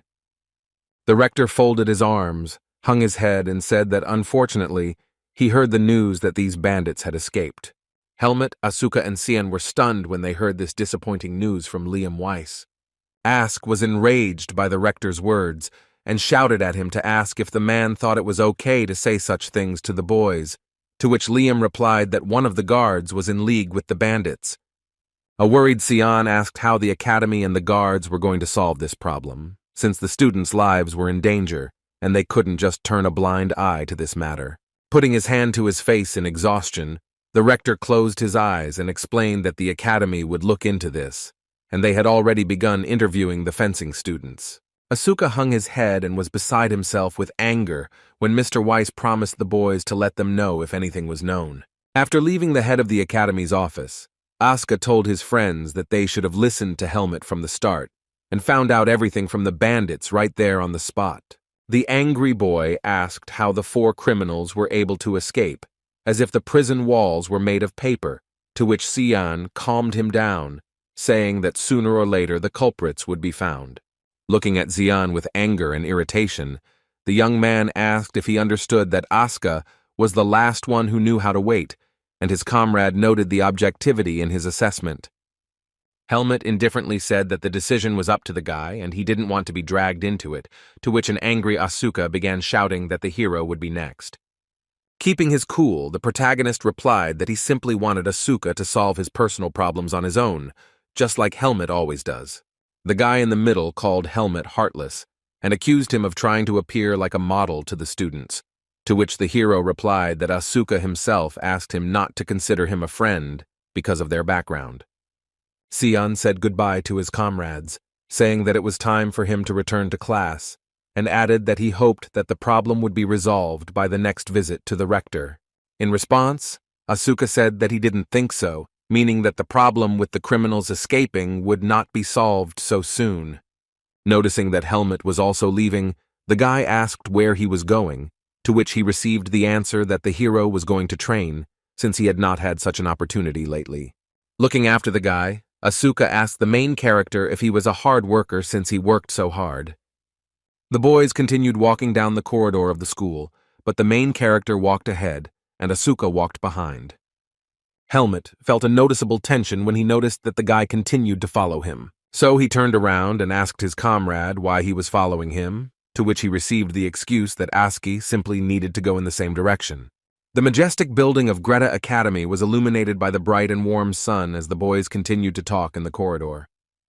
Aska told Helmet that he was a skilled guy and asked if he didn't get annoyed by people who were proud of their status. The question from the guy with blue eyes caused obvious irritation in the main character, and he silently glanced sideways at his interlocutor. Helmet thought that Asuka was currently annoying him and said that he had no plans to act like him, to which the young man replied that he liked the moment with throwing the ball at that student. Asuka asked the hero not to try to prove anything to the bullies with sparring, and then pointed his finger at himself and added that they still desperately need his head, even though he is the best in the class. Our hero asked if it wasn't because Asuka was just a nasty person that his comrade was offended, and he complained that such a thing shouldn't be said after the guy gave him advice. Helmet explained that he did not see fighting as an option, and said he had been advised to get along with his classmates.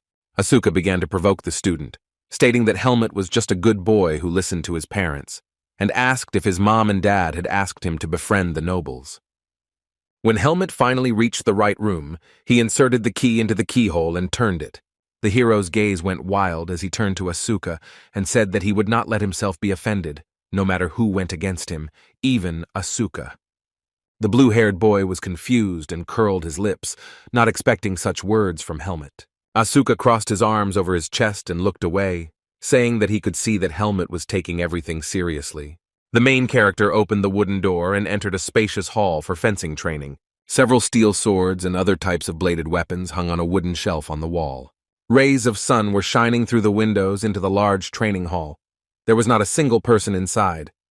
Looking inside, Asuka said that this was not a training center, to which he received the answer that this was Eden Kudro's personal training room, and Helmet was allowed to use it. The guy started scolding the hero for training alone all this time in such good conditions, and called him a tightwad, because Helmet could have allowed him to train there too. The protagonist sent his interlocutor away and, closing the door, answered him negatively and asked him to leave and not disturb him. Without listening to Asuka, Helmet heartlessly slammed the door in front of him, leaving the guy standing in the corridor alone, to which the young man called him heartless and insulted him. The school day at Greta Academy was already coming to an end. The setting sun had already disappeared behind the building. The rays of the bright orange setting sun were still shining through the arches into the long corridor of the academy. The black student grabbed the handle with his hand to unlock the door and enter the room. A dark-haired boy walked inside, his face worried and his skin sweaty. The comrade asked the student if he had told them anything, to which he replied that he had reported that he knew nothing and that he had been bombarded with questions because Asuka had pointed them out. The young man began to calm his friend, saying that the academy had no methods of contacting the Black Hawks, and besides, the guys were aristocrats. A puzzled Sabat sat silently to the side when his friend came up and asked what had happened, then added that they were now in a bad situation because of their stupid act. The blonde didn't say anything in response. He was deep in thought and looking ahead, his face expressing obvious dissatisfaction. He clenched his hands together as he mentally cursed the Black Hawks for being unable to deal with a child, calling them incompetent degenerates. Sabat put his thumb to his mouth as he worriedly thought that the academy wouldn't stop looking into this matter, so the boys had nowhere to hide now. Biting his lip, the blonde mentally came to the conclusion that now he would have to arrange such a life for his enemies that they themselves would want to leave the academy. Sabat's face was seething with anger as he leaned over, resting his elbows on his nails, and continued to search for a solution to the situation. Imagining Asuka and Helmet's faces, the blonde-haired boy mentally addressed them so that they wouldn't think that this was the end. The blonde teacher announced to the class that, as they knew, sparring classes would start in a week. Helmet looked at the teacher and listened to her, and then thought that classes would start earlier than he expected. Looking sideways at his enemies, the boy decided that his patience was running out, and he would not be able to avoid punishment if he wanted to settle everything. The boy turned his gaze to the students, who were looking straight ahead and listening to the teacher's words. Helmet remembered Asuka's words about not thinking that duels could change anything, because even the best student was still hunted by aristocrats. The main character chuckled thoughtfully and became immersed in his thoughts. no longer listening attentively to the teacher. Helmut thought he would make a decision later when the teacher asked for silence, understanding the students' concerns, and said that they were unaware of another important event. The blonde announced that the students would be taking a test tomorrow and asked them to study their textbooks, since the work would be graded. Our hero looked at the woman. His mood noticeably dropped, and he did not fully understand what textbooks were. The building of the educational institution's dormitory and the green square in front of it were illuminated by the bright sun. Arya was furious when he heard from Helmut that he still hadn't bought the textbooks. The blonde said that Helmut had forgotten about the test because of all the commotion, and asked if Eden hadn't warned him about this, to which he received a negative answer. However, then the boy remembered Eden Kudra's request to buy textbooks after moving into the dorm. Then, without answering anything, the main character thought that he would do this upon returning from the estate. Then Helmut remembered the moment after the skirmish with the bandits, when Sion told everyone to quickly return and give testimony. Our young hero looked down, put his hand to his chin, and sighed heavily. He told Arya that this had happened, to which the magician explained that the guy should get a ticket and go buy textbooks. The blonde was outraged when Helmut said he had no money, and he asked where all his savings had gone. Sighing, the tired Arya closed his eyes and asked Helmut what he needed from him in this case. The guy explained that he gave all his money to Eden because it was safer that way, and asked Arya if he knew a quick way to make money, since Helmut didn't have time to take the savings from Kudro. Leaning his head on his hand, the fair-haired guy silently looked back at his interlocutor. Arya said that Helmut should just borrow from the guy, but the hero did not understand what he was talking about, and then received an explanation of what it means to borrow from someone. The magician sighed and accused the boy of agreeing to everything quickly, when Helmut said he would return everything to Arya the following weekend. Helmut thought Arya was going to go with him when he asked him to wait, and said he would buy the books himself. Turning his head towards the young man, Arya explained that he couldn't stand it if Helmut bought some junk with his money, and also argued that he was free and wouldn't mind chatting. The blonde magician's words left Helmut noticeably confused. He opened his mouth slightly and narrowed his eyes. Arya thought that it would be safer together, because in the city, Helmut could face the same fate as Aska, and at this time the market in the center of Baden was in full swing. It was already sunset, but the townspeople were still wandering the streets, shopping and chatting with each other. Our protagonist and his neighbor Arya were walking along a stone-paved city street. Arya looked away and wondered how they had come to this when the four of them were walking around the city. When the boys were going to town, Sion also wanted to join under the pretext of buying a new book, but in reality he expected something fun to happen. Asuka also wanted to go with them, saying that he was the best swordsman and was good at it, but in reality he just wanted to leave the academy. A gloomy Arya told Helmut that annoying things had started hanging around, and the boy replied that he hadn't asked for it. It was already dark outside. The setting sun had almost set behind the horizon, and lights were on in all the windows of the brick building. Inside the spacious bookstore there were many people, including students, choosing books. The main character entered the room and looked around, studying the new environment. Sion was very pleased as he hovered over the books and said how nice they smelled, and Arya said that the fencing books were on the other side. The blonde asked Helmut if he remembered the names of all the textbooks, to which the main character began to list them out loud. The young man looked in shock at the stack of books that his neighbor had quickly found for him. Arya asked if the guy needed anything else, to which Helmut replied that that was all. While studying the textbooks, Helmut mentally wondered why he needed these books if they described basic things that he already knew. Asuka approached and showed the hero an orange book, offering to buy it, to which Helmut replied that it was not a textbook. Leafing through the textbook, the guy began to explain that Patricia, due to her bad character, would ask questions not from the textbook, and this collection of problems was exactly what Asuka was using. The blonde mage and our protagonist silently looked at Asuka with a questioning gaze. The young man did not understand why they were looking at him like that, and asked what was wrong and why the guys were looking like that. Asuka shouted that he was the best in the class as Arya began to tease him, leaving him speechless due to his unexpected wisdom. Sion called Arya heartless when he asked him to pay for his books, since he was also paying for Helmut's textbooks, and Arya replied that the guy should pay with his own money. A wooden arrow in a bookstore showed the direction in which to pay for purchases. The good-natured saleswoman with long blonde hair, smiling, announced to the heroes that they owed 2,000 marks. Helmut thought that this was only a small part of the amount given to him by Arya, while in the background the magician and Aska were actively arguing and cursing. The saleswoman received the required amount and thanked the hero, and then recognized the guy behind her as Arya, but he turned away, putting on his hood, and said that the girl was mistaken. Asuka teased the blonde, saying that it must be hard to be popular and that the guy could give her his autograph, to which Arya asked the boy to shut up. Laughing, Xian asked, "Isn't it weird to be surprised by your popularity when you entered the top class with a record high score?"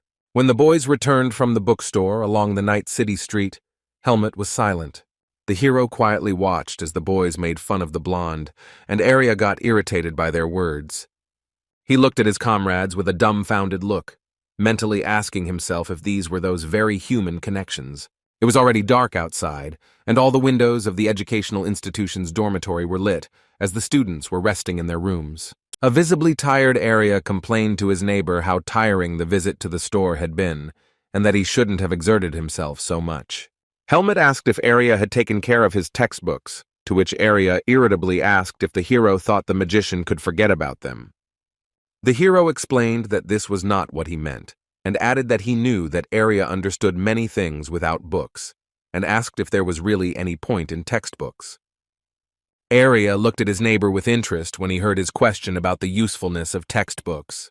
The guy began to explain that books help to look at the world objectively, and Helmut is definitely talented, but he is mistaken if he thinks that the world is only visible. The young hero thought about the blonde's explanation, looked down, and fell silent. Helmut became scared and looked timidly at Arya when he pointed his finger at him and shouted, telling him not to relax and study. Arya looked sternly at his neighbor and said that he should take care of the books, and the magician would stop helping him if the guy lost his textbooks. Standing in the hallway of the dorm, the protagonist could not say a word in response and only looked guiltily at Arya, and then agreed to his request. The next day came. It was clear and sunny outside.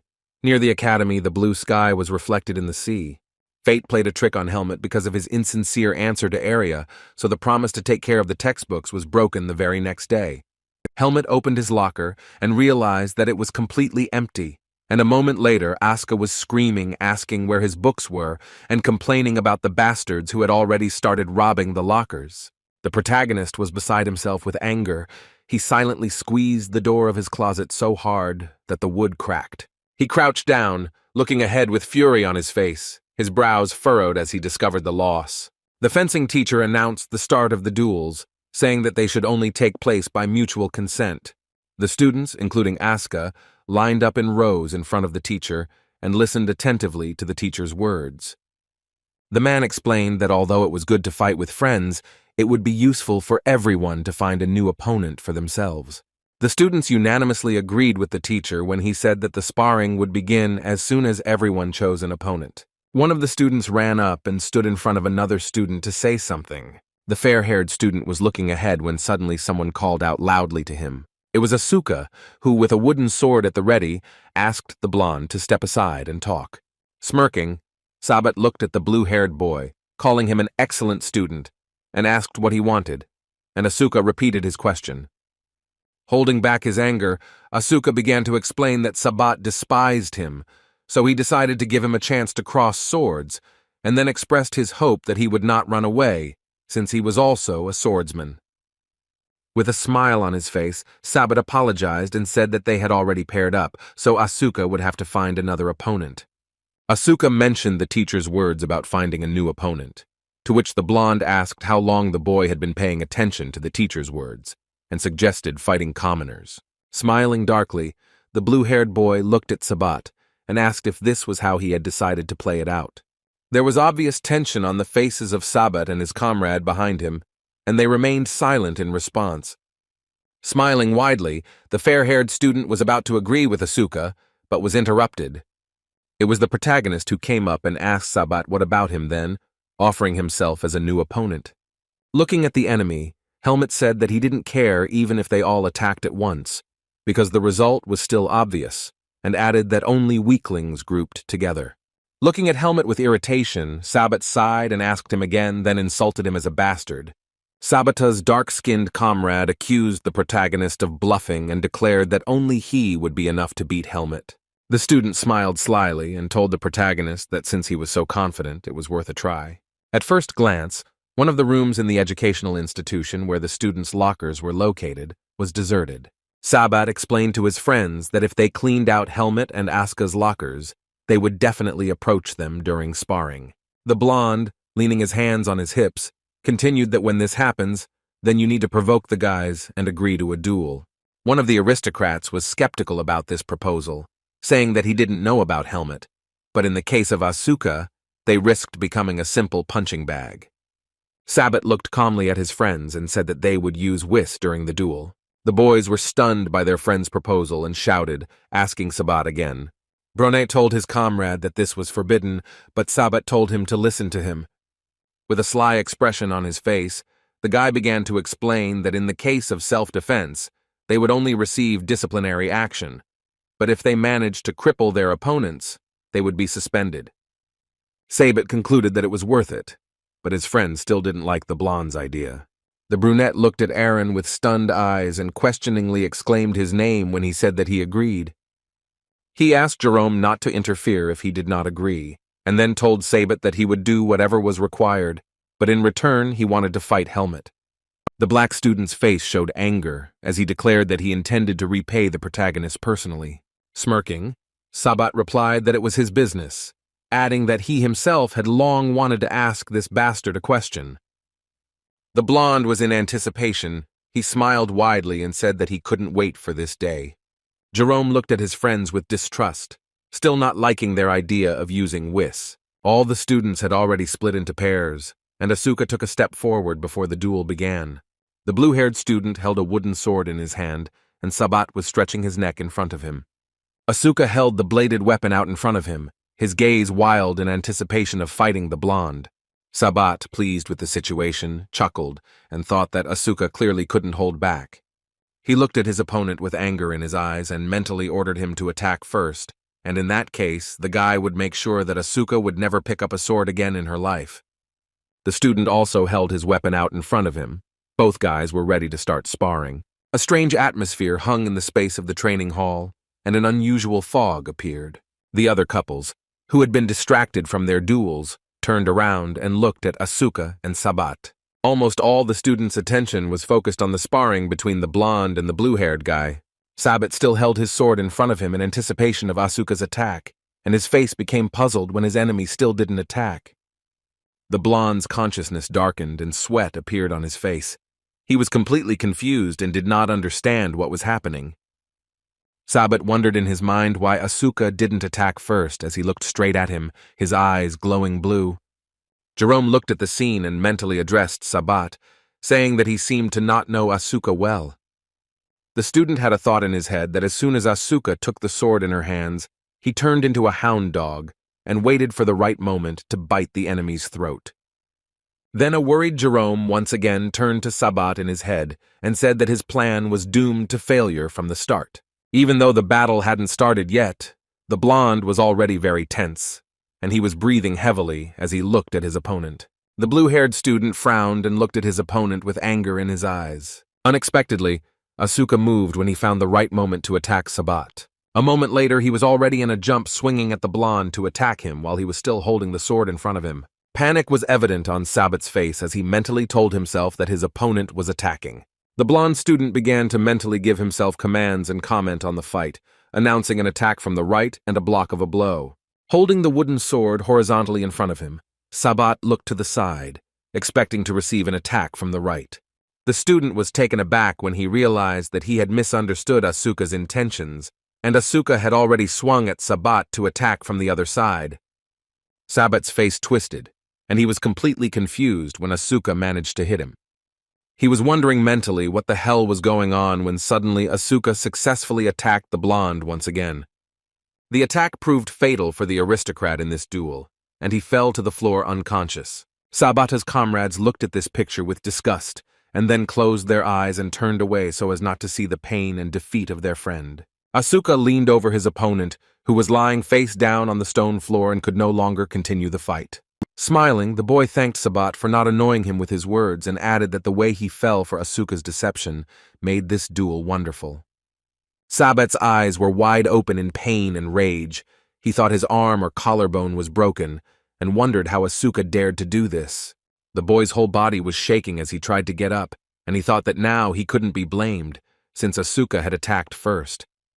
The blonde stood up and took the sword in his hands again, showing his readiness for battle, and thought that he now intended to use Whis and destroy the enemy. Before he could take any action, the fair-haired student received another crushing blow from Asuka. He looked up with his eyes wild with pain and screamed as the blue-haired boy successfully attacked him again. Asuka didn't give up and still held his sword ready to strike his opponent again as he tried to keep his balance. The blue-haired boy was merciless towards Sabat. He looked at him with anger and had no intention of ending the duel. The guy successfully attacked the blonde again and again, delivering more and more blows to his body while he screamed in pain and was helpless against his opponent. Sabat thought that Asuka probably wanted to kill him and was attacking too quickly, so he blurted out that he surrendered and then screamed in pain again. However, the best swordsman of the faculty did not react to the blonde's words and again dealt a strong blow with his sword to the guy. Smiling, Asuka stated that it was too early to end the duel and that he had not played enough yet. Looking at his opponent with a mad look, the guy asked Sabat to show at least half of his previous contempt and told the young man to keep his mouth shut, because with every word of surrender, he would receive 3 new blows. In response, the helpless Sabat, who was sitting on the floor, only looked furiously at his enemy, his mouth wide open. At this moment, Aaron, who was supposed to fight Helmet, took his wooden sword into his hand. The student, holding his weapon in front of him, approached the hero and said that he looked strange, assuming that the guy was worried about his friend. Helmet, who stood to the side and remained calm, only looked at Aaron with disdain in response. Squinting, the protagonist threatened his opponent that he'd better worry about himself.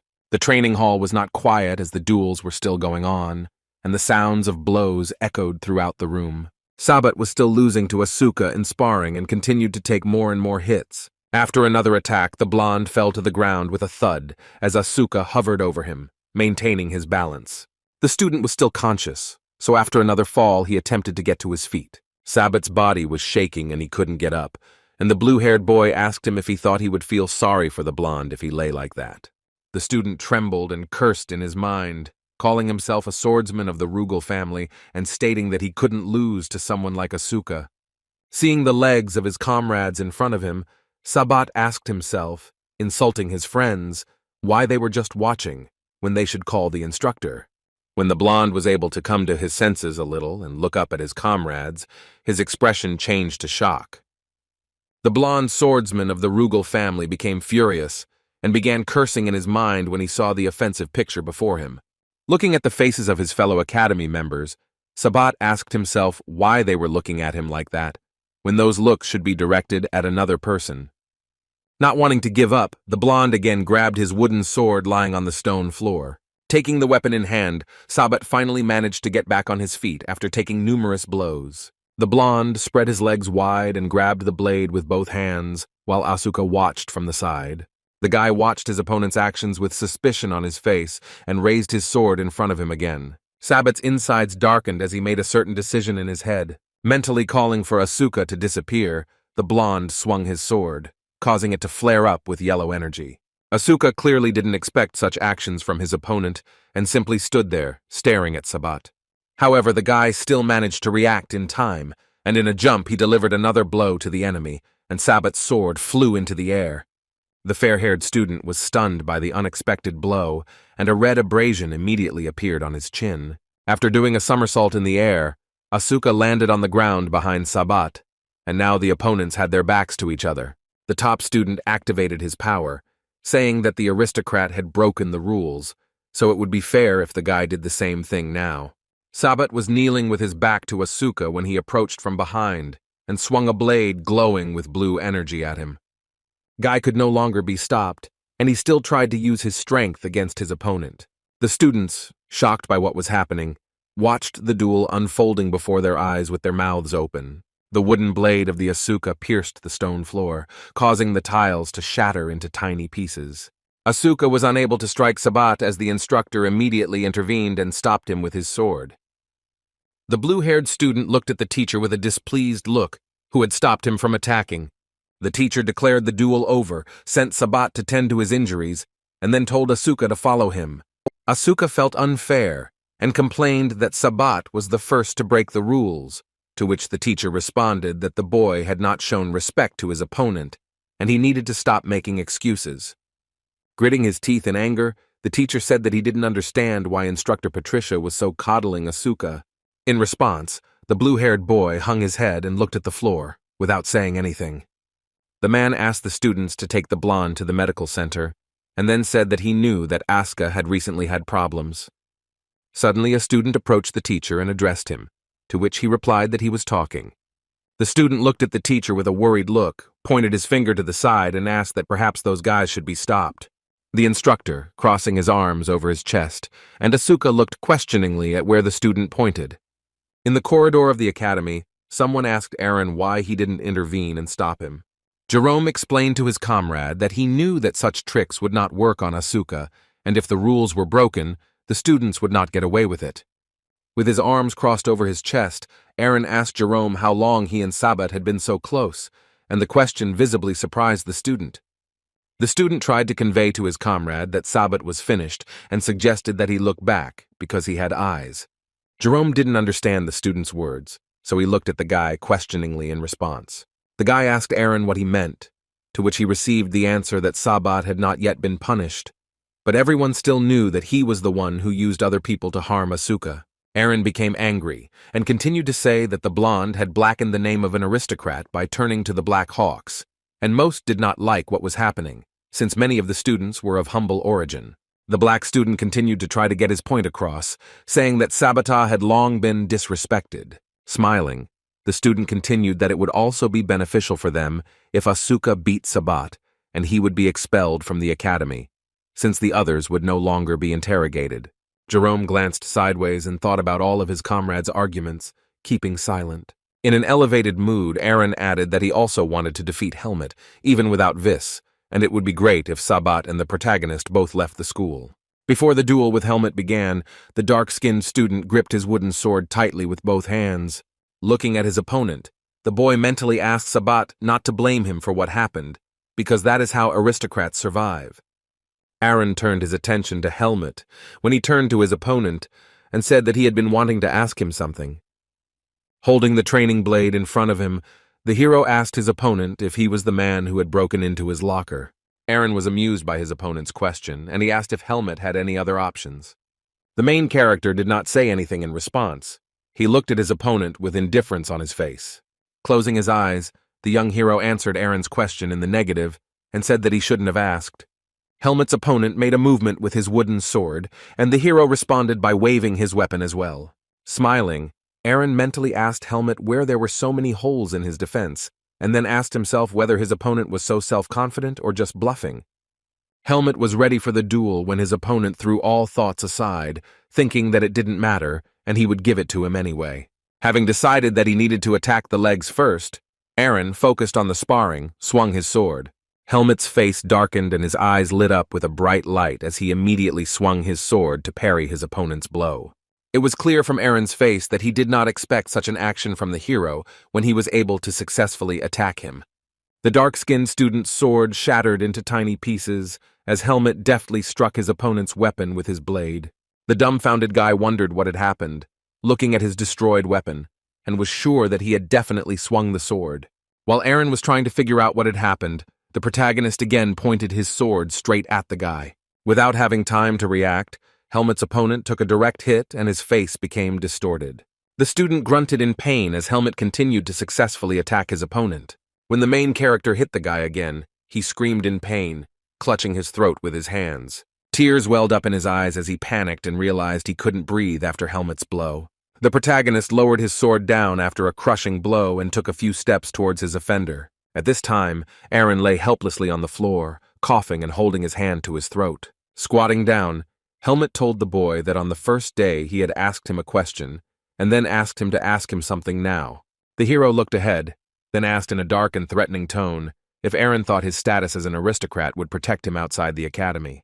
Looking sideways at his opponent with eyes full of malice, Helmut threatened him that he could even break the guy's neck with this blow, and then asked whether the status of an aristocrat is taken into account in heaven.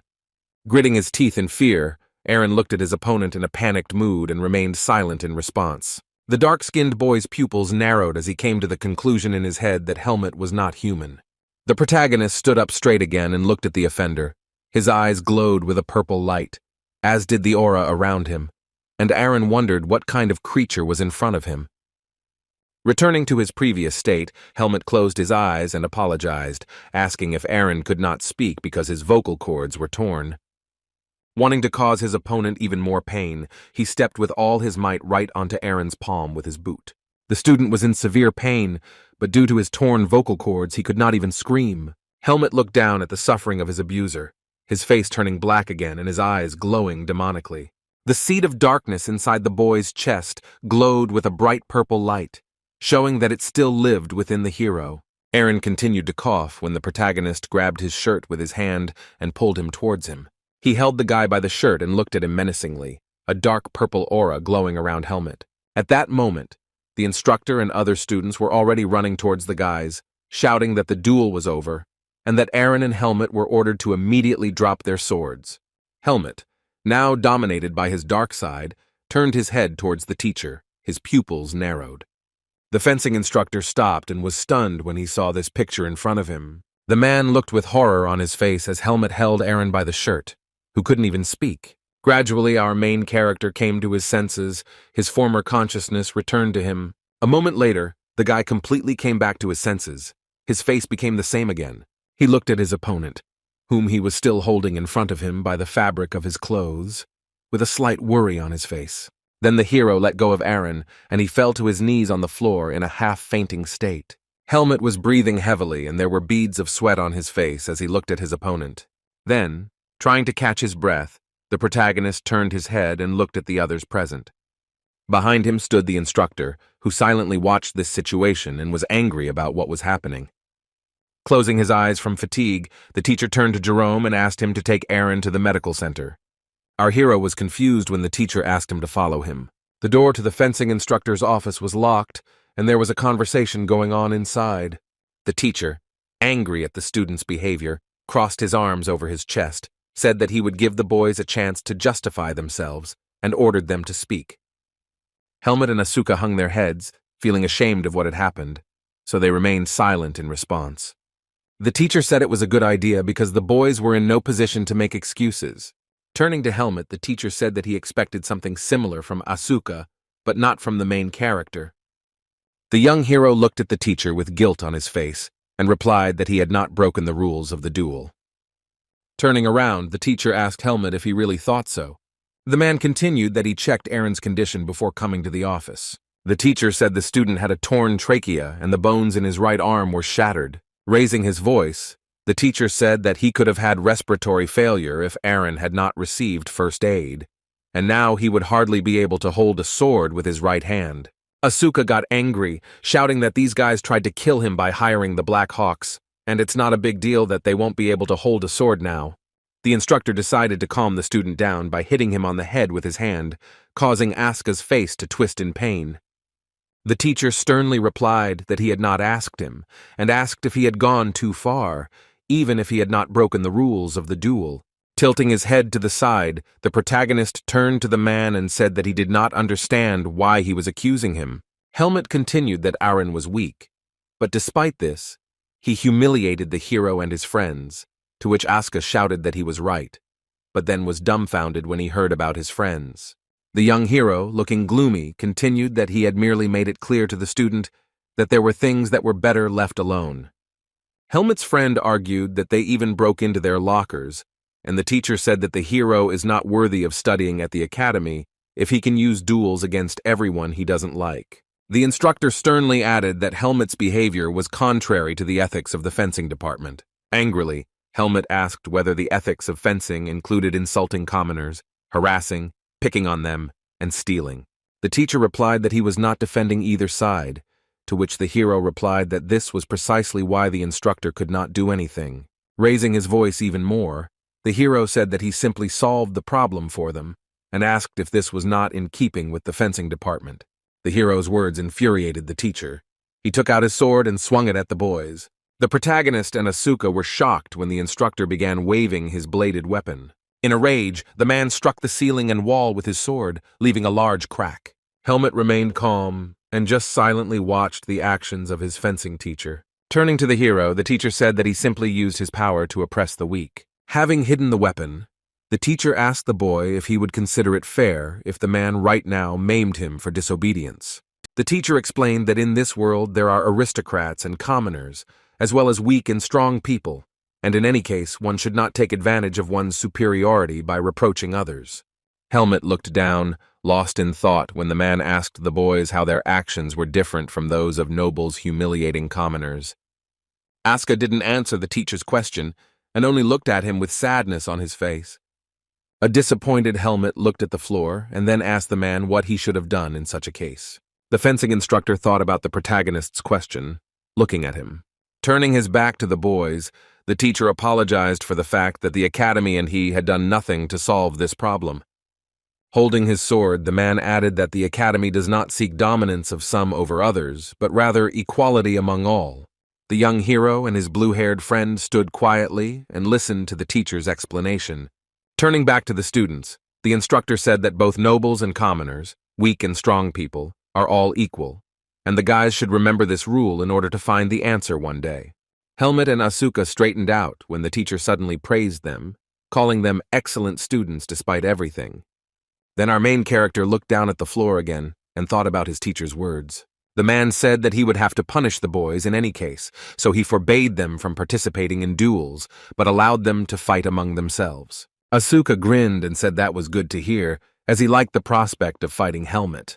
Unexpectedly for the boy with blue hair, the teacher handed him and Helmet some papers. The teacher asked why they were looking at him with such distrust and said that in addition to being banned from dueling, the boys would have to write 50 letters of apology. The main character was shocked and silently looked at the teacher, and Asuka became noticeably angry. The guy shouted, "What about classes?" To which the man replied that he had already given them a break, so they would only be able to leave when they wrote letters. It was already deep night outside. The full moon illuminated the streets of Baden and the Greta Academy. Asuka held out his hand in front of him, which was noticeably swollen and red. The boy with blue hair complained that he couldn't feel his hands after writing. After completing their punishment, the boys were already returning to the dorm, and Asuka was complaining about the evil teacher because they had to write letters until the night, and he did not consider this an indulgence. Clenching his hand into a fist, the protagonist thought with sadness on his face that he did not regret using his abilities. But then, Helmet mentally told himself that he had made a mistake, because he had lost his composure, and he wondered if he still lacked strength, despite his constant training.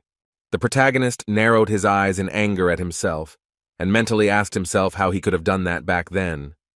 Turning to the boy, Asuka asked his friend why Helmet looked so depressed, suggesting that his hands were also hurting. The hero explained his sadness by saying that he couldn't train due to this punishment, to which Asuka called him unforgiving and asked how he could still think about training.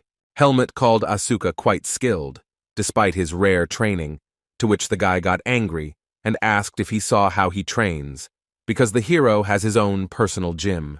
Asuka softened, asking Helmet to use the Kudro room, to which he received a negative answer, and then argued that the hero himself called him his friend. While the boys were talking on the street, the instructor was watching them warily from the window of his office. The teacher thought about Helmet with a worried expression on his face, calling him a skilled student.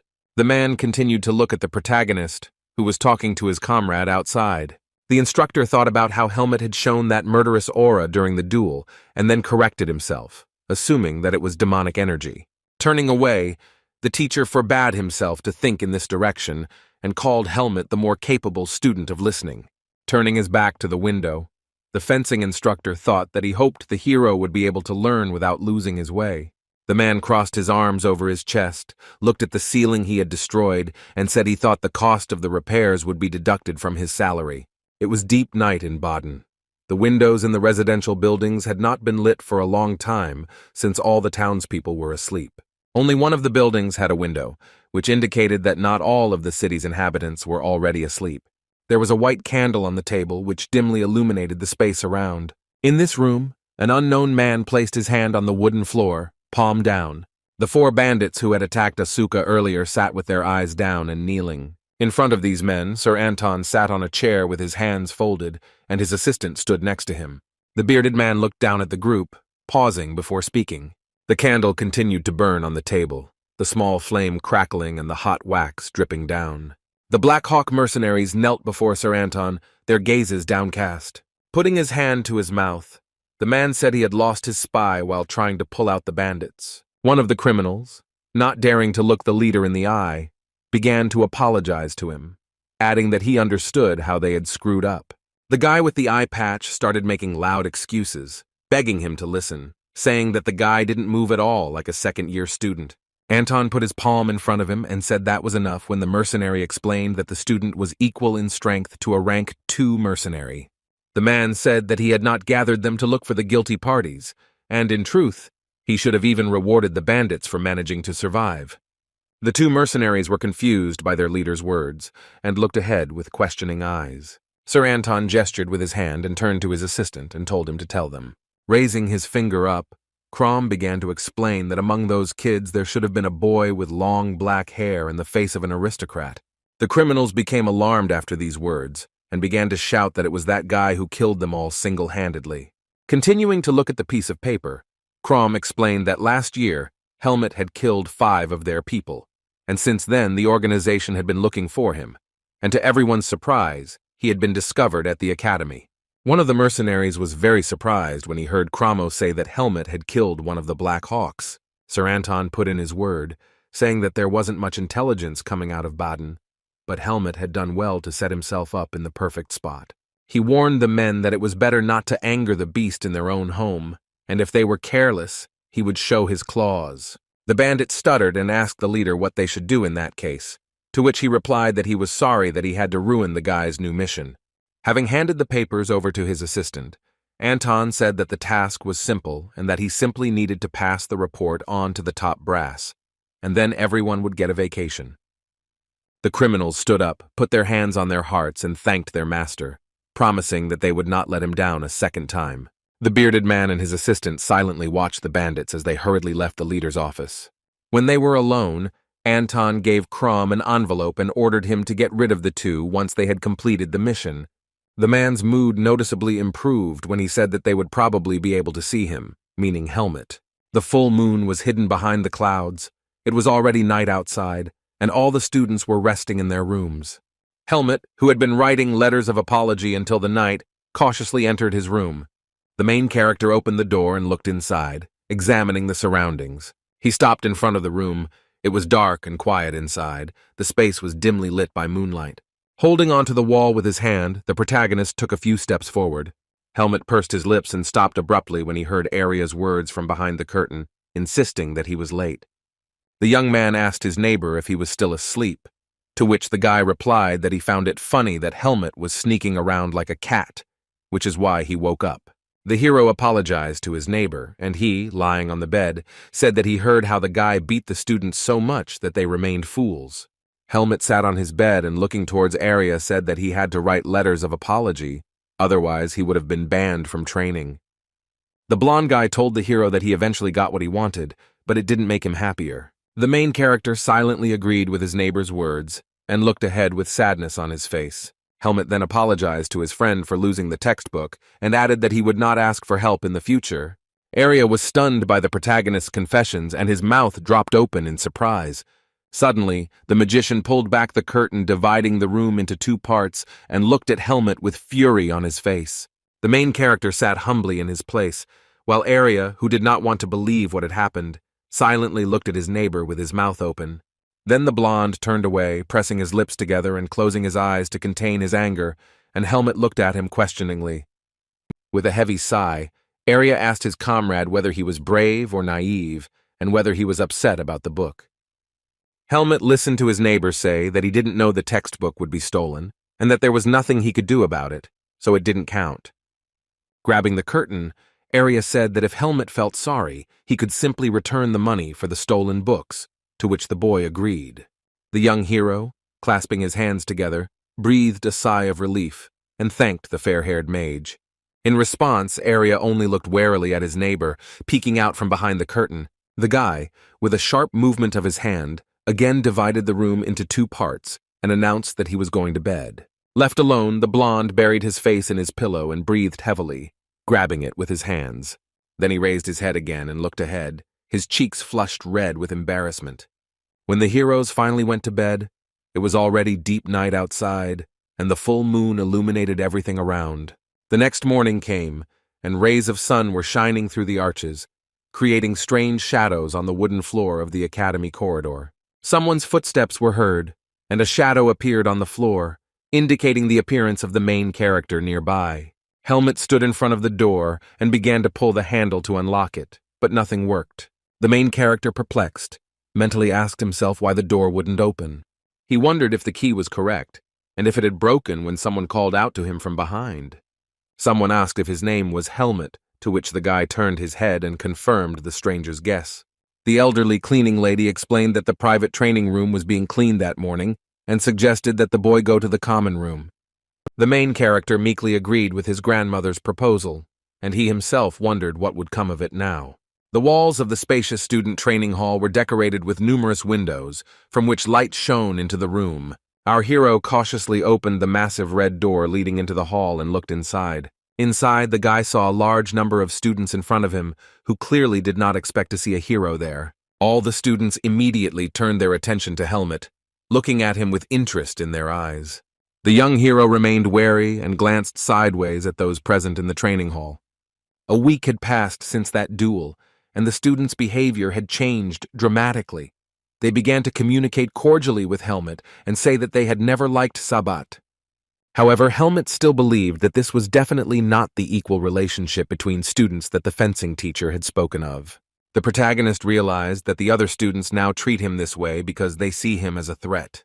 While training, Helmut mentally asked himself what good it was to be on par with the other students. When the main character was exercising with the exercise machine in the gym, suddenly someone shouted his name and he turned around. A student entered the room, called the main character, and said that instructor Eden Kudrow was looking for him. Helmut closed his eyes and sighed heavily, realizing that he wouldn't be able to study normally today either. The protagonist opened the door to his guardian's office and carefully entered inside.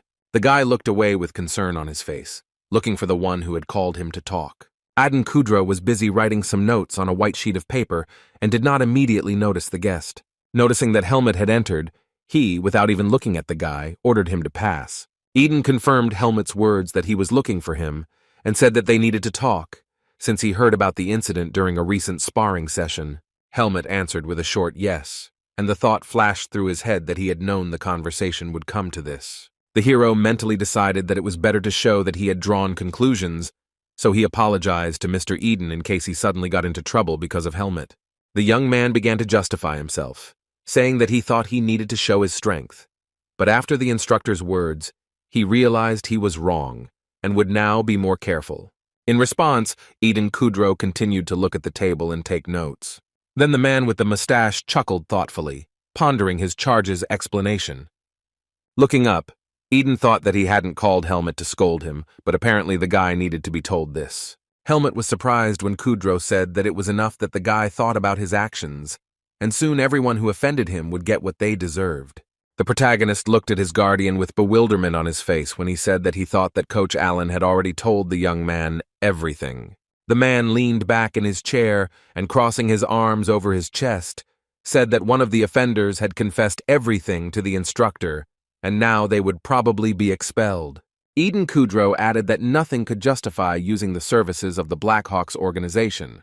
Helmut was surprised when he heard these words from his guardian, so he even remained silent in response. The hero briefly replied that he understood everything, and Eden said that he saw that he was surprised that they didn't scold him, and added that Allen was an idealist.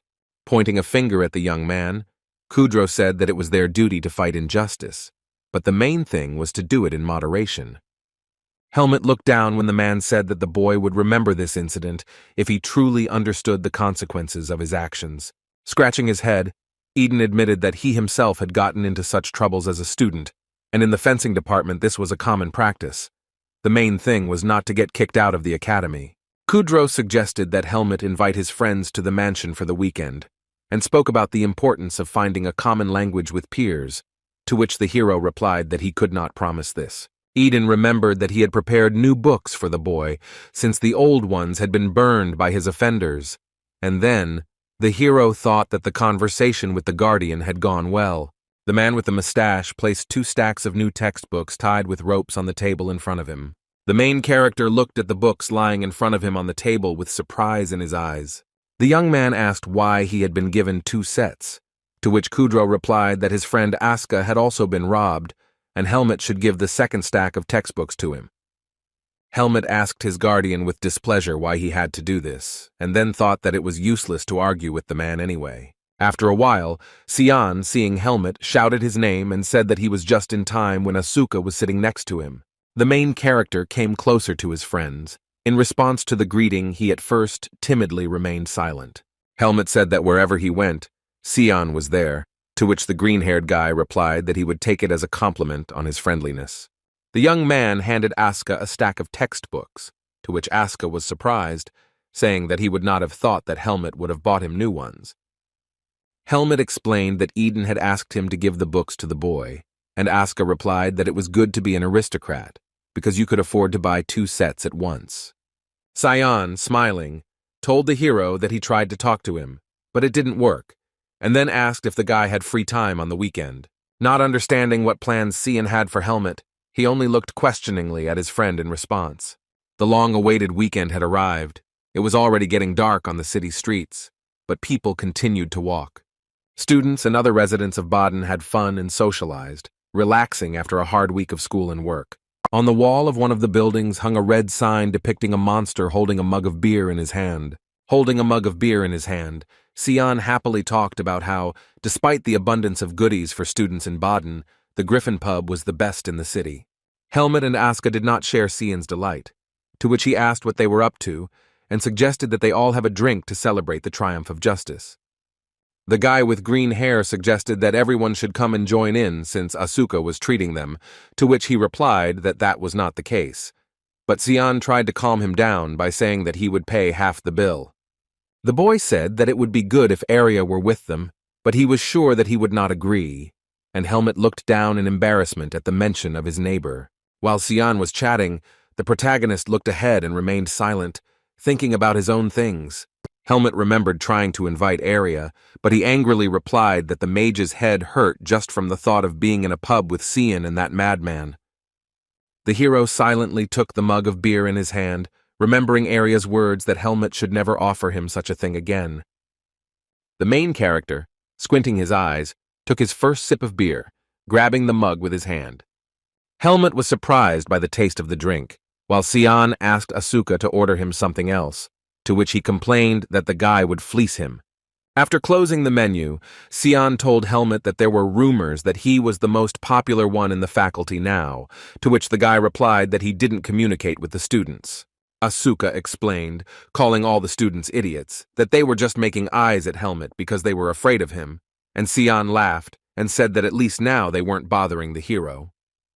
Looking down, the visibly upset protagonist said that they were probably right. Sion asked the guy if anything was bothering him, to which he replied in the negative. After a pause, the hero said that it was probably very easy to hate him, and then asked the guys why they talked to him then. Asuka and Sion, holding mugs of beer, did not expect such a question from the hero, and looked at him in shock. The blue-haired boy said that it was quite sweet that Helmut was worried about something like that, and Sion added that he had nothing to say. The tipsy guy with green hair told Helmut that as soon as he saw him for the first time, he immediately realized that with him, his life would become much more interesting. Asuka asked if that was why Jian followed Helmut around, and then suggested that the boy thought the same about him, to which the young man replied that he wasn't that interested in the boy. Sion added that, moreover, Asuka himself runs after Helmut like a puppy, to which he got angry and asked who else was running after whom, adding that the guy was unbearable. The blue-haired boy good-naturedly said that he liked Helmut's silence, although he was irritated by his arrogance, which the protagonist immediately began to deny. Asuka started complaining about Helmet's rudeness, and then brought up the argument that they fought together with the Hawks, and the guy brought him textbooks, so he thought they became friends. The young man clapped Cian on the shoulder and asked him to confirm his words that Helmet was talking rudely to him, but the magician was already lying face down on the table.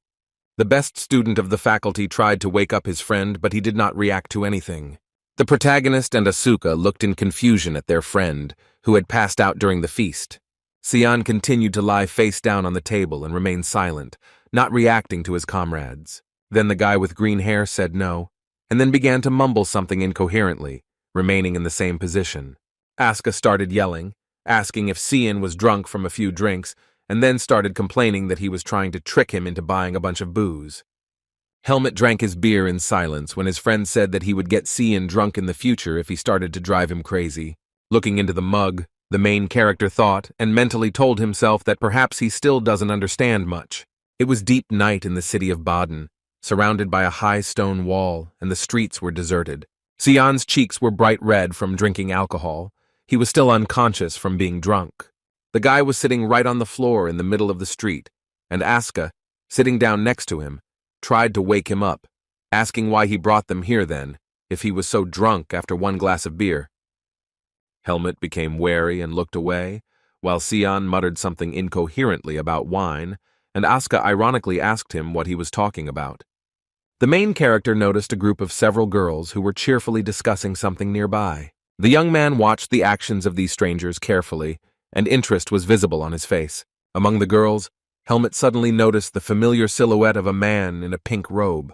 Arya spent his free time in the library, browsing through the books he needed. The boy in the pink robe stood on the ladder to reach the right shelf and leafed through one of the textbooks. Then the magician again touched the shelf with his finger to get the necessary book from there, but did not find it. He looked at the shelf in surprise and thought that the book should definitely be there, and then assumed that he had made a mistake in the arrangement or had forgotten it at home. Holding a black book in his hands, the fair-haired guy chuckled and thought about something. Arya decided that since he had already read this book many times, it would be a good idea to buy it in a bookstore in Baden. Then the student narrowed his eyes and again became immersed in his thoughts, continuing to stand in front of the bookcase. A memory of Helmet asking Arya to go out together for the weekend popped into his head, since Cian and Asuka had asked them to come along. The fair-haired guy continued to hold the book with a black cover tightly in his hand and think about something. Standing on the stairs in the library, the guy thought that he should have agreed to Helmet's offer. It was already late evening in the city of Baden, and there were not so many people on the streets, and the windows in the buildings were lit up. Pulling his hood over his head, the blonde stood and rubbed the bridge of his nose in irritation. Arya thought he shouldn't have come here when, in the middle of the street, fans immediately attacked him from all sides, offering to buy him a book or go to the store. The guy indifferently answered one of the girls that he didn't need to buy anything, and therefore they should get out of the way, and the young lady replied that she just wanted to have tea with him. Covering his face with his hand, Arya mentally complained that his words weren't reaching her, and he couldn't even scatter them with magic in this situation. The girls in love with Arya continued to pester him while the main character stood nearby. Removing his hand from his face, the blonde looked towards the pub and saw Helmet standing there. The main character also noticed his neighbor in the crowd and raised his palm to greet him. In response, the blonde looked warily at his comrade and did not greet him. The guy looked ahead and decided to run away from his fans, rushing forward. A stunned Helmet watched as his neighbor walked straight towards him. A magician in a pink robe approached the main character and put his hand on his shoulder. Turning to the girls, Arya apologized and said that he had plans with him today, and they were in the way, so they had better leave. The main character, without saying a word, looked at his fair-haired comrade. Arya told Asuka to shut up when he saw the blonde, and asked what he was doing here if he didn't agree to come when they called him.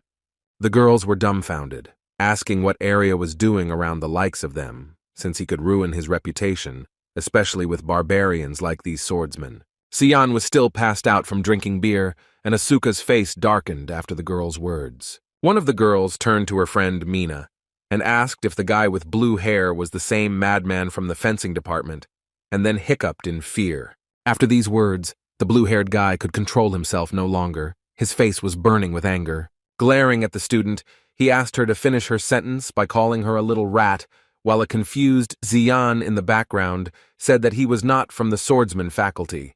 Asuka, mad with anger, continued to tell them not to irritate him and to knock him down before he bit the girls.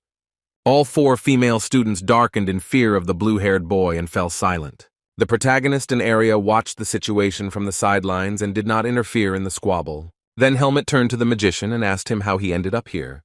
The young man's question visibly angered the blonde, and he only looked at his friend with a pretentious expression on his face. Enraged, Arya hit Helmet in the torso with his hand, and the hero asked why he was using his hands. Arya loudly regretted meeting his friends because they smelled of booze, so he asked them to stay away, and Asuka called him an asshole because the blonde asked for help at first. Pointing his finger at Helmet, the blonde said that he didn't need Asuka's help, and he only came because he was pissed off at how the hero silently watched the boy suffer. Helmet did not understand why he had to save Arya, given his skills, to which he received the answer that now was not the time, and it would be better for the mage to keep his mouth shut. Looking at the drunken Xian, Arya asked what happened to him, and Asuka asked to leave him alone, although the green-haired guy had been asking for something for a long time. The young man became angry at Arya's suggestion to look for the necessary thing in Xian's pockets, asking whether he had yet thought of giving him orders. Still listening to the blonde, Asuka found a small test tube with a green potion inside in Xian's pocket. Arya explained that it was an antidote, and that it simply needed to be poured into his mouth, to which the guy replied that it should have been done earlier, because Xian had brought a lot of problems. Asuka inserted a small bottle into Xian's mouth, and green liquid flowed into his oral cavity.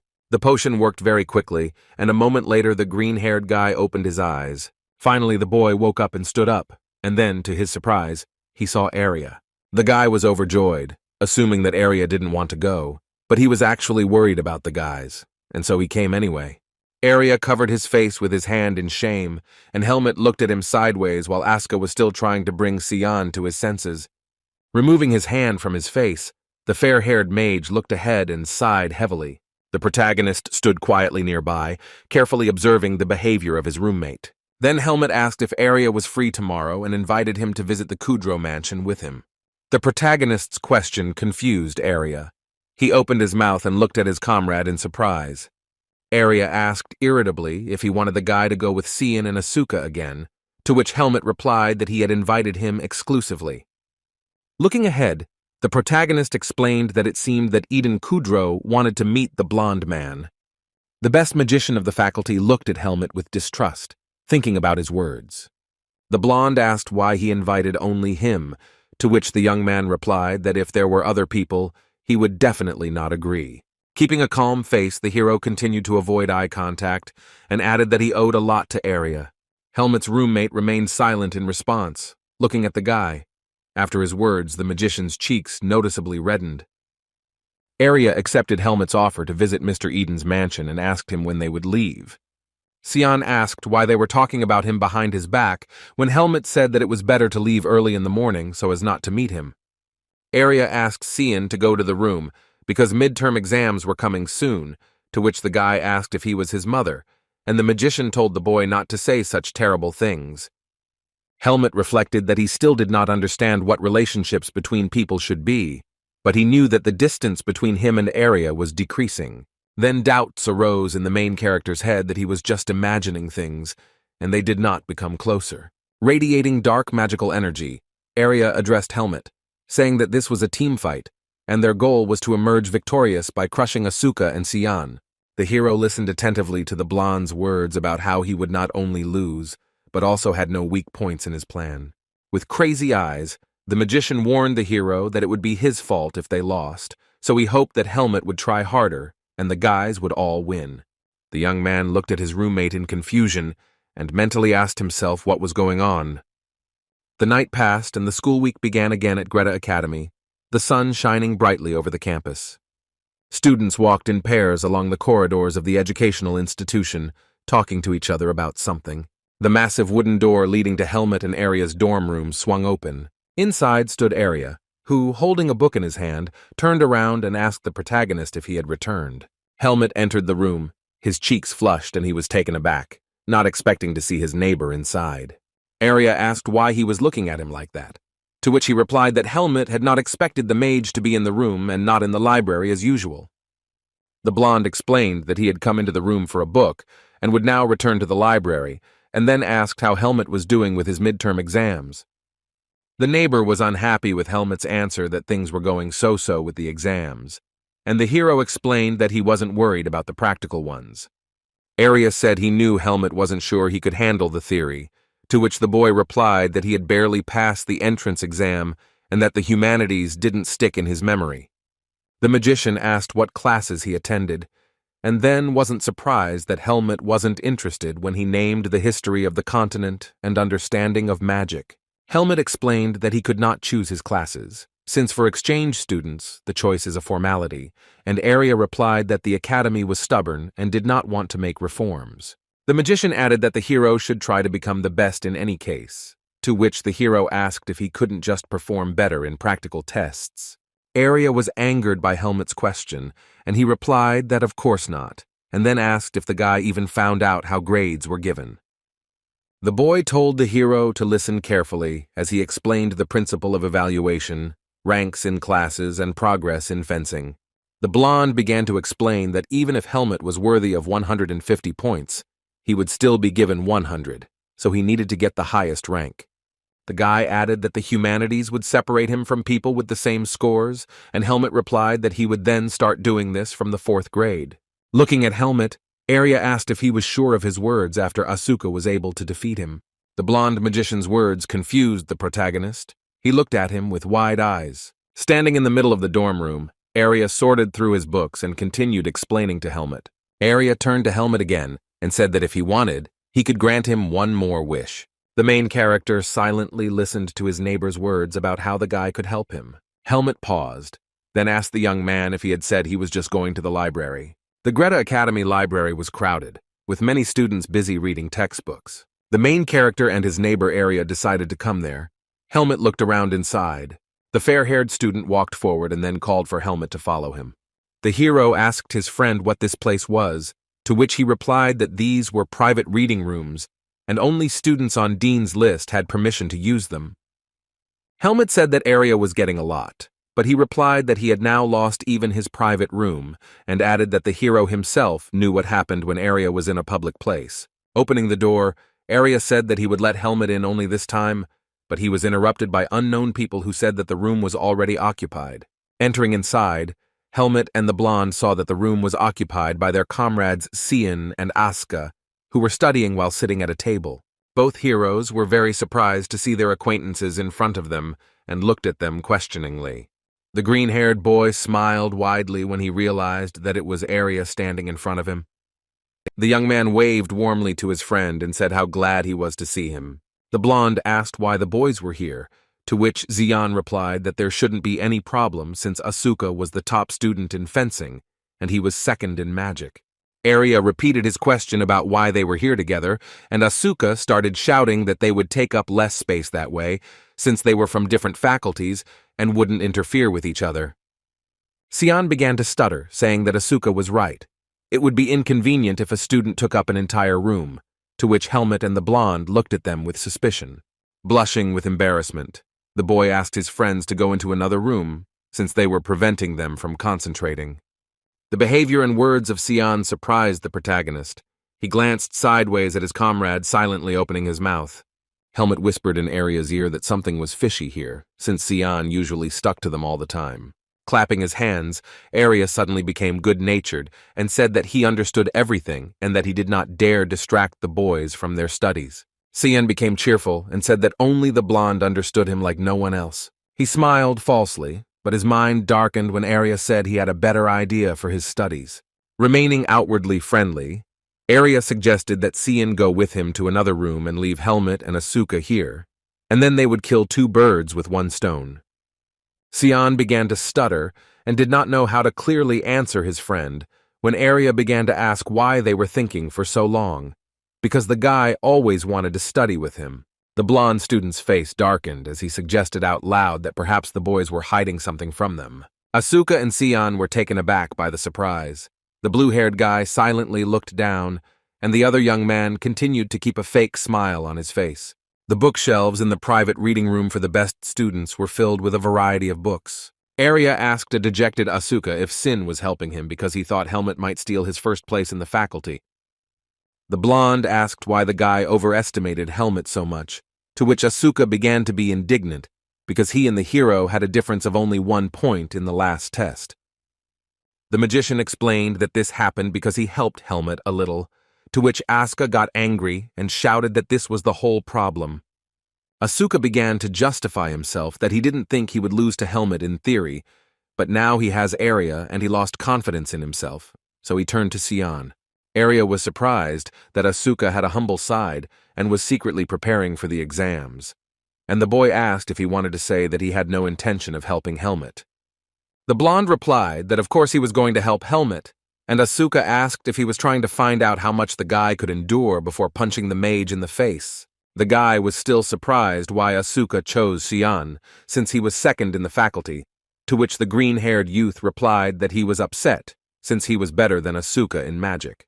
Xian stated that since everyone now knew everything, they could compete openly, and challenged Arya to a bet on who would take first place, Asuka or Helmet. Arya did not agree, because he was sure that he would win anyway, to which Xian replied, why not argue, since he was so confident in his victory. The green-haired boy announced the condition that the loser would have to go 100 laps around the court without using magic, and expressed his hope that Arya would not escape. In response, the fair-haired student looked down at his friend with a displeased face. Asuka whispered to his friend why he thought they would win, to which Xian assured his comrade that he already had a plan ready. Helmet's roommate smiled widely, sighing, and looked forward to his imminent victory over Xian. The main character watched the argument between Arya and the guy with green hair silently with a puzzled expression on his face. After a while, Helmet was already sitting at the table. He continued to be silent and indifferent. Arya asked the hero to follow him, adding that if they lose, Helmet will be 100% to blame, so he hopes for the guy's efforts. The boy looked at Helmet with hope and threat in his eyes, asking him if he understood everything. The young hero answered his friend briefly and indifferently, thinking that Arya seemed to have forgotten that he was training Helmet out of desire. The blonde began to explain that the matter now concerned not only the boy's grades, but also the magician's pride, so there would be no breaks until the end of the chapter's analysis. Asuka and Xian sat in the back while Arya told Helmet to open the textbook and study the basic principles first. Looking at his friends, Helmet wondered why they were also studying here, and mentally asked them to go to the next room. The weather in Baden turned bad, and the leaves on the trees in the garden at the Greta Academy were wet from the pouring rain. It was dark outside. The windows in the building of the educational institution were already lit. Despite the rain, students were walking on the street. The boy with green hair looking out the window said that it suddenly started pouring like a bucket. Xian sat back down at the table, and Arya, who was studying the notes, answered him, agreeing with his words. The fair-haired boy looked at the notes Helmet had made, which contained many mistakes. With his head down, tired, Arya put the papers on the table and sighed heavily, while Helmet looked ahead. Arya hoped that there would be at least a little progress, which amused Asuka, saying that it seemed like the great mage was at a dead end. The magician turned to Helmet and told him that he could give the boy answers to objective questions, and he would only need to remember them. Losing his composure, Arya showed the boy a piece of paper and shouted at him to ask what he was doing with the tasks that required a detailed answer. The student began to explain to Helmet that he needed to answer the question about the difference between dark and light magicians and the harm of the former. A puzzled Helmet said that he had told him to write down his thoughts when Arya read out loud his stupid answers about evil dark magicians. Arya was furious, asking the hero to give answers based on theory and not personal experience, to which the young man replied that in his personal experience, this was how it was. Siana and Asuka found this situation amusing, and they asked the fair-haired magician to show them the answers Helmet had also written. Losing hope, Arya grabbed his head with his hands and leaned face down on the table, seething with anger and irritation. Xian grabbed the tests written by the main character, and both boys began to study them with interest. The second magician in the faculty immediately realized that Helmet simply never wrote essays, because exchange students rarely have to write anything. Asuka asked what the item was, then realized it was the understanding of magic, and asked the hero why he chose it. Sion explained for Helmet that exchange students have little choice in the humanities, and Asuka suggested that the hero skip this semester. Asuka and Sion's discussion was interrupted, and they were stunned when suddenly Arya slammed his palm down on the table with all his might. Trying to hide his anger, the mage repeated Asuka's words about skipping the semester and called them nonsense. Looking at Asuka with a demonic gaze, the mage said in a dark voice that he would not allow his student to lose to someone like this guy, and Asuka didn't know how to react. Arya angrily shouted that they would learn to write down long answers. Helmet objected that he still needed to train, and the magician replied that he was not going anywhere. Night was already approaching, and the sun hid behind the clouds, painting the entire sky in orange hues. The main character sat at the table and continued to take notes on sheets of paper, carrying out the instructions of his tutor. Sion and his subordinate also remained in the private reading room. The guy with green hair was actively engaged in teaching his comrade. After a while, Arya began to swear angrily at his friends, who decided to take a lunch break and brought bags of food. Asuka and Sion set the table, which was decorated with a variety of delicious dishes. The heroes decided to pause their training to eat together and discuss something. The downpour over the school had already stopped, and raindrops were running down the green leaves. A lot of time passed, but the main character did not give up and continued to make notes with a pencil. Helmet asked if their comrades would return, to which Arya replied that they had eaten their fill and gone to bed, but would soon pay for their arrogance. The young man turned his head to his friend and said that the blonde was having difficulties because of him. Arya was confused by Helmet's words and looked back at him silently. He suggested that Helmet study harder if he didn't want the magician to run 100 laps around the court as punishment. Then our hero asked his friend if there was a reason why he wanted to be the best so much. The blonde, who had been busy reading his textbook until then, stopped and thought about Helmet's question. The blonde boy slammed the burgundy book shut to answer his roommate. Arya explained that everyone has secrets they don't want to talk about, including him. The hero looked at his friend and thought that he understood him perfectly when he spoke about secrets that he did not want to talk about. Our protagonist looked down, hung his head, and replied that everything was clear to him. Helmet reasoned in his mind that Arya would sooner or later receive the status of an archmage and then learn about the seed of darkness inside the hero, so they would have to part ways before that.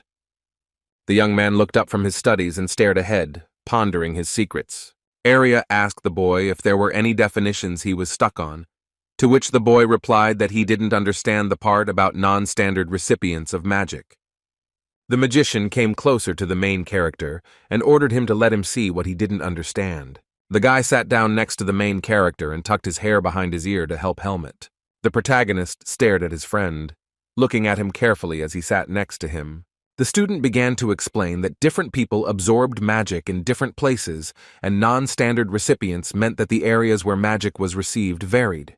The guy added that this was only an unproven hypothesis, but Professor Rukin loved debates, so he could ask Helmet about it. Looking at the hero, Arya continued that first Helmet needed to decide for himself whether he agreed with this theory or not. The boys' eyes met and they both fell silent, looking at each other with stunned eyes. The fair-haired student could not utter a word. He carefully examined his friend's face. In response, Helmet also looked down at his tutor and did not utter a word in response. Arya got angry, asking Helmet what was wrong with him, and asked him not to fly in the clouds, because the guy doesn't like to repeat something twice, after which the hero apologized. A tired Helmet rubbed his face with his hand when Arya noticed that he was having trouble concentrating and suggested that the boy take a rest. Helmet covered his face with his hand and looked ahead silently, questions swarming in his head, and he asked himself if he was overtired. Arya stood up from the table and picked up a burgundy textbook to leave Helmet alone. Holding a book in his hand, the fair-haired boy turned his back to the main character. His cheeks were flushed, and he tried to hide it by holding the book in front of his face. The sky over the city of Baden was clear. The sun was shining brightly and was at its zenith. In the training hall, students were practicing with wooden swords, while others were simply chatting with each other. One of the students told Helmet that he heard that the protagonist had started an argument with Asuka. The young man was surprised and could not immediately find words to answer the guy, so he continued to stand silently. The young man then asked if everyone already knew about this, to which the student replied that other classes probably already knew about this battle for first place, especially since Arya was involved. Helmet asked why the young man thought that the victory was his, to which he received the answer that it was a swordsman's premonition, and that the hero exuded more of the energy of the best student. The main character was a little embarrassed after the student's words, and could not say anything in response. Looking at the student, Helmet began to remember the story of how he met Andro when they first met at the entrance exam. Then, before entering the academy, Helmet and Andro tested each other's fighting stance as partners. The protagonist mentally told himself that thanks to this lesson, they were now a little closer. Helmet, crossing his arms over his chest, complained to his friend that the written test was difficult, but he was not going to lose. Smiling widely, Andro said that he wanted Asuka to lose at least once, since he always does whatever he wants. The unsuspecting boy continued to smile when Asuka, who had heard everything he said, crept up on him unnoticed. Coming closer, he asked Andro in a dark voice if it was convenient for him to blame him for his worthlessness, to which the student stuttered and replied that that was not what he meant. Asuka pushed the guy aside and turned to Helmet, asking if he had heard about today's lesson. The protagonist asked Asuka in surprise when he said that today's sparring would be unusual, and with first years. He explained that it was a way to raise the students' spirits before midterm exams, and complained that he had hoped to have a duel with Helmet. Andro intervened in the conversation and said that there were also first-year students among the first years, to which Asuka angrily asked if he meant to say that he would lose. The blue-haired boy was surprised when he heard from a student that among the first years, there was one female swordswoman who was on a completely different level. Andro added that she was not only talented, but also beautiful, to which Asuka replied that he didn't care, since he wouldn't be able to beat her properly anyway. The protagonist silently listened to his comrade's conversation when Andro asked Asuka if he would mind beating the girl up a bit in that case. Helmet continued to stand in the middle of the training hall and think about Asuka's words about the first years. The unknown girl took out her cold weapon, decorated with gold details. She grabbed the leather-wrapped handle in her hand as she sat on her dorm bed. A first-year student stood alone in her room, holding her blade in front of her. The school day at Greta Academy was in full swing and the weather was fine outside. Numerous students of the educational institution walked along the wooden floor of the academy corridor. The students, including Helmet, headed to the office to begin their practical lesson. The guys in uniform lined up, among them Andro, Asuka, and our main character. The students looked at the first years in front of them and discussed how their high spirits were not surprising, and one of the students added that he himself used to be like that. The main character did not participate in the conversation. He just stood with the others and looked ahead. Andro approached Helmet and quietly told him that the first-year student the boy had told him about was standing there. The students looked at her in shock as the girl with long dark hair walked past the boys. The girl had long eyelashes and a face that was remarkably similar to our main character. The red-haired student told his friend that she was really beautiful and that her face screamed that she was a girl of nobility. Having taken a closer look at the stranger, the student asked the guy standing next to him if he thought she looked like someone. Both understood who they were talking about, so the students turned their gaze to Helmet, who was standing next to them. The boys said that the two clearly had similar traits, and one of the students asked the hero if he had a hidden family, to which Helmet asked what kind of family they were talking about. The protagonist's eyes widened when he himself noticed the first year's appearance. In front of Helmet stood a girl who really did look like him, both in her hairstyle and her facial features, and he said the word family in his head in a questioning tone. The student, burning with curiosity, continued to question Helmet about whether this was true, to which he received a negative answer. One of the first-year students asked the second one if those guys were commoners, to which he received a request to watch his words, since those students were older than them. The dark-haired first year didn't understand why he had to call commoners his seniors, and added that these guys were the best in the second year. Asuka watched as the first years called their older commoner handsome, and assumed that ranks were determined by appearance. The students standing nearby looked worriedly at the first years and Asuka, who stood nearby with a gloomy face. Closing his eyes, the blue-haired boy bit his lip and sighed, forcing out a soft smile. Then anger appeared on his face, and he began to curse in a demonic tone, declaring that these first years do not know how terrible the world is, and they are knocking on the door leading to hell. Helmet and the other students heard the words of Asuka standing next to them and looked at him, and the hero mentally came to the conclusion that it was now difficult to predict what would happen next. The teacher announced that today there would be sparring between first and second-year students, and now those whose names would be called would come out to duel. Patricia added that first years should learn from their elders, and that elders should not be arrogant and teach their younger ones something, and then began to name names. The first thing the teacher said was Charlotte, the same first-year student the students had been discussing earlier. The second years began to chatter among themselves, asking if her name was Charlotte, and saying that it was interesting from the very beginning. The hero was deep in thought and assumed that the girl could be somehow connected to him, since appearance is determined from birth. When Charlotte stepped out of the line, Helmut looked at the girl again with an expression of interest on his face. The teacher looked at her list and was already ready to name Charlotte's second-year opponent. Asuka was confused when, to his surprise, Patricia announced his name. The boy with blue hair couldn't believe what had happened. He looked at the teacher with disapproval. Charlotte hung her head a little and looked at her opponent from under her brows and was also clearly worried. One of the students started shouting that he didn't expect this to happen and that there would be no girls left in the faculty, but Asuka told him to shut up. Asuka, clenching her fists in anger, loudly asked Patricia if she was sure he was suitable, but the teacher saw no problem in putting the two best students together. The guy tried to prove that it was not worth putting her against him, because the instructor knew what kind of person he was. The other students began to discuss why Asuka was acting crazy, and whether he was afraid of simply losing to the girl. Asuka's face darkened and he glanced sideways at the others when he heard the students discussing him. Smiling, the teacher said that if there were no more problems, both of them could stand on the platform.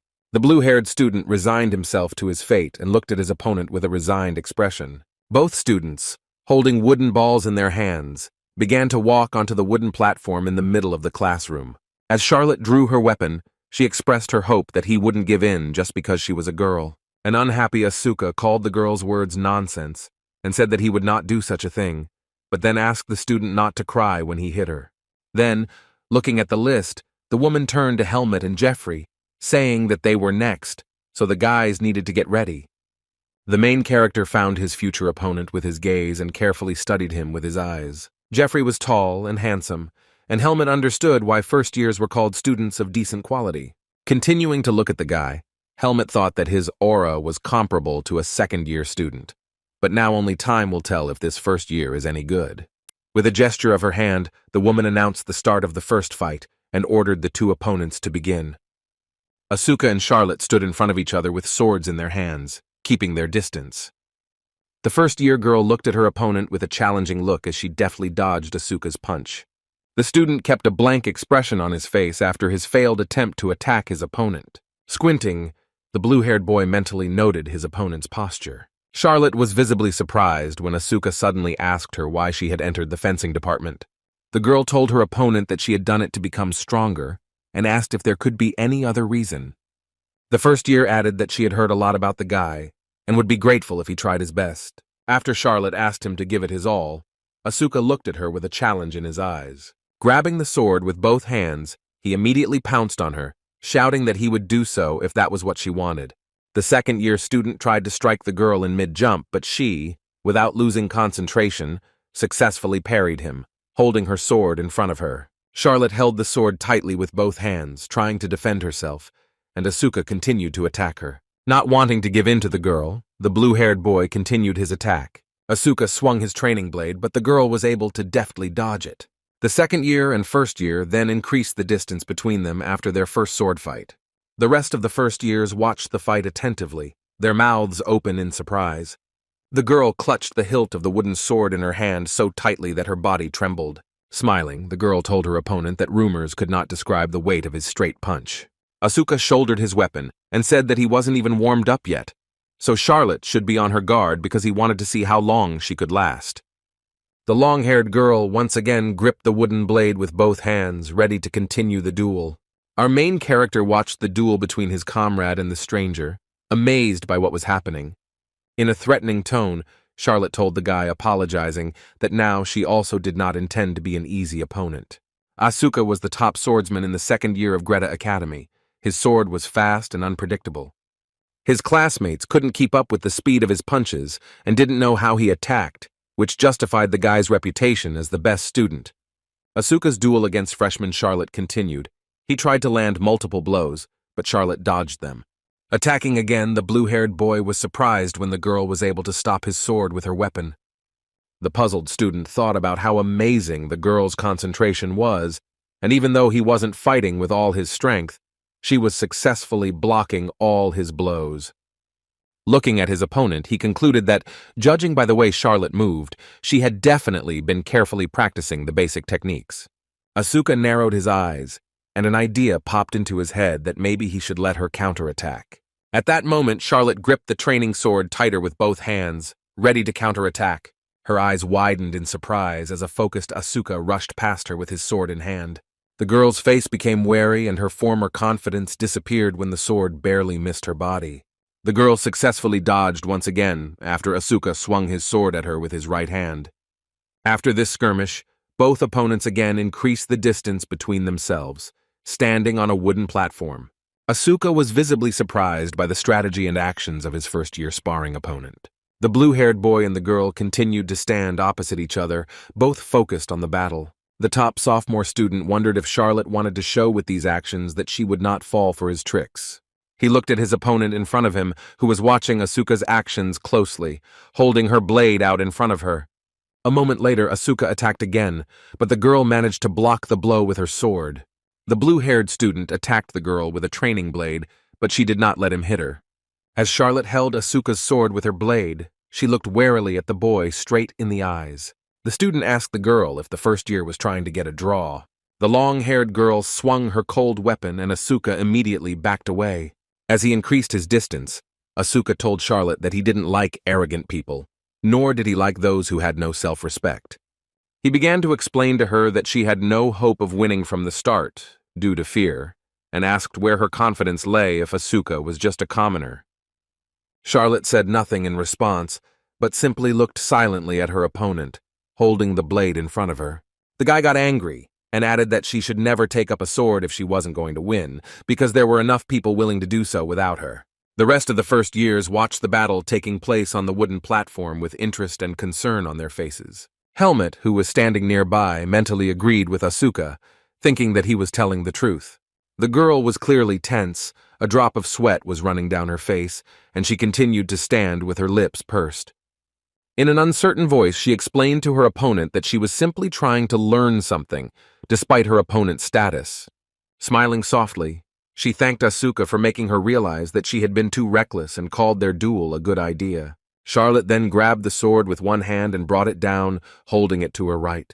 The girl put one leg forward to get into a fighting stance and say something to Asuka. Charlotte held her sword in front of her, lowering it down, and did not take her eyes off her opponent. She turned to the blue-haired boy and asked him to do her the same favor again if he could. Asuka held the sword in front of him, gripping it with both hands, and mentally noted that his opponent's stance had changed. But he didn't think it would make any difference. The student again rushed towards his opponent with great speed, swinging his wooden blade. The guy tried to attack the girl in a jump, but she blocked the blow, holding her sword in front of her. The guy was stunned. His eyes widened and the confidence disappeared from his face when the girl hit him on the head with the weapon. Asuka tried to dodge, glancing at the wooden blade so as not to miss another blow from his opponent. The second-year student swung his training sword again, but the girl deftly returned, increasing the distance between them. The first year, and Asuka continued their duel, trying to attack each other while standing on the wooden platform in the middle of the classroom. The girl's face expressed maximum concentration. She deftly waved her wooden blade, watching the actions of her opponent. Charlotte tried to land a direct hit on the guy, but he dodged to the side and didn't let it happen. Without taking his eyes off his opponent, the guy swung his weapon again, continuing his attack on the girl. The first year also changed her strategy, and instead of blocking the attacks, she decided to attack Asuka. This greatly surprised the blue-haired boy, and he looked at the girl with stunned eyes. Charlotte's eyes were illuminated with a bright purple light. She was focused on the duel as Asuka realized that the girl was hitting. The girl was dumbfounded when she swung her weapon again, but instead of Asuka, she hit the air, as her opponent simply disappeared.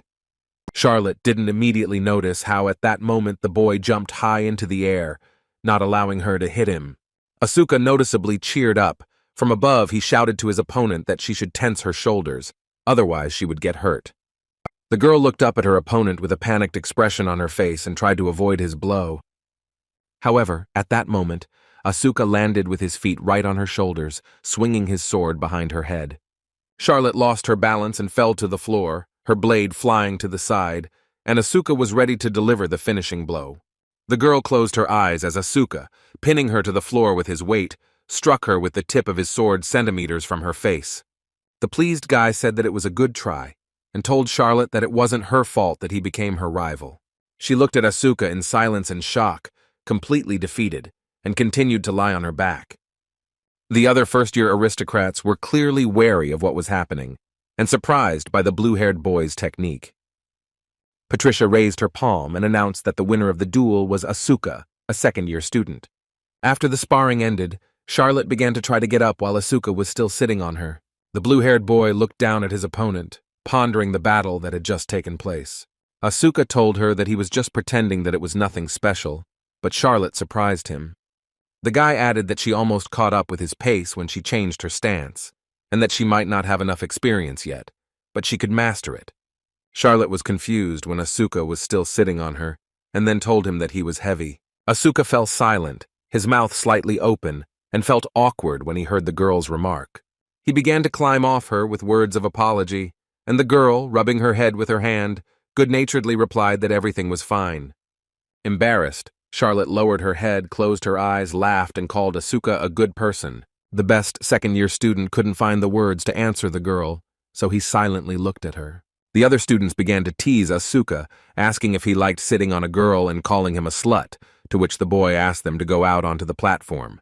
Asuka continued to yell at the offenders, telling them to get up if they had any complaints, and Charlotte, trying to get to her feet, turned her attention to Helmet.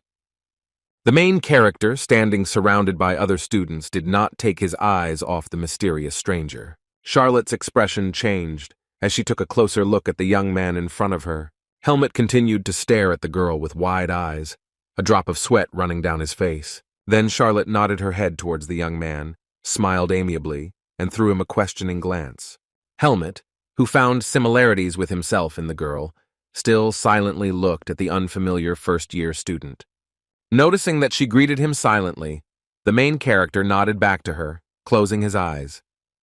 Charlotte was walking down the platform when the teacher announced Jeffrey and Helmet as the next participants in the duel. One of the students approached the girl and said that he did not believe that she could lose to a commoner, and accused her of burying the reputation of the first years. The student's words clearly angered Charlotte, and for a moment her eyes glowed purple due to negative emotions. Maintaining a friendly tone, the girl replied that the guy would have to pay if he did not change his views, because talent makes no difference who is a commoner and who is an aristocrat.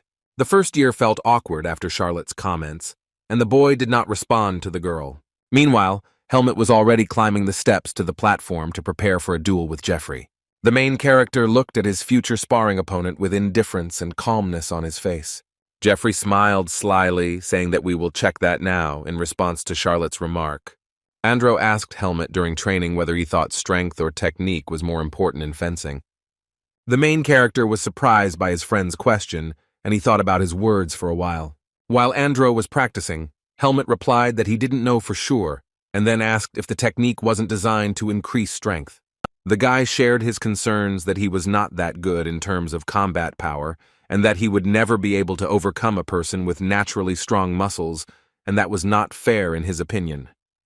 Andro became upset, asking Helmet if he would die if he showed compassion when the hero said that the guy had a lot of stupid things in his head. The student said that Helmet had the highest strength and best technique among the second-year students and asked what he would do against a man stronger than him. The protagonist put his finger to his chin and looked thoughtfully into the distance, pondering his comrade's question.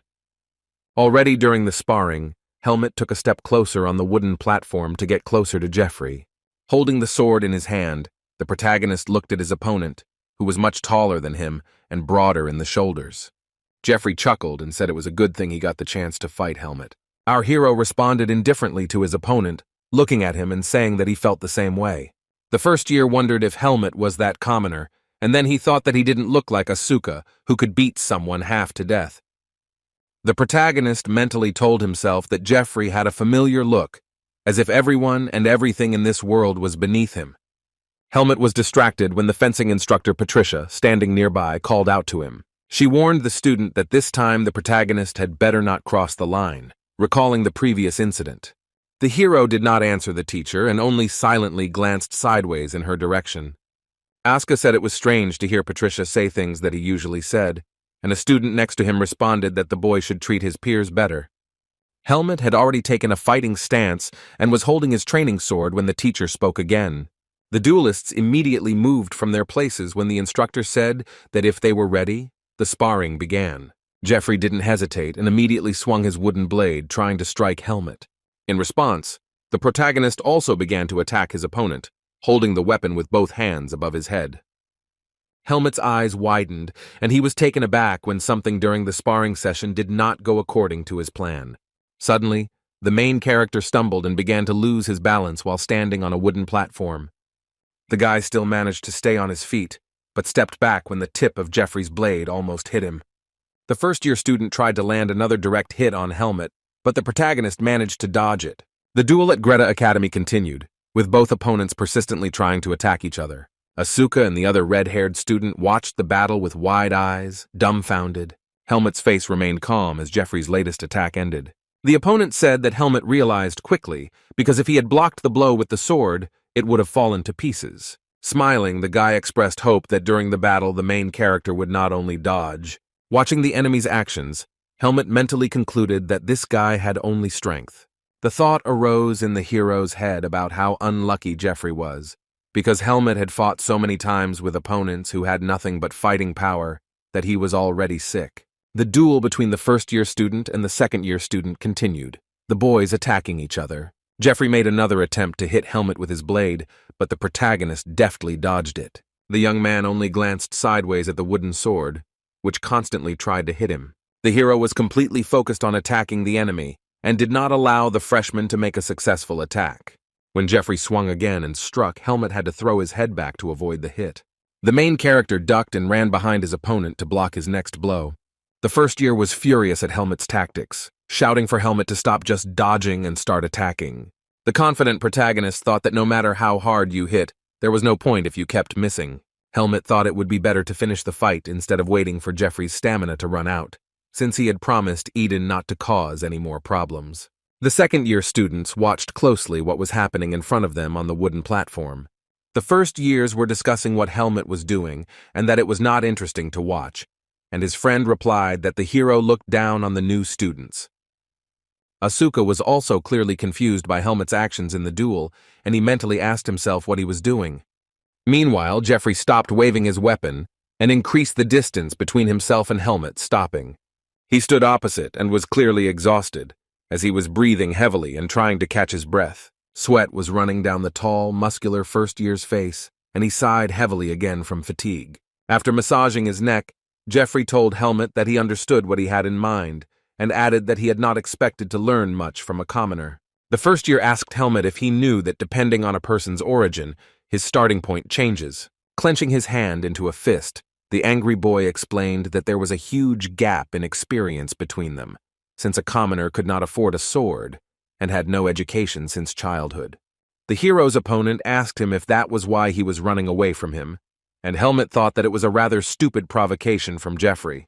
Jeffrey continued by saying that he didn't know who taught Helmet fencing, but he immediately understood the level of his teacher. These words from the first-year boy clearly made Helmet furious, and he looked at his opponent with anger. The teacher yelled at Jeffrey to have manners and asked Helmet not to think about nonsense and to concentrate. The protagonist continued to control himself, and then Helmet took a loud and heavy sigh. Helmet's face darkened, and his eyes lit up with a violet light as he indifferently responded to his opponent that even playing with him was a burden. A moment later, Helmet rushed towards his opponent, making a leap towards him while he just stood and watched. Jeffrey panicked and swung his sword to try to block the hero's strike or counterattack. While the first year was still waving his weapon, looking in that direction, Helmet was already behind him. The tall guy noticed that the main character had beaten him and ran behind his back. Having increased the distance between his opponents, our young hero stopped, his boot creaking on the floor. Helmet attacked his opponent from behind before he even had time to turn around and react normally. The protagonist tried to attack the first year, but he jumped up to parry the blow. As a result of the attack, The young man still managed to cause damage to the freshman, hitting him on the thigh. Jeffrey tried to keep his balance as he ran away from Helmet as he swung his sword. The excited boy shouted and asked Helmet if he was hitting too weakly, since he wouldn't even get a scratch from such blows. Before the first year could finish speaking, his expression instantly changed and his smile disappeared. The stunned boy sank to the floor, kneeling on one knee as he felt pain. He was breathing heavily and looking at the floor, his face expressing panic, and the student realized that something was wrong with his leg. Helmet explained that no matter how resilient the body is, there are always points that won't withstand even a few blows. Jeffrey's pupils were narrowed, and he glared at his opponent with fury and anger on his face. Meanwhile, Helmet was completely calm, and he mentioned the first year's words about the difference in experience. Holding the sword in his hand, the protagonist added in a gloomy voice that then Jeffrey should add the defeat from a commoner to his experience. The first year panicked and became furious after Helmet's words, and began to scream furiously that this was not the end yet. Helmet also had no intention of ending the duel, and he immediately pounced on Jeffrey, swinging his weapon. The freshman stood up, swinging his sword, but at that moment the protagonist slid across the floor between his legs. The young man placed the wooden blade in such a way that it became an obstacle for Jeffrey and knocked him down. As Helmet had planned, Jeffrey immediately tripped and fell to the ground, landing face down on the floor. However, the tall guy did not give up and immediately tried to stand up, gritting his teeth in anger and pain. Helmet immediately took away his chance to attack by striking his sword in the arm so hard that Jeffrey's blade flew off to the side. The first-year student looked at his opponent with his mouth wide open, in a panicked mood. Standing over the guy, the hero said that as an exchange student, he had nothing to teach Jeffrey and advised him to work on himself and not insult other people's teachers. The agitated teacher tried to stop Helmet, saying that the outcome of the duel was already clear. The main character did not listen to the teacher and again dealt a strong blow with his sword to the first-year student. The blow knocked the guy off his feet again, and he fell backwards onto the wooden floor, unable to defend himself or counterattack.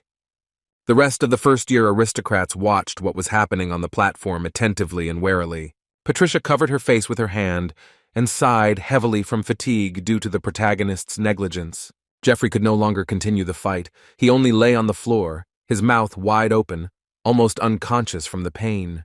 Helmet looked down at his defeated opponent as the instructor declared him the winner of the second duel. A wooden sword was knocked out of a student's hand and flew high above the floor as the duels between the students continued. The red-haired second year managed to knock his first-year opponent off his feet, and he fell to the floor with a thud. The excited and pleased with himself guy asked his opponent how he was doing, and then called him a freak. A gloomy Patricia asked Jameen to address his opponent with respect, to which the young man apologized to her. The red-haired student walked up to his opponent and offered him his hand to help him get to his feet. That day, absolutely all duels between first-years and seniors were won by second-year students. Then the first-year students realized the difference in strength and technique between them and the older students. Having lost confidence in themselves, all the newcomers at Greta Academy became more vigilant towards the second years. After a hard day of school, the sun was already setting, its last rays illuminating the courtyard of the academy. The girl was resting after the duel in the yard, scooping water from a street drinking fountain into her palm. Leaning her hand on the stone edge of the fountain, she drank some water and turned off the water. At this time, our main character passed by Charlotte, and the girl immediately paid attention to him. Charlotte was embarrassed when she saw the guy and looked at him with wide eyes while her whole face was in water. The main character passing by also turned his attention to the stranger and stopped. Covering her face with her hand in embarrassment, Charlotte began to stutter and greeted Helmet, to which the boy said hello in return. Helmet mentally repeated the first year's name and wondered if he should ask her something right away. The girl smiled sweetly at the stranger and remained silent, not understanding why he was looking at her like that. Helmet, focused, wondered whether he should ask the girl about the name Margaret Irene written in his locket. The hero looked down, wondering where he should start and whether he should get down to business right away, but then he realized that nothing good would come of it. Charlotte continued to look at Helmet, smiling, as he made the decision that if anyone found out about his family members, he would be exposed immediately. The hero's face darkened when he realized that an aristocrat like her would be on the side of the temple if she found out that there was a seed of darkness in it. At this time, the girl mentally called Helmet that scary second year who played with Jeffrey during the duel, and asked herself if she had somehow angered him. Charlotte decided to speak and asked Helmet in a hesitant voice if he wanted to tell her something. Our protagonist closed his eyes in response and said that he didn't want to tell her anything. The girl was pleased by Helmet's words that she was good at fighting, to which she said that the guy was also amazing during the duel. The guy was surprised that the girl knew his name, and Charlotte laughed and said that everyone in the swordsmanship department knew him, which Helmet called a bad thing. Placing her hand on her heart, Charlotte asked the young man in a friendly manner if he would like to duel with her one day. The main character fell silent from surprise and could not immediately answer Charlotte's question. She added, embarrassed, that she was not forcing him, and then thanked him when Helmet finally agreed. Having summed it up, the girl told the hero that in that case she was looking forward to the fight with him. Our young hero looked at his new acquaintance in bewilderment and remained silent, his mouth slightly open in amazement. Suddenly, his friend Asuka interrupted the conversation, running up, putting his hand on Helmet's shoulder, and asking him what he was doing there.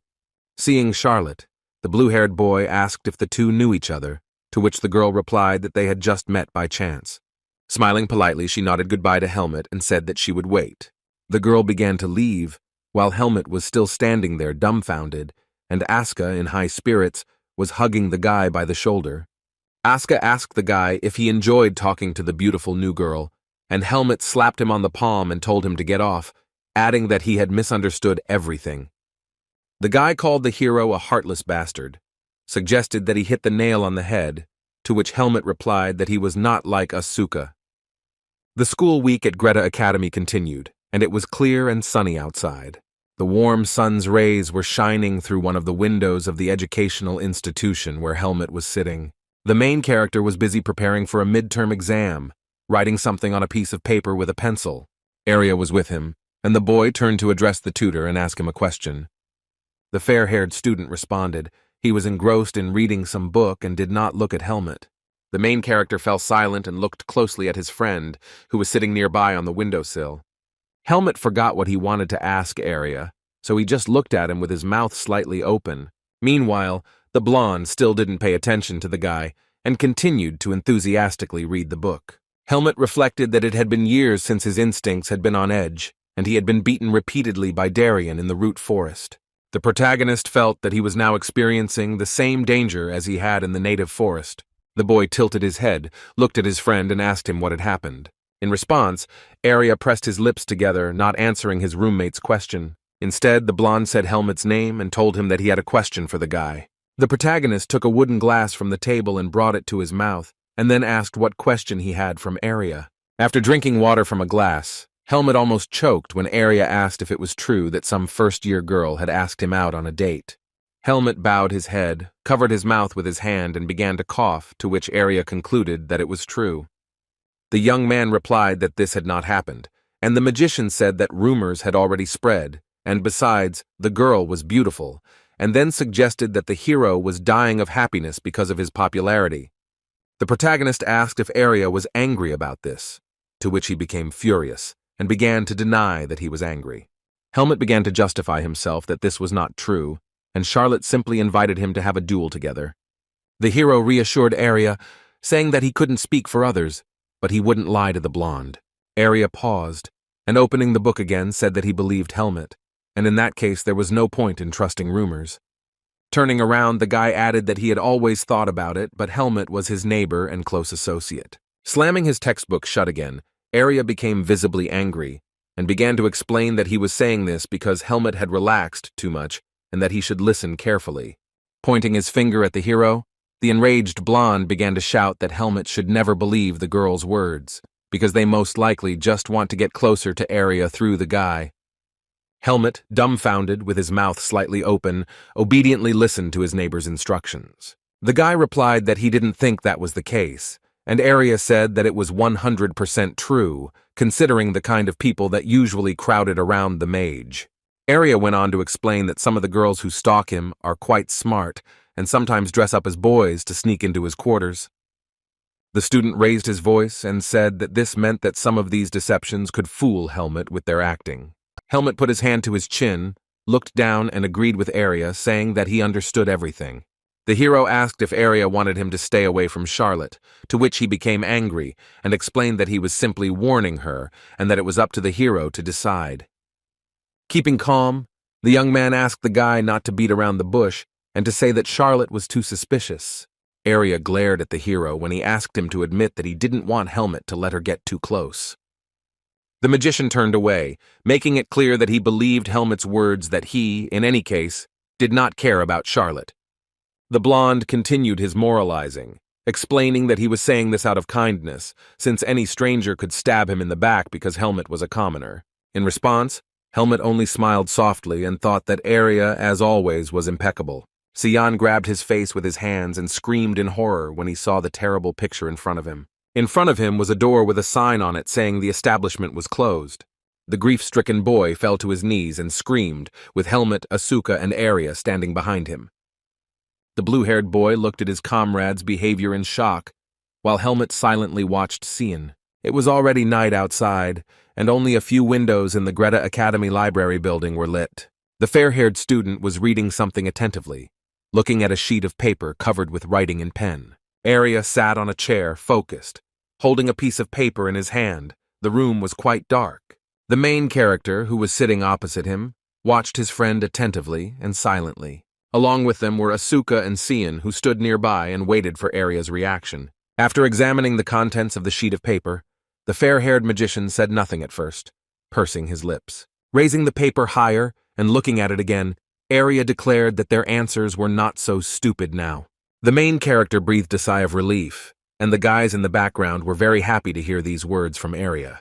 Asuka praised Helmet and said that he couldn't believe that he went through hell training with the blonde, to which Arya asked why he was happy if they were rivals. Pointing his finger at the hero, Arya began to angrily explain to him that his answers were not perfect, and he needed to become the best student in the class, so he should not relax. The blue-haired boy asked Arya to let the hero at least have a little joy, and Sion clapped his hands and asked everyone to pay attention to him. The green-haired boy announced that he had prepared something special for everyone, because they had all worked so hard to prepare for the midterms. In an elevated mood, Sion said that it was impossible to study without snacks, and invited everyone to a great waffle house he knew. Asuka accused the guy of eating constantly, and Sion said that a person cannot survive without bread, and asked again if everyone would go. The guy started advertising this establishment to his friends, saying that they would have fresh waffles with sweet strawberry cream.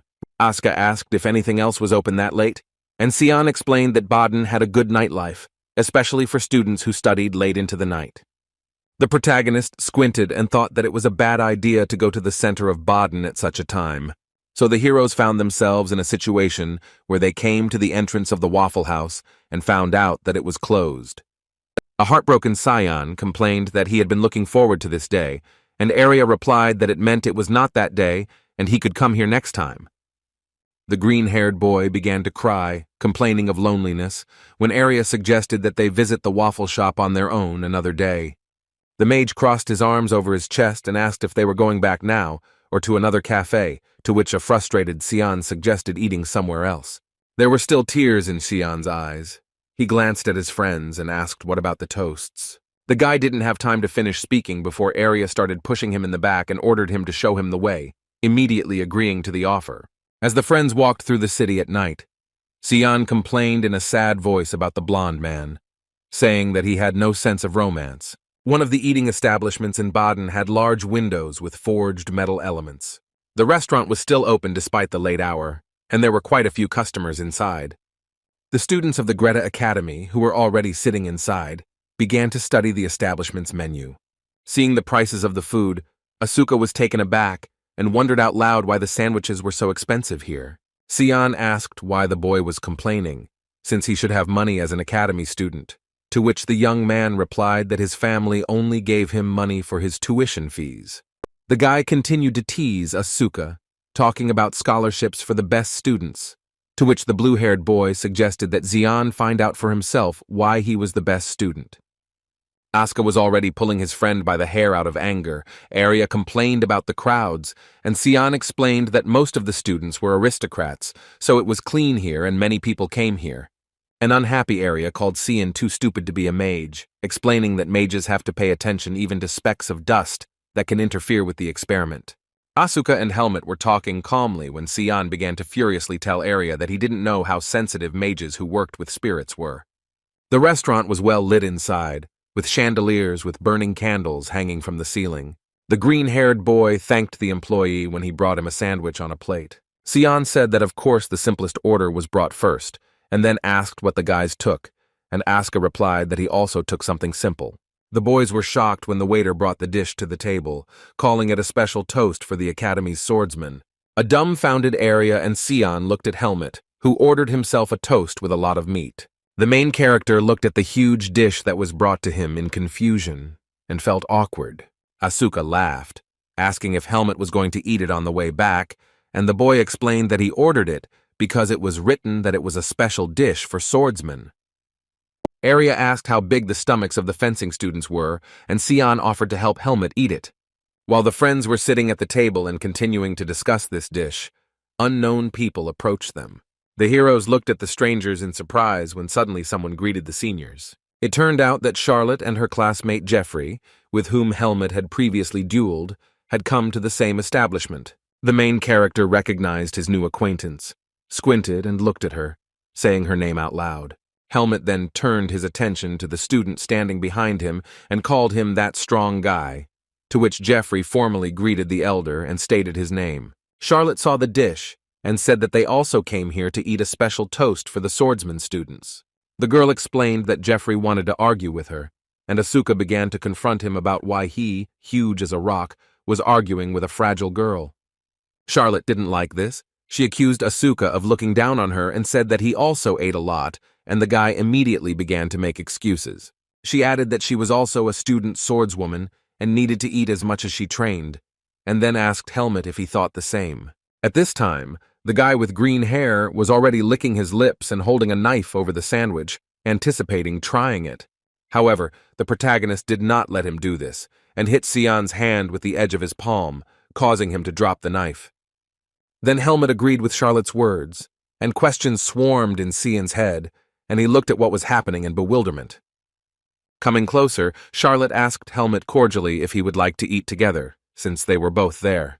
Asuka and Sion, sitting next to each other, silently and with interest, watched what was happening in front of them. Suddenly, Arya stood up from the table and looked indifferently straight at Charlotte.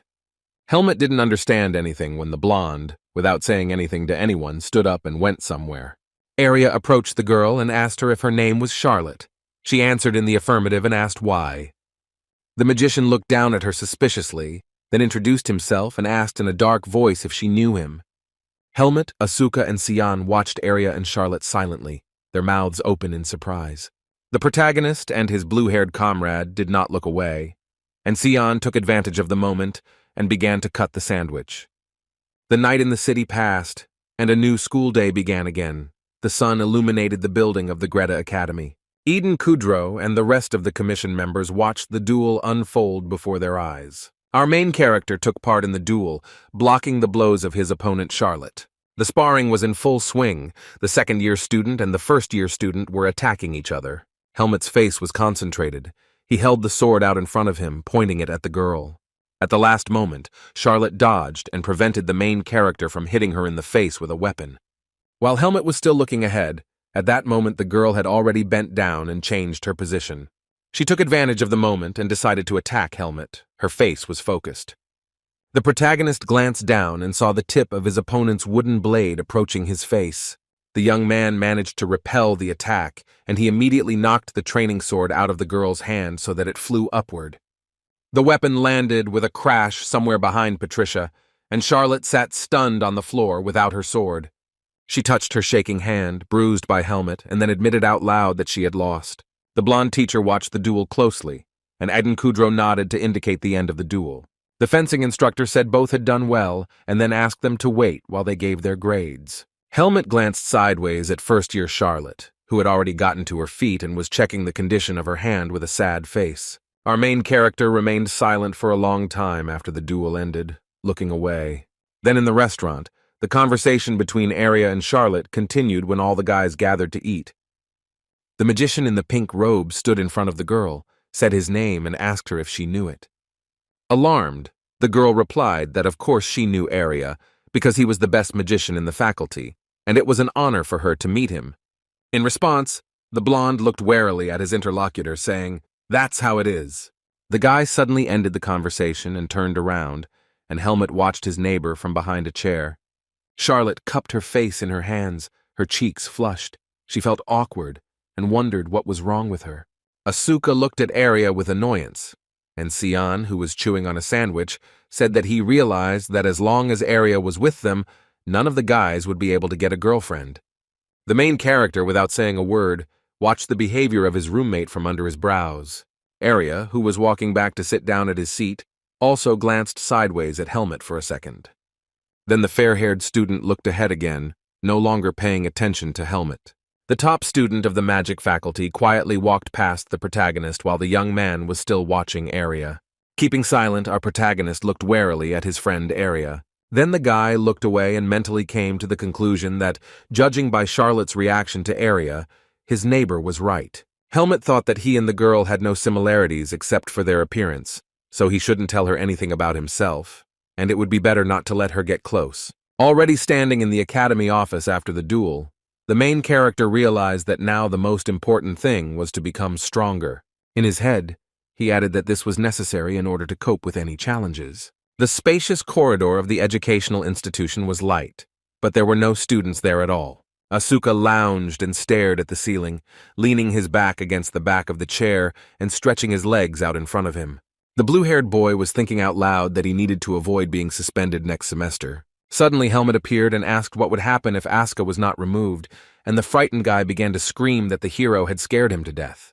Asuka said he was just talking to himself and then asked if Helmut had a hard time dueling Charlotte since the fight took so long. The hero explained that the fight ended quickly, but they were delayed because the instructor held him back, and Asuka asked if the hero was becoming like his neighbor. Helmut suggested that Asuka's practice had also gone smoothly, which he agreed with, and then gave advice to prepare for the theory so as not to see the bad side of Arya. Arya said that Asuka was right, and this almost scared him to death again, so the guy started screaming that his heart almost stopped because of his sudden appearance.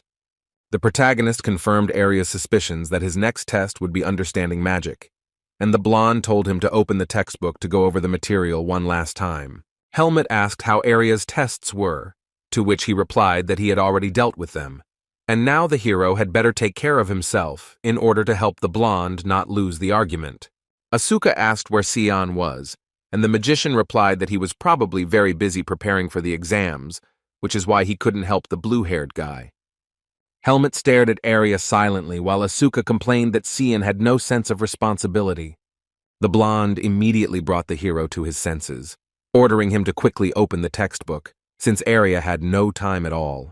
Then the main character asked the blonde if he really didn't want to run 100 laps around the court if he lost.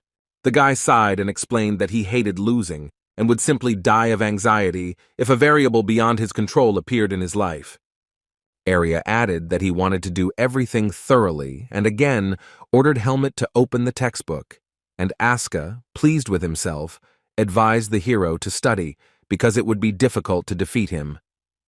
The blonde's face darkened as he looked at Asuka and told him to leave the room because he was in the way, which the guy disagreed with, arguing that the mage had not rented it entirely. Feeling awkward, the hero silently listened to his friends argue, in which Asuka asked the guys to leave if they didn't like something, and Arya threatened to push him out himself. Helmut sighed and closed his eyes from the fatigue of this squabble, thinking that it would be difficult to study for some time. On the table lay Helmut's notes, in which Arya had made notes in red pencil, pointing out errors. Preparation for the theoretical exam continued. The main character diligently wrote something in a book. Arya put his hand to his chin and chuckled as he studied what the protagonist had written on the paper. The blonde then looked at his student and nodded as a sign of the correct answer, after which Helmut breathed a sigh of relief. On the wooden table in the reading room lay a book in which Helmut had made many notes in pencil. Without giving up, the young man continued to study with concentration, preparing to pass the theoretical exam. The day when all the students would gather to write the theoretical exam had arrived, and the sun was bright in the sky. The students sat at desks arranged in a semicircle, and the teacher stood opposite them. The examiner clapped his hands to attract attention and announced that the students would have 2 hours to write the paper, and from that moment, they could begin. The main character was also sitting in the audience, looking intently at his papers and writing something. The young man became wary when he read something on the piece of paper with the assignment that made him rack his brain. Helmet began to mentally repeat to himself the words from the task, which said that you accidentally received the forbidden power of darkness. He looked ahead, thinking about the question from the problem. What would he do in a situation where he would die if he lost the power of darkness? The sun was still shining brightly outside. The sky was clear and blue, reflecting in the windows of the Greta Academy. The action took place in a private reading room, where daylight entered through a large window. The wide corridor, decorated with wooden panels and lanterns, was deserted. Arya sat at the table, propping his head up with his hand, reading a book, and then asked Helmet how the exam had gone. The main character was clearly worried. He didn't say anything at first, opening his eyes wide in the direction of his tutor. Looking away in shock, he said that he had done well, and Arya had anticipated most of the questions, but one of them was very strange. The blonde looked up at Helmet and asked what he meant. Remembering that task, Helmet quoted it, saying, "You have received the power of darkness. If you lose it, you will die." Sitting down on a chair opposite Arya, the protagonist finished explaining the task. Quoting it, "Write what you would do in such a situation." The magician put his finger to his mouth, chuckled, and looked thoughtfully to the side, thinking about the dark power. The blonde explained that the teacher asked such questions from time to time, and points would not be deducted if Helmet answered thoughtfully. The protagonist pressed his lips together when Arya asked him what he had answered. Helmet's eyes lit up purple, and he replied in a dark voice that he had written that he would accept the power and find a way to use it and continue living. The main character's words were unexpected for the magician. He looked at his student in shock. Then the magician said that it was a good answer, and Mr. Ruxin would not think badly of it, at least. Looking at his friend, the main character asked him what he would write in response to such a question. Arya looked at his interlocutor with wide eyes and thought for a moment. The blonde said that the standard answer would be to find a solution to the problem in the temple, since it was the jurisdiction of the church, and it would be difficult for an aristocrat to answer otherwise.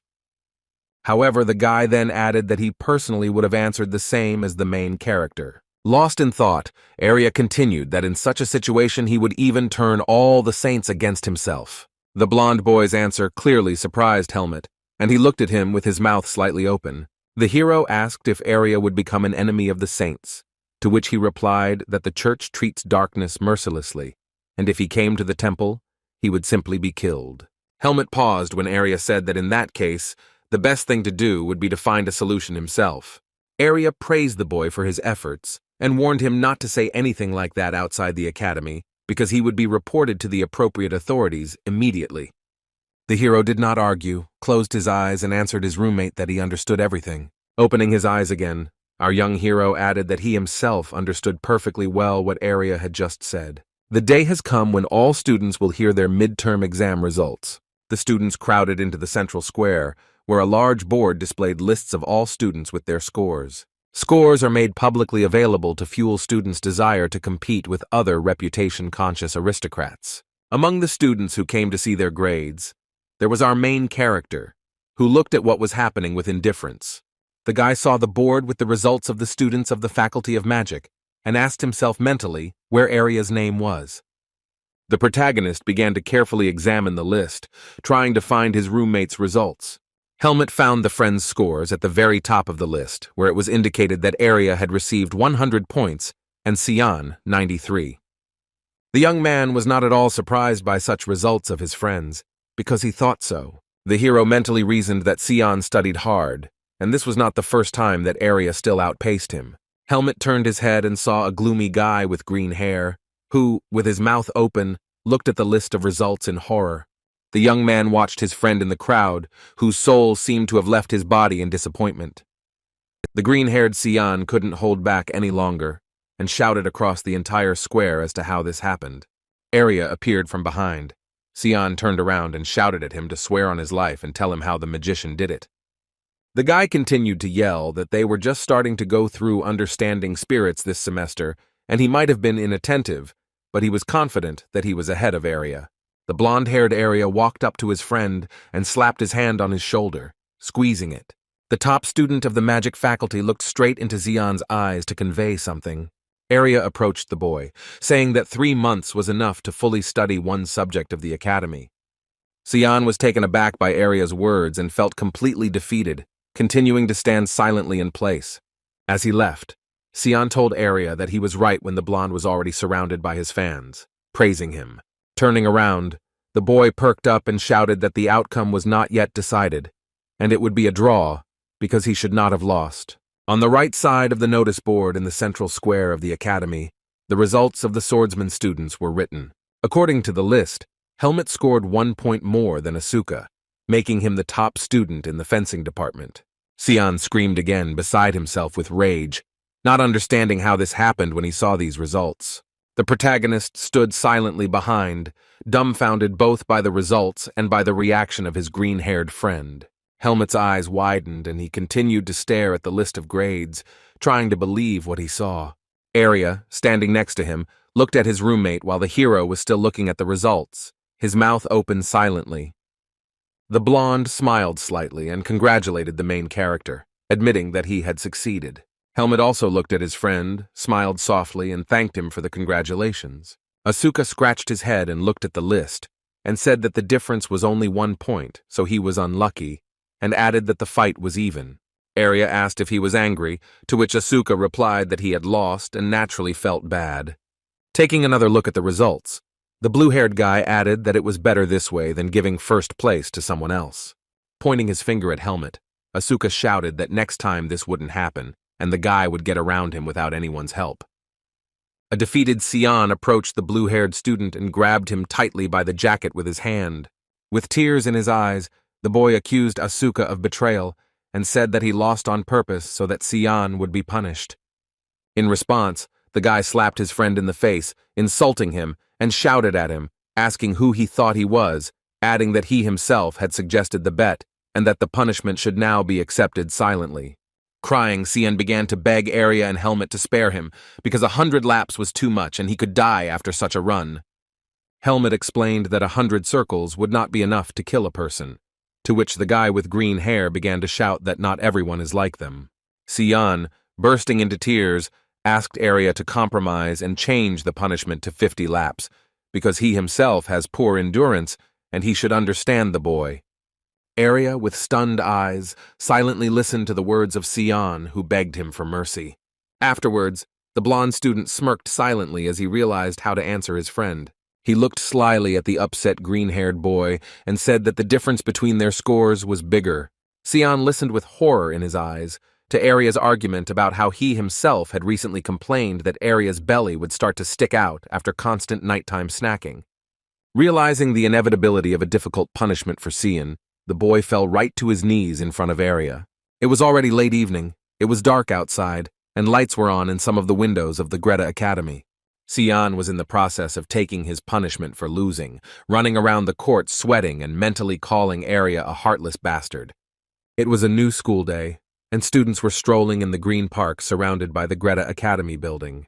Fencing instructors watched students doing sword exercises while taking notes. The red-haired student turned to the other students, asking if they had heard that they would be camping in the woods next week. Andro, Asuka, and Helmet looked at the guy with wide eyes, surprised by the news they heard. Andro complained that he had never gone into the wilderness alone before, and Park Jaemin called him a rich man's son, mocking the student.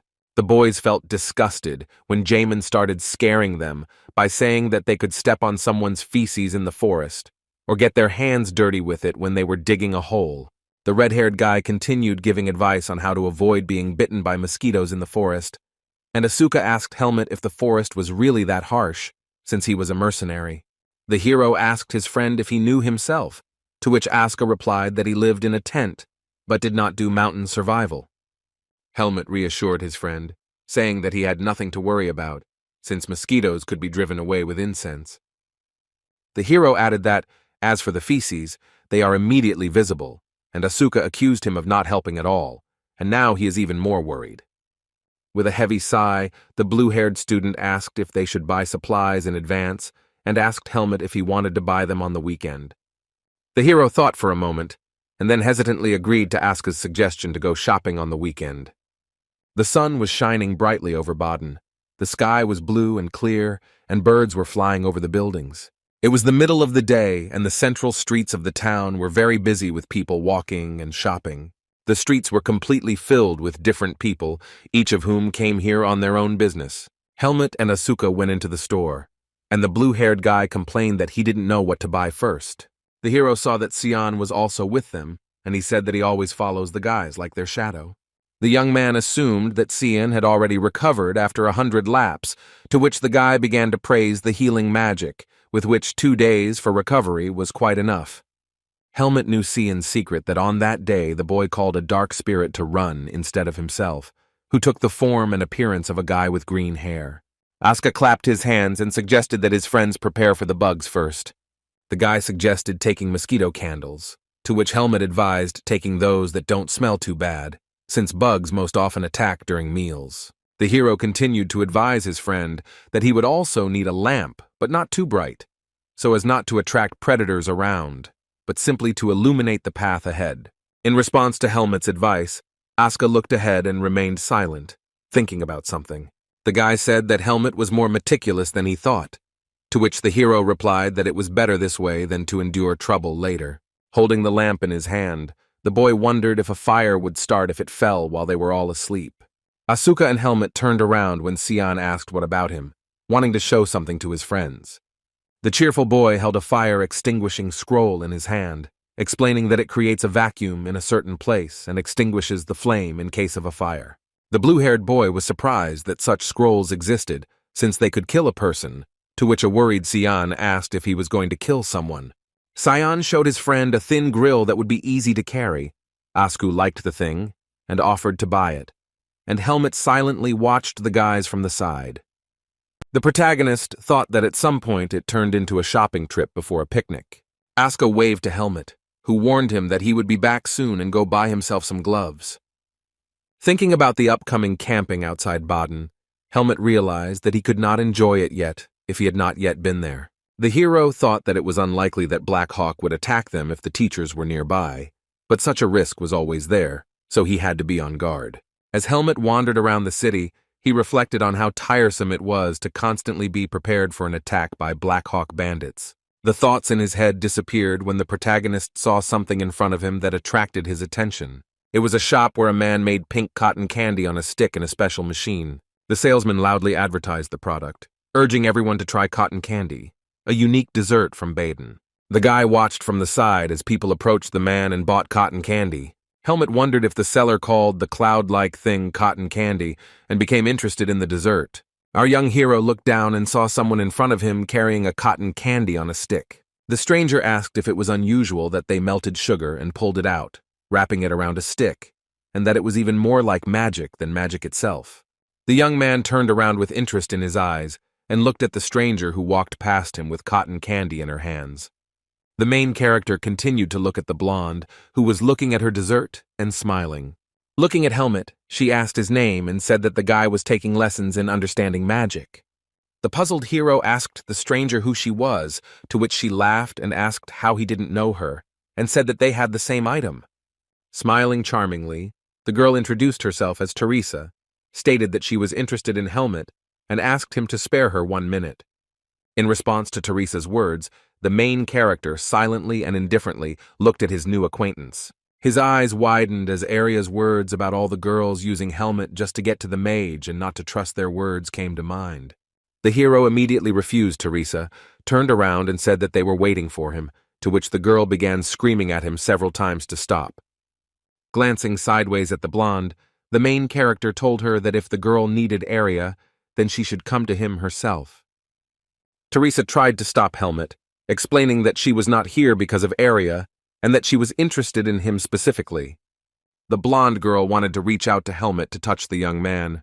Suddenly, someone put out a hand, creating an obstacle between Teresa and Helmet. It was Aria who did not let the girl get closer to the guy, and Helmet looked at the unexpected appearance of his friend with stunned eyes. The protagonist was speechless, his mouth slightly open, and looked at his neighbor, who suddenly interrupted the conversation. Aria turned his head irritably, looking at the hero, and asked him what he was doing here. Teresa turned to Aria, calling it a coincidence and adding that she didn't know he was here too. The fair-haired mage with fuchsia eyes looked at the girl with distrust and remained silent. Arya called Teresa the best among the third years, adding what an unexpected meeting it was, to which the girl said that she just wanted to talk to his roommate. The blonde looked at the girl and asked if she had any business with him. In response, Teresa fell silent in amazement. Her eyes wide open, she looked at Arya and her cheeks were flushed. The girl began to stutter and become embarrassed, and was unable to answer Arya's question clearly. The best magician of the faculty closed his eyes and answered his acquaintance from the academy indifferently. Arya then turned around sharply, grabbing Helmet and giving the order to get rid of him while Teresa tried to stop the magician. The streets of Baden were busy. People were going about their business. Some of the townspeople were chatting with each other. Arya continued to pull Helmet somewhere behind him, grabbing the main character by the sleeve. Helmet followed the magician without complaint, who scolded him for listening to Teresa. The young man tried to explain that he tried to brush her off, but he couldn't ignore her because it would have been too rude, since she was older than them. An unhappy Arya said that the hero had problems because he was studying ethics too hard, and he should speak up if Helmet didn't like something.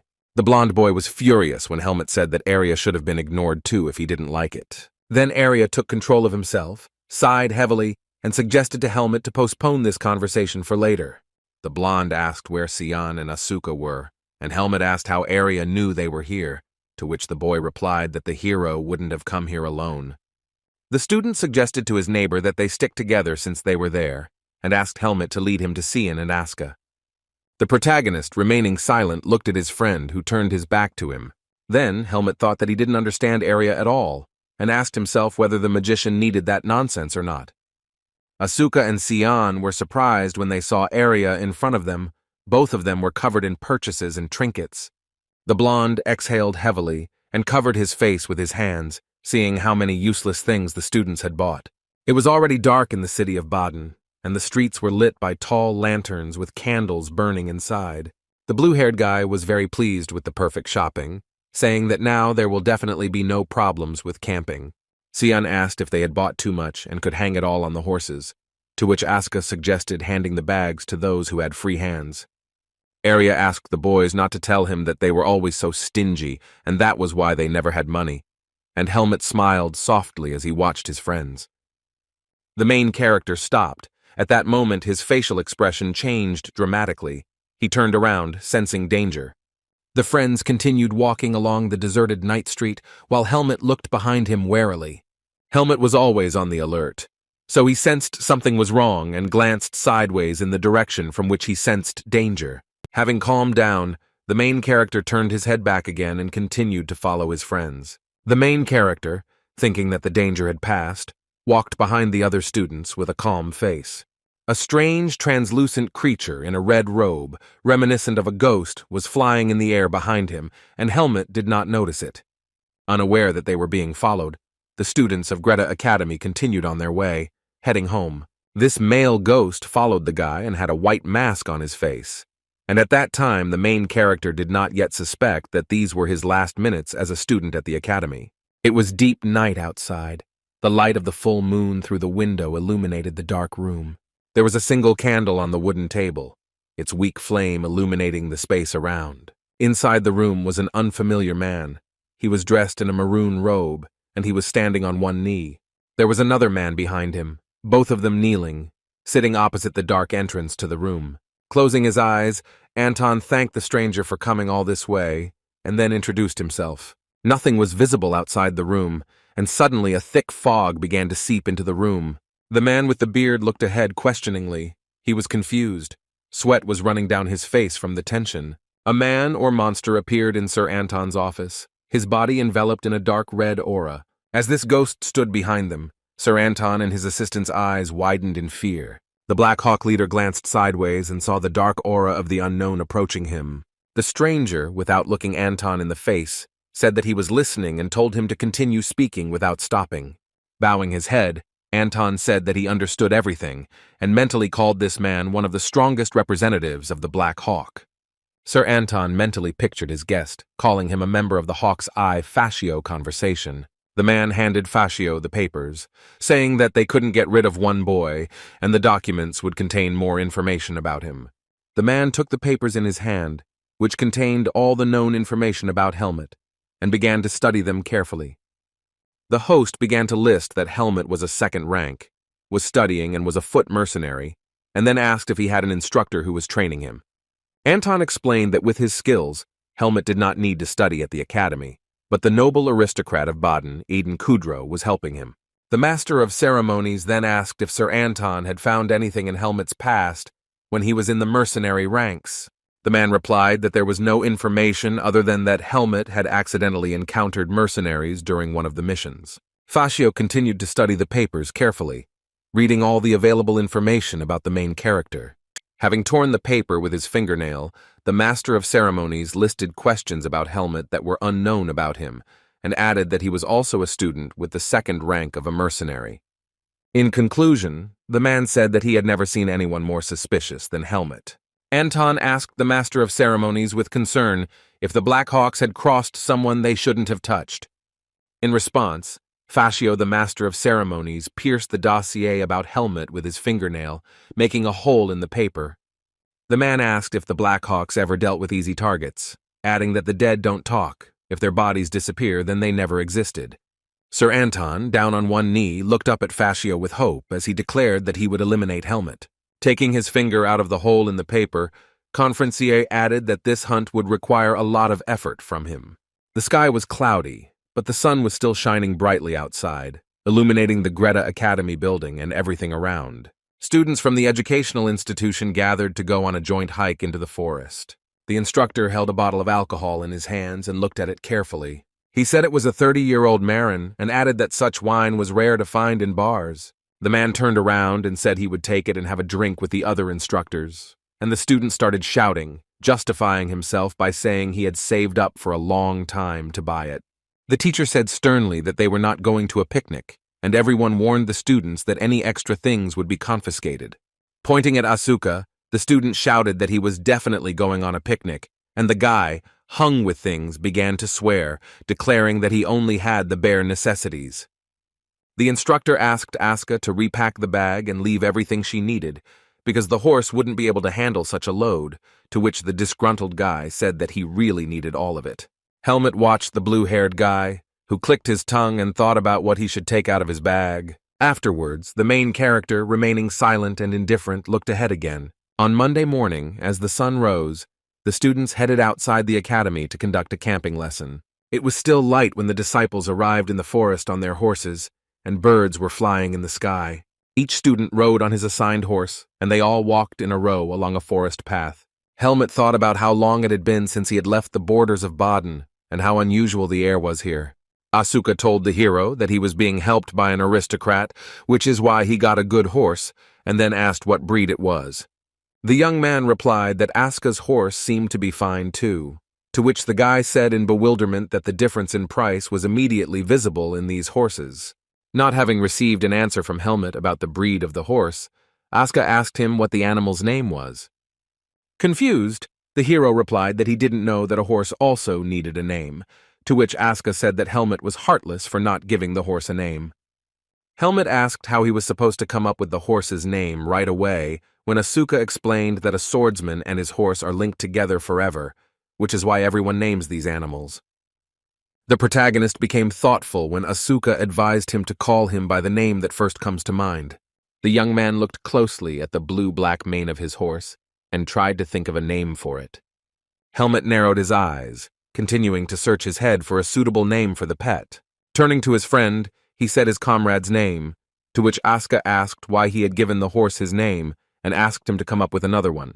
Asuka said that since Helmet was so crazy that he was ready to give a horse a human name, let him name it Arya, to which the hero replied that the horse looked more like Asuka, which angered his friend.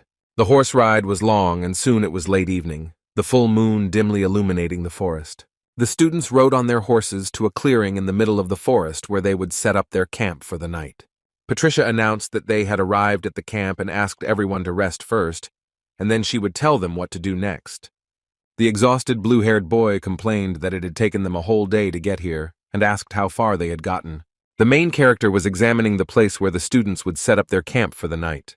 The guy began to remember the trip plan on his fingers, according to which on the first day they would grill shashlik, On the second day they would hunt, and on the third day they would do a group task. Helmet was glad that on the way to the camp, he did not feel anything strange that could become a danger to the hero. Lost in thought, the hero kept telling himself that the third day was the best day for him to be attacked, so he needed to stay on guard, while Asuka looked at his friend with interest. The protagonist returned to reality when he was called by a blue-haired guy standing nearby. Asuka asked Helmet where his horse was, to which the hero turned around and saw that his horse had indeed disappeared somewhere. Looking back, the boy's eyes glowed purple as he noticed something unusual. Helmet's face was grim as he looked away, and Asuka continued to wonder where the protagonist's horse had gone. The hero looked warily somewhere behind him, clearly sensing danger nearby. The main character held a belt in front of him, which he needed to prevent the horse from running away. When the boy looked at the end of this belt, he noticed that it had been cut off. A look of concern crossed Helmet's face as he realized that the belt had been cut off with a sharp object. Confused, the protagonist did not understand how this could happen and when, because he always held on to the rope. The hero's face became dark and angry as he mentally asked himself how he could not notice this if he always held on to the reins. The boy was taken aback when the boys turned around and Asuka pointed at his horse, calling his friend clumsy. Nearby, surrounded by trees, the main character's horse really was standing and waiting for its owner. The protagonist turned his head to the side and stared at his stallion, not understanding how he could have escaped. Helmet asked his friend to lend him his sword. Asuka asked why, and the guy replied that he only needed it for a minute. Grabbing the blue-haired boy's sword, Helmet cautiously walked into the forest, heading towards his horse. Helmet remained cautious and wary of something as he walked through the night forest thickets, holding his weapon straight in front of him. The main character approached his steed and, without losing his vigilance, began to look around. The boy mentally confirmed his suspicions that he saw no one, and then ordered the horse to come to him. The protagonist's expression changed a moment later when he saw the danger in front of him. Helmet looked down with concern on his face, his eyes narrowed, a drop of sweat running down his face. The boy almost stepped on a large trap that was securely hidden in the tall green grass. Our young hero very carefully moved his foot away from the trap, as it was millimeters away from the trap. The young man's mood darkened when he realized that the trap was now prohibited in the forest lands, and it was so well hidden that it could not be seen with the naked eye. The protagonist realized that this was not just a coincidence, but a real warning addressed specifically to him. Just as Helmet concluded that they had silently made it clear that they were hunting him, a huge entity appeared behind him. He let out a heavy breath through his mouth, and the monster behind the guy's back turned out to be just a figment of his paranoid fantasy. Helmet mentally called the hunt for him curious, and said that if something cannot be avoided, then one should try to enjoy it.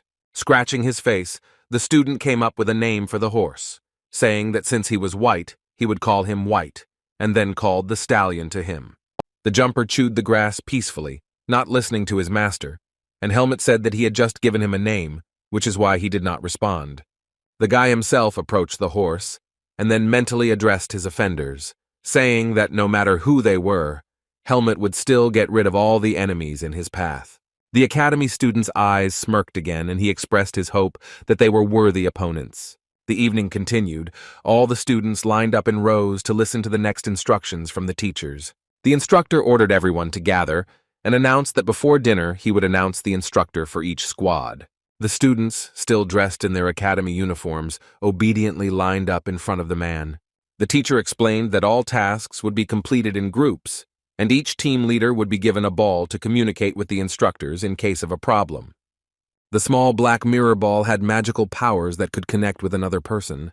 Helmet became the leader of his squad, and after a while he stood in the middle of the camp, holding this ball in his hands.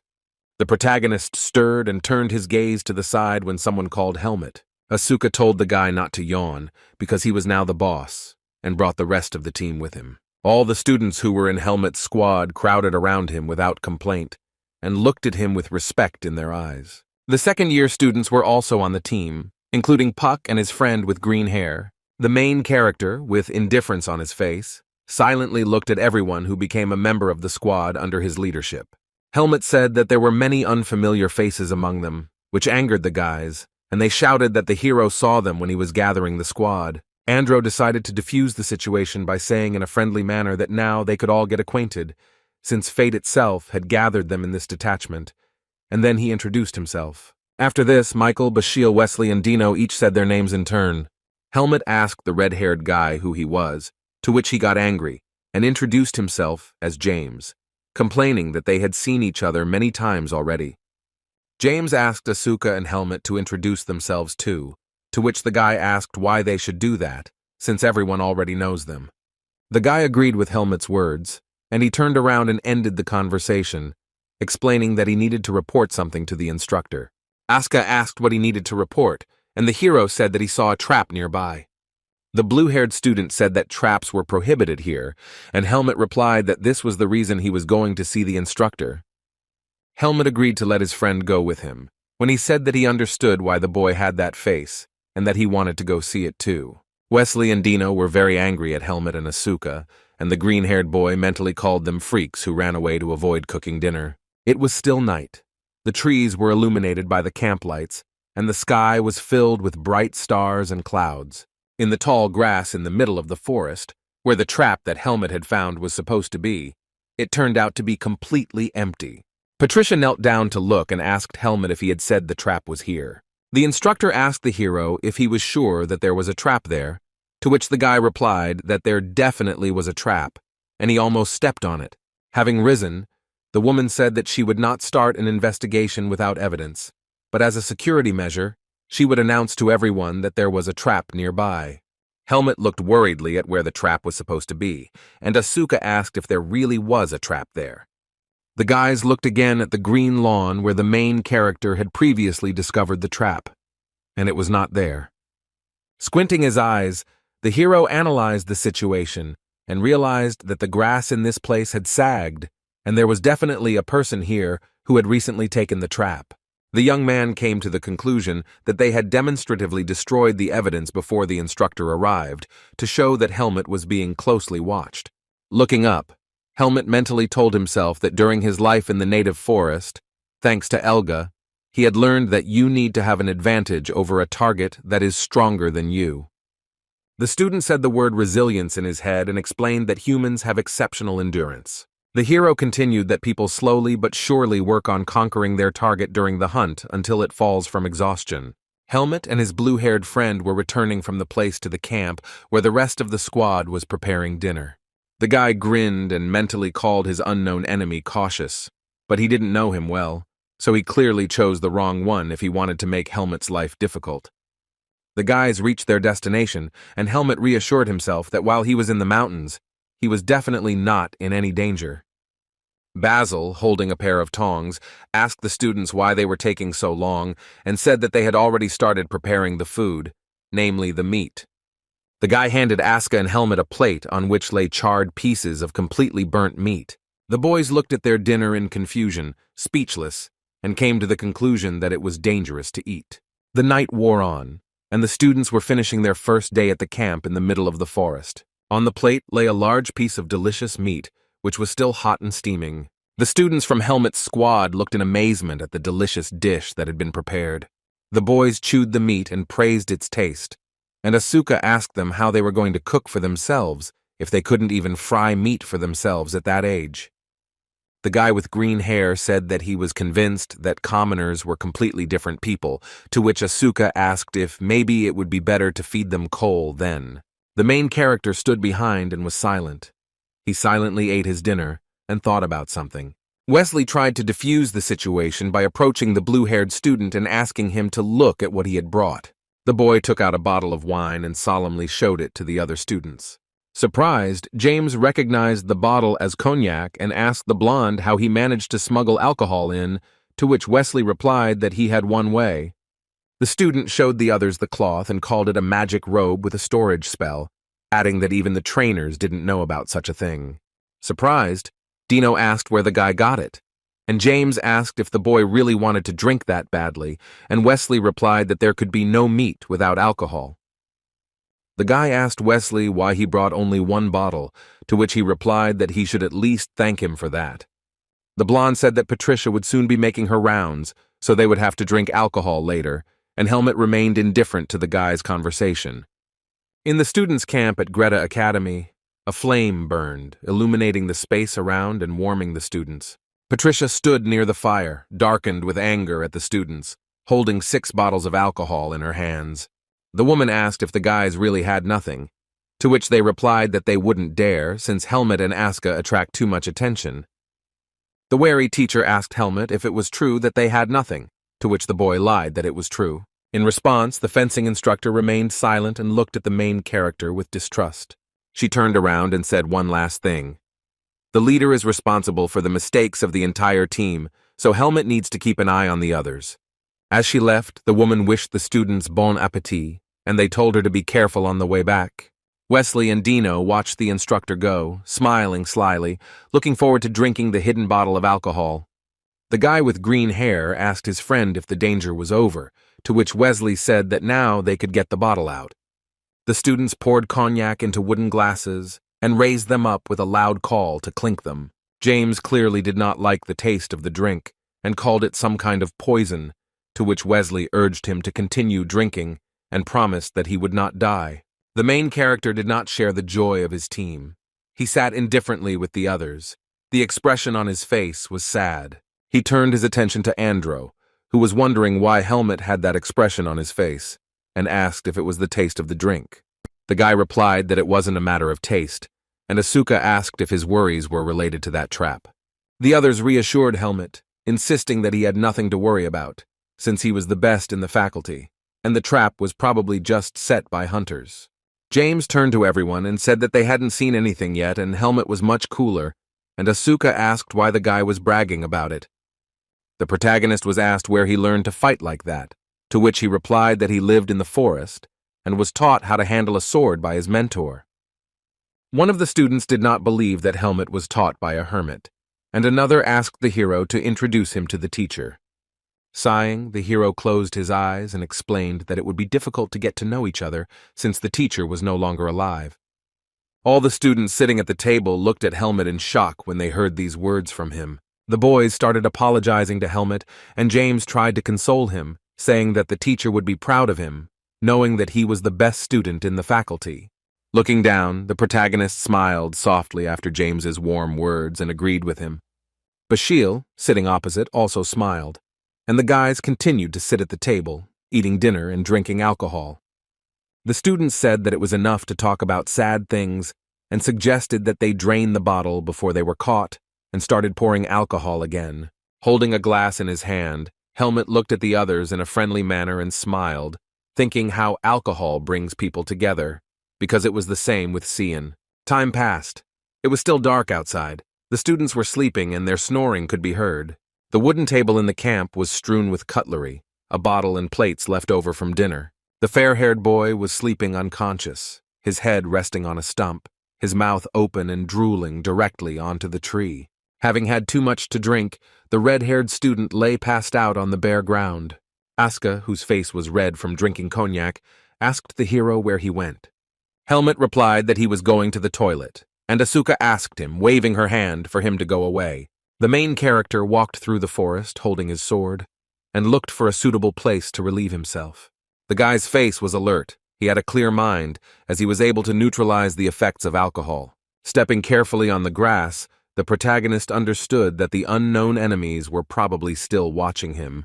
Helmut glanced sideways menacingly, mentally addressing his opponents that he was all alone, and asked them if they would dare to attack. Our young hero stopped in the middle of a thick night forest and expected danger. The guy closed his eyes and took a breath. His face seemed peaceful and calm. He grinned, realizing that his invisible enemies were being cautious now, but it was time for them to come out into the light. Suddenly, Helmut's attention was drawn to something standing in front of him, and he looked away. Ahead of him, he saw a small house surrounded by trees. It was built of logs. Helmut was surprised to see a hut there, and then assumed that the camp caretaker lived there. The main character did not take his eyes off the wooden structure, which had greatly interested him at the time. The house in the forest was small and made entirely of wooden beams and logs. The hut had a door and several windows. Helmut's curiosity got the better of him, and he approached the house, knocking gently on the door with the back of his hand. Then the guy stood in front of the door, waiting to see if someone would open it for him, or if it was empty. Suddenly, a candlelight appeared in the window, which meant that this hut did have an owner after all. The door was opened by an old man, whose eyes were still closed, because his sleep had been interrupted, and he asked who had come so late. The camp warden recognized the boy as a fencing student, and then Helmet greeted him, saying that he had a favor to ask his grandfather. The boy said that he had come across a trap in the forest and asked the elderly man to increase the patrol in the forest so that no one would get hurt. The old man said that the guy was confused because everyone knows that setting traps in the Baedeker forest is punishable by a large fine. Helmet explained that he was a student of the fencing department, he had keen eyes, and he was far from stupid, so he could not have confused something with a trap.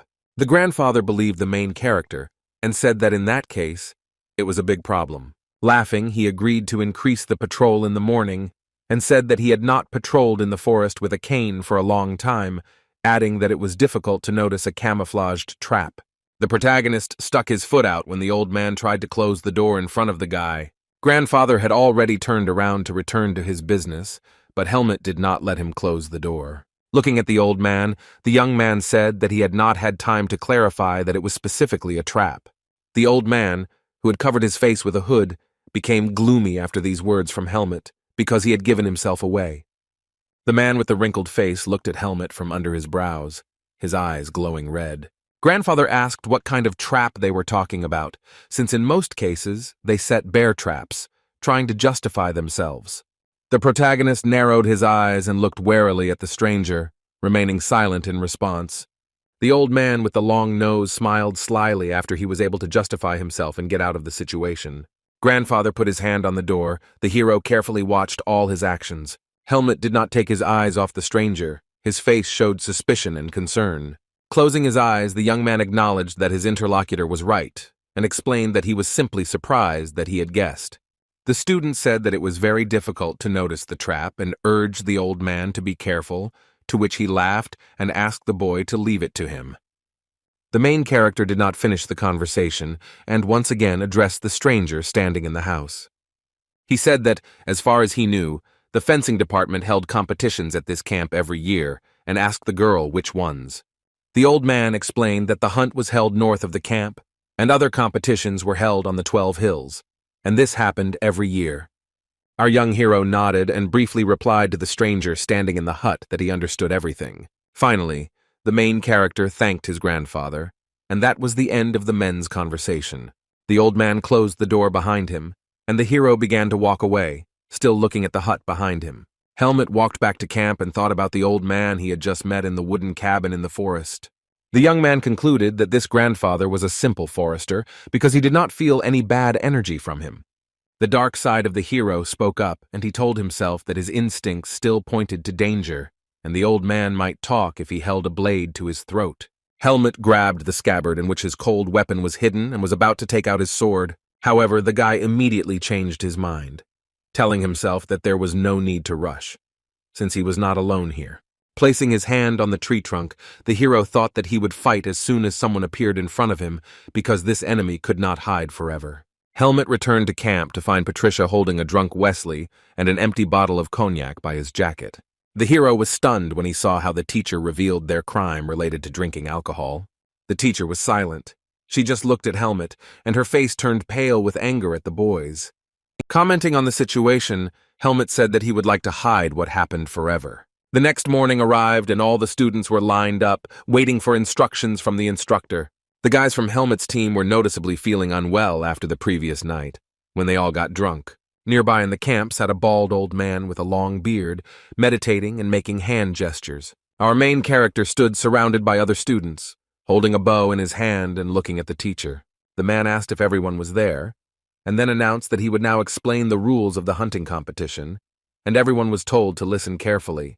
Raising his voice, the instructor said that the most important thing was the guy's safety, so they should only shoot after they had carefully aimed.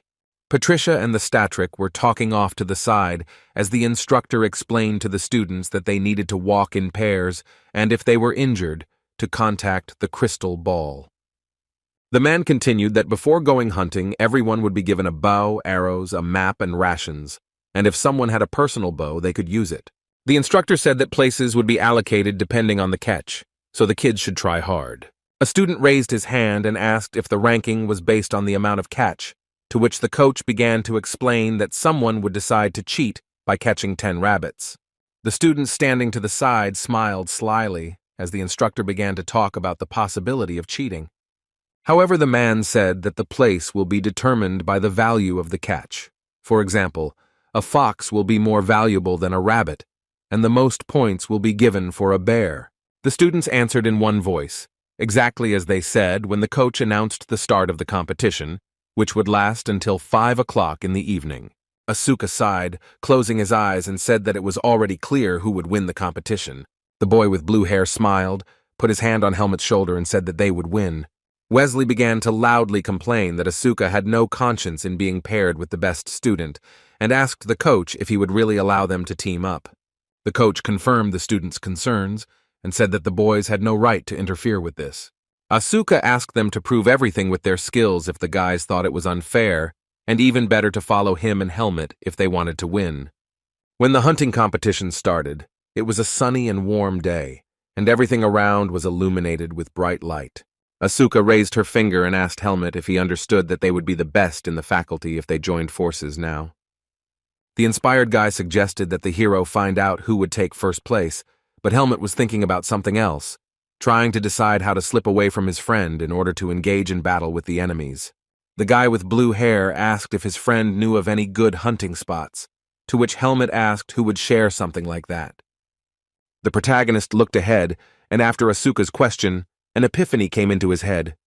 Helmet realized that if he let Asuka catch more prey, he would withdraw from the competition, and the hero would be able to be alone sooner. The young man told Asuka to follow him, and the boy replied that it was a different matter entirely, and asked his friend to lead him faster. In the forest of Berika there was a mountain river, the water in which was transparent and shimmered with shades of blue. Nearby there was a high cliff with a waterfall, the water from which formed the river below. The protagonist and his academy comrade stood behind the bushes and carefully examined the area in front of them. The boy began to explain to Asuka that animals always come to water to drink, so it is easiest to kill prey near the river.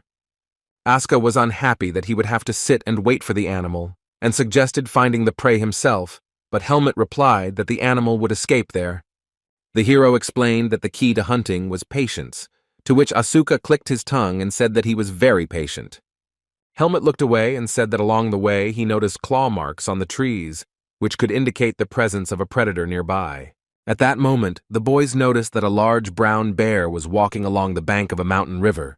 The predator was dining on fish caught in the pond and was looking around warily. Helmet was already taking out an arrow for his bow, and a jubilant guy nearby suggested shooting this big beast at the same time. The heroes had already prepared their bows and drawn their arrows, and they were both aiming at the bear standing nearby. Asuka started counting down to fire at the same time and said the number 1. Helmet mentally stopped himself, wondering if killing an animal might affect the seed of darkness within him. Holding the feather on the other end of the arrow, the boy mentally told himself that he didn't have time to check for himself now. On the count of 3, Helmet and his blue-haired comrade simultaneously released their arrows, aiming at the bear. One arrow hit the predator, but the other missed, and at that moment the bear growled, baring its teeth. Having received damage, the beast began to roar loudly, opening its mouth, but the arrow did not kill it. Asuka started shouting that the predator was running away and asked Helmet not to stand there, because he could hit again and definitely catch the bear. Taking another arrow out of the tube, the blue-haired guy said that he definitely wouldn't miss the bear. Taking aim with his bow, Asuka rushed towards the bear, trying to catch up with it and still hit it. The blue-haired boy's bow glowed with blue light energy as he focused his full attention on killing his prey. This time the student managed to hit the target, and the arrow, illuminated by light, hit the predator right in the chest. This arrow was fatal for the bear, so he immediately lost consciousness and fell backwards onto the ground. Asuka clenched his fist and rejoiced in victory, shouting that he had caught his prey and looking at the dead bear with a smile. The boy didn't rejoice for long, and suddenly became dumbfounded, his eyes wide open when something alerted him. The guy looked somewhere in bewilderment and remained silent, his mouth slightly open. Helmet had also already come up from behind. Both boys were greatly surprised, and a puzzled Asuka asked Helmet if the sound was still coming from the bear. The boys looked into the thicket of the forest. They heard a strange sound coming from there, frightening them. The main character opened his eyes wide and opened his mouth slightly. The unknown sound made him noticeably wary. Asuka tried to stop his friend when he said that these were definitely not the sounds of an animal, ordered him to deal with the prey and rush towards the forest. The protagonist's pupils glowed purple. His expression became serious as he asked himself if this was really what he thought it was. Tree branches flew into pieces as the main character moved through the forest, jumping and pushing off of them. Helmet covered a great distance trying to find the source of the strange sound. The guy moved so quickly, flying between the tree branches, that he was invisible to the human eye. Our young hero turned his gaze downwards when he noticed something in the surrounding trees that caught his attention. He saw two students standing below and one of them lying on the floor, his leg caught in a bear trap. Helmet looked down at what was happening below and realized what had happened while he was still in the air. The student, shaking with panic, tried to use the crystal ball to contact the instructor, but did not understand how to do this. The boy screamed in surprise when the main character landed on the ground behind him. Wesley asked Helmet how he got there while the wounded boy lay on the ground shaking in pain. The student gritted his teeth in pain and remained silent, holding his leg, which was all bloody from the teeth of the trap. Helmet looked down and saw that the student's leg was trapped, his shin pinned on both sides by the trap that had been triggered. A look of concern appeared on the protagonist's face as he mentally told himself that this was a trap. Wesley asked to help him get the guy out of this thing, but the hero refused, because that would make the student lose even more blood, and told the young man to wait for him here. Helmet went into the thicket of the forest, pushing aside the branches of green bushes with his hands in order to move further. The guy saw the plant he needed growing nearby and pulled it out of the ground along with its roots. The young hero brought the plant to his mouth and quickly bit off one of the leaves. He began to chew it to see if it was really the herb he needed. The plant turned out to be not the one he needed, so he soon found and pulled out another one. After biting off and tasting another leaf, Helmet realized that this plant was right for him. Then the main character found several small stones in the forest that he needed to save the guy and took them in his hand.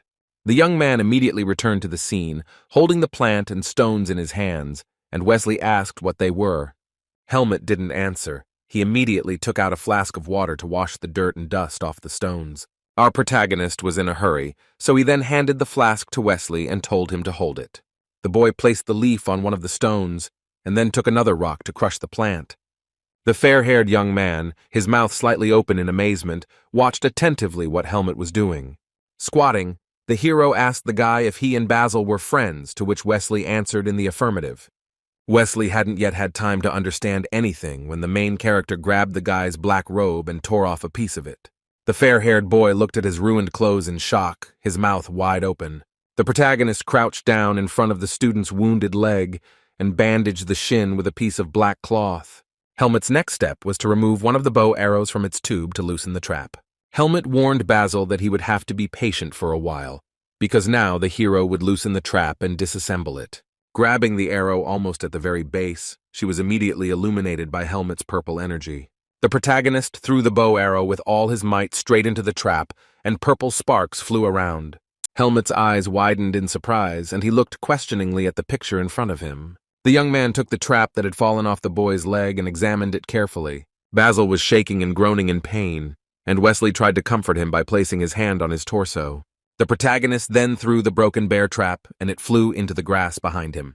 With 2 fingers, Helmet scooped up some gruel made from a medicinal plant from the stone.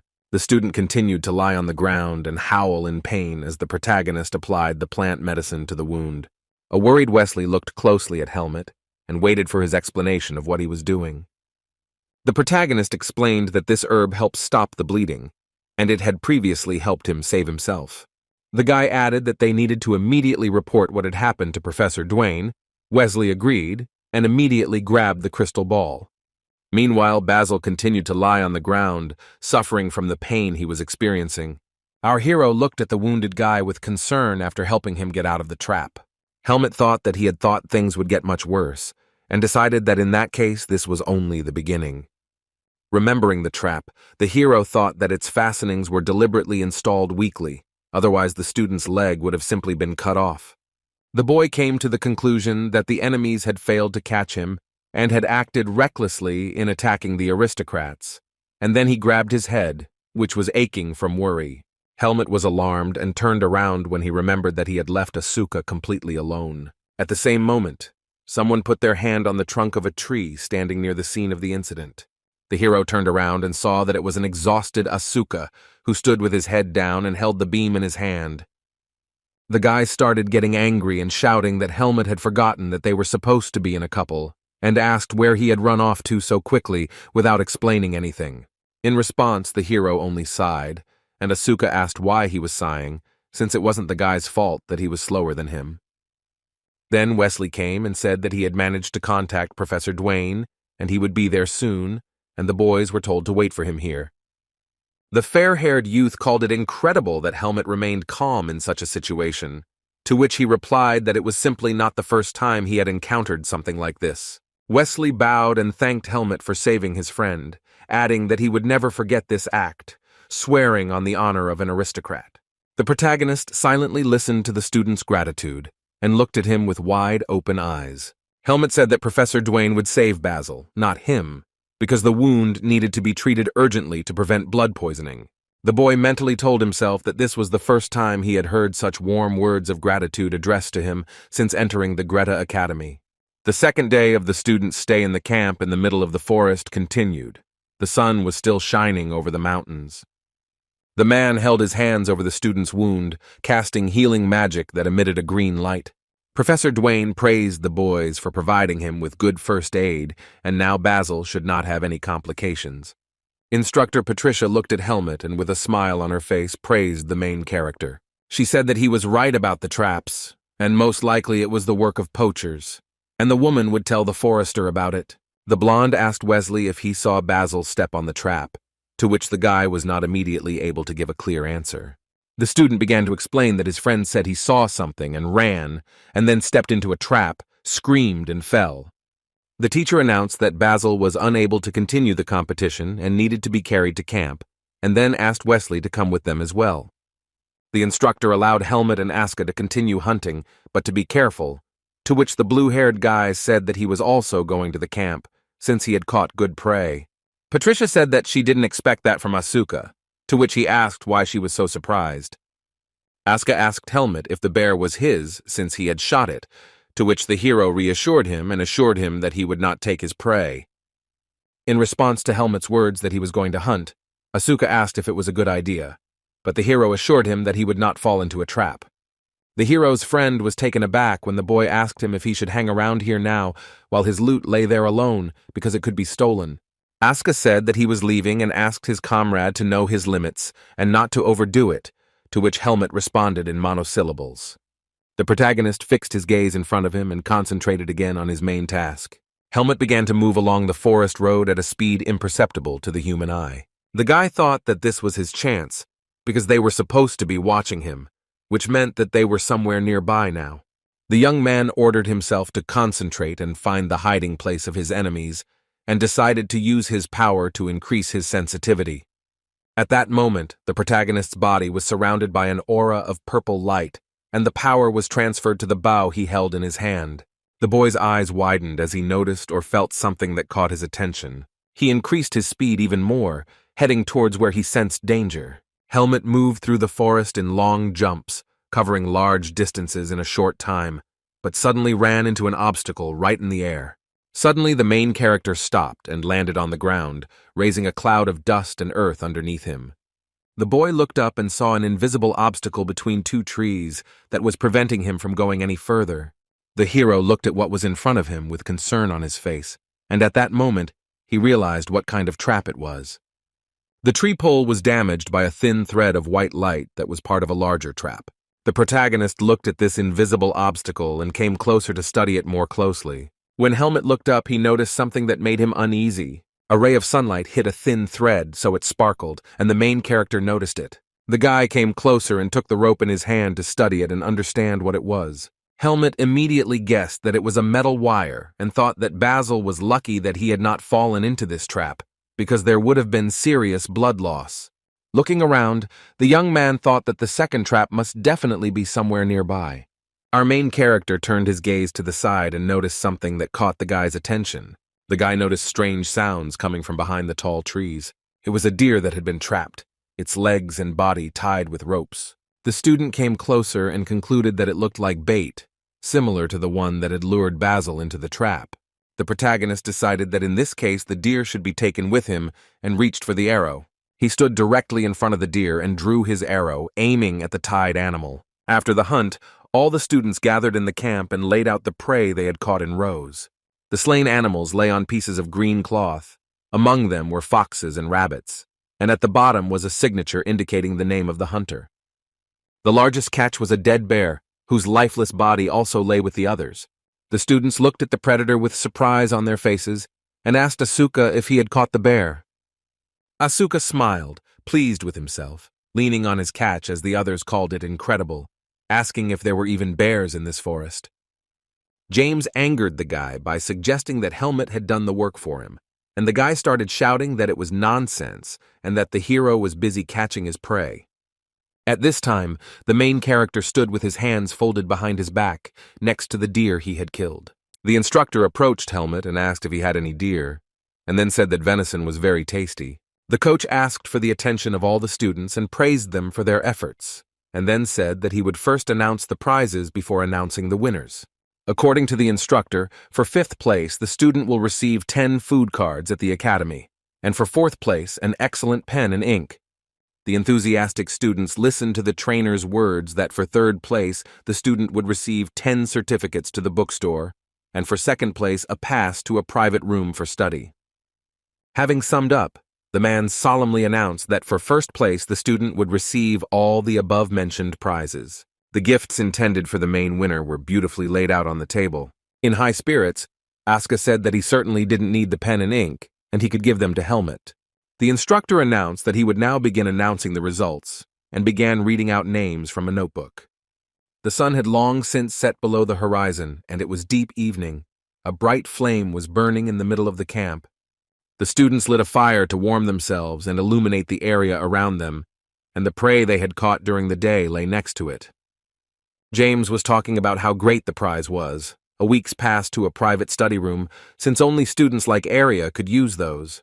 The blue-haired boy sat silently, looking at the ground. He was in a state of shock when James asked him not to be upset, calling the second Asuka. Asuka was beside himself with anger, shouting that he had caught the bear and asking how there could be anything bigger than this animal. James said that Bruce still deserved the 1st place, because he was able to catch an unusual gray fox, which surprised even the instructors. Then the winner boasted to Andro that he thought he had managed to catch some mythical creature. Helmet tried to console his friend by saying that he wanted his own room, and that was certainly better than pen and ink. Asuka asked if his friend had received anything, to which he replied that he had won 10 food cards, which the boy called a useful prize. The main character said that at least they would be able to try his bear meat, but his friend replied that he had only cooked enough for 2, and the rest could be cut up by others. James, Andro, and Helmet were resting after today, sitting by the fire and silently looking at the flames. Then one of the students looked up and began to talk about something, addressing his comrades. Andro noted how quiet it became without 3 people, and the guys continued to silently warm themselves by the fire. The students' faces showed peace as they stared in fascination at the flames in front of them. The leader of the squad, Helmet, was also resting with them, carefully examining the fire in front of him. There were 3 less guys, because when Wesley and Basil were returning to camp, the stone bridge collapsed under them. Michelle also had to return to the academy, having fallen into a trap in another part of the forest and suffered a serious fracture. After the events of the previous day, only 5 people remained in Helmet's squad. One of the guys asked why only their team was so lucky, and Andro said that Patricia was suggesting to reorganize the squad. Helmet realized that this was not just a coincidence, and the invisible enemy was hunting not for him, but for those around him. The hero pursed his lips as he considered whether or not to tell his comrades honestly about the situation they were in.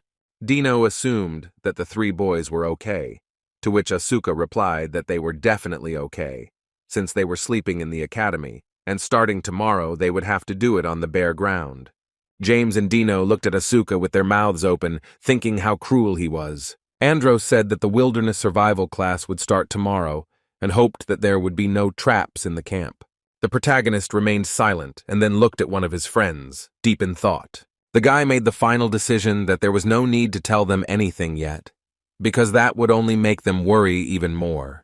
When one of the students said that the team now needed to work together, Helmut thought that everything would be fine with them as long as he was around. The night passed, and the morning sun illuminated the entire forest in which the students of the Greta Academy temporarily lived. The main character held a map in his hands, on which his team's destination was indicated by a red dot.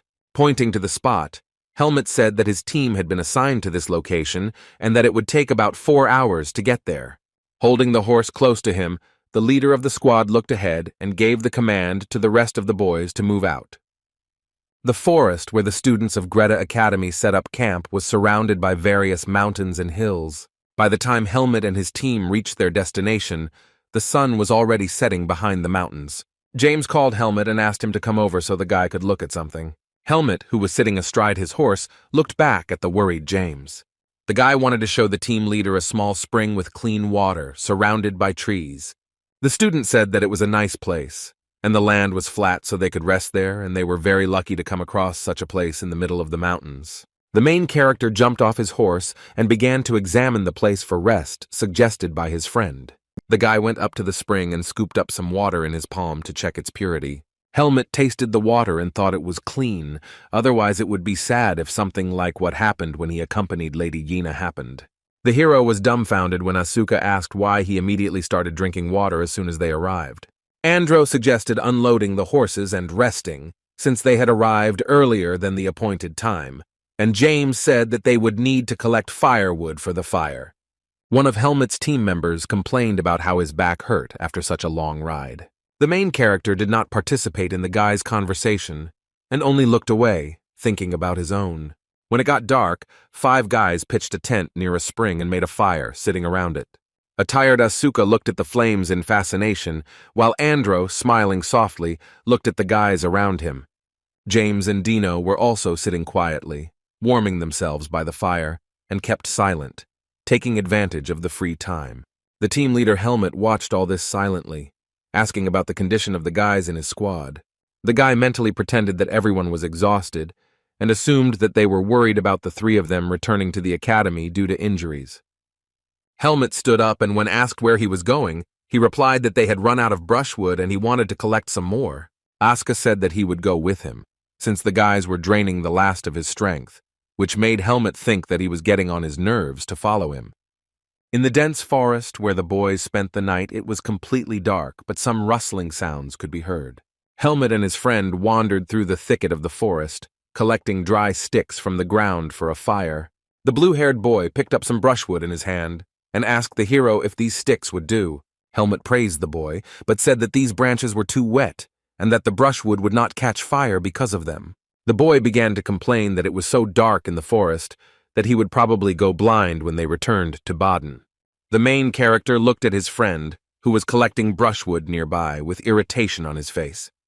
Asuka asked Helmut to answer him at least something, to which the guy asked him to collect normal brushwood.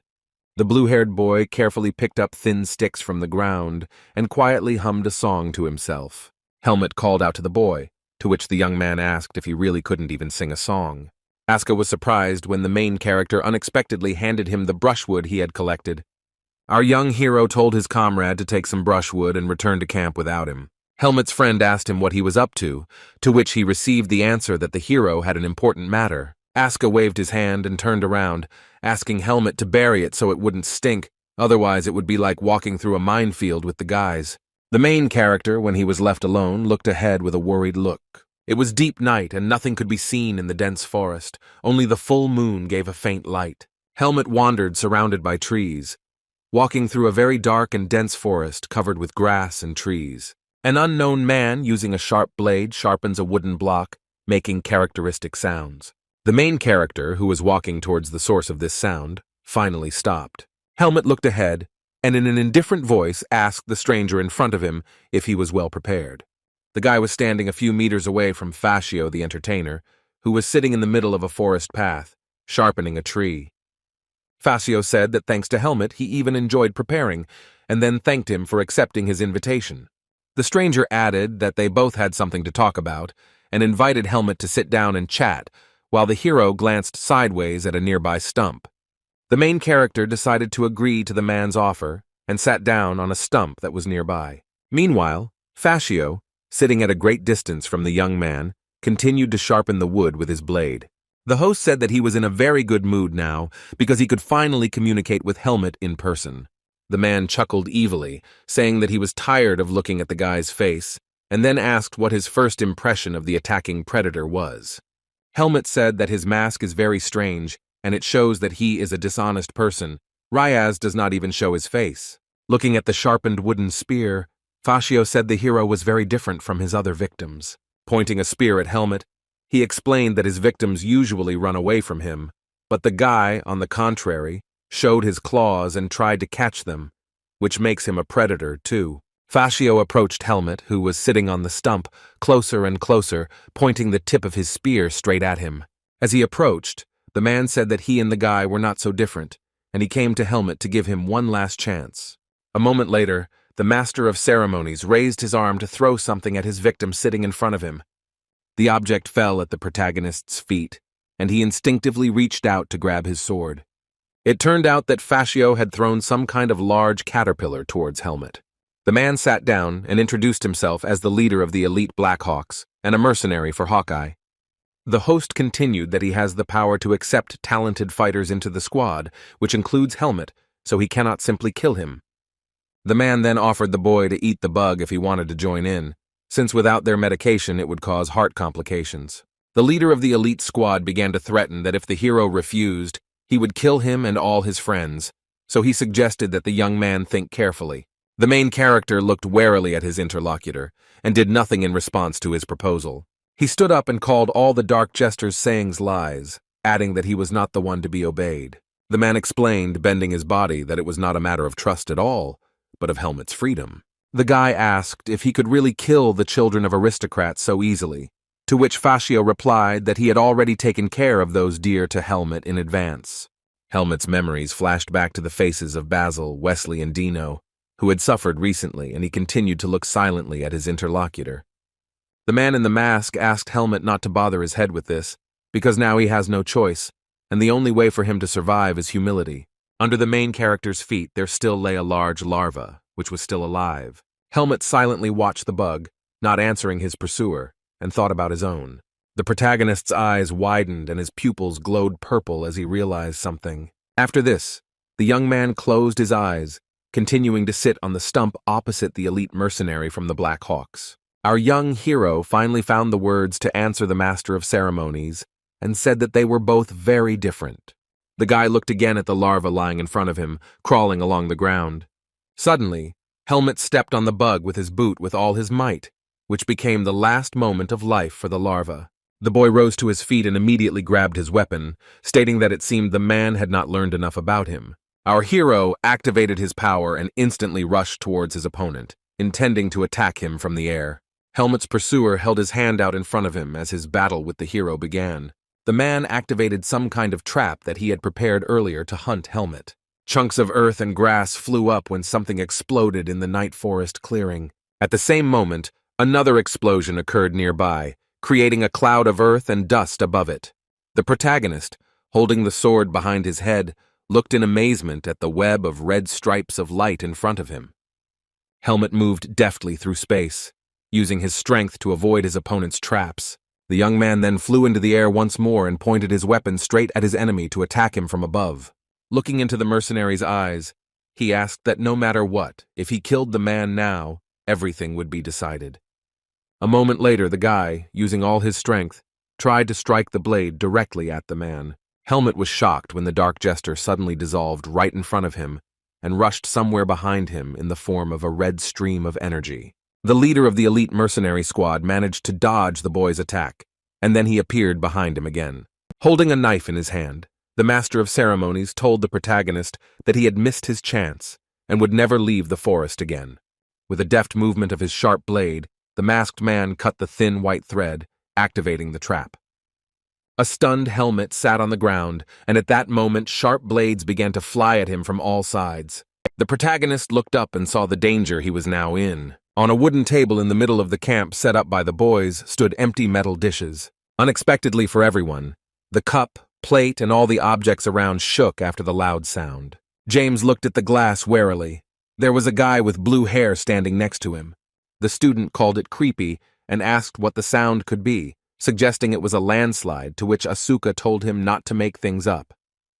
Andro asked if Helmet had gone that far, to which Asuka asked if the boys thought something had happened to him. Meanwhile, another guy from Helmet's team was outside the camp, walking through the tall forest grass. It was Dino, looking around worriedly, holding hay in his hands and returning to camp. The boys asked Dino why he brought hay here, since it was for the horses, to which he replied that there were no horses at the pond. James, in response to the guy's question about whether they tied the horses somewhere else, said that they did not touch them. The broken rope with which the horses were tied near the pond lay near the tree. The students approached the place where their pets were supposed to stand and found it completely empty. The red-haired guy asked if they were sure that they hadn't moved the horses anywhere, and Asuka said that no one could have done that silently. All 4 members of Helmet's team froze in fear and surprise when they heard some suspicious sound. James and Asuka started looking around, not understanding what was happening, and the sound did not stop. Suddenly, a black silhouette of a stranger appeared in front of the students, heading straight towards them. The boys couldn't move from horror and only silently looked at the stranger, their eyes wide open. As the man came closer, it turned out to be Helmet, who was breathing heavily and was clearly exhausted. The boys shouted his name, saying that he had scared them, then began to talk about the horses, but stopped, noticing that something had happened to Helmet. Helmet asked if all the guys were there, to which they asked why he was asking and what had happened. The worried comrades looked at the main character, not understanding what had happened to the guy. The main character looked into the eyes of his friends and thought that it would be best to tell them the truth. The students looked at their leader in shock as he briefly told them to gather everyone together, as he had something to tell them. In Helmet's camp, a fire continued to burn, surrounded by small stones, and illuminated the area around it. Andro and Asuka stared at the flames in silence, stunned by what Helmet had told them.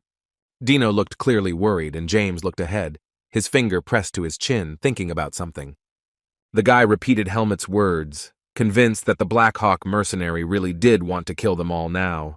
The main character confirmed his friend's guess, nodded, and briefly replied that everything was correct.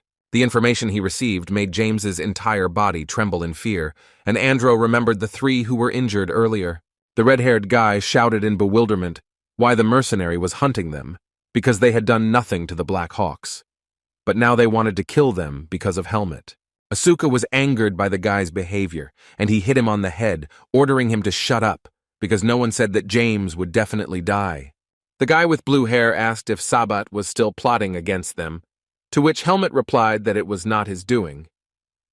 Helmet told the truth that he was a mercenary before joining and killed several people from the Black Hawks, so they were followed from the very beginning.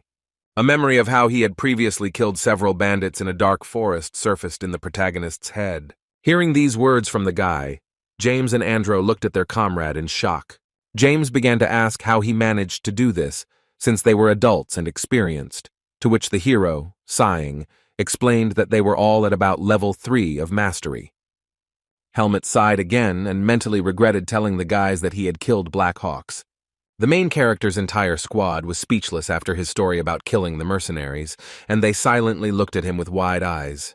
Asuka said that Helmet was much more experienced than he thought, and the other guy understood why the hero was much better than them because he gained experience in real fights.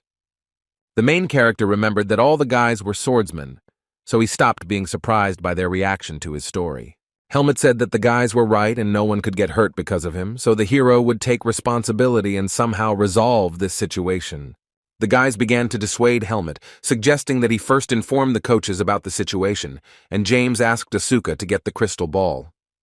In response to the boy's request to get the crystal ball to contact the coach, Asuka reached into his pants pocket. His eyes widened in surprise when he discovered that both of his pants pockets were empty. Smiling, the blue-haired boy turned to everyone and said that he didn't have it. Dino and James were furious and yelled at Asuka, to which he began to justify himself by saying that a mercenary could have stolen the crystal ball. Adro suggested that Helmet leave here, but the hero replied that most likely there were traps everywhere, and it would be stupid to move out at night when nothing could be seen. Then the protagonist looked away and put his hand to his chin, trying to find a way out of the situation.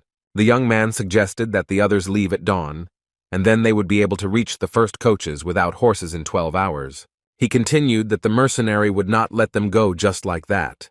But he did not want to fight the guy directly, since he clearly understood that he had no chance. Helmet added that he would not be able to attack if the guy was covering the others, but if he did decide to do so, the hero would get rid of him.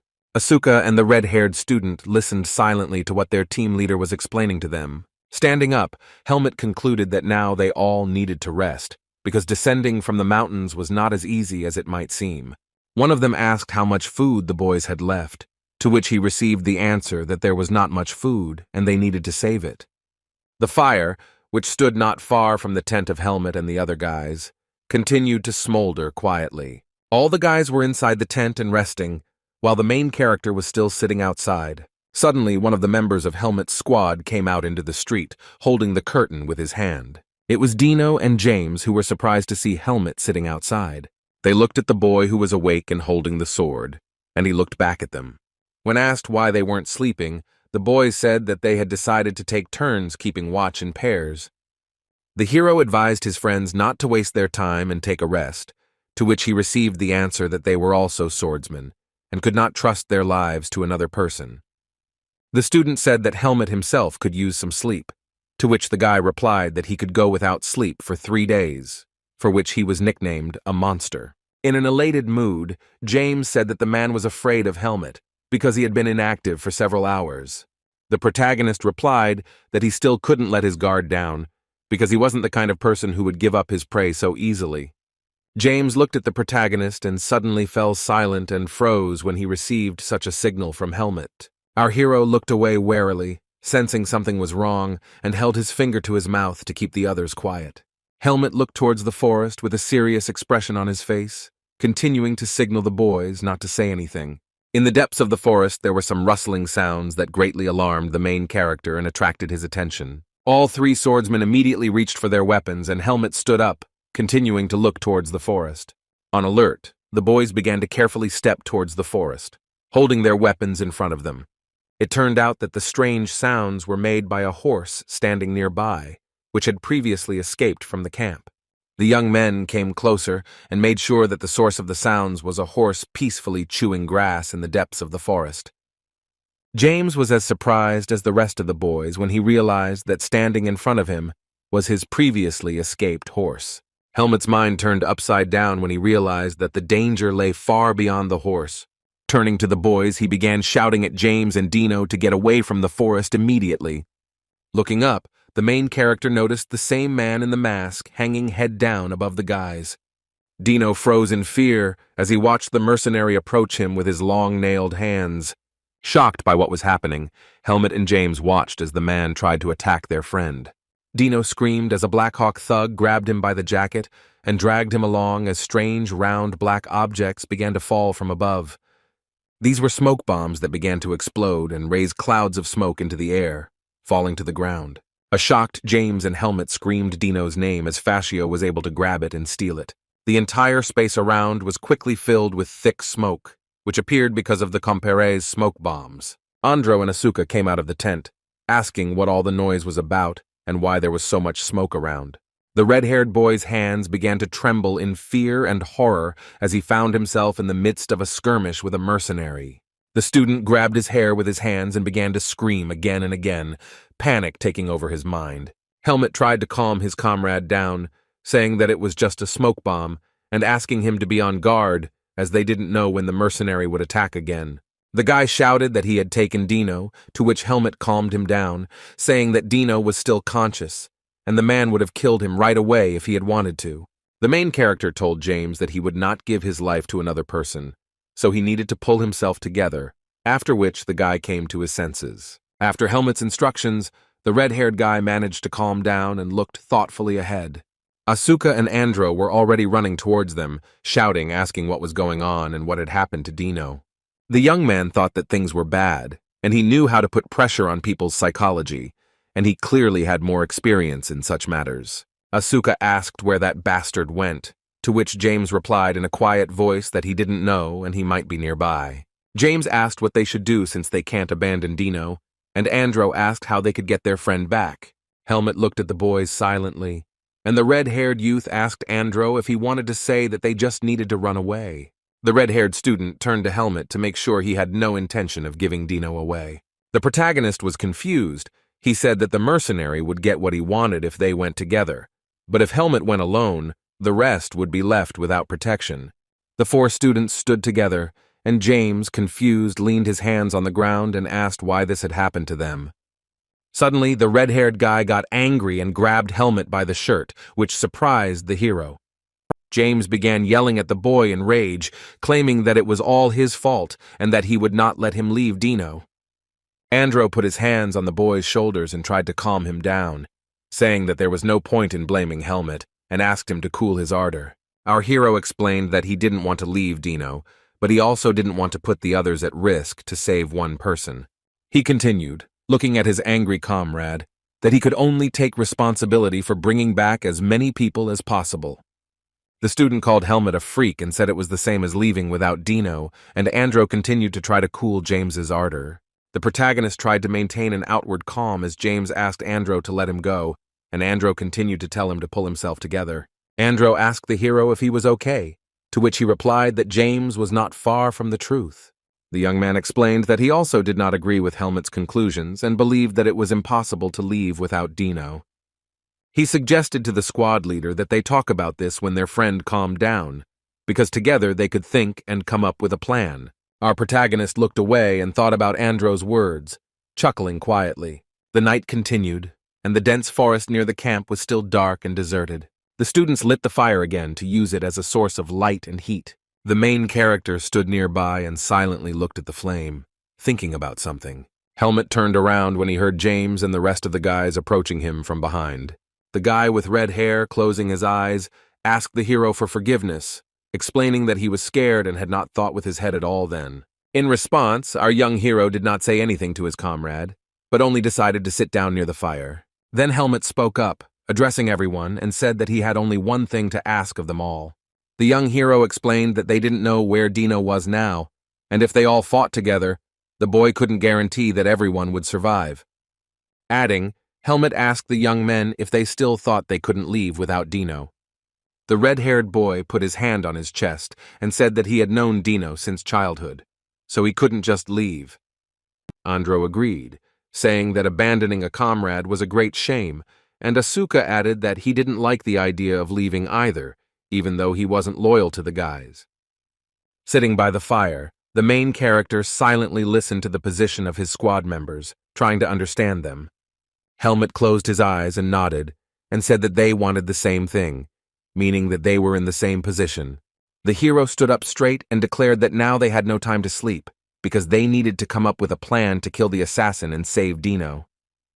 The heroes didn't have time to develop a plan, and Helmet perked up at that moment, noticing the danger. Luckily, the hero managed to react and held his sword in front of him when the shuriken almost hit him. Helmet looked up and saw the knife fly high into the air and spin around its axis. Then he saw an arrow stuck in the ground nearby, and a small bag was tied to it. All four of them flinched and stared at the arrow, asking each other what it was. Asuka told everyone to wait and drew his comrade's attention to the fact that something was attached to the arrow. A small bag with unknown contents was tied with rope directly to the base of the arrow. Helmet was not afraid, and took this bag inside, untied it, and looked inside while the rest of the guys surrounded him. Our young hero and Andro froze in horror and looked down when they saw the shocking discovery inside. A human finger was sticking out of a small bag, which scared the students so much. Stuttering, Andro asked in a quiet voice if there was a human finger there, and James looked at the find in bewilderment. Helmet asked the red-haired guy if he could determine if the finger belonged to Dino, to which he shouted that given the circumstances, it was definitely him. After examining the severed body part, Helmet reassured the boy, saying that the finger was cut off while the blood was still circulating through the body.